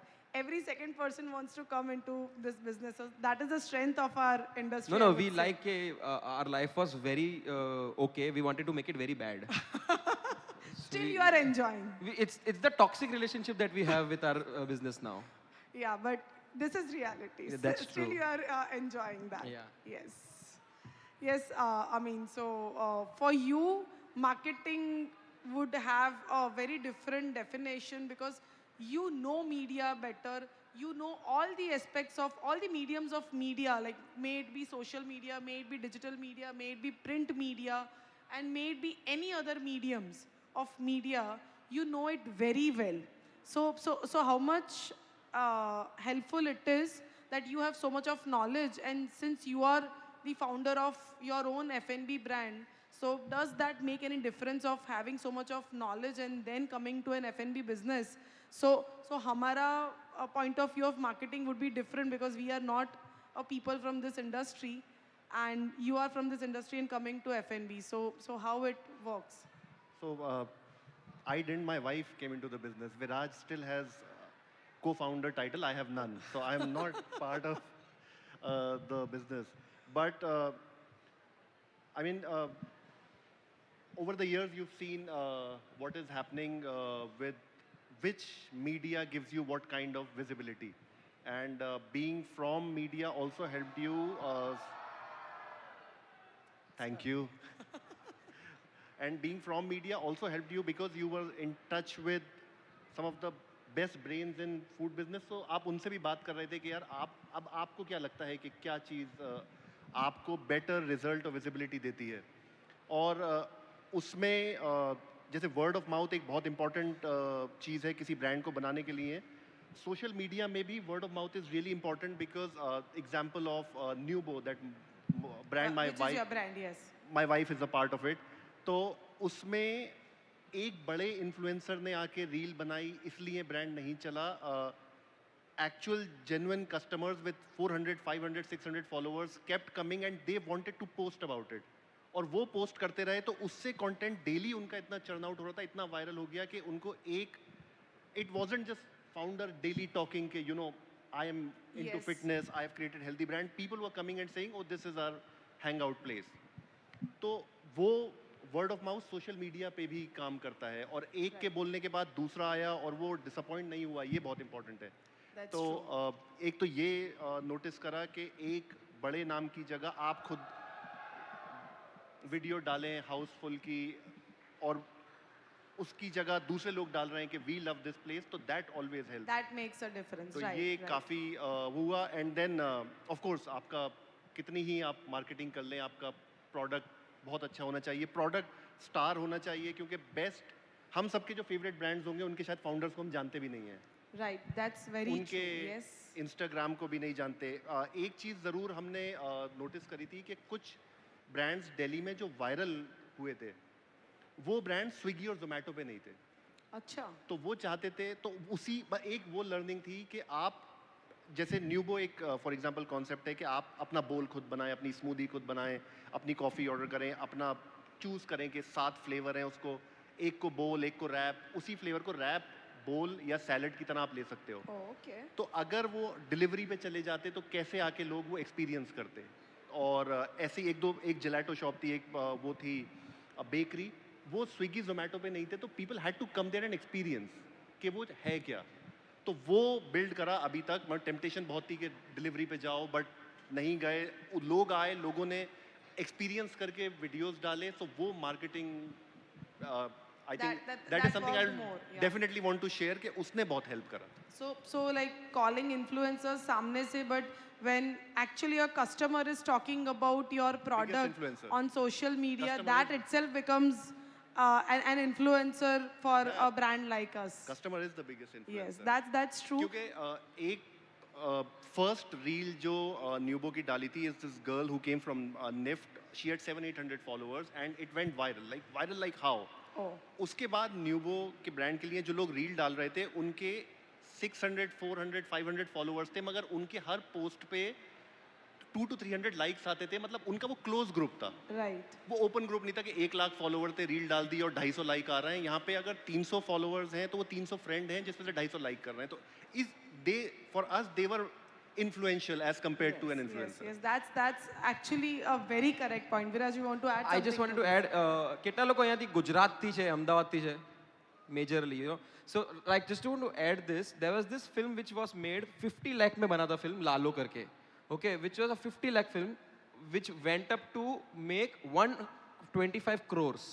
Oh. This is a very big thing for Gujarati movie industry, and no marketing done. कुछ ज़्यादा मार्केटिंग था ही नहीं, बेसिक जो मार्केटिंग होता है उतना था।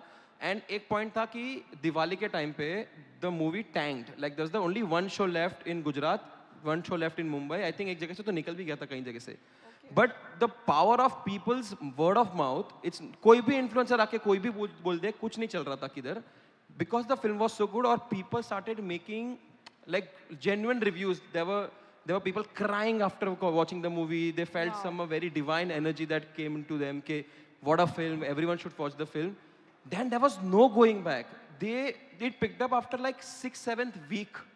Okay. And it went out to so many people. Started making. अभी वो हिंदी में बन रहा है. हिंदी में उसका rights ले लिया है.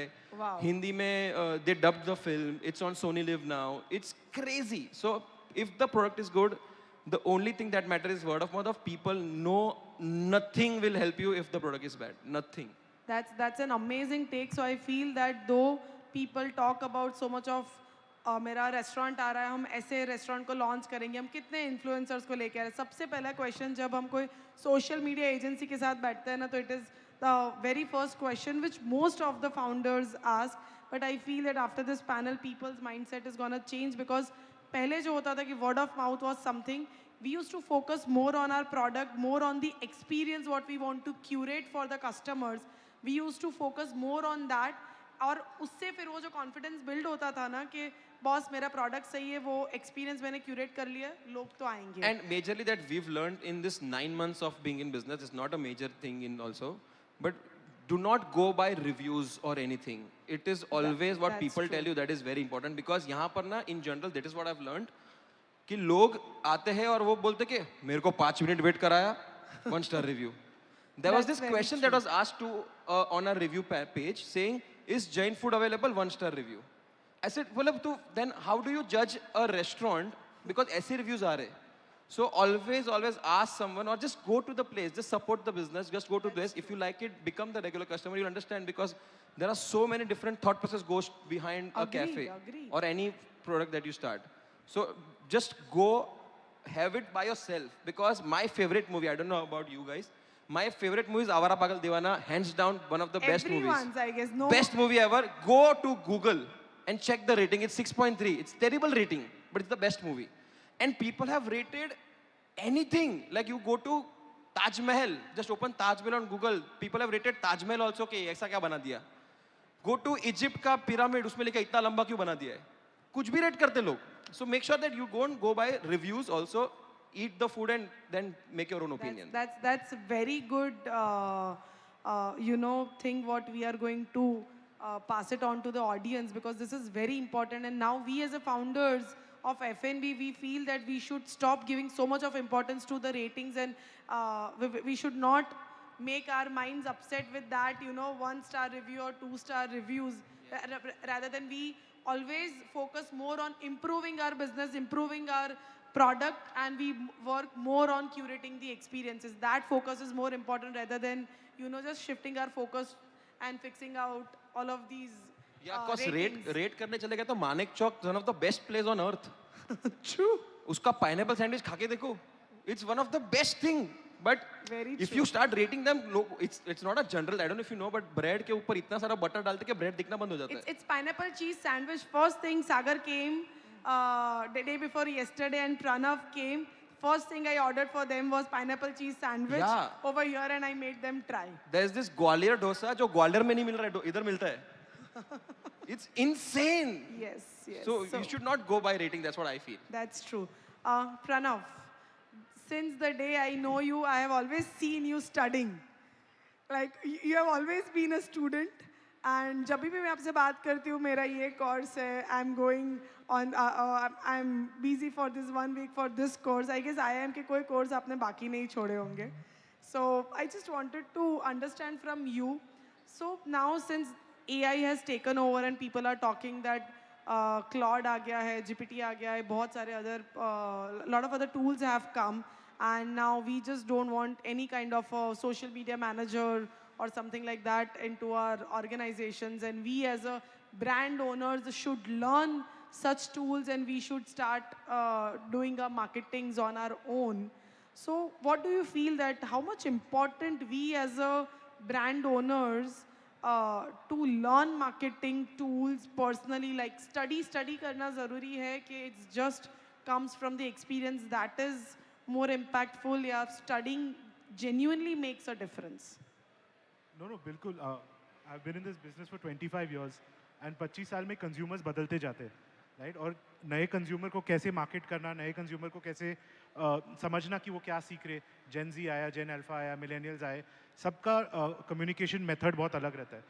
सबको अलग तरीके से, you have to reach out to that consumer very differently. And I think that is why going to these courses helps, because it actually keeps you updated on the right tool to sort of reach out to the right market. And you know, I disagree with a lot of people on the panel on one very sensitive topic. They say product should be important, right? I don't think product is important. A very wise man told me that in the food business, food is incidental, right? जो restaurant खोलता है, आप खाना अच्छा ही बनाएंगे, right? आप खराब खाना तो बनाएंगे, but मेरा जो अच्छा है वो इनको अच्छा नहीं लग सकता है, और इनको अच्छा लग सकता है, right? तो आप product बनाइए, but product के साथ जो बनाते हैं और वो same product कौन सी community को market करते हैं, वो बहुत important है. तो I think ये चीज़ पे ये मैंने सीखा किसी से कि So my next point was going to be that only everyone is saying that product is good, but we have seen places कि जिसकी product genuinely अच्छी है, they are serving amazing food, still they are not doing business. Because they've not been able to reach the right consumer who likes that product, right? And once you reach, there may be 100 people in the market who like that product. आप 5 के पास पहुंच गए. Those 5 need to, you say word of mouth marketing, right? Those 5 people will tell 50 more people. That 50 people will tell 100 more people. And this is happening digitally now, right? What is Instagram? Instagram is digital word of mouth. Right. If you go and you post a photo of on a restaurant, your 5 friends are seeing it, right? You don't have to be an influencer to do that. A normal consumer can do that. Amin mentioned that there was a girl who came who was studying at NIFT next to his restaurant, and she posted a video of some things on the restaurant, and that became viral, right? Why? Because people want to see, the right people saw it, and then the right people kept sharing it amongst the right people. So that's the most important thing today in marketing. Influencers obviously spiral that to a different level, right? So out of 1 million people, they'll reach to maybe 50 or 100 or 1,000 will be your target consumer. But at least you're reaching out to a lot more people, and that's where it's... That's true. Like reaching out to 2 lakh people is not important, but reaching out to correct 200 people is very important, because that 200 people is going to multiply to 20,000 and then to 2 lakhs. So that is more important, reaching out to the right audience. Correct. Yeah, that's very well said. So guys, we genuinely had an amazing views on marketing. We just have a few minutes left. So if any questions coming up from the audience, yes. Can someone help with the mic in the audience?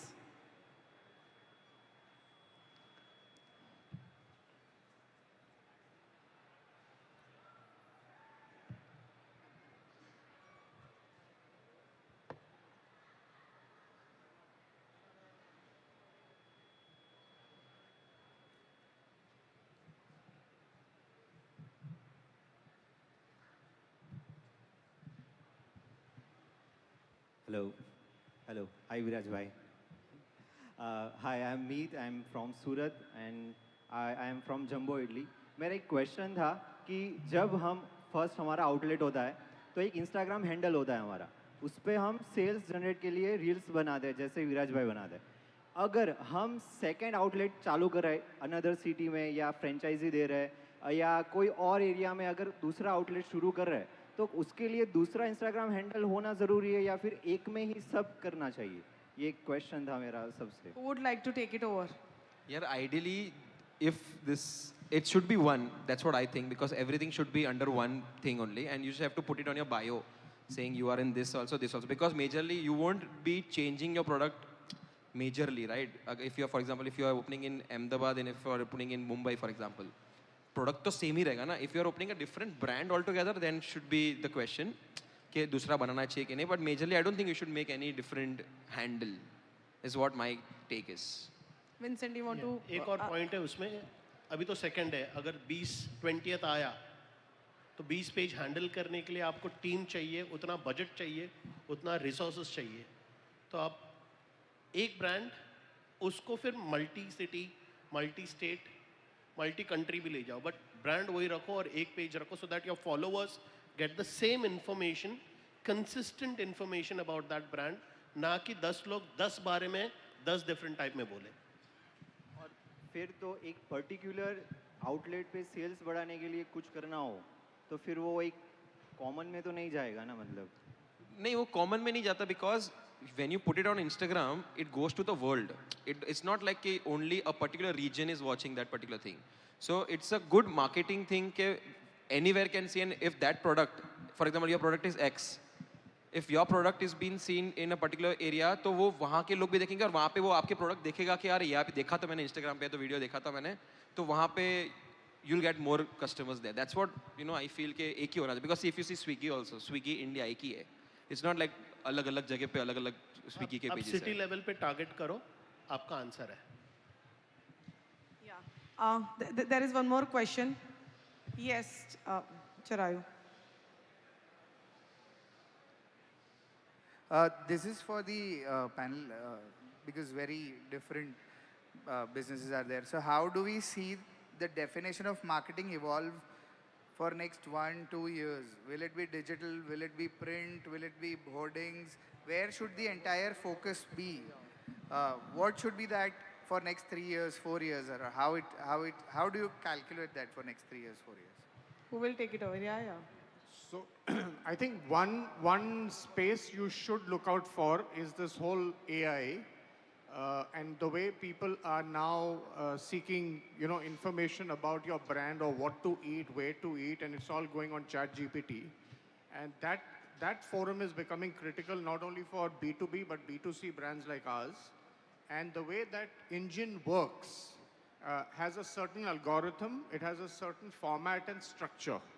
And it is important, therefore, that whatever information you have about your brand follows that in a standard way, because the way the algorithm works on AI is that it picks certain standard phrases, and if it sees consistency in that across social media, it will pick that up as your keyword, right? So if I stand for no preservatives, great quality, great price, whatever social media posting I'm doing across multiple channels must carry the same content in the same fare. Because the way it's going, and we are looking at this turning to becoming a B2C with commercials. So tomorrow you won't be doing it on your phone. You will just speak into your phone, give me the top 5 snack brands for a party today, and place the order, please. It will do it for you. So are you on that? Are you in the right structure? I think that's a space we all should be cognizant of. And majorly when initially people used to be on TV. People used to be on newspaper. So that was the major medium of marketing. But now people then, they slowly moved to Orkut, or then they went to Facebook, and then they went to Instagram. So you have to understand, जहाँ ज़्यादा लोग हैं, वहाँ पे आपको marketing करना है. Like why people are here? Because यहाँ पे ज़्यादा लोग हैं, and we are like-minded people. तो यहाँ पे आना बहुत अच्छी बात है. So where people are, you have to be. No matter if you like it or you don't like it. You have to be there where people are, because people are liking it. It's not your personal opinion, if it's people's opinion. So you have to be there. Yes. Any more questions? We just have 5 more minutes. Yeah. Can somebody pass on the mic?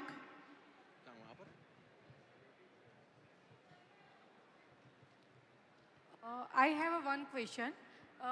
जब हम cloud kitchen run करते हैं तो मैं एक cuisine पे focus है मेरा कि मैं पंजाबी सर्व करती हूँ. अगर मैं फ्यूचर में कोई नया 2-3 अलग अलग क्यूजिन पे अगर वर्क करना चाहती हूँ तो मुझे सब ब्रांड ओपन करना चाहिए क्या एक ही ब्रांड में रन करना चाहिए? Who would like to take it, or Pankaj? You want? Yeah, Pranav. Yes, Pranav. I think आपको ये समझना चाहिए कि आपको एक मेन ब्रांड चाहिए कि सब ब्रांड्स चाहिए, राइट? इन दी एंड आप कितना कंज्यूमर को कंफ्यूज करोगे, इसका सवाल होता है. तो आप अगर समझो इंडियन ब्रांड आपका पंजाबी ब्रांड है और आपको कंसिस्टेंटली एक वही ब्रांड को ग्रो करने का, तब उस पर खाली पंजाबी करते जाइए. If you are adding as a sub brand Chinese and आपको वो सब ब्रांड को फिर जाके और ग्रो करना है, तो फिर उसको सेपरेट बनाइए. पर अगर with in the same brand अगर आपको खाली चाइनीज़ ऐड करना है, तो मेन ब्रांड पे ही ऐड कीजिए. ये मेरा ओपिनियन है. Okay, okay, done. Thank you. Creating new brands is also very expensive. Marketing new brands is very expensive. Someone said getting agencies for every new ID is also very difficult. So it's better to do it in one brand if you have a vision to grow only one brand together. Okay, done. Thank you. Thank you so much, guys. It was an amazing. Oh, there is one more question. We just have a time for last one question. So I can just take last one question, guys. I'll just make one point. I'll just make Yes. one point. I mean, totally Hello. funny point. Kabir is here, and there are other restaurateurs from Delhi. Marketing में Bombay is doing great work, but थोड़ा सा we need to learn storytelling from Bombay यार. मतलब दिल्ली में we do such flavorful stuff, लेकिन Bombay उसका half भी करेगा तो कहेगा God's gift to mankind. That's And I'll add, the only thing that we can do is just be true to your brand. If there's something wrong in your brand, for example, that when you address it, you put it out. Like you don't have to be like always कि हमारा खाना तो best खाना है. No, but Amin is trying to say that it is in Bombay blood. That storytelling skills are in Bombay blood. मतलब ऐसा दिल्ली में बैठ के लगता है कि यार सब कुछ तो बॉम्बे में ही हो रहा है. पर आपका खाना अच्छा है ना. यही तो मैं कह रहा हूँ, हमारा खाना बेटर है. और अब बॉम्बे जाओ तो कहो यार ये गॉड्स गिफ्ट टू मैनकाइंड तो नहीं था जो हम वहाँ से फ्लाइट ले. हमको कितना मेहनत करना पड़ता है खाना बेचने के लिए. आप लोग का खाना ही अच्छा है. क्या चाहिए और? That's amazing. Yes. Yes, one last question. Hello, Yes. hello, yeah. Yeah. Hi, I'm Bhumi. So I wanted to ask, as a personal branding, as a marketing strategy, what do you guys think of it in the coming future? How would that be relevant or booming? Because a lot of people are, as you, chef and ma'am, you're doing it by yourself, even Viraj as well. So in the coming market, what do you think, how is that as a marketing strategy? Honestly, in mine and Viraj case, before we entered into F&B business, our personal branding already started. Our profiles have been developed in a way. But yeah, I would like other people to take it over. Like Palak would be the right person for that. Like how much important now a personal branding is for any co-founder who is coming into an F&B business, and that is a great question. So I think nowadays audience really wants to understand why, the reason behind why you're opening something. And when we started slow, I was of the mindset that let's do aesthetic reels, let's do this, let's do that. But Viraj came in and made me understand that when you are trying to connect with the audience, it needs to be relatable. They need to understand where you're coming from and what you're trying to sell. So yeah, personal branding is really very important when you're trying to start a new brand. If you're not already established, people don't already know you, but they would they would understand you through your brand, and they would understand your brand through what you're trying to tell them. Right. Okay. Thank you. Yeah. Yeah, just we'll take just one last question. We are genuinely running out of time. And can we just get ready the felicitations? Can we pass it on the mic, please? Faster. Hi everyone. I'm not from this industry. I've just come for my son. My concern is today the ingredients are so damn costly, and it's very difficult that we all want to give a quality product to the audience because food is the key to people and the audience. My only concern is how to make it a sustainable as well as make audience understand that whatever pricing we are doing is actually justified, because even though we are doing our best, showing them what it is, it's really hard to make them justify with the pricing and what we can give, because the ingredient costs are so much high. So what we can do about it, or if you have some strategies that we need to work upon, anyone can guide, it would be great. It's a slow and painful process, but in the end, this will pay out, right? People understand where your quality comes from, right? Quality comes from quality ingredients. There's no compromise on that. Today, people speak about analog paneer being banned. Why do people sell analog paneer, right? It's because it's 200 rupees a kilo. Good paneer will cost you 400 rupees a kilo. But what will happen eventually, you will realize that those restaurants which sell analog paneer will stop existing and they'll start buying 400 rupees kilo. So you have to wait it out, right? Word of mouth will spread that this brand only uses the best quality ingredients. You will have 2 consumers first. Those 2 consumers will get you 10 consumers. So just wait it out, but stick to your ethos of being pure quality in that, for sure. No, because initially it is so demanding investment-wise, because when you keep on experimenting with products, bringing new items, it really takes away that much capital investment. So sometimes, everybody is not that much aware to invest in it or that much having a liquidity. So that time it becomes quite a concern, to make it sustainable process, Yes, Ashu. So You want to take it over? may not be related directly to what you're saying, but I'll give you an example. मैं frozen foods बेचता हूँ to the B2B audience and to the B2C. उसमें एक myth होता है कि frozen food is not good for you, उसमें preservatives होता है, right? और ये question बार-बार consumer पूछता है, जैसे आपको पूछ रहा है pricing पे. तो हमने पहले 2 साल 3 साल फोकस किया उनको समझाने के लिए, myth busters के लिए. लेकिन वो कन्विंस नहीं हो रहा था क्योंकि पीछे लिखता है 12 महीने उनको लगता है इसमें कुछ है. तो हमने अपनी पूरी एनर्जी और कम्युनिकेशन वहाँ से हट के लगा दी प्रोडक्ट के टेस्ट पे, राइट? क्योंकि आपने एक बार प्रोडक्ट ट्राई कर दिया, कंज्यूमर फिर कहता हाँ फ्रोजन है लेकिन अच्छा है, right? So that's the change we realized, that instead of focusing on the negatives, which was what the consumer had in mind, उसको reinforce हो रहा है बार-बार, नहीं आप बोल रहे हो लेकिन नहीं सुन रहे हैं. हम positives पे reinforce करने लगे कि which is about taste and consistency and quality. उससे we believe has made a change. So that might help. I don't know if directly in your case. Yeah. And we are in India. This is the best place. यहाँ पे there's the thing called कि महंगा है तो अच्छा ही होगा. So it's just moment of time right now. Yeah, because in Gujarat तो majorly क्या होता है कि if you use any butter, they will not eat. But if you tell them Amul है, अरे कुछ भी बेचो अमूल के बाद. 100% कुछ भी I people will agree eat. to this. So it's not, it's as you said, very rightly said, कि it's the time taking process. It's a very difficult process to gather funds and then you put it. But once you make it, and then if it's good, people will come no matter how expensive it is, because there is a crowd for everything. So just find your niche and just find your products. That's it. And also just own it. मतलब own it proudly कि हम महंगे क्यों हैं. जैसे इन्होंने actually reel इसी पे बनाई थी कि हम महंगे क्यों हैं. Yeah, so, and that was my first ever video of Slow. First ever, and people started saying, wow, what a great marketing. And I had no plans कि ऐसा marketing करूँगा मैं. पर तब से लोग अच्छा बोलने लगे तो फिर that's how we started. Amazing. Thank you so much. Anand, actually, ma'am, can you ask your son to stand up? And I want the audience to know this. He's an 8-year-old boy. He's from Surat. He's got his mother all the way here just to understand about the food industry. He's passionate. He wants to learn. He's gone to every seminar that we did.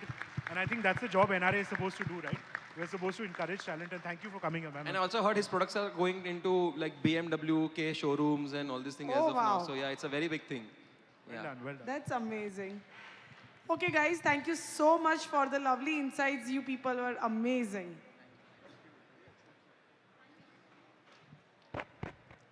Thank you so much once again to all our panelists and our moderator over here. I quickly now request Ami from Gormisari to please join us, and Mr. Kunal Thakkar from Das Khaman to join us over here and present the token of gratitude to our moderator and our panelist over here.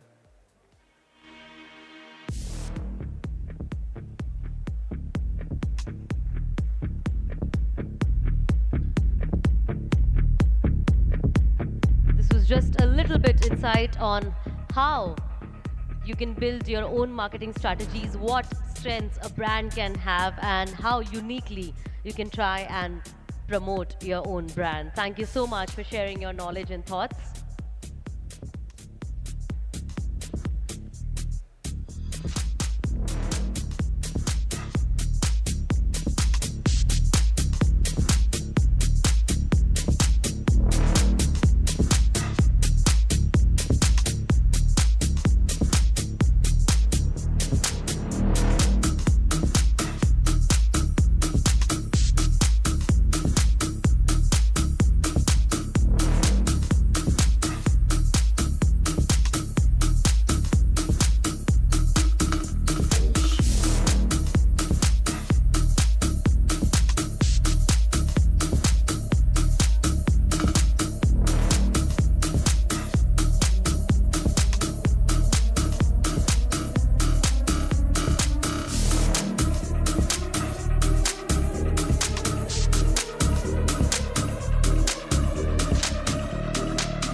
All right, thank you so much. Well, that was the last panel discussion, and now we move forward to our partner presentation. And I now welcome and invite on stage Mr. Amar Chaudhary to please join us over here, the Vice President from Only, to join us and share his presentation. Let's have Mr. Amar over here. Thank you.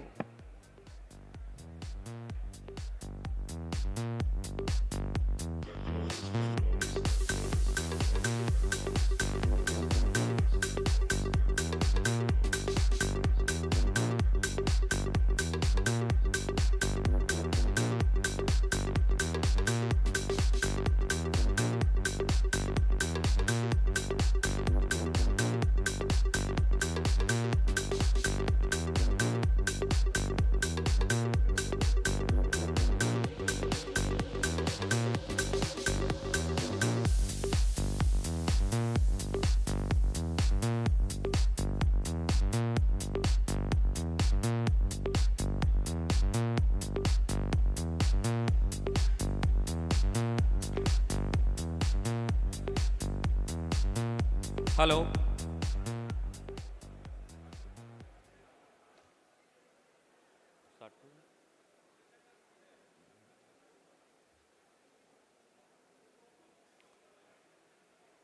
Hello everyone, a very good evening. Should I say take some time or get going? All right. So yes, thank you so much for your time, and I already said a few things that I had to say, but let me make this more comprehensive. I'll begin by saying Only by Rapido is your food delivery partner. And I think the operating keyword here is your. We are a truly zero food delivery platform. What does that mean for you? There are absolutely no charges to the restaurant. We see ourselves as extension of the restaurant's ecosystem as a logistics partner to prepare, to send your loved food to your users through Rapido and Only's combined strength in logistics. There are absolutely no commissions or marketing fees. There's no onboarding fees and no subscription fees. So what that means is if you have, let's say, an offline or a takeaway price of 100, you can just, provide it to the users at 100. And what we do is we add a delivery fee to that, whether it is on a base of 100, 10, 15, or whatever, to provide that same food to the restaurants. Essentially, there's a question around, therefore, what should the pricing be? We don't control that. It is your prerogative to set the pricing of your food. Now, it may be high, it may be low, and I was just hearing the conversation before on the panel that people take pride in being able to charge a premium, so be it. However, relative economics always make a difference. We feel that we are here to look at the market differently. We are not here to take share away from the existing players, while some of that is inevitable. We are here to expand the market. Unless we are able to make the 50 million consuming users, food delivery users in India, to 100 million in the next few years, our mission won't be fulfilled. So that is essentially the mission. In doing that, we let you control the pricing. Of course, there is an element of your P&L where if we take away a large chunk of your cost of online delivery, how do you choose to redeploy that for the growth of the platform in terms of passing on something in terms of value add to your product, value add to your pricing, or value add in any means whatsoever in terms of value that you deliver as a restaurant partner to the user. For customers as well, we are looking at a very transparent pricing experience. So we are not looking at adding any kind of platform fee or any kind of even packaging fee, because packaging is an essential part of an online delivery. When you are sitting as a dining consumer, you have the choice of either doing a takeaway with packaging or having food there without packaging. Whereas in online delivery, everything is inclusive of packaging. And that's where we are looking at simplifying the maths for the user and for the restaurant. For the user, you see a menu price. When you go to cart, that's exactly what it is, plus a delivery fee. For the restaurant, you have orders for the day before. All of that, if you place an order for 100, minus the GST, that exactly gets to you without any kind of deductions. We're not looking at any discounting. So we are an everyday low price platform. You can choose to price whatever you want, which is the best offer of honest pricing to the user. We do feel that that's a gap in the market currently. And we believe that the way we are looking at the market will make food delivery better for everyone. With the new sort of unit economics, relatively, restaurants will be better off because they'll make more margin per order. Users will be better off because they will be having access to the same restaurants with a lower cost, and the entire ecosystem will benefit from that. Essentially, talked about this, we don't see discount to be a lever. We actually had a session on whether discounts are an unnecessary evil. No, we feel they are evil. They're not necessary. We do feel that the customer is there for food and they have some loved restaurants, or at times they make new choices. And as long as they make choices with the honest pricing for that, of course, users can be price sensitive. And if there's a user who's more premium, who's more affluent and wants to go for, let's say, gourmet, they're welcome. But there's an affordable user in India, which we feel is, to a certain extent, not getting their due. And we are here to democratize food delivery, expand the market, and make it a win-win for all. What we have already built, as you'd understand, is, we are at this point in Bangalore.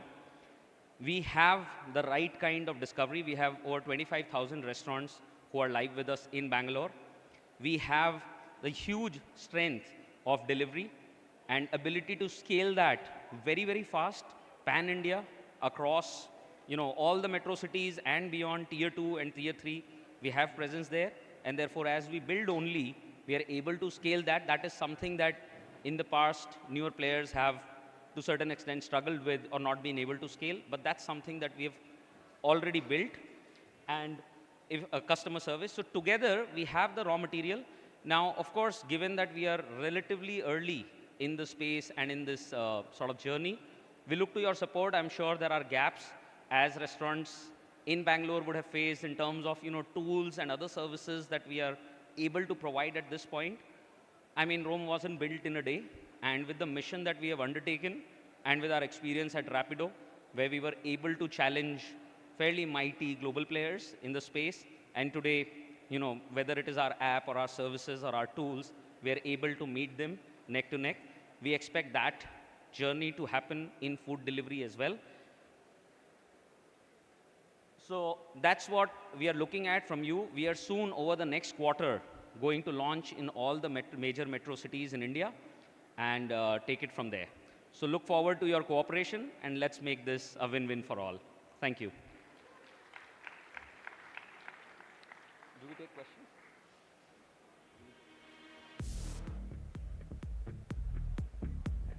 Sorry. Happy to take one or two questions. Great. No questions typically means everyone has understood everything. Okay, there is one. Relief. No, the other possibility is that no one understood a damn thing and they're too embarrassed to ask a question. Well, if you ask questions, I'm here to answer. And I'd love to, yeah. Yeah. My name is Subir Acharya. Yes, Subir. I'm based in Gurgaon. So All right. I just wanted to know, your only is started in Gurgaon already? We are going to start in the next quarter. In the next couple of months, you'll see us starting. Not available. Yes. So all the major metros, as you said, Delhi, Mumbai, Chennai, Hyderabad, all of them, Pune, Kolkata, you're going to see us over the next 3 months getting live in all of those cities. So jab start hoga, how do I connect you? I mean, We will find you. Trust me. We know what's the restaurant base in every city. We know how many FSI registered restaurants are there. We also know who does what in the online delivery space. It's not in this digital age very difficult to find. And we want all of you to be there with us. In fact, we expect to go far deeper in our supply than the incumbents have been able to do, given that our model is far more unit economics viable. It is far more democratic in terms of mid-market, lower AOV products and delivery. So to make that viable, we're going to reach out not only to the players or let's say restaurants who are right now live in the online industry space, but far beyond that. And of course, we will make announcements.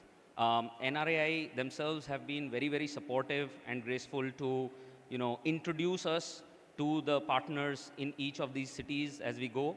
I am in touch with, and in fact, I would say, more than that, I'm being welcomed by the city chapter heads across cities. And, Sagar has been very supportive. Anant in Bangalore has been very supportive. And, we are in discussions with Piyush in Kolkata and Saili in Pune and Amit in Delhi and all of those guys. We are eager and very excited to be there. And we are so very encouraged by the support we have from this community. And we are sure we'll make it better for everyone. Okay. Lovely, sir. Good luck. Thank you. I'll probably take just one more question. Hi, first of all, really would like to appreciate the efforts you are making in the aggregators industry, which is really needed part of this time, because out of 100 rupees, we are just getting 35, 40 rupees, and this is the amazing model. So let's have a huge round of applause for Only. Thank you. Thank you so much. My question is how you have already launched it in Bangalore. So what is the response in Bangalore? How the customers, what the customers are saying? What is the response from the restaurant owners? Can you please explain that? See, I can talk about the response from the users first. It has been very, very encouraging. I could say it has met and beaten expectations that we had on how fast we'll grow. We went pan Bangalore in first week of March. It has been a little over 5 months. And, we are already doing, and I would not want to quote a specific number here, but over 50,000 orders daily is something that we are doing in Bangalore. And it took us about 4.5 months to get to that point. And we expect that now that the playbook is set, we'll get to similar numbers even faster in the next set of cities that we launch. Regarding love from restaurants, I cannot overstate it. I think we have so many champions in Bangalore. I mean, today I held a session on how to win only with Shakir from Empire, from NKP, and he's right here. And there's Anant right here, and so many of other people that we call family now. And we expect the same kind of love and support from the next cities and their partners when we get there. Thank you. Just one more question. All right. I'm gonna have to cut you over there. Yeah. So you'll have to take the question We can offline. take it offline. We can take it here. Take it offline, but Thank to felicitate Amar, I'd like to call Saili up on stage.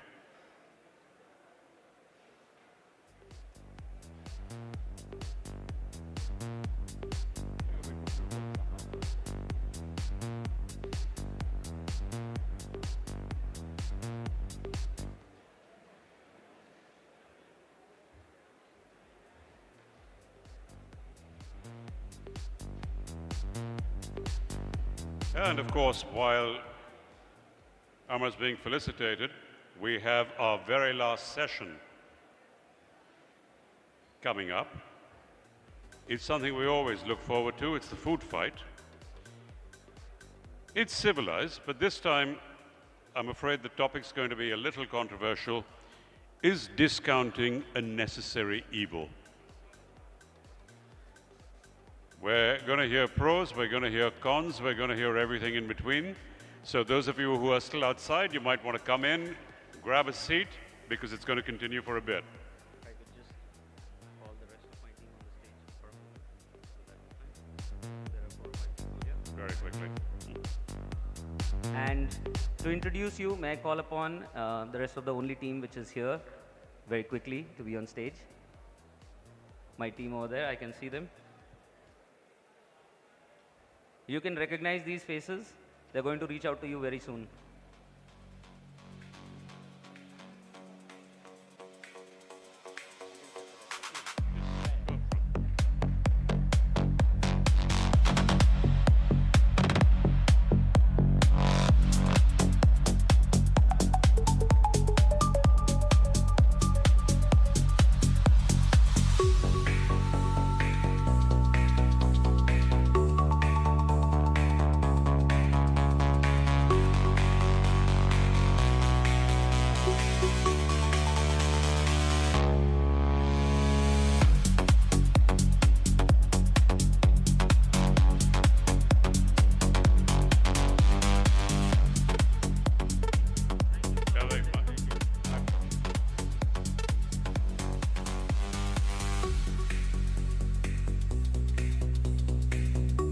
Okay, well, those of you who haven't seen this before, if you're wondering why we're getting these vertical boxes up on stage,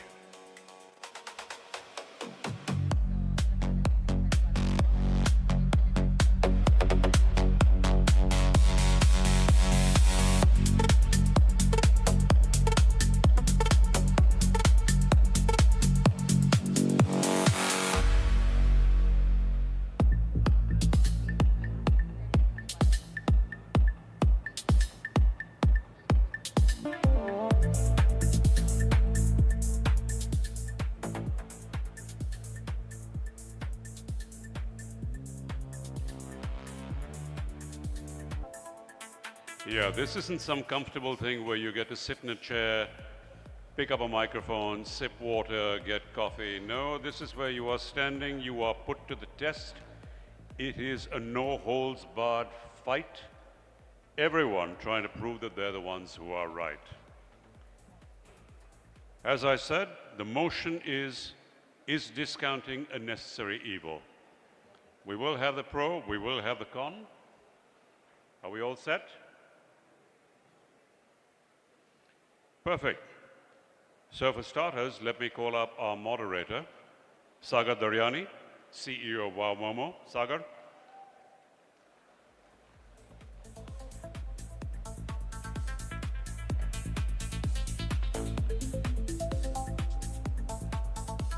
We also have Ankit Gupta, Director of Burma Burma.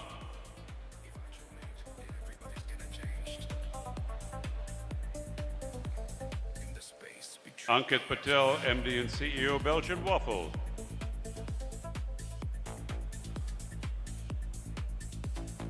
Viraja Raut, founder of Biggie's Burger. Dharmesh Rangparia, founder Chatkaz and Saki. Gaurav Kawar, founder and CEO, Harajuku Tokyo Cafe. Mahesh Reddy, co-founder and CEO, Go Pizza. Rocky Singh, brand ambassador for Swiggy. Shakir Haq, director and CEO, NKP Empire Ventures. Saili Jagadar, owner Billionth Bistro.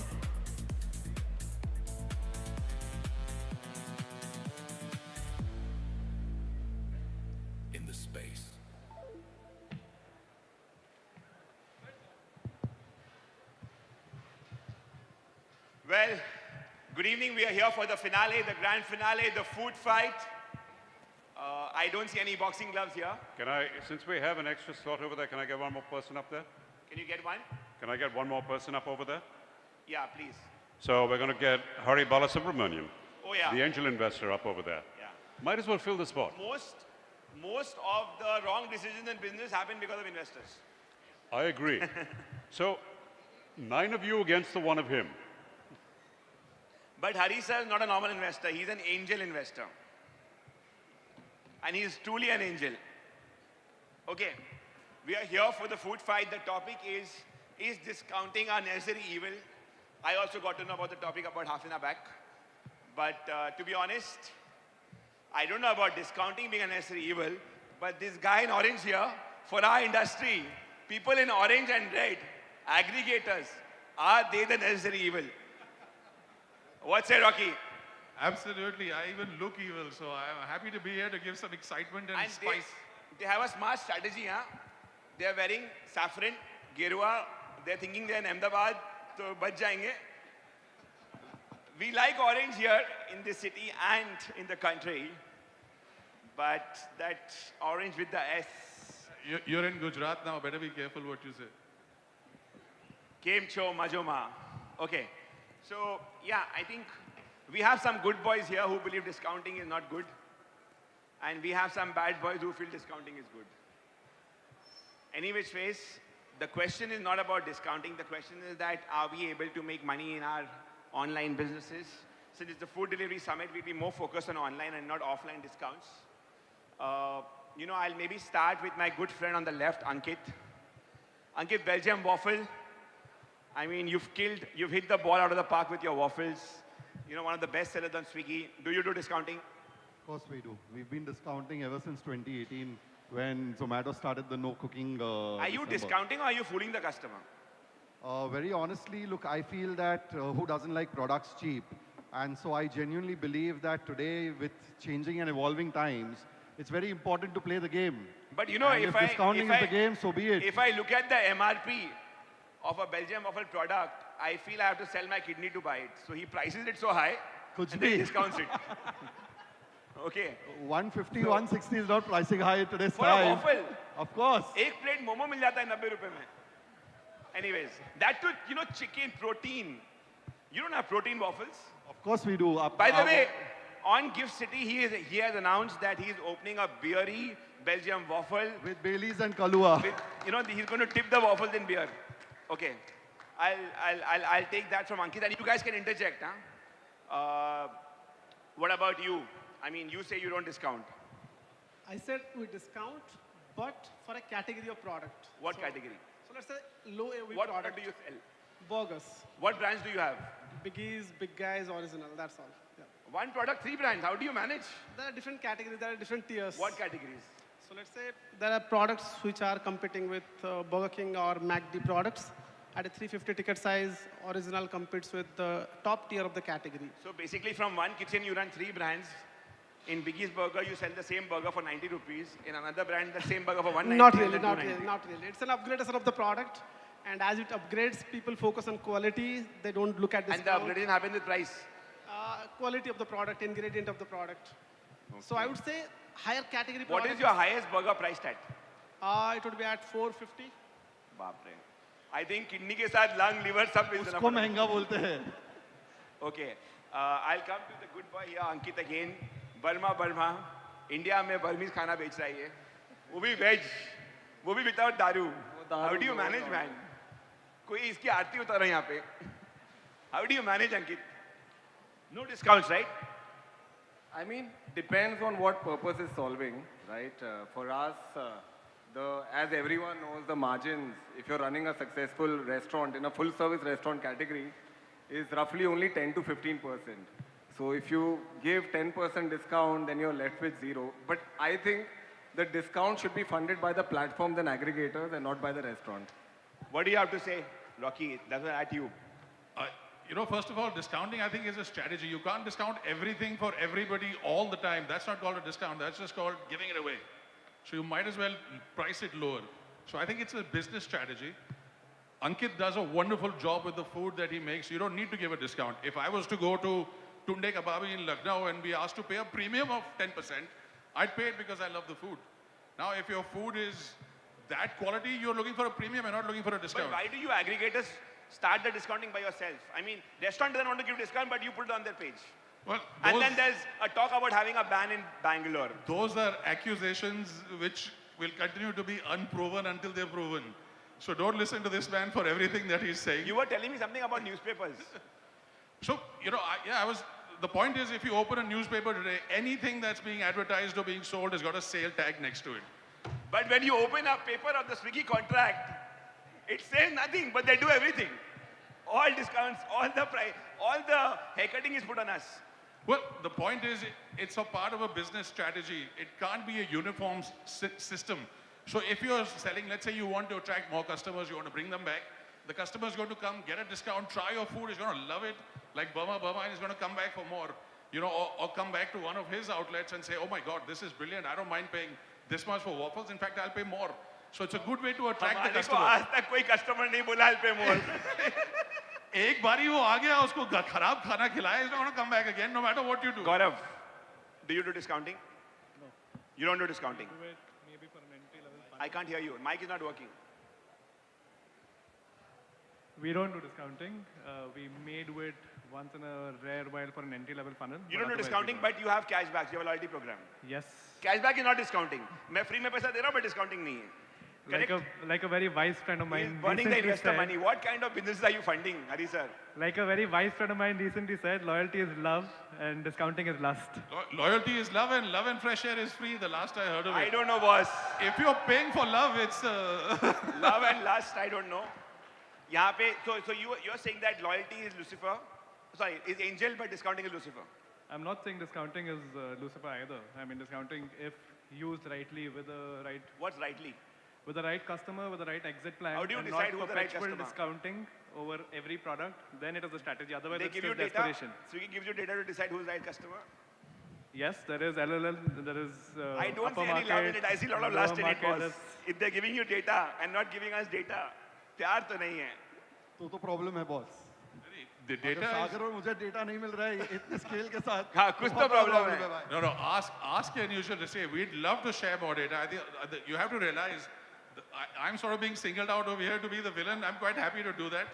Mogambo khush hua. But the point over here is, if you need data, please ask us. We're very happy to share. It'll build your sales. It'll help us more.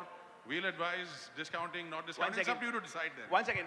Who is organizing this event? Who are the organizers? Why do I only get 10 minutes? Who's the president of NRAI? Okay. I'll come this side now. This side has been quiet. Shakir, you've been quiet. Do you discount? We do, yes. Yeah. Depending on necessary sometimes. Right customer, wrong customer, left customer, what? You know, see, the last 5 months, since April, we have not done a single discounting, no CPCs, nothing, zero. But again, we are very tactical when it comes to discounting. Again, very tactical. Yeah, you just get to choose because you are the empire. Go to Bangalore, I am the empire. You know, again, even then, still unauthorized happens. And we're constantly on the fight with the red and the orange. But again, it's a conscious decision. There's a rumor in the market that he stopped discounting on Swiggy Zomato after only came in. Nice, Is sir. that Bilkul true? nahi. No, not at all, not at all. We stopped it completely because of the LPG issue. And that turned out to be a very good strategy for us to understand the loyalty of a customer. And The war helped someone. No, the best part is, no, the best war part is, helped someone. नहीं, discount खत्म करके sir, AOV बढ़ा था 80 रुपए, 6 महीने में. This was, I'm talking about 2021, post COVID. What about you, Mahesh? I disagree. You disagree? Okay, again, Mahesh does not agree. Who's the organizer? Why is the mic not working? A discount is like salt in the cooking. Cooking. A pinch of salt, it sinks. A spoonful will ruin it. So it is the need of the hour. It's the need of the customers. Without discount, no brand can attract or know the potential of the customers, what we have, what we are going to. He took the words out of my mouth. I was going to say just that. But you don't trust your brand. You can't sell your product without a discount. I don't trust my aggregators. I trust my brand. My brand, we give Your 0%. name of the brand is Go Pizza. Go customer, go discount. We don't give discount in the dine-in. We only give discounts in the aggregators. A dine-in even I don't give. 90 rupees more, who will give discount? So it is. Arisa, we haven't heard your golden words. Actually customer को खुश करना है तो discount देना पड़ता है और कुछ कस्टमर को बने रखना है तो डिस्काउंट नहीं देना है. फॉर एग्जांपल रामराज एक ब्रांड है जो सारा साल में कभी डिस्काउंट नहीं देता है except for Pongal. Only on Pongal they will give discount, otherwise it's a zero discount brand. So there are many people who like discount hunting. Those customers are very large, so discount देने में कोई खराबी नहीं है. एक ही चीज खराब है, कोई प्लेटफॉर्म अपने आप से डिस्काउंट देके आपसे काट नहीं सकता है. ये प्लेटफॉर्म ये I didn't know you're into. आपको पता है ये सब छोड़ो, प्लेटफॉर्म छोड़ो, सब छोड़ो. जब वो मंथ के एंड में आता है ना, सेम स्टोर सेल ग्रोथ पता नहीं किसने बनाया, और जब आप इन्वेस्टर लोग एमआई देना पड़ता है तो अगले मंथ के लिए ताकि एसएसएसजी बढ़े हमको डिस्काउंटिंग देना पड़ता है. तो आप बोलते हो डिस्काउंटिंग भी मत दो, सबसे बेस्ट आदमी को हायर करो, उसके बाद सेल नहीं हो रहा है, बोल रहे EBITDA नहीं मिल रहा है, रिटर्न नहीं मिल रहा है, ऐसे कैसे होगा? कस्टमर को खुश करना है तो आप प्राइस बढ़ा के डिस्काउंट बट दो, कस्टमर फील्स हैप्पी. इन्वेस्टर को खुश करने के लिए डिस्काउंट देना पड़ता है. इन्वेस्टर तो नेट देखता है कि नेट में क्या आया है, डिस्काउंट के बाद या डिस्काउंट के पहले डजंट मैटर. आप प्राइस ऊंचा करके डिस्काउंट दो, कस्टमर को खुश करो. We are not a tech business. We don't have GMV like No, them. but you know, I think it's important to understand that a discount is a powerful tool that you use to increase your market share, to actually get people to come on board and experiment and experience your product. And if you think that's going to draw people back, then by all means discount. You guys are being unfair. One woman in the panel and she's not talking. You're not letting her talk. Please. Talk. So, अगर मेरा बस चले तो I would rather do a freebie over a discount anytime. How come you can give freebies? Husband is very rich. No, but I mean, I think it works for the customer mindset. I would love to give them a dessert on a certain value order, and I think that works better for the customer rather than a bill discount. Wow. This is my So personal cashback experience. is not discount, freebie is not discount, it is all love. Discount is lust. I now understand why I'm not yet married. Anyways, Dharmesh bhai, aap bataiye. Can you hear me? So I got two aspects. One is when you open the new restaurants and you know you have life in your product, probably starting 3 months ke liye, probably you can give discounts and probably you bring more customers to your restaurants, and then probably you stop that. But again, I am against the discount, and we should not give discount because as sir said, we have only 10-15% in our margin. And if we start giving the discount, we lose those margins. So I'm against the discount, yeah. Should not to bahut kuch hai. Matlab, should not to, we should not have been in this business only. But we are. But anyways, Ankit, you have So, honestly, હું ગુજરાતી છું. મને મુકેશભાઈ શીખડાવ્યું છે, penetrative pricing strategy always works. Karlo Dunya Mutti mein resulted in massive penetration. Jio resulted in massive penetration when calls became free, data was there. So if you want to truly drive penetration like us, we have 800 outlets, 260 cities, then it is very important to be very smart about discounting. Don't go mindlessly ke bhai loss karine dhando nathi karwano. But it really, really can help you if you plan it strategically, as Rocky has actually said. You know, now I know, when I go to every investor, they say, look at Belgium Waffle, 800 stores, 10-12% EBITDA, what lovely business. I don't know that they had a strategy of Karlo Dunya Mutti mein because the waffle was so big. Then it became smaller. Then it became smaller. It came in the mutti. Small is big, my friend. Small is big. Ankit, yeah. So I think it's not about anti-discounting. It's about anti-mindless discounting.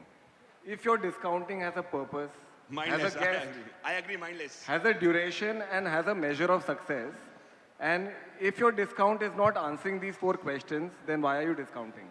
Right? So there's always a method to why you discount, and discount is important for customer acquisition, as you said. Yeah, Rocky. I think it is a powerful methodology and done systematically, sensibly, in a sustained or an intermittent fashion. I think discounting can bring you great results. There is no doubt about that in anybody's mind. Starting from airlines to real estate to food, anything that you look at, jewelry, even jewelry now, gold prices are being discounted by people. So it's a powerful tool. Now, how you use it is completely up to you. But to blanket say it's a great thing or it's a terrible thing, I think is a little naive, and perhaps you need to understand your business and your product better. Then it's an effective tool. And like I said, we are happy to sit down, we're happy to discuss, happy to provide information and insights, whatever we have. Especially to you, I'll make sure I sit down with you and chat. Sit down, discuss सब होता है. Discount लेकिन बंद नहीं होता है. वो तो आपकी मर्जी है ना. अरे हमारी मर्जी तो ठीक है, बट जब आप डिस्काउंट लगा देते हो हर महीना, तो आपका एक तो बर्थडे बैच, एनिवर्सरी बैच, कोई ना कोई आईपीओ बैच, कुछ ना कुछ होता रहता है. भुगतना हमको पड़ता है. Where ultimately we keep trying to increase your profitability, which we work hard at doing and managing. So we have to introduce ideas and concepts to keep the product in churn. I like you using the profitability नहीं आती, खाली revenues आते We don't agree to that. Revenues is good. It's a good But you start. know, not profits. I picked up one word. You spoke about sensibility. This sensibility came after only came. Now Flipkart is coming, Easy Cater is coming. उसके पहले only ZNS में कोई sensibility था ही नहीं. Platform fee. What is platform fee? 1 rupee, 5 rupee, now 18 rupees. You've gone 18x. Our businesses haven't even grown 1x. You've grown 18x. So there are costs associated. So I think platform fee is something that is not coming to us. It's being put out there. And that is a necessity of doing... by you guys, right? Necessity of doing business. But you know, I have a great idea. I love the idea of charging the consumer platform fee. Charge delivery fee also consumer, no. Don't charge commissions to us. Yeah, I think every business has associated costs which have to be paid, like the restaurant business, for example. You know, Sagar's got a huge enterprise, hundreds of employees, a lot of places to pay rent at, a lot of places to pay electricity at, a lot of places to pay air conditioning at. And now that suddenly with 3 stores you can cover a medium-sized city, rather than opening 10 stores to be able to do that, that's a saving of 7 stores. Now, how do you want to use that money? 70% of your input cost can be lowered with a strategic good planning on a delivery platform, depending on how you're discounting, when you're discounting, what you're doing, and that's not the only way to go about it. I'm not saying discounting is the only way. It Hari is sir, also a strategy. You keep giving example of chains in China, itna store, itna outlet. How will we open so many outlets? Swiggy is not letting us open. He's saying you open one store, you save opening 7 stores. See, actually, one of the biggest problems of all the platforms is they create a habit. They give, 50% discount, BOGO offer. And once again, hello, you guys are very boring. You have to fight. I can't do all the comedy. You have to fight, boss. Can't fight my investor. Yeah, BOGO offer. These are the things which are highlighted in the platform. Whereas if you go to any store, they never put a, if you're going to a dine-in outlet, it never shows a discount, right? Whereas when you go to the app, it shows 25% off, 50% off, BOGO offer. This actually creates habits on consumers, and they always go. No, but they don't show 25. They show up to 60%. Yeah. Up to 60, up to rupees 80 on the 60. So every customer wants to get a good deal, so they are forced to click on those buttons, and they again charge advertising for those things. So this is a pure game of manipulating, the dopamine inside every user. So now I feel the customers are coming to the dine-in and then checking at the app and checking the offer. When the delivery it is more, so going back. Wow, that's another thing, That is new, Mahesh. Rocky, are you guys, are you guys doing this too? Are people coming onto a dining place, to a restaurant and checking out your app and it's like, oh, Swiggy pe offer acha, hum log wapas ghar jaake order karenge. Sir. Yeah, that happens a lot of times. So let me just step away from nitty-gritties. In India, the concept is if your product is good, if your ingredients are good, if your service is clean, if your end result is good, it's a premium product. People will pay more for it. So you could get a single piece of gulab jamun at 60 rupees a gulab jamun, or you could get it at 20 rupees a gulab jamun. It's up to your perception to see which is priced right. It's exactly the same product. India में जो दिखता है वो बिकता है. जो दिखता है वो बिकता है. So, I think I'll just finish the point. So now when you have exactly the same product being sold at 2 different ranges, the understanding that the Indian market has, if it's a better product, it'll be sold for higher. If it's not such a good product, it'll be sold for lower. That is the reason why there is an opposition to discounting, which I've already discussed, is a purely business strategy reliant on how you use it, when you use it, why you use it, and how often you use it. A blanket discount per se is not beneficial for either us or anybody else. That makes me feel, ye to bada toying hai. Toying, same product, lower price, higher price. Ye kya strategy hai? Toying is a good case in point.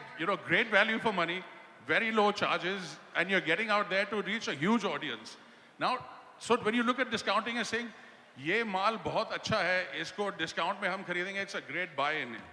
That's one way to look at it, but it's a glass half empty or half full. ये माल बहुत सस्ता है, this is the one we should go for, is a half full situation. Then today we agree that all ads on Swiggy are stopped. You only rate us on our products. Okay? It'll be completely organic. And listening no to ads on will not Swiggy. get impacted. Guys. Listen, how does it work out that the entire panel is looking at me? Because you're the one in orange. You're the only one in saffron today, that's why. Sagar, one important point that we have not touched upon as yet is if my bottom line allows me to only discount 10% and I decide that overall across all platforms, that's the maximum discount I want to give. You know what the online aggregators will do?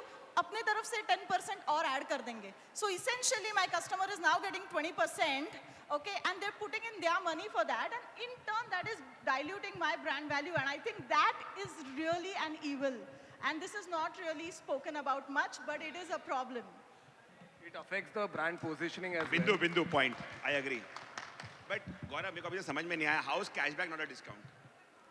Again, you're rewarding loyalty. You're rewarding repeat. Discounting, even if you give someone discount for the first time, how can you assure that they're going to come back for the next time? Discounting is just, in my opinion, mindless discounting is teaching a consumer to never pay your real price. So if you're rewarding someone who's coming and paying your real price and coming again and again, I don't feel that's an evil. And Ankit, you guys have a very fancy packaging. Sagar, a very simple, different question. Yeah. How did discounting start in food delivery? Who started it? We only knew retailers doing monsoon offer, ye offer, Diwali offer. ये खाने में कब आया? From the time December money, 2018. from the time money was exchanged for a product or service, Gaur discounting से is made in business. गौर से देखिए गौर से देखिए गौर से देखिए गौर से देखिए इनको इस ऑरेंज टी शर्ट को इन्होंने लाया discounting. No, but to be honest, when we talk about food delivery, I think the biggest pain point has been discounting, and I think we've spoiled the consumer with discounting, and it is something which we can't get rid of anymore. I don't think it'll ever get rid of. So we'll have people like Ankit who'll take up the pricing and then show that they're giving a discount, which is okay. That's a good way of doing business. And he will do the mutti, the waffle in the mutti, with the waffle size becoming smaller and smaller. But on a serious note, हमें अपना सोच बदलना होगा, right? This entire summit, I'm coming out of the topic a bit. This entire summit was not just about growth of the food delivery, but sustainability and profitability of the food delivery business. And somewhere I feel that, it's high time that if we all could, adapt, we could, incorporate tech in the business and dominate, right? Automate to dominate is what the theme of the entire session was. One thing we forget, and that one thing that we forget is, over the years, when our grandparents or anyone having a relative or a family friend running a business, they never had any technology. All they had was discipline, right?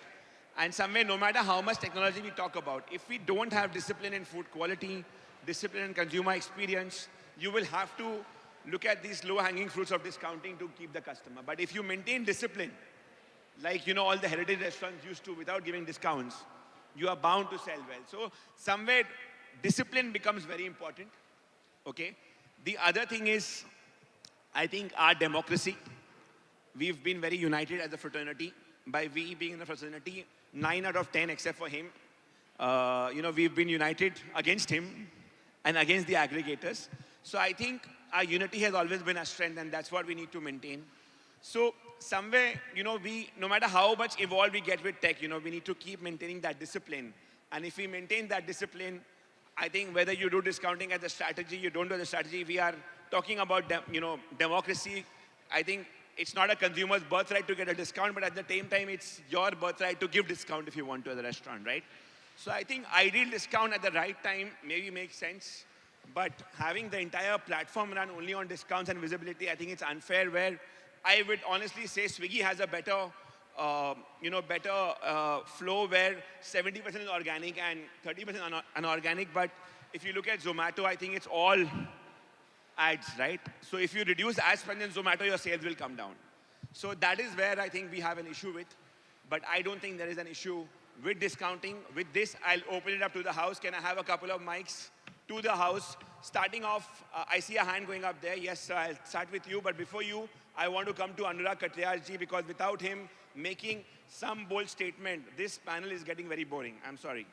Yeah, while the mic is moving, I just make Can a little... mic go there, or can I throw this? I'll just make a very small but very quick point. The access to the numbers that eateries now have is unprecedented. You are reaching hundreds of thousands of people who are visualizing your product on a daily basis. The kind of pricing that Wow Momos does, for example, is a sweet spot. You've hit a sweet spot where you've got your people and your product matching well. Last बोल रहे हो, फिर sweet spot बोल रहे हो, यहाँ से आप निकाल दोगे मेरे को stage से. So hundreds of thousands of people being reached. I think discounting used wisely is a very, very powerful tool. However, it is not the only tool in the box. There are several other tools. And if you use them whichever way you like to build your business, I think that opportunity exists today in a manner that has never existed before. And it's going to keep going, because as competition and number of restaurants keep rising, you need to up your game in terms of how you're going to play it. And that, I think, goes, but nothing is bigger than taste and at the end of the day, your product. That is key. I think if each one of us are discounting in the room, who actually is the one that's getting the advantage? Is this not an industry tax rather than a discount? Anurag ji, देखो यार, आवाज आ रही है? एकदम आ रही है. देखो, और जिनको सुनना चाहिए उन तक पहुंचनी चाहिए आवाज. हाँ, डिस्काउंट जो है ना, स्विगी और जोमेटो के जन्म के पहले से भी होता था. लेकिन कब होता था? A restaurant owner will decide which hour of the day, which day of the week, which month of the year they will do it. And the end result was, जिसको किसी को खास लोगों को डिस्काउंट मिलता था ना, वो अगले दिन फ़ोन करके थैंक यू बोलते थे.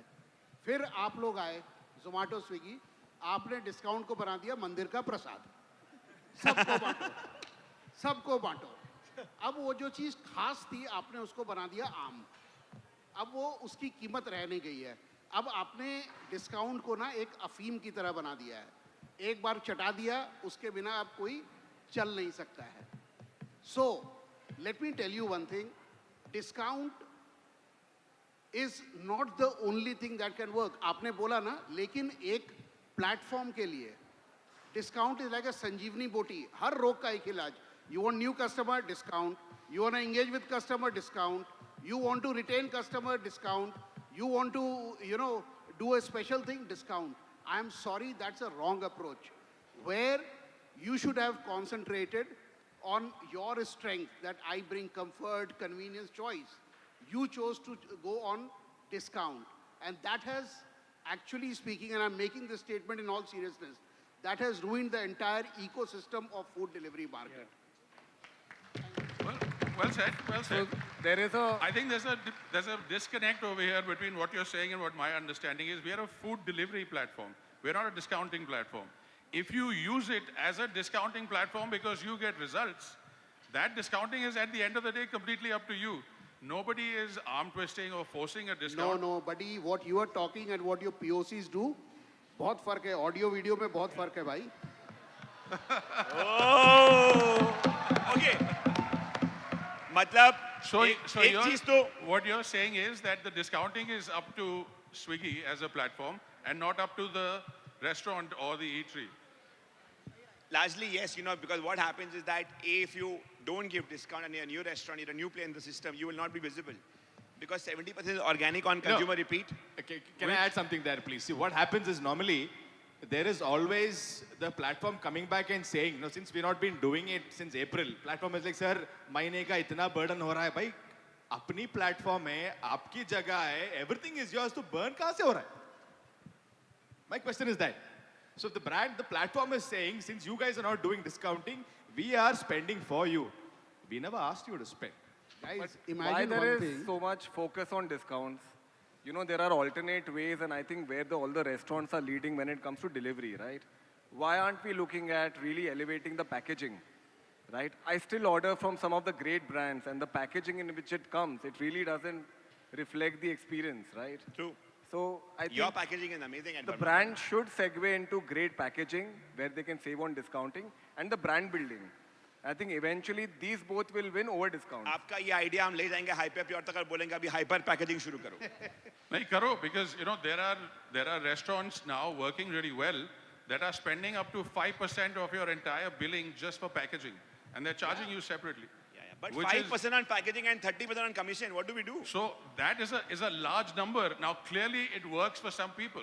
When you look at hygiene, when you look at separation of flavors, when you look at high quality delivery, you don't mind spending that money. So that is also an option. Like I'm saying, you were wrong on one thing. I agree with everything that you said. You said they are asking for discount in everything except for our commissions. Yeah. तो everything नहीं है. हमारे commission में discount दे दे तो फिर. Inflation सिर्फ commission में है और कहीं नहीं है. देखो यार, एक ऐसा simple सी बात है. Today, in the food delivery ecosystem, most of the cloud kitchen players don't make ample money. You are not making money. Then what kind of ecosystem have we created? Maybe not you, maybe us, but together we have actually fractured the food delivery ecosystem, and we need to make some structural changes. Well, that I 100% agree with. We are... Okay, that gentleman there is a lot of synergy in what you do and what we do. We can't exist without you.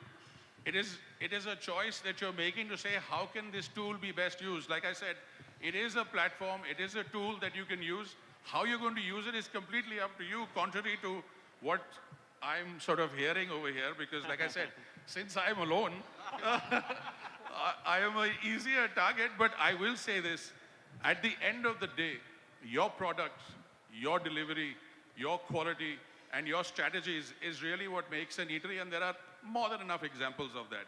And if that happens, nobody is happier than us.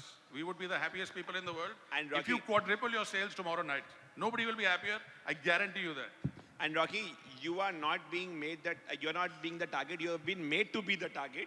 And thank you for being so sporting. Which is Yeah. fine. I'm an ample target. It's hard to miss me. Okay, Anurag, The gentleman in the black, Before I yeah. hand the mic over, are you going to snatch it away again? Good evening, everyone. I am Anang Mistry from Jackpot, the king of all deals. We are into the deals and discount business since 2010. So, my question here is ki, every customer is a loyal to either a product or a brand. So, to break that loyalty, we have to give any kind of discount, or we have to incentivize him to divert it to the other brand for the experience purpose. Is my understanding the real case study? If you can take it forward. This Sorry, is the if it- reason why the you know what? ecosystem is fractured. What I should What do is you I just said fractures the ecosystem. I hope you get Are you that. jumping? No, I should just come and stand here because it seems like I'm the only one over here. hang on. Who So, let him out? Who let let's him start out? again from the beginning. Aap log baitho na, please. Have a seat here. Relax. Sorry, I cut you. Can we have more audience involved, engagement? It's fun, guys. Okay, the gentleman in the white. Pura black and white chal raha hai hamara. Hi, my Yeah. name is Mitanshu, and we operate a very, very small food delivery startup. This is a question to get validation from all of you, given how young we are. So we are a one-price app, wherein anything on the platform is at 179. Be it a dal chawal, or be it a chicken biryani butter chicken, be it a butter chicken meal box, be it anything. There are over 500 meal combinations that one can create, and which basically creates a lot of stickiness and a lot of retention on the platform. It is focused for office-going crowd, people who move to new cities, need meals more on a functional level than from a craving perspective. And Swiggy, Zomato, ordering from Swiggy, Zomato is very expensive on a daily basis. On the other hand, tiffin services are very unreliable, and the food that we get is not something that the youngsters want to eat. So the gap in that is huge, I feel. People ordering every single day, needing daily meals. That is what we are catering to. So, given the panel out here, I think for me, it is a very good opportunity to get some kind of validation or a critique or any kind of way forward that we may take. I think a fixed price like a 99 shop has always existed, and now you're doing a 179. I think it's a great idea, but do the aggregators allow you to keep it at the same price? Don't they add on some discount and discount new to the app, new to the user or whatever? Oh, it's your platform. Can I I just think, say- guys, we need inspiration. We need more such our own platform. Thank you. Sagar, I think Hari is going to agree with Hari me. sir, please.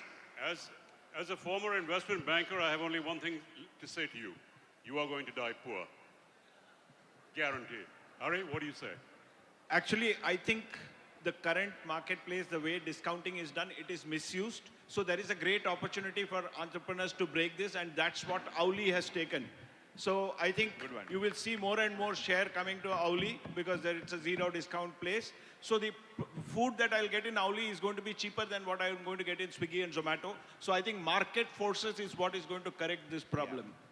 Completely It's not agree. going to be the platforms. Market forces, customers, and entrepreneurs will disrupt this problem.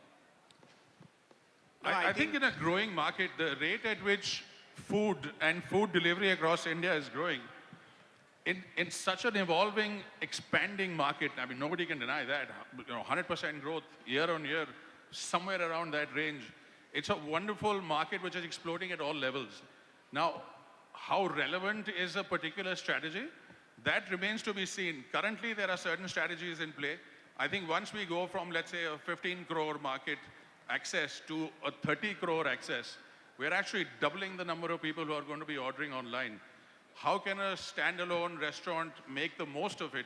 That is the interesting strategy to look at. And as the marketplace changes, the forces automatically change all of us at every level, not just delivery platforms, but restaurants. See, one thing I like about Cloud you kitchens, guys, when you did Toying, you said it's a value app. I'm happy with that concept. But then on value also you're giving discount. So वो discount भी discount हो गया. तो फिर customer को free में देके हम 100 रुपए भी दे देते हैं उसको.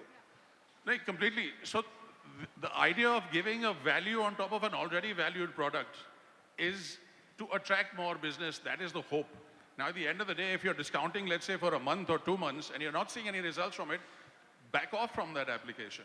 There's no I think compulsion. a very fair thing will be, if we are giving a 30% discount, you should give us a 30% discount on the commission also. Well, that's a fair level playing field. We are continuously doing that, and you know that. They are continuously doing it. If you use No, Dine Out, for we example. never get discount on commission. Never. If Do you you get use- discount on commission? If you go to Commission, Dine Out, for discount? example. Discount on commission, never, right? No, that never happens. We get asked to increase it. So I'll just finish my point. If you use Dine Out to make a payment at any restaurant, you get a 10% cashback in a wallet. 1 second, that customer anyway is coming to me. Why will I give him a Dine Out payment to give him 10 more % commission? You're not giving that discount. We are doing it. That is not your discount. So if you have a 20,000 rupee bill at Wow But then- Momos. but then Yeah, you're but that charging a discount commission. Exactly, it's going out of my pocket. It's not. To induce Exactly. trials on your platform. But when That's the big difference. the restaurateur is being charged by the Dine Out app some 2%, 5%. Now that customer anyway is coming to me. Why will I give a 5% on that? I'd rather give 5% packaging and reduce discounts. Problem solved. No, I don't think this conversation needs to go down to business basics. It is a simple matter of value addition to your product. Why Dine Out? I mean, if we have to start talking at that level, that's a very base level. But the fact that you're accessing hundreds of thousands of people as opposed to the people who are walking past I am your okay with you establishment. giving 10% discount to my customer coming in. Which we but are. But I'm not okay to you giving him a 10% discount, but also charging me a 2-3%, whatever gateway charges and other charges. Why? Let him pay by whatever app he wants to pay with. that Or the credit card. You give him 10, you give him 20% discount. I have no problem. In an ideal world, we would love to pay the customer to come and eat at your restaurant and not charge anybody anything, but that's not a good business strategy. No, but that's what is happening in food delivery. That is what is happening in food delivery. That is what you guys have done. I don't think anybody is that naive. But yeah, I'll move to this gentleman. If you start paying the customer to walk into your restaurant and eat food, I don't think that's a good strategy. But आप वही कर रहे हो sir. आप उसको 10% दे रहे हो, आप दो. मुझे प्रॉब्लम नहीं है. But आप मेरे को वो स्विगी डाइनआउट से चार्ज मत करो ना. आप ये नॉर्म मत लगाओ कि I will give him 10% only if you pay by this to the restaurant. Don't put that restriction on me as a restaurateur. Let him pay by credit card. Because Right. for me, credit card is 1% commission. Dine-out Yeah. is 5% commission. Why will I pay? I will not pay. Anyways. 1% credit card to rare ho gaya, but anyway, please. No, 1%. It's 1.25 max. Yeah. Why don't you leave Swiggy? Yeah. Right? There's no other Good option. evening, everyone. My name is Meet and I'm not I'm an making F&B that. consultant and a business architect. Let's go to basics and let's go to the normals. If we talk about, in a way, the ecosystem is getting fractured, you are getting a lot of questions and the things are not working out. Let's talk about the customers that you want on your platform. Customers are one of the particular application, they want discount. Okay. Wherein a way they are paying basics se to zyada hi. Even if you are providing the discount, they are any which way is paying basics se to zyada hi. The guy who is picking and dropping the food is not getting enough. A restaurant operator who is providing the service and the food is not earning enough due to the percentage cutoff which is happening on the platform. Now at last, trust me, you are doing it for the customer, but customers will be more loyal to the application which are made by certain people. They'll leave your platform, they'll go to a platform which is more lower, who are providing restaurants ko zyada percentage, customers ko kam pricing wala discount, and ultimately you losing your customers, you losing your businesses from the restaurant owners as well. I'll take your point on for consideration. I may not agree with everything that you said, but I will take that on for consideration. As to get down to all the nitty-gritties of everything that you've explained, I think there is enough information and data out there in the market to be able to counter each one of those points separately. However, discounting is the title over here right now. Rocky, what he's trying to say is that no one is happy. Today we are very happy because we put you in a spot. but with due respect, आपने बहुत अच्छा point बोला. But अगर हम restaurant ने कहीं पैसा गवाया है, तो वो है aggregators and consultants. Consultants के साथ काम करके हमेशा पैसा गवाया है. See, at the end of the day, the market will decide. Okay, if anyone wants to make money in the food business, please franchise your brand to Chirayu. I will not explain other reasons. So, one simple question, not pointing it to Swiggy specifically, but it will come down at the end. So, yeah, go ahead. Have a seat, please. I'm here. I'm pacifying you. How do we define that 100 rupee discount is worthy? Is the customer worthy 100 enough? Will that customer come back? Will that customer be there? Why should be why should that experiment be on our cost? That's the question. Okay, so if a producer is making a movie in Bombay and he's spending 100 rupees, is he guaranteed a return of 250 rupees? It's a question that I really can't answer. Do I make a hit movie every time I set out to make a movie? I don't know. There are several factors that are involved in a business being successful or unsuccessful. I think overrating discounting and delivery platforms as the only components to make your business successful is a poor strategy. Like I said, in my mind, I've been involved in food for 20, 21 years, trying to work with the restaurant and food industry to lift the whole thing. And I think I've done a fairly good job over the years, especially with Indian regional foods, which I think are now brought to the forefront as they should have been many years ago. They weren't, now they are. I'm very happy with that. But it is not the only strategy that is looked at, that we're looking at in life. Everything that you do has a cost and has a result. For the kind of result that you want, is the cost fair and reasonable enough for you to play in that game? That is the question that a business head needs to answer, that a restaurant owner needs to answer. You've got enough people over here who are doing no discounts. You've got 1, 2, 3, I'm sure more over there. Some are doing discounts, some are not. But using a discount as the only strategy, I think is not a logical or a successful way to move forward, and outcomes in business is what we all struggle for. I want to make a point I told here. you in the morning, I really admire Sagar, Rocky. I want to You know make a why, point why here. I admire him? One second. You know why I admire him? इतना अच्छा speaker है boss. क्या convincing answer दिया है? Yeah, sorry. Actually, मेरे को एक question है to all the people who run food brands. Discount है या नहीं है? Why should you lose money? Discount may be an instrument. आप लोग को पैसा lose नहीं करना चाहिए. So don't do any business where you're losing money and feeding people for free. That is a discipline. If you bring in, discount doesn't matter. So this is in support of you. Okay. I have last Absolutely. few seconds. Last few 100% seconds. agree. I want one answer from you in one line. Each one of you here. And you have to be honest, hand to heart. Assume there's a scenario where there was no pandemic, there was no COVID, food delivery was growing at its slow pace, 10%. Would you decide to be on Swiggy, Zomato, or any other aggregator, or build your own platform? And would you ever give discounts then, if dependency was low? I would be on the aggregator platform for sure, because that's how I get discovered to more people. Will I give discount? Strategically, yes. I will have people come to me for the discount and stay for my food. But it won't be like a FOMO effect. Everyone's Absolutely giving not. Absolutely not. Gaurav, you don't give discount, you give cashback. Would you give cashback? And that's not discount. We do cashback That's for love, dine-in only. not lust. No, Yeah. but I think aggregators are enablers, and and it's it's the best thing that they do. For us, we're supposed to cook good food, give a good experience, and that's what we should focus on, rather than building our own apps and starting our own logistics. Lovely. See, I'm making you feel good. Yeah, Ankit. See, there is no denying that there is no way without Swiggy and Zomato in today's ecosystem, right? The kind of tech... I agree. Round of applause for that. I mean, whatever said and done, Swiggy, Zomato has contributed to our we industry. have to take cognizance of the fact that what they've built over the years, right? It's at par with some of the best companies in the world. A lot of best countries have not been able to do it what they've been doing, right? But I think the question comes is, see, discounting is a bottomless pit. If I'm doing 20%, my competitor is doing 30%, how much more can we go? But as an operator, I would really try to sit with Swiggy, tell them what my format is all about, and try to renegotiate the best commission percentage so that it's sustainable, my model. Rocky, I can't ask you that question. Some different question to you. How did it feel when Zomato wished you on your birthday? Oh, they did? You don't know? No, nobody told me. Yeah. Zomato- Very bad. My birthday's on 2nd of December. Please wish me The whenever you Swiggy get a chance. birthday. Oh, the Swiggy birthday, yes. Wonderful.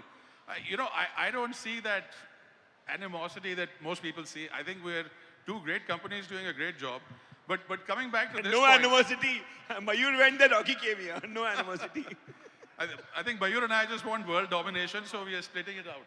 But I think let's not look at blacks and whites. We have a tendency in India to look at either 100% or zero. This is right, this is wrong. I think there are several shades of gray in between all of that. To simply put down business success in any business, not just food, is a little naive to say this is the reason why it's working or not working. At the end of the day, We're a tool. We try our best to work with every partner that we have, because the better the partners do, the better we do. If you look at the structure and the way it's based, if tomorrow Wow Momos reaches 2,500 outlets across the world. How will I? You said for every 1 outlet I'm opening, I'm not opening 7 because of you. There you go. How Thank will I you. reach 2,500? So I think it's an important tool. I think it's a game to learn, to understand.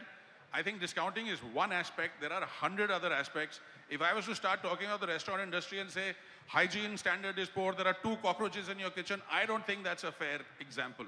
I can't see agree. that as a solution. There are more than 2 cockroaches in every single person's household over here. There are agree. more than that. So I think it is not black and white. There is a scope for improvement in every situation.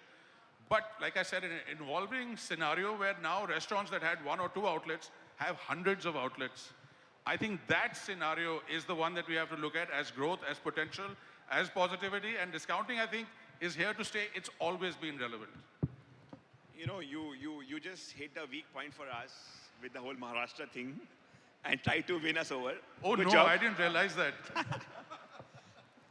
So look, I don't think I would ever get into the distribution business of own deliveries, because we are in the business of making a good product, serving a good product, and giving a customer a good experience. It's a different skill set altogether to get into the logistics of delivery.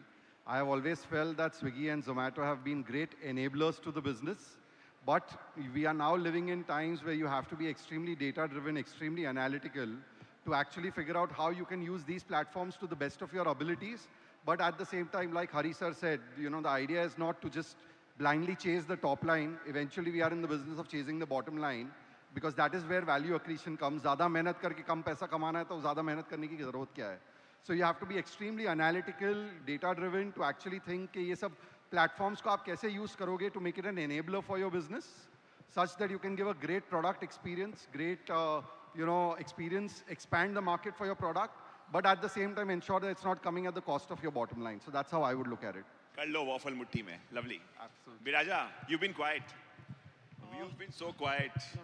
So for me, I think discounting as a tool has to be utilized in the right way. So when you were saying about discounting, it is primarily online sales, Swiggy, Zomato, because offline, I don't think any one of us are heavy on discount. It's more on loyalty, more as a rebate to the consumer, because they're coming back, they're taking the effort to come, so we're giving them something as a rebate.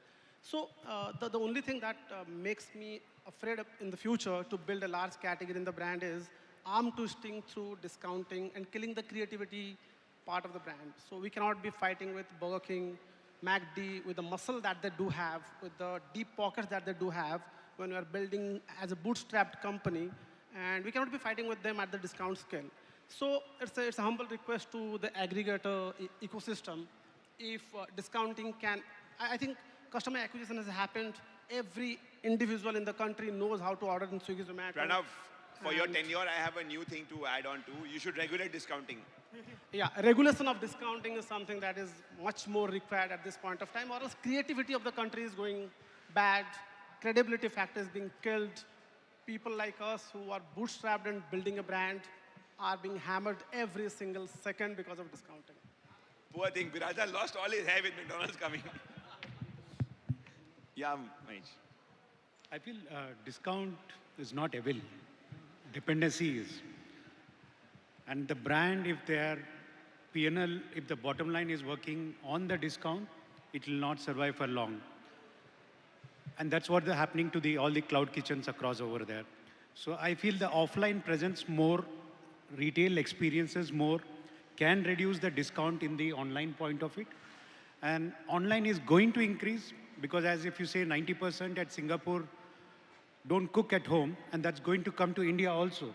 And we can see the trend changing. Today's Gen Zs, they don't cook. They only order through delivery. So I feel any brand, we should not depend on this discount. It's on the experience which we'll have to explore, and that will increase the top line and the bottom line. Empire. You're the empire. Whatever What was you the say, we question believe again? that. What was the question again? Oh my God. It was so raha tha. Had COVID not been there, had delivery not been that big, and you anyways open your outlets till like 4, 5 a.m., if given an option, you'll never shut it also, and keep counting the cash. Had you been so dependent on delivery and done discounting? See, I would respond to that by saying the aggregator's job is to optimize their marketplace. My job is to protect my restaurant economics. क्या answer दिया? सही answer दिया. धर्मेश भाई. So again, I think after COVID, everything has changed. Probably Indian market is totally different. So without Zomato and Swiggy, and probably only as well, Correct. I think online we are nothing. So we should rely on that. But I would request everyone, Zomato and Swiggy and everyone, to reduce the rate of the commissions and everything, and probably do not discount that much, where you lose your product life. Probably you lose your lots of profits or maybe the cost as well. Street food vendors, fine dining, and the QSR kiosk, those are totally three different aspects of the restaurants or food industry. So everyone runs differently. So definitely again the same thing, without Zomato and Swiggy, probably online we are nothing. Because in 1 hour, let's say in 1 hour, how many deliveries they do? Probably 10, 15. If you have your drivers, let's say you have 5 drivers, they will not be able to do those many deliveries. Correct. Yeah. So we are supporting the entire ecosystem. Yeah. Harish, a different question to you. Had discounting not taken away all our margins, would you still discount our valuations, or you would have given us higher valuations? See, valuation is always between the buyer and the seller. So, one can't justify, this way or that way. But I want to make a point. Like we have a MRP, maximum retail price. Government says you cannot sell beyond this price, but you can sell below the price. Similarly, I think for food brands, minimum selling price is something which you need to introduce so that you do not sell below that. Pranav, sun lo. This is internal. This has got nothing to do with the government. Internally, you should decide what is the minimum selling price, and you should never go below that. अरे चिरायु तो 19 में pizza बेचता है. Anyways, guys, I think we'll wrap it up here. It's time's up. And thank you so much to my food fighters and the aggregator fighter. It was lovely having you here. A big round of applause for all of them. And a special round of applause for our truly own Rocky. Thank you, Rocky. I think Rocky has been an extremely great sport, taking everything positively. And sir, no offense, like everybody mentioned, today. अरे तेरा order कम नहीं करेगा वो तू इतना मक्खन मत लगा. मैं पूछ रहा भी नहीं. But again, we need to appreciate the fact that aggregators being there, it is an inspiration for a lot of restaurateurs to come into the market, right? So you're a platform which is initiating something. So I think kudos to you guys. See, good and bad happens. Shakir delist नहीं करेगा, delist नहीं करेगा कल तुझे. Relax. नहीं done है. जो भी बात करेंगे set is all. बिल्कुल. No, please finish. Lovely. But thank you once again. Yes. Thank you so much. With this, all our panel sessions have ended. To you and then the vote of thanks. All right, thank you so much once again. And wow, that was quite loud over here. But thank you so much. And now we understand, do we really need discounts, or is it just a trick or something like that? But that was quite a healthy discussion where lovely fights were taking place. Thank you so much for that as well. And I request now to present a token of gratitude and memento. I request Kabir Suri to please join us over here on stage, the past president of NRAI. I request him to join us.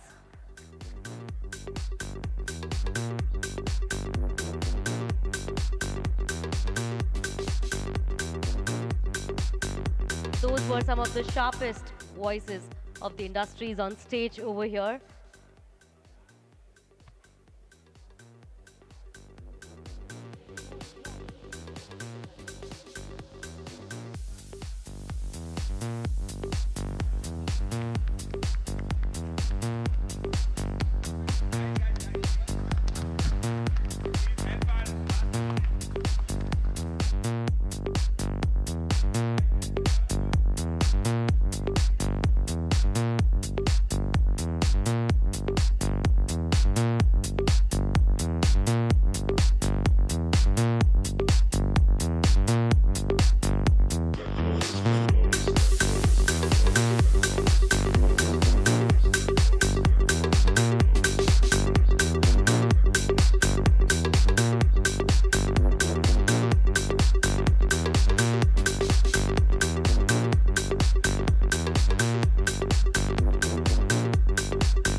like you can see, we are ensuring that our past president does a lot of work on stage.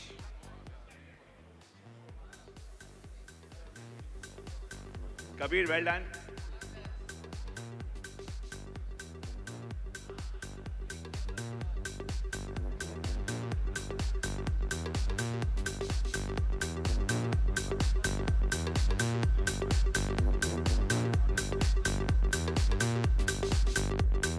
I request everyone on the stage to come together for a group picture.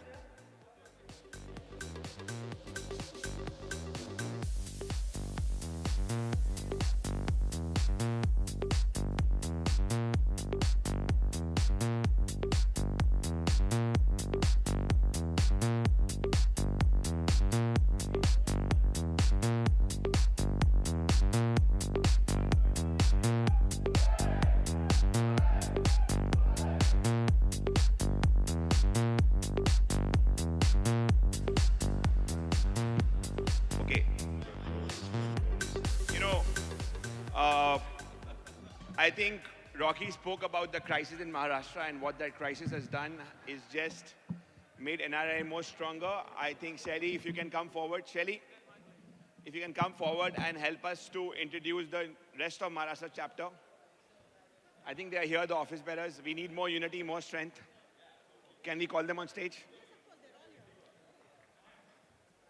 I also request Chef Anil Kotak to please join us over here, the Gujarat chapter head, and request her to say a few words.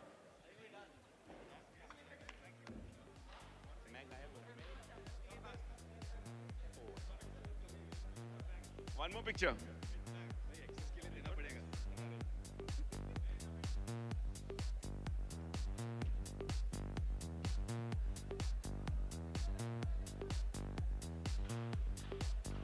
Kabir is clicking extra pictures because he missed the last two events, so he wants in the same event 3 pictures. I'm saying Kabir missed the last 2 events, so in the same event he wants 3 pictures.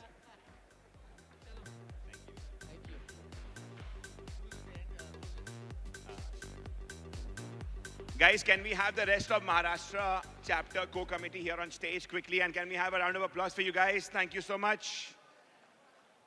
Our fraternity needs you, Maharashtra needs you.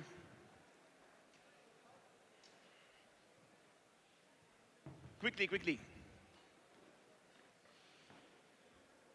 Guys, can we have a round of applause for the rest of Maharashtra chapter? And Pranav, if you can. Western Maharashtra, okay. The Western Maharashtra chapter. तो महाराष्ट्र में और भी chapter बनेंगे क्या? पुणे हो गए, बॉम्बे हो गए, अब रेस्ट करके खत्म करो. Sagar, Okay, just Western. 1 minute, Sagar. I'm really sorry to interrupt in between. Can you please, I just want to tell everyone, please don't leave the premises. Our SP is coming and he just wants to take 2 minutes of every one of us. Please guys, stay in the hall. He's going to be here in 5 minutes. Please don't leave the hall. It is not going to look good. Our hall is empty. Please guys, stay back. Yes, Sagar.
Guys, until our SP sir comes over here, I'll just take 5 minutes of you all. Just a small token of thanks to all the NRAI national members who have come down all the way to Gujarat. Thank you so much for coming down to Gujarat. I hope that these 2 days hospitality has treated you well and you all had a great time here in Gujarat. We really loved to have you all over here. And I just want to have my core committee, जिनके बिना मैं कुछ भी नहीं कर सकती थी. Dilip uncle, Chirayu, Darshan bhai, Pankaj, please come on the stage. They are the strong pillars. It was just my vision of one small thought that I want to bring this national event to Ahmedabad और इसको बड़ा बनाना है. That was just a one small thought, a one seed, and today it has grown like a big tree, which we all saw, and that couldn't have been possible without them. Dilip uncle, Chirayu, Darshan bhai, where are you guys? Guys, the loudest clap has to be for the Ahmedabad chapter. Guys, can we please have the Ahmedabad core team on stage? Where are you all? Dilip bhai, jaldi, bhag ke. Chirayu, run. Darshan bhai, where are you?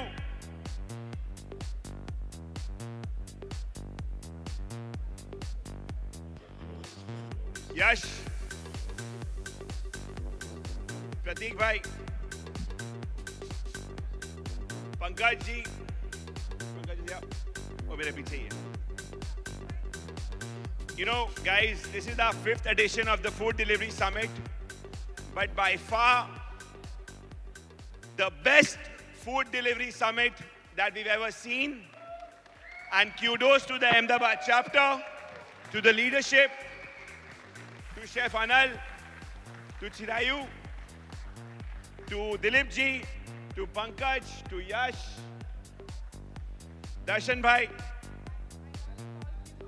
Yeah, please. I want Kunal bhai, Harsh bhai, Hiren bhai, please come on the stage. Ami, where is Ami? Neerav bhai, please come. Because core committee છે, but core committee પણ તમારા બધા વગર અધૂરી છે, to be very honest.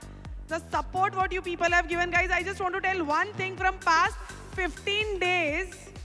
Whenever we have called these people that we need help, and they all were here till late night, like सुबह के 3 बजे तक, सुबह के 4 बजे तक, they have not told no. So this is the strength what we Ahmedabad chapter have. Achind bhai, please come on the stage. How can I forget you? So this is the strength what we Ahmedabad chapter have.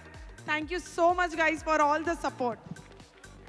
No, I think, yeah, तालियां बंद नहीं होनी चाहिए. And quickly we'll do a photo with the Ahmedabad core team.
And this event can never be possible, never ever be possible without our hard-working secretariat team.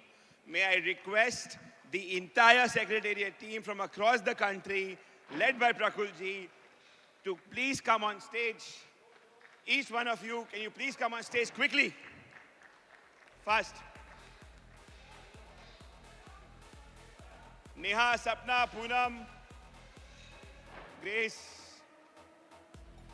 and all Isha, यहाँ की सबका नाम क्या है?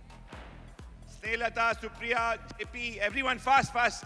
We have an honorable guest waiting, so we need to come fast. Chris, quickly.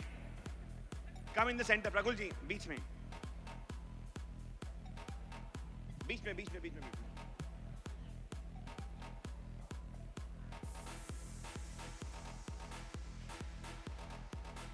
And also from your team.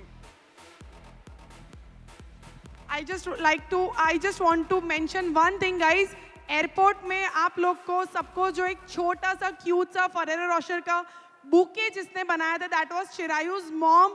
Bela auntie, please, I want you all to thank her. Bela auntie, please come on the stage. उन्होंने specially 500 plus खुद से वो bouquets बनाए थे आप सबके लिए. She was so excited. Auntie, please.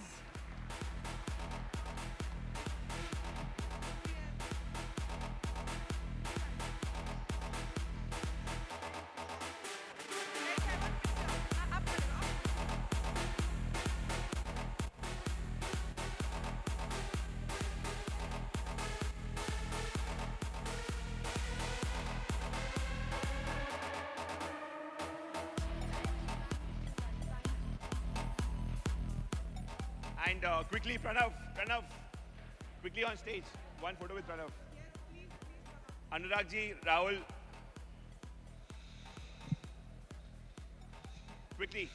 Vibhu, if you're around. All the guys who've contributed. Quickly.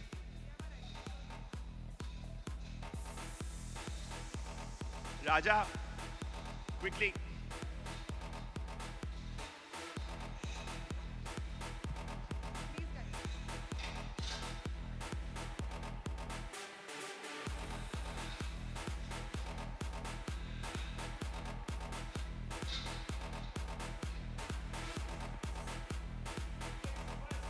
Yeah. Nitin, Probal, Baroda guys. Dipti.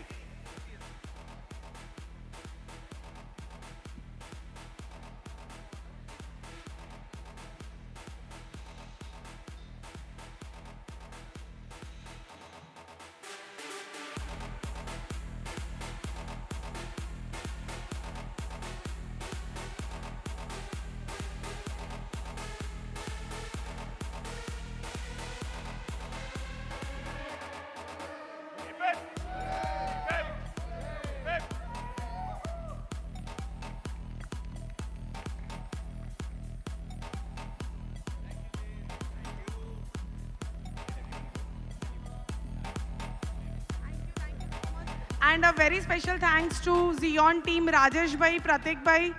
You people have been a greatest support to us. Without you all, this event couldn't have been possible. And Sarao, a special thanks to you that you just came and you make the entire event so perfect. Thank you so much, Sarao, for all the support. And of course, how can I forget Bhavik? Thank you so much for all the support. My husband, without him, I wouldn't have been able to do all of these. Thank you so much. And guys, we have our chief guest, our guest of honor right now, SP Sir Om Prakash. Please, sir, come on the stage. We would love to welcome you. Please, sir. No, please, sir. Just 2 words. A thank you note from you would be.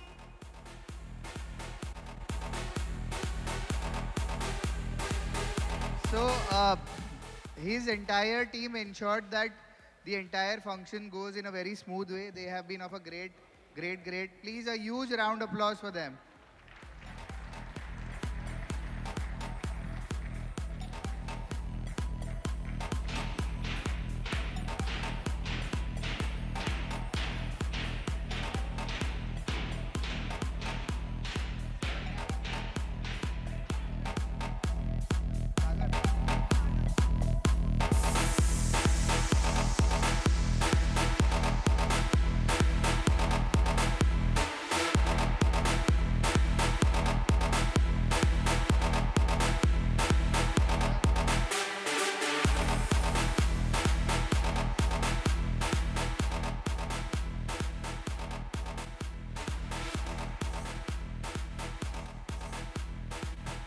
Hello. Good evening, everyone. I am Om Prakash, SP of the district, SP Ahmedabad. She is my wife. She is SP SCRV. And 2 days back, we went to a restaurant in Sindhuban Road. And I think this was the one most memorable kind of dinner we had. And we were discussing that such a nice restaurant. The restaurant name was The Secret Kitchen. We went there, we discussed, and then in the morning, I got to know that she is the owner of The Secret Kitchen.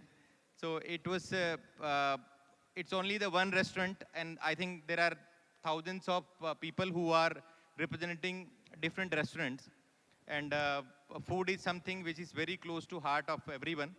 And I am a big foodie. And I think till now we are making list of the restaurant we have visited. I think it is 55 till now. So hopefully, so next will be, and thank you so much for everything. And I would again say that just like Honorable Deputy CM said, that this is a very open kind of state which is inviting everyone to invest. So I would say Dholera is one such spot which is also in my jurisdiction, and upcoming world's first greenfield smart city. So all of you should visit it and open your restaurants. And if you need any kind of help from police, we are always there for you. Thank you. Thank you so much, sir. Thank you, sir. Thank you, please, sir. Now stage is all yours. ગુજરાતીમાં એવું કહેવાય કે કથા પ્રસાદ વગર પૂરી ના થાય. The vote of thank is a prasad for me. It has been a very long day, long speeches, so I will make it very crisp. The day Sagarji confirmed that we will do a NRAI summit in Ahmedabad, तो हमारी team ની જે feeling હતી એક શાયરીમાં હું કહીશ કે આપ અગર એક બાર हमारे घर आने का वादा करें, सागर जी आप अगर एक बार हमारे घर आने का वादा करें तो फूल तो क्या चीज़ है, हम पल के बिछा के रखेंगे. And we did it. An entire team of national and local has burned the midnight oil. And to sum up quickly, I will say one more शायरी कि उनके मेरे घर आने का इतना यकीन था मुझको, उनके मेरे घर आने का इतना यकीन था मुझको कि रात कट गई फिर भी हम अपने घर को सजाते रहे. And today, if we have performed to this, next time we will try to reach here. Thank you so much. Thank you, everyone. And just a last thank you to Anish and our very own Leepy. Thank you so much. You people were the greatest MC. Thank you.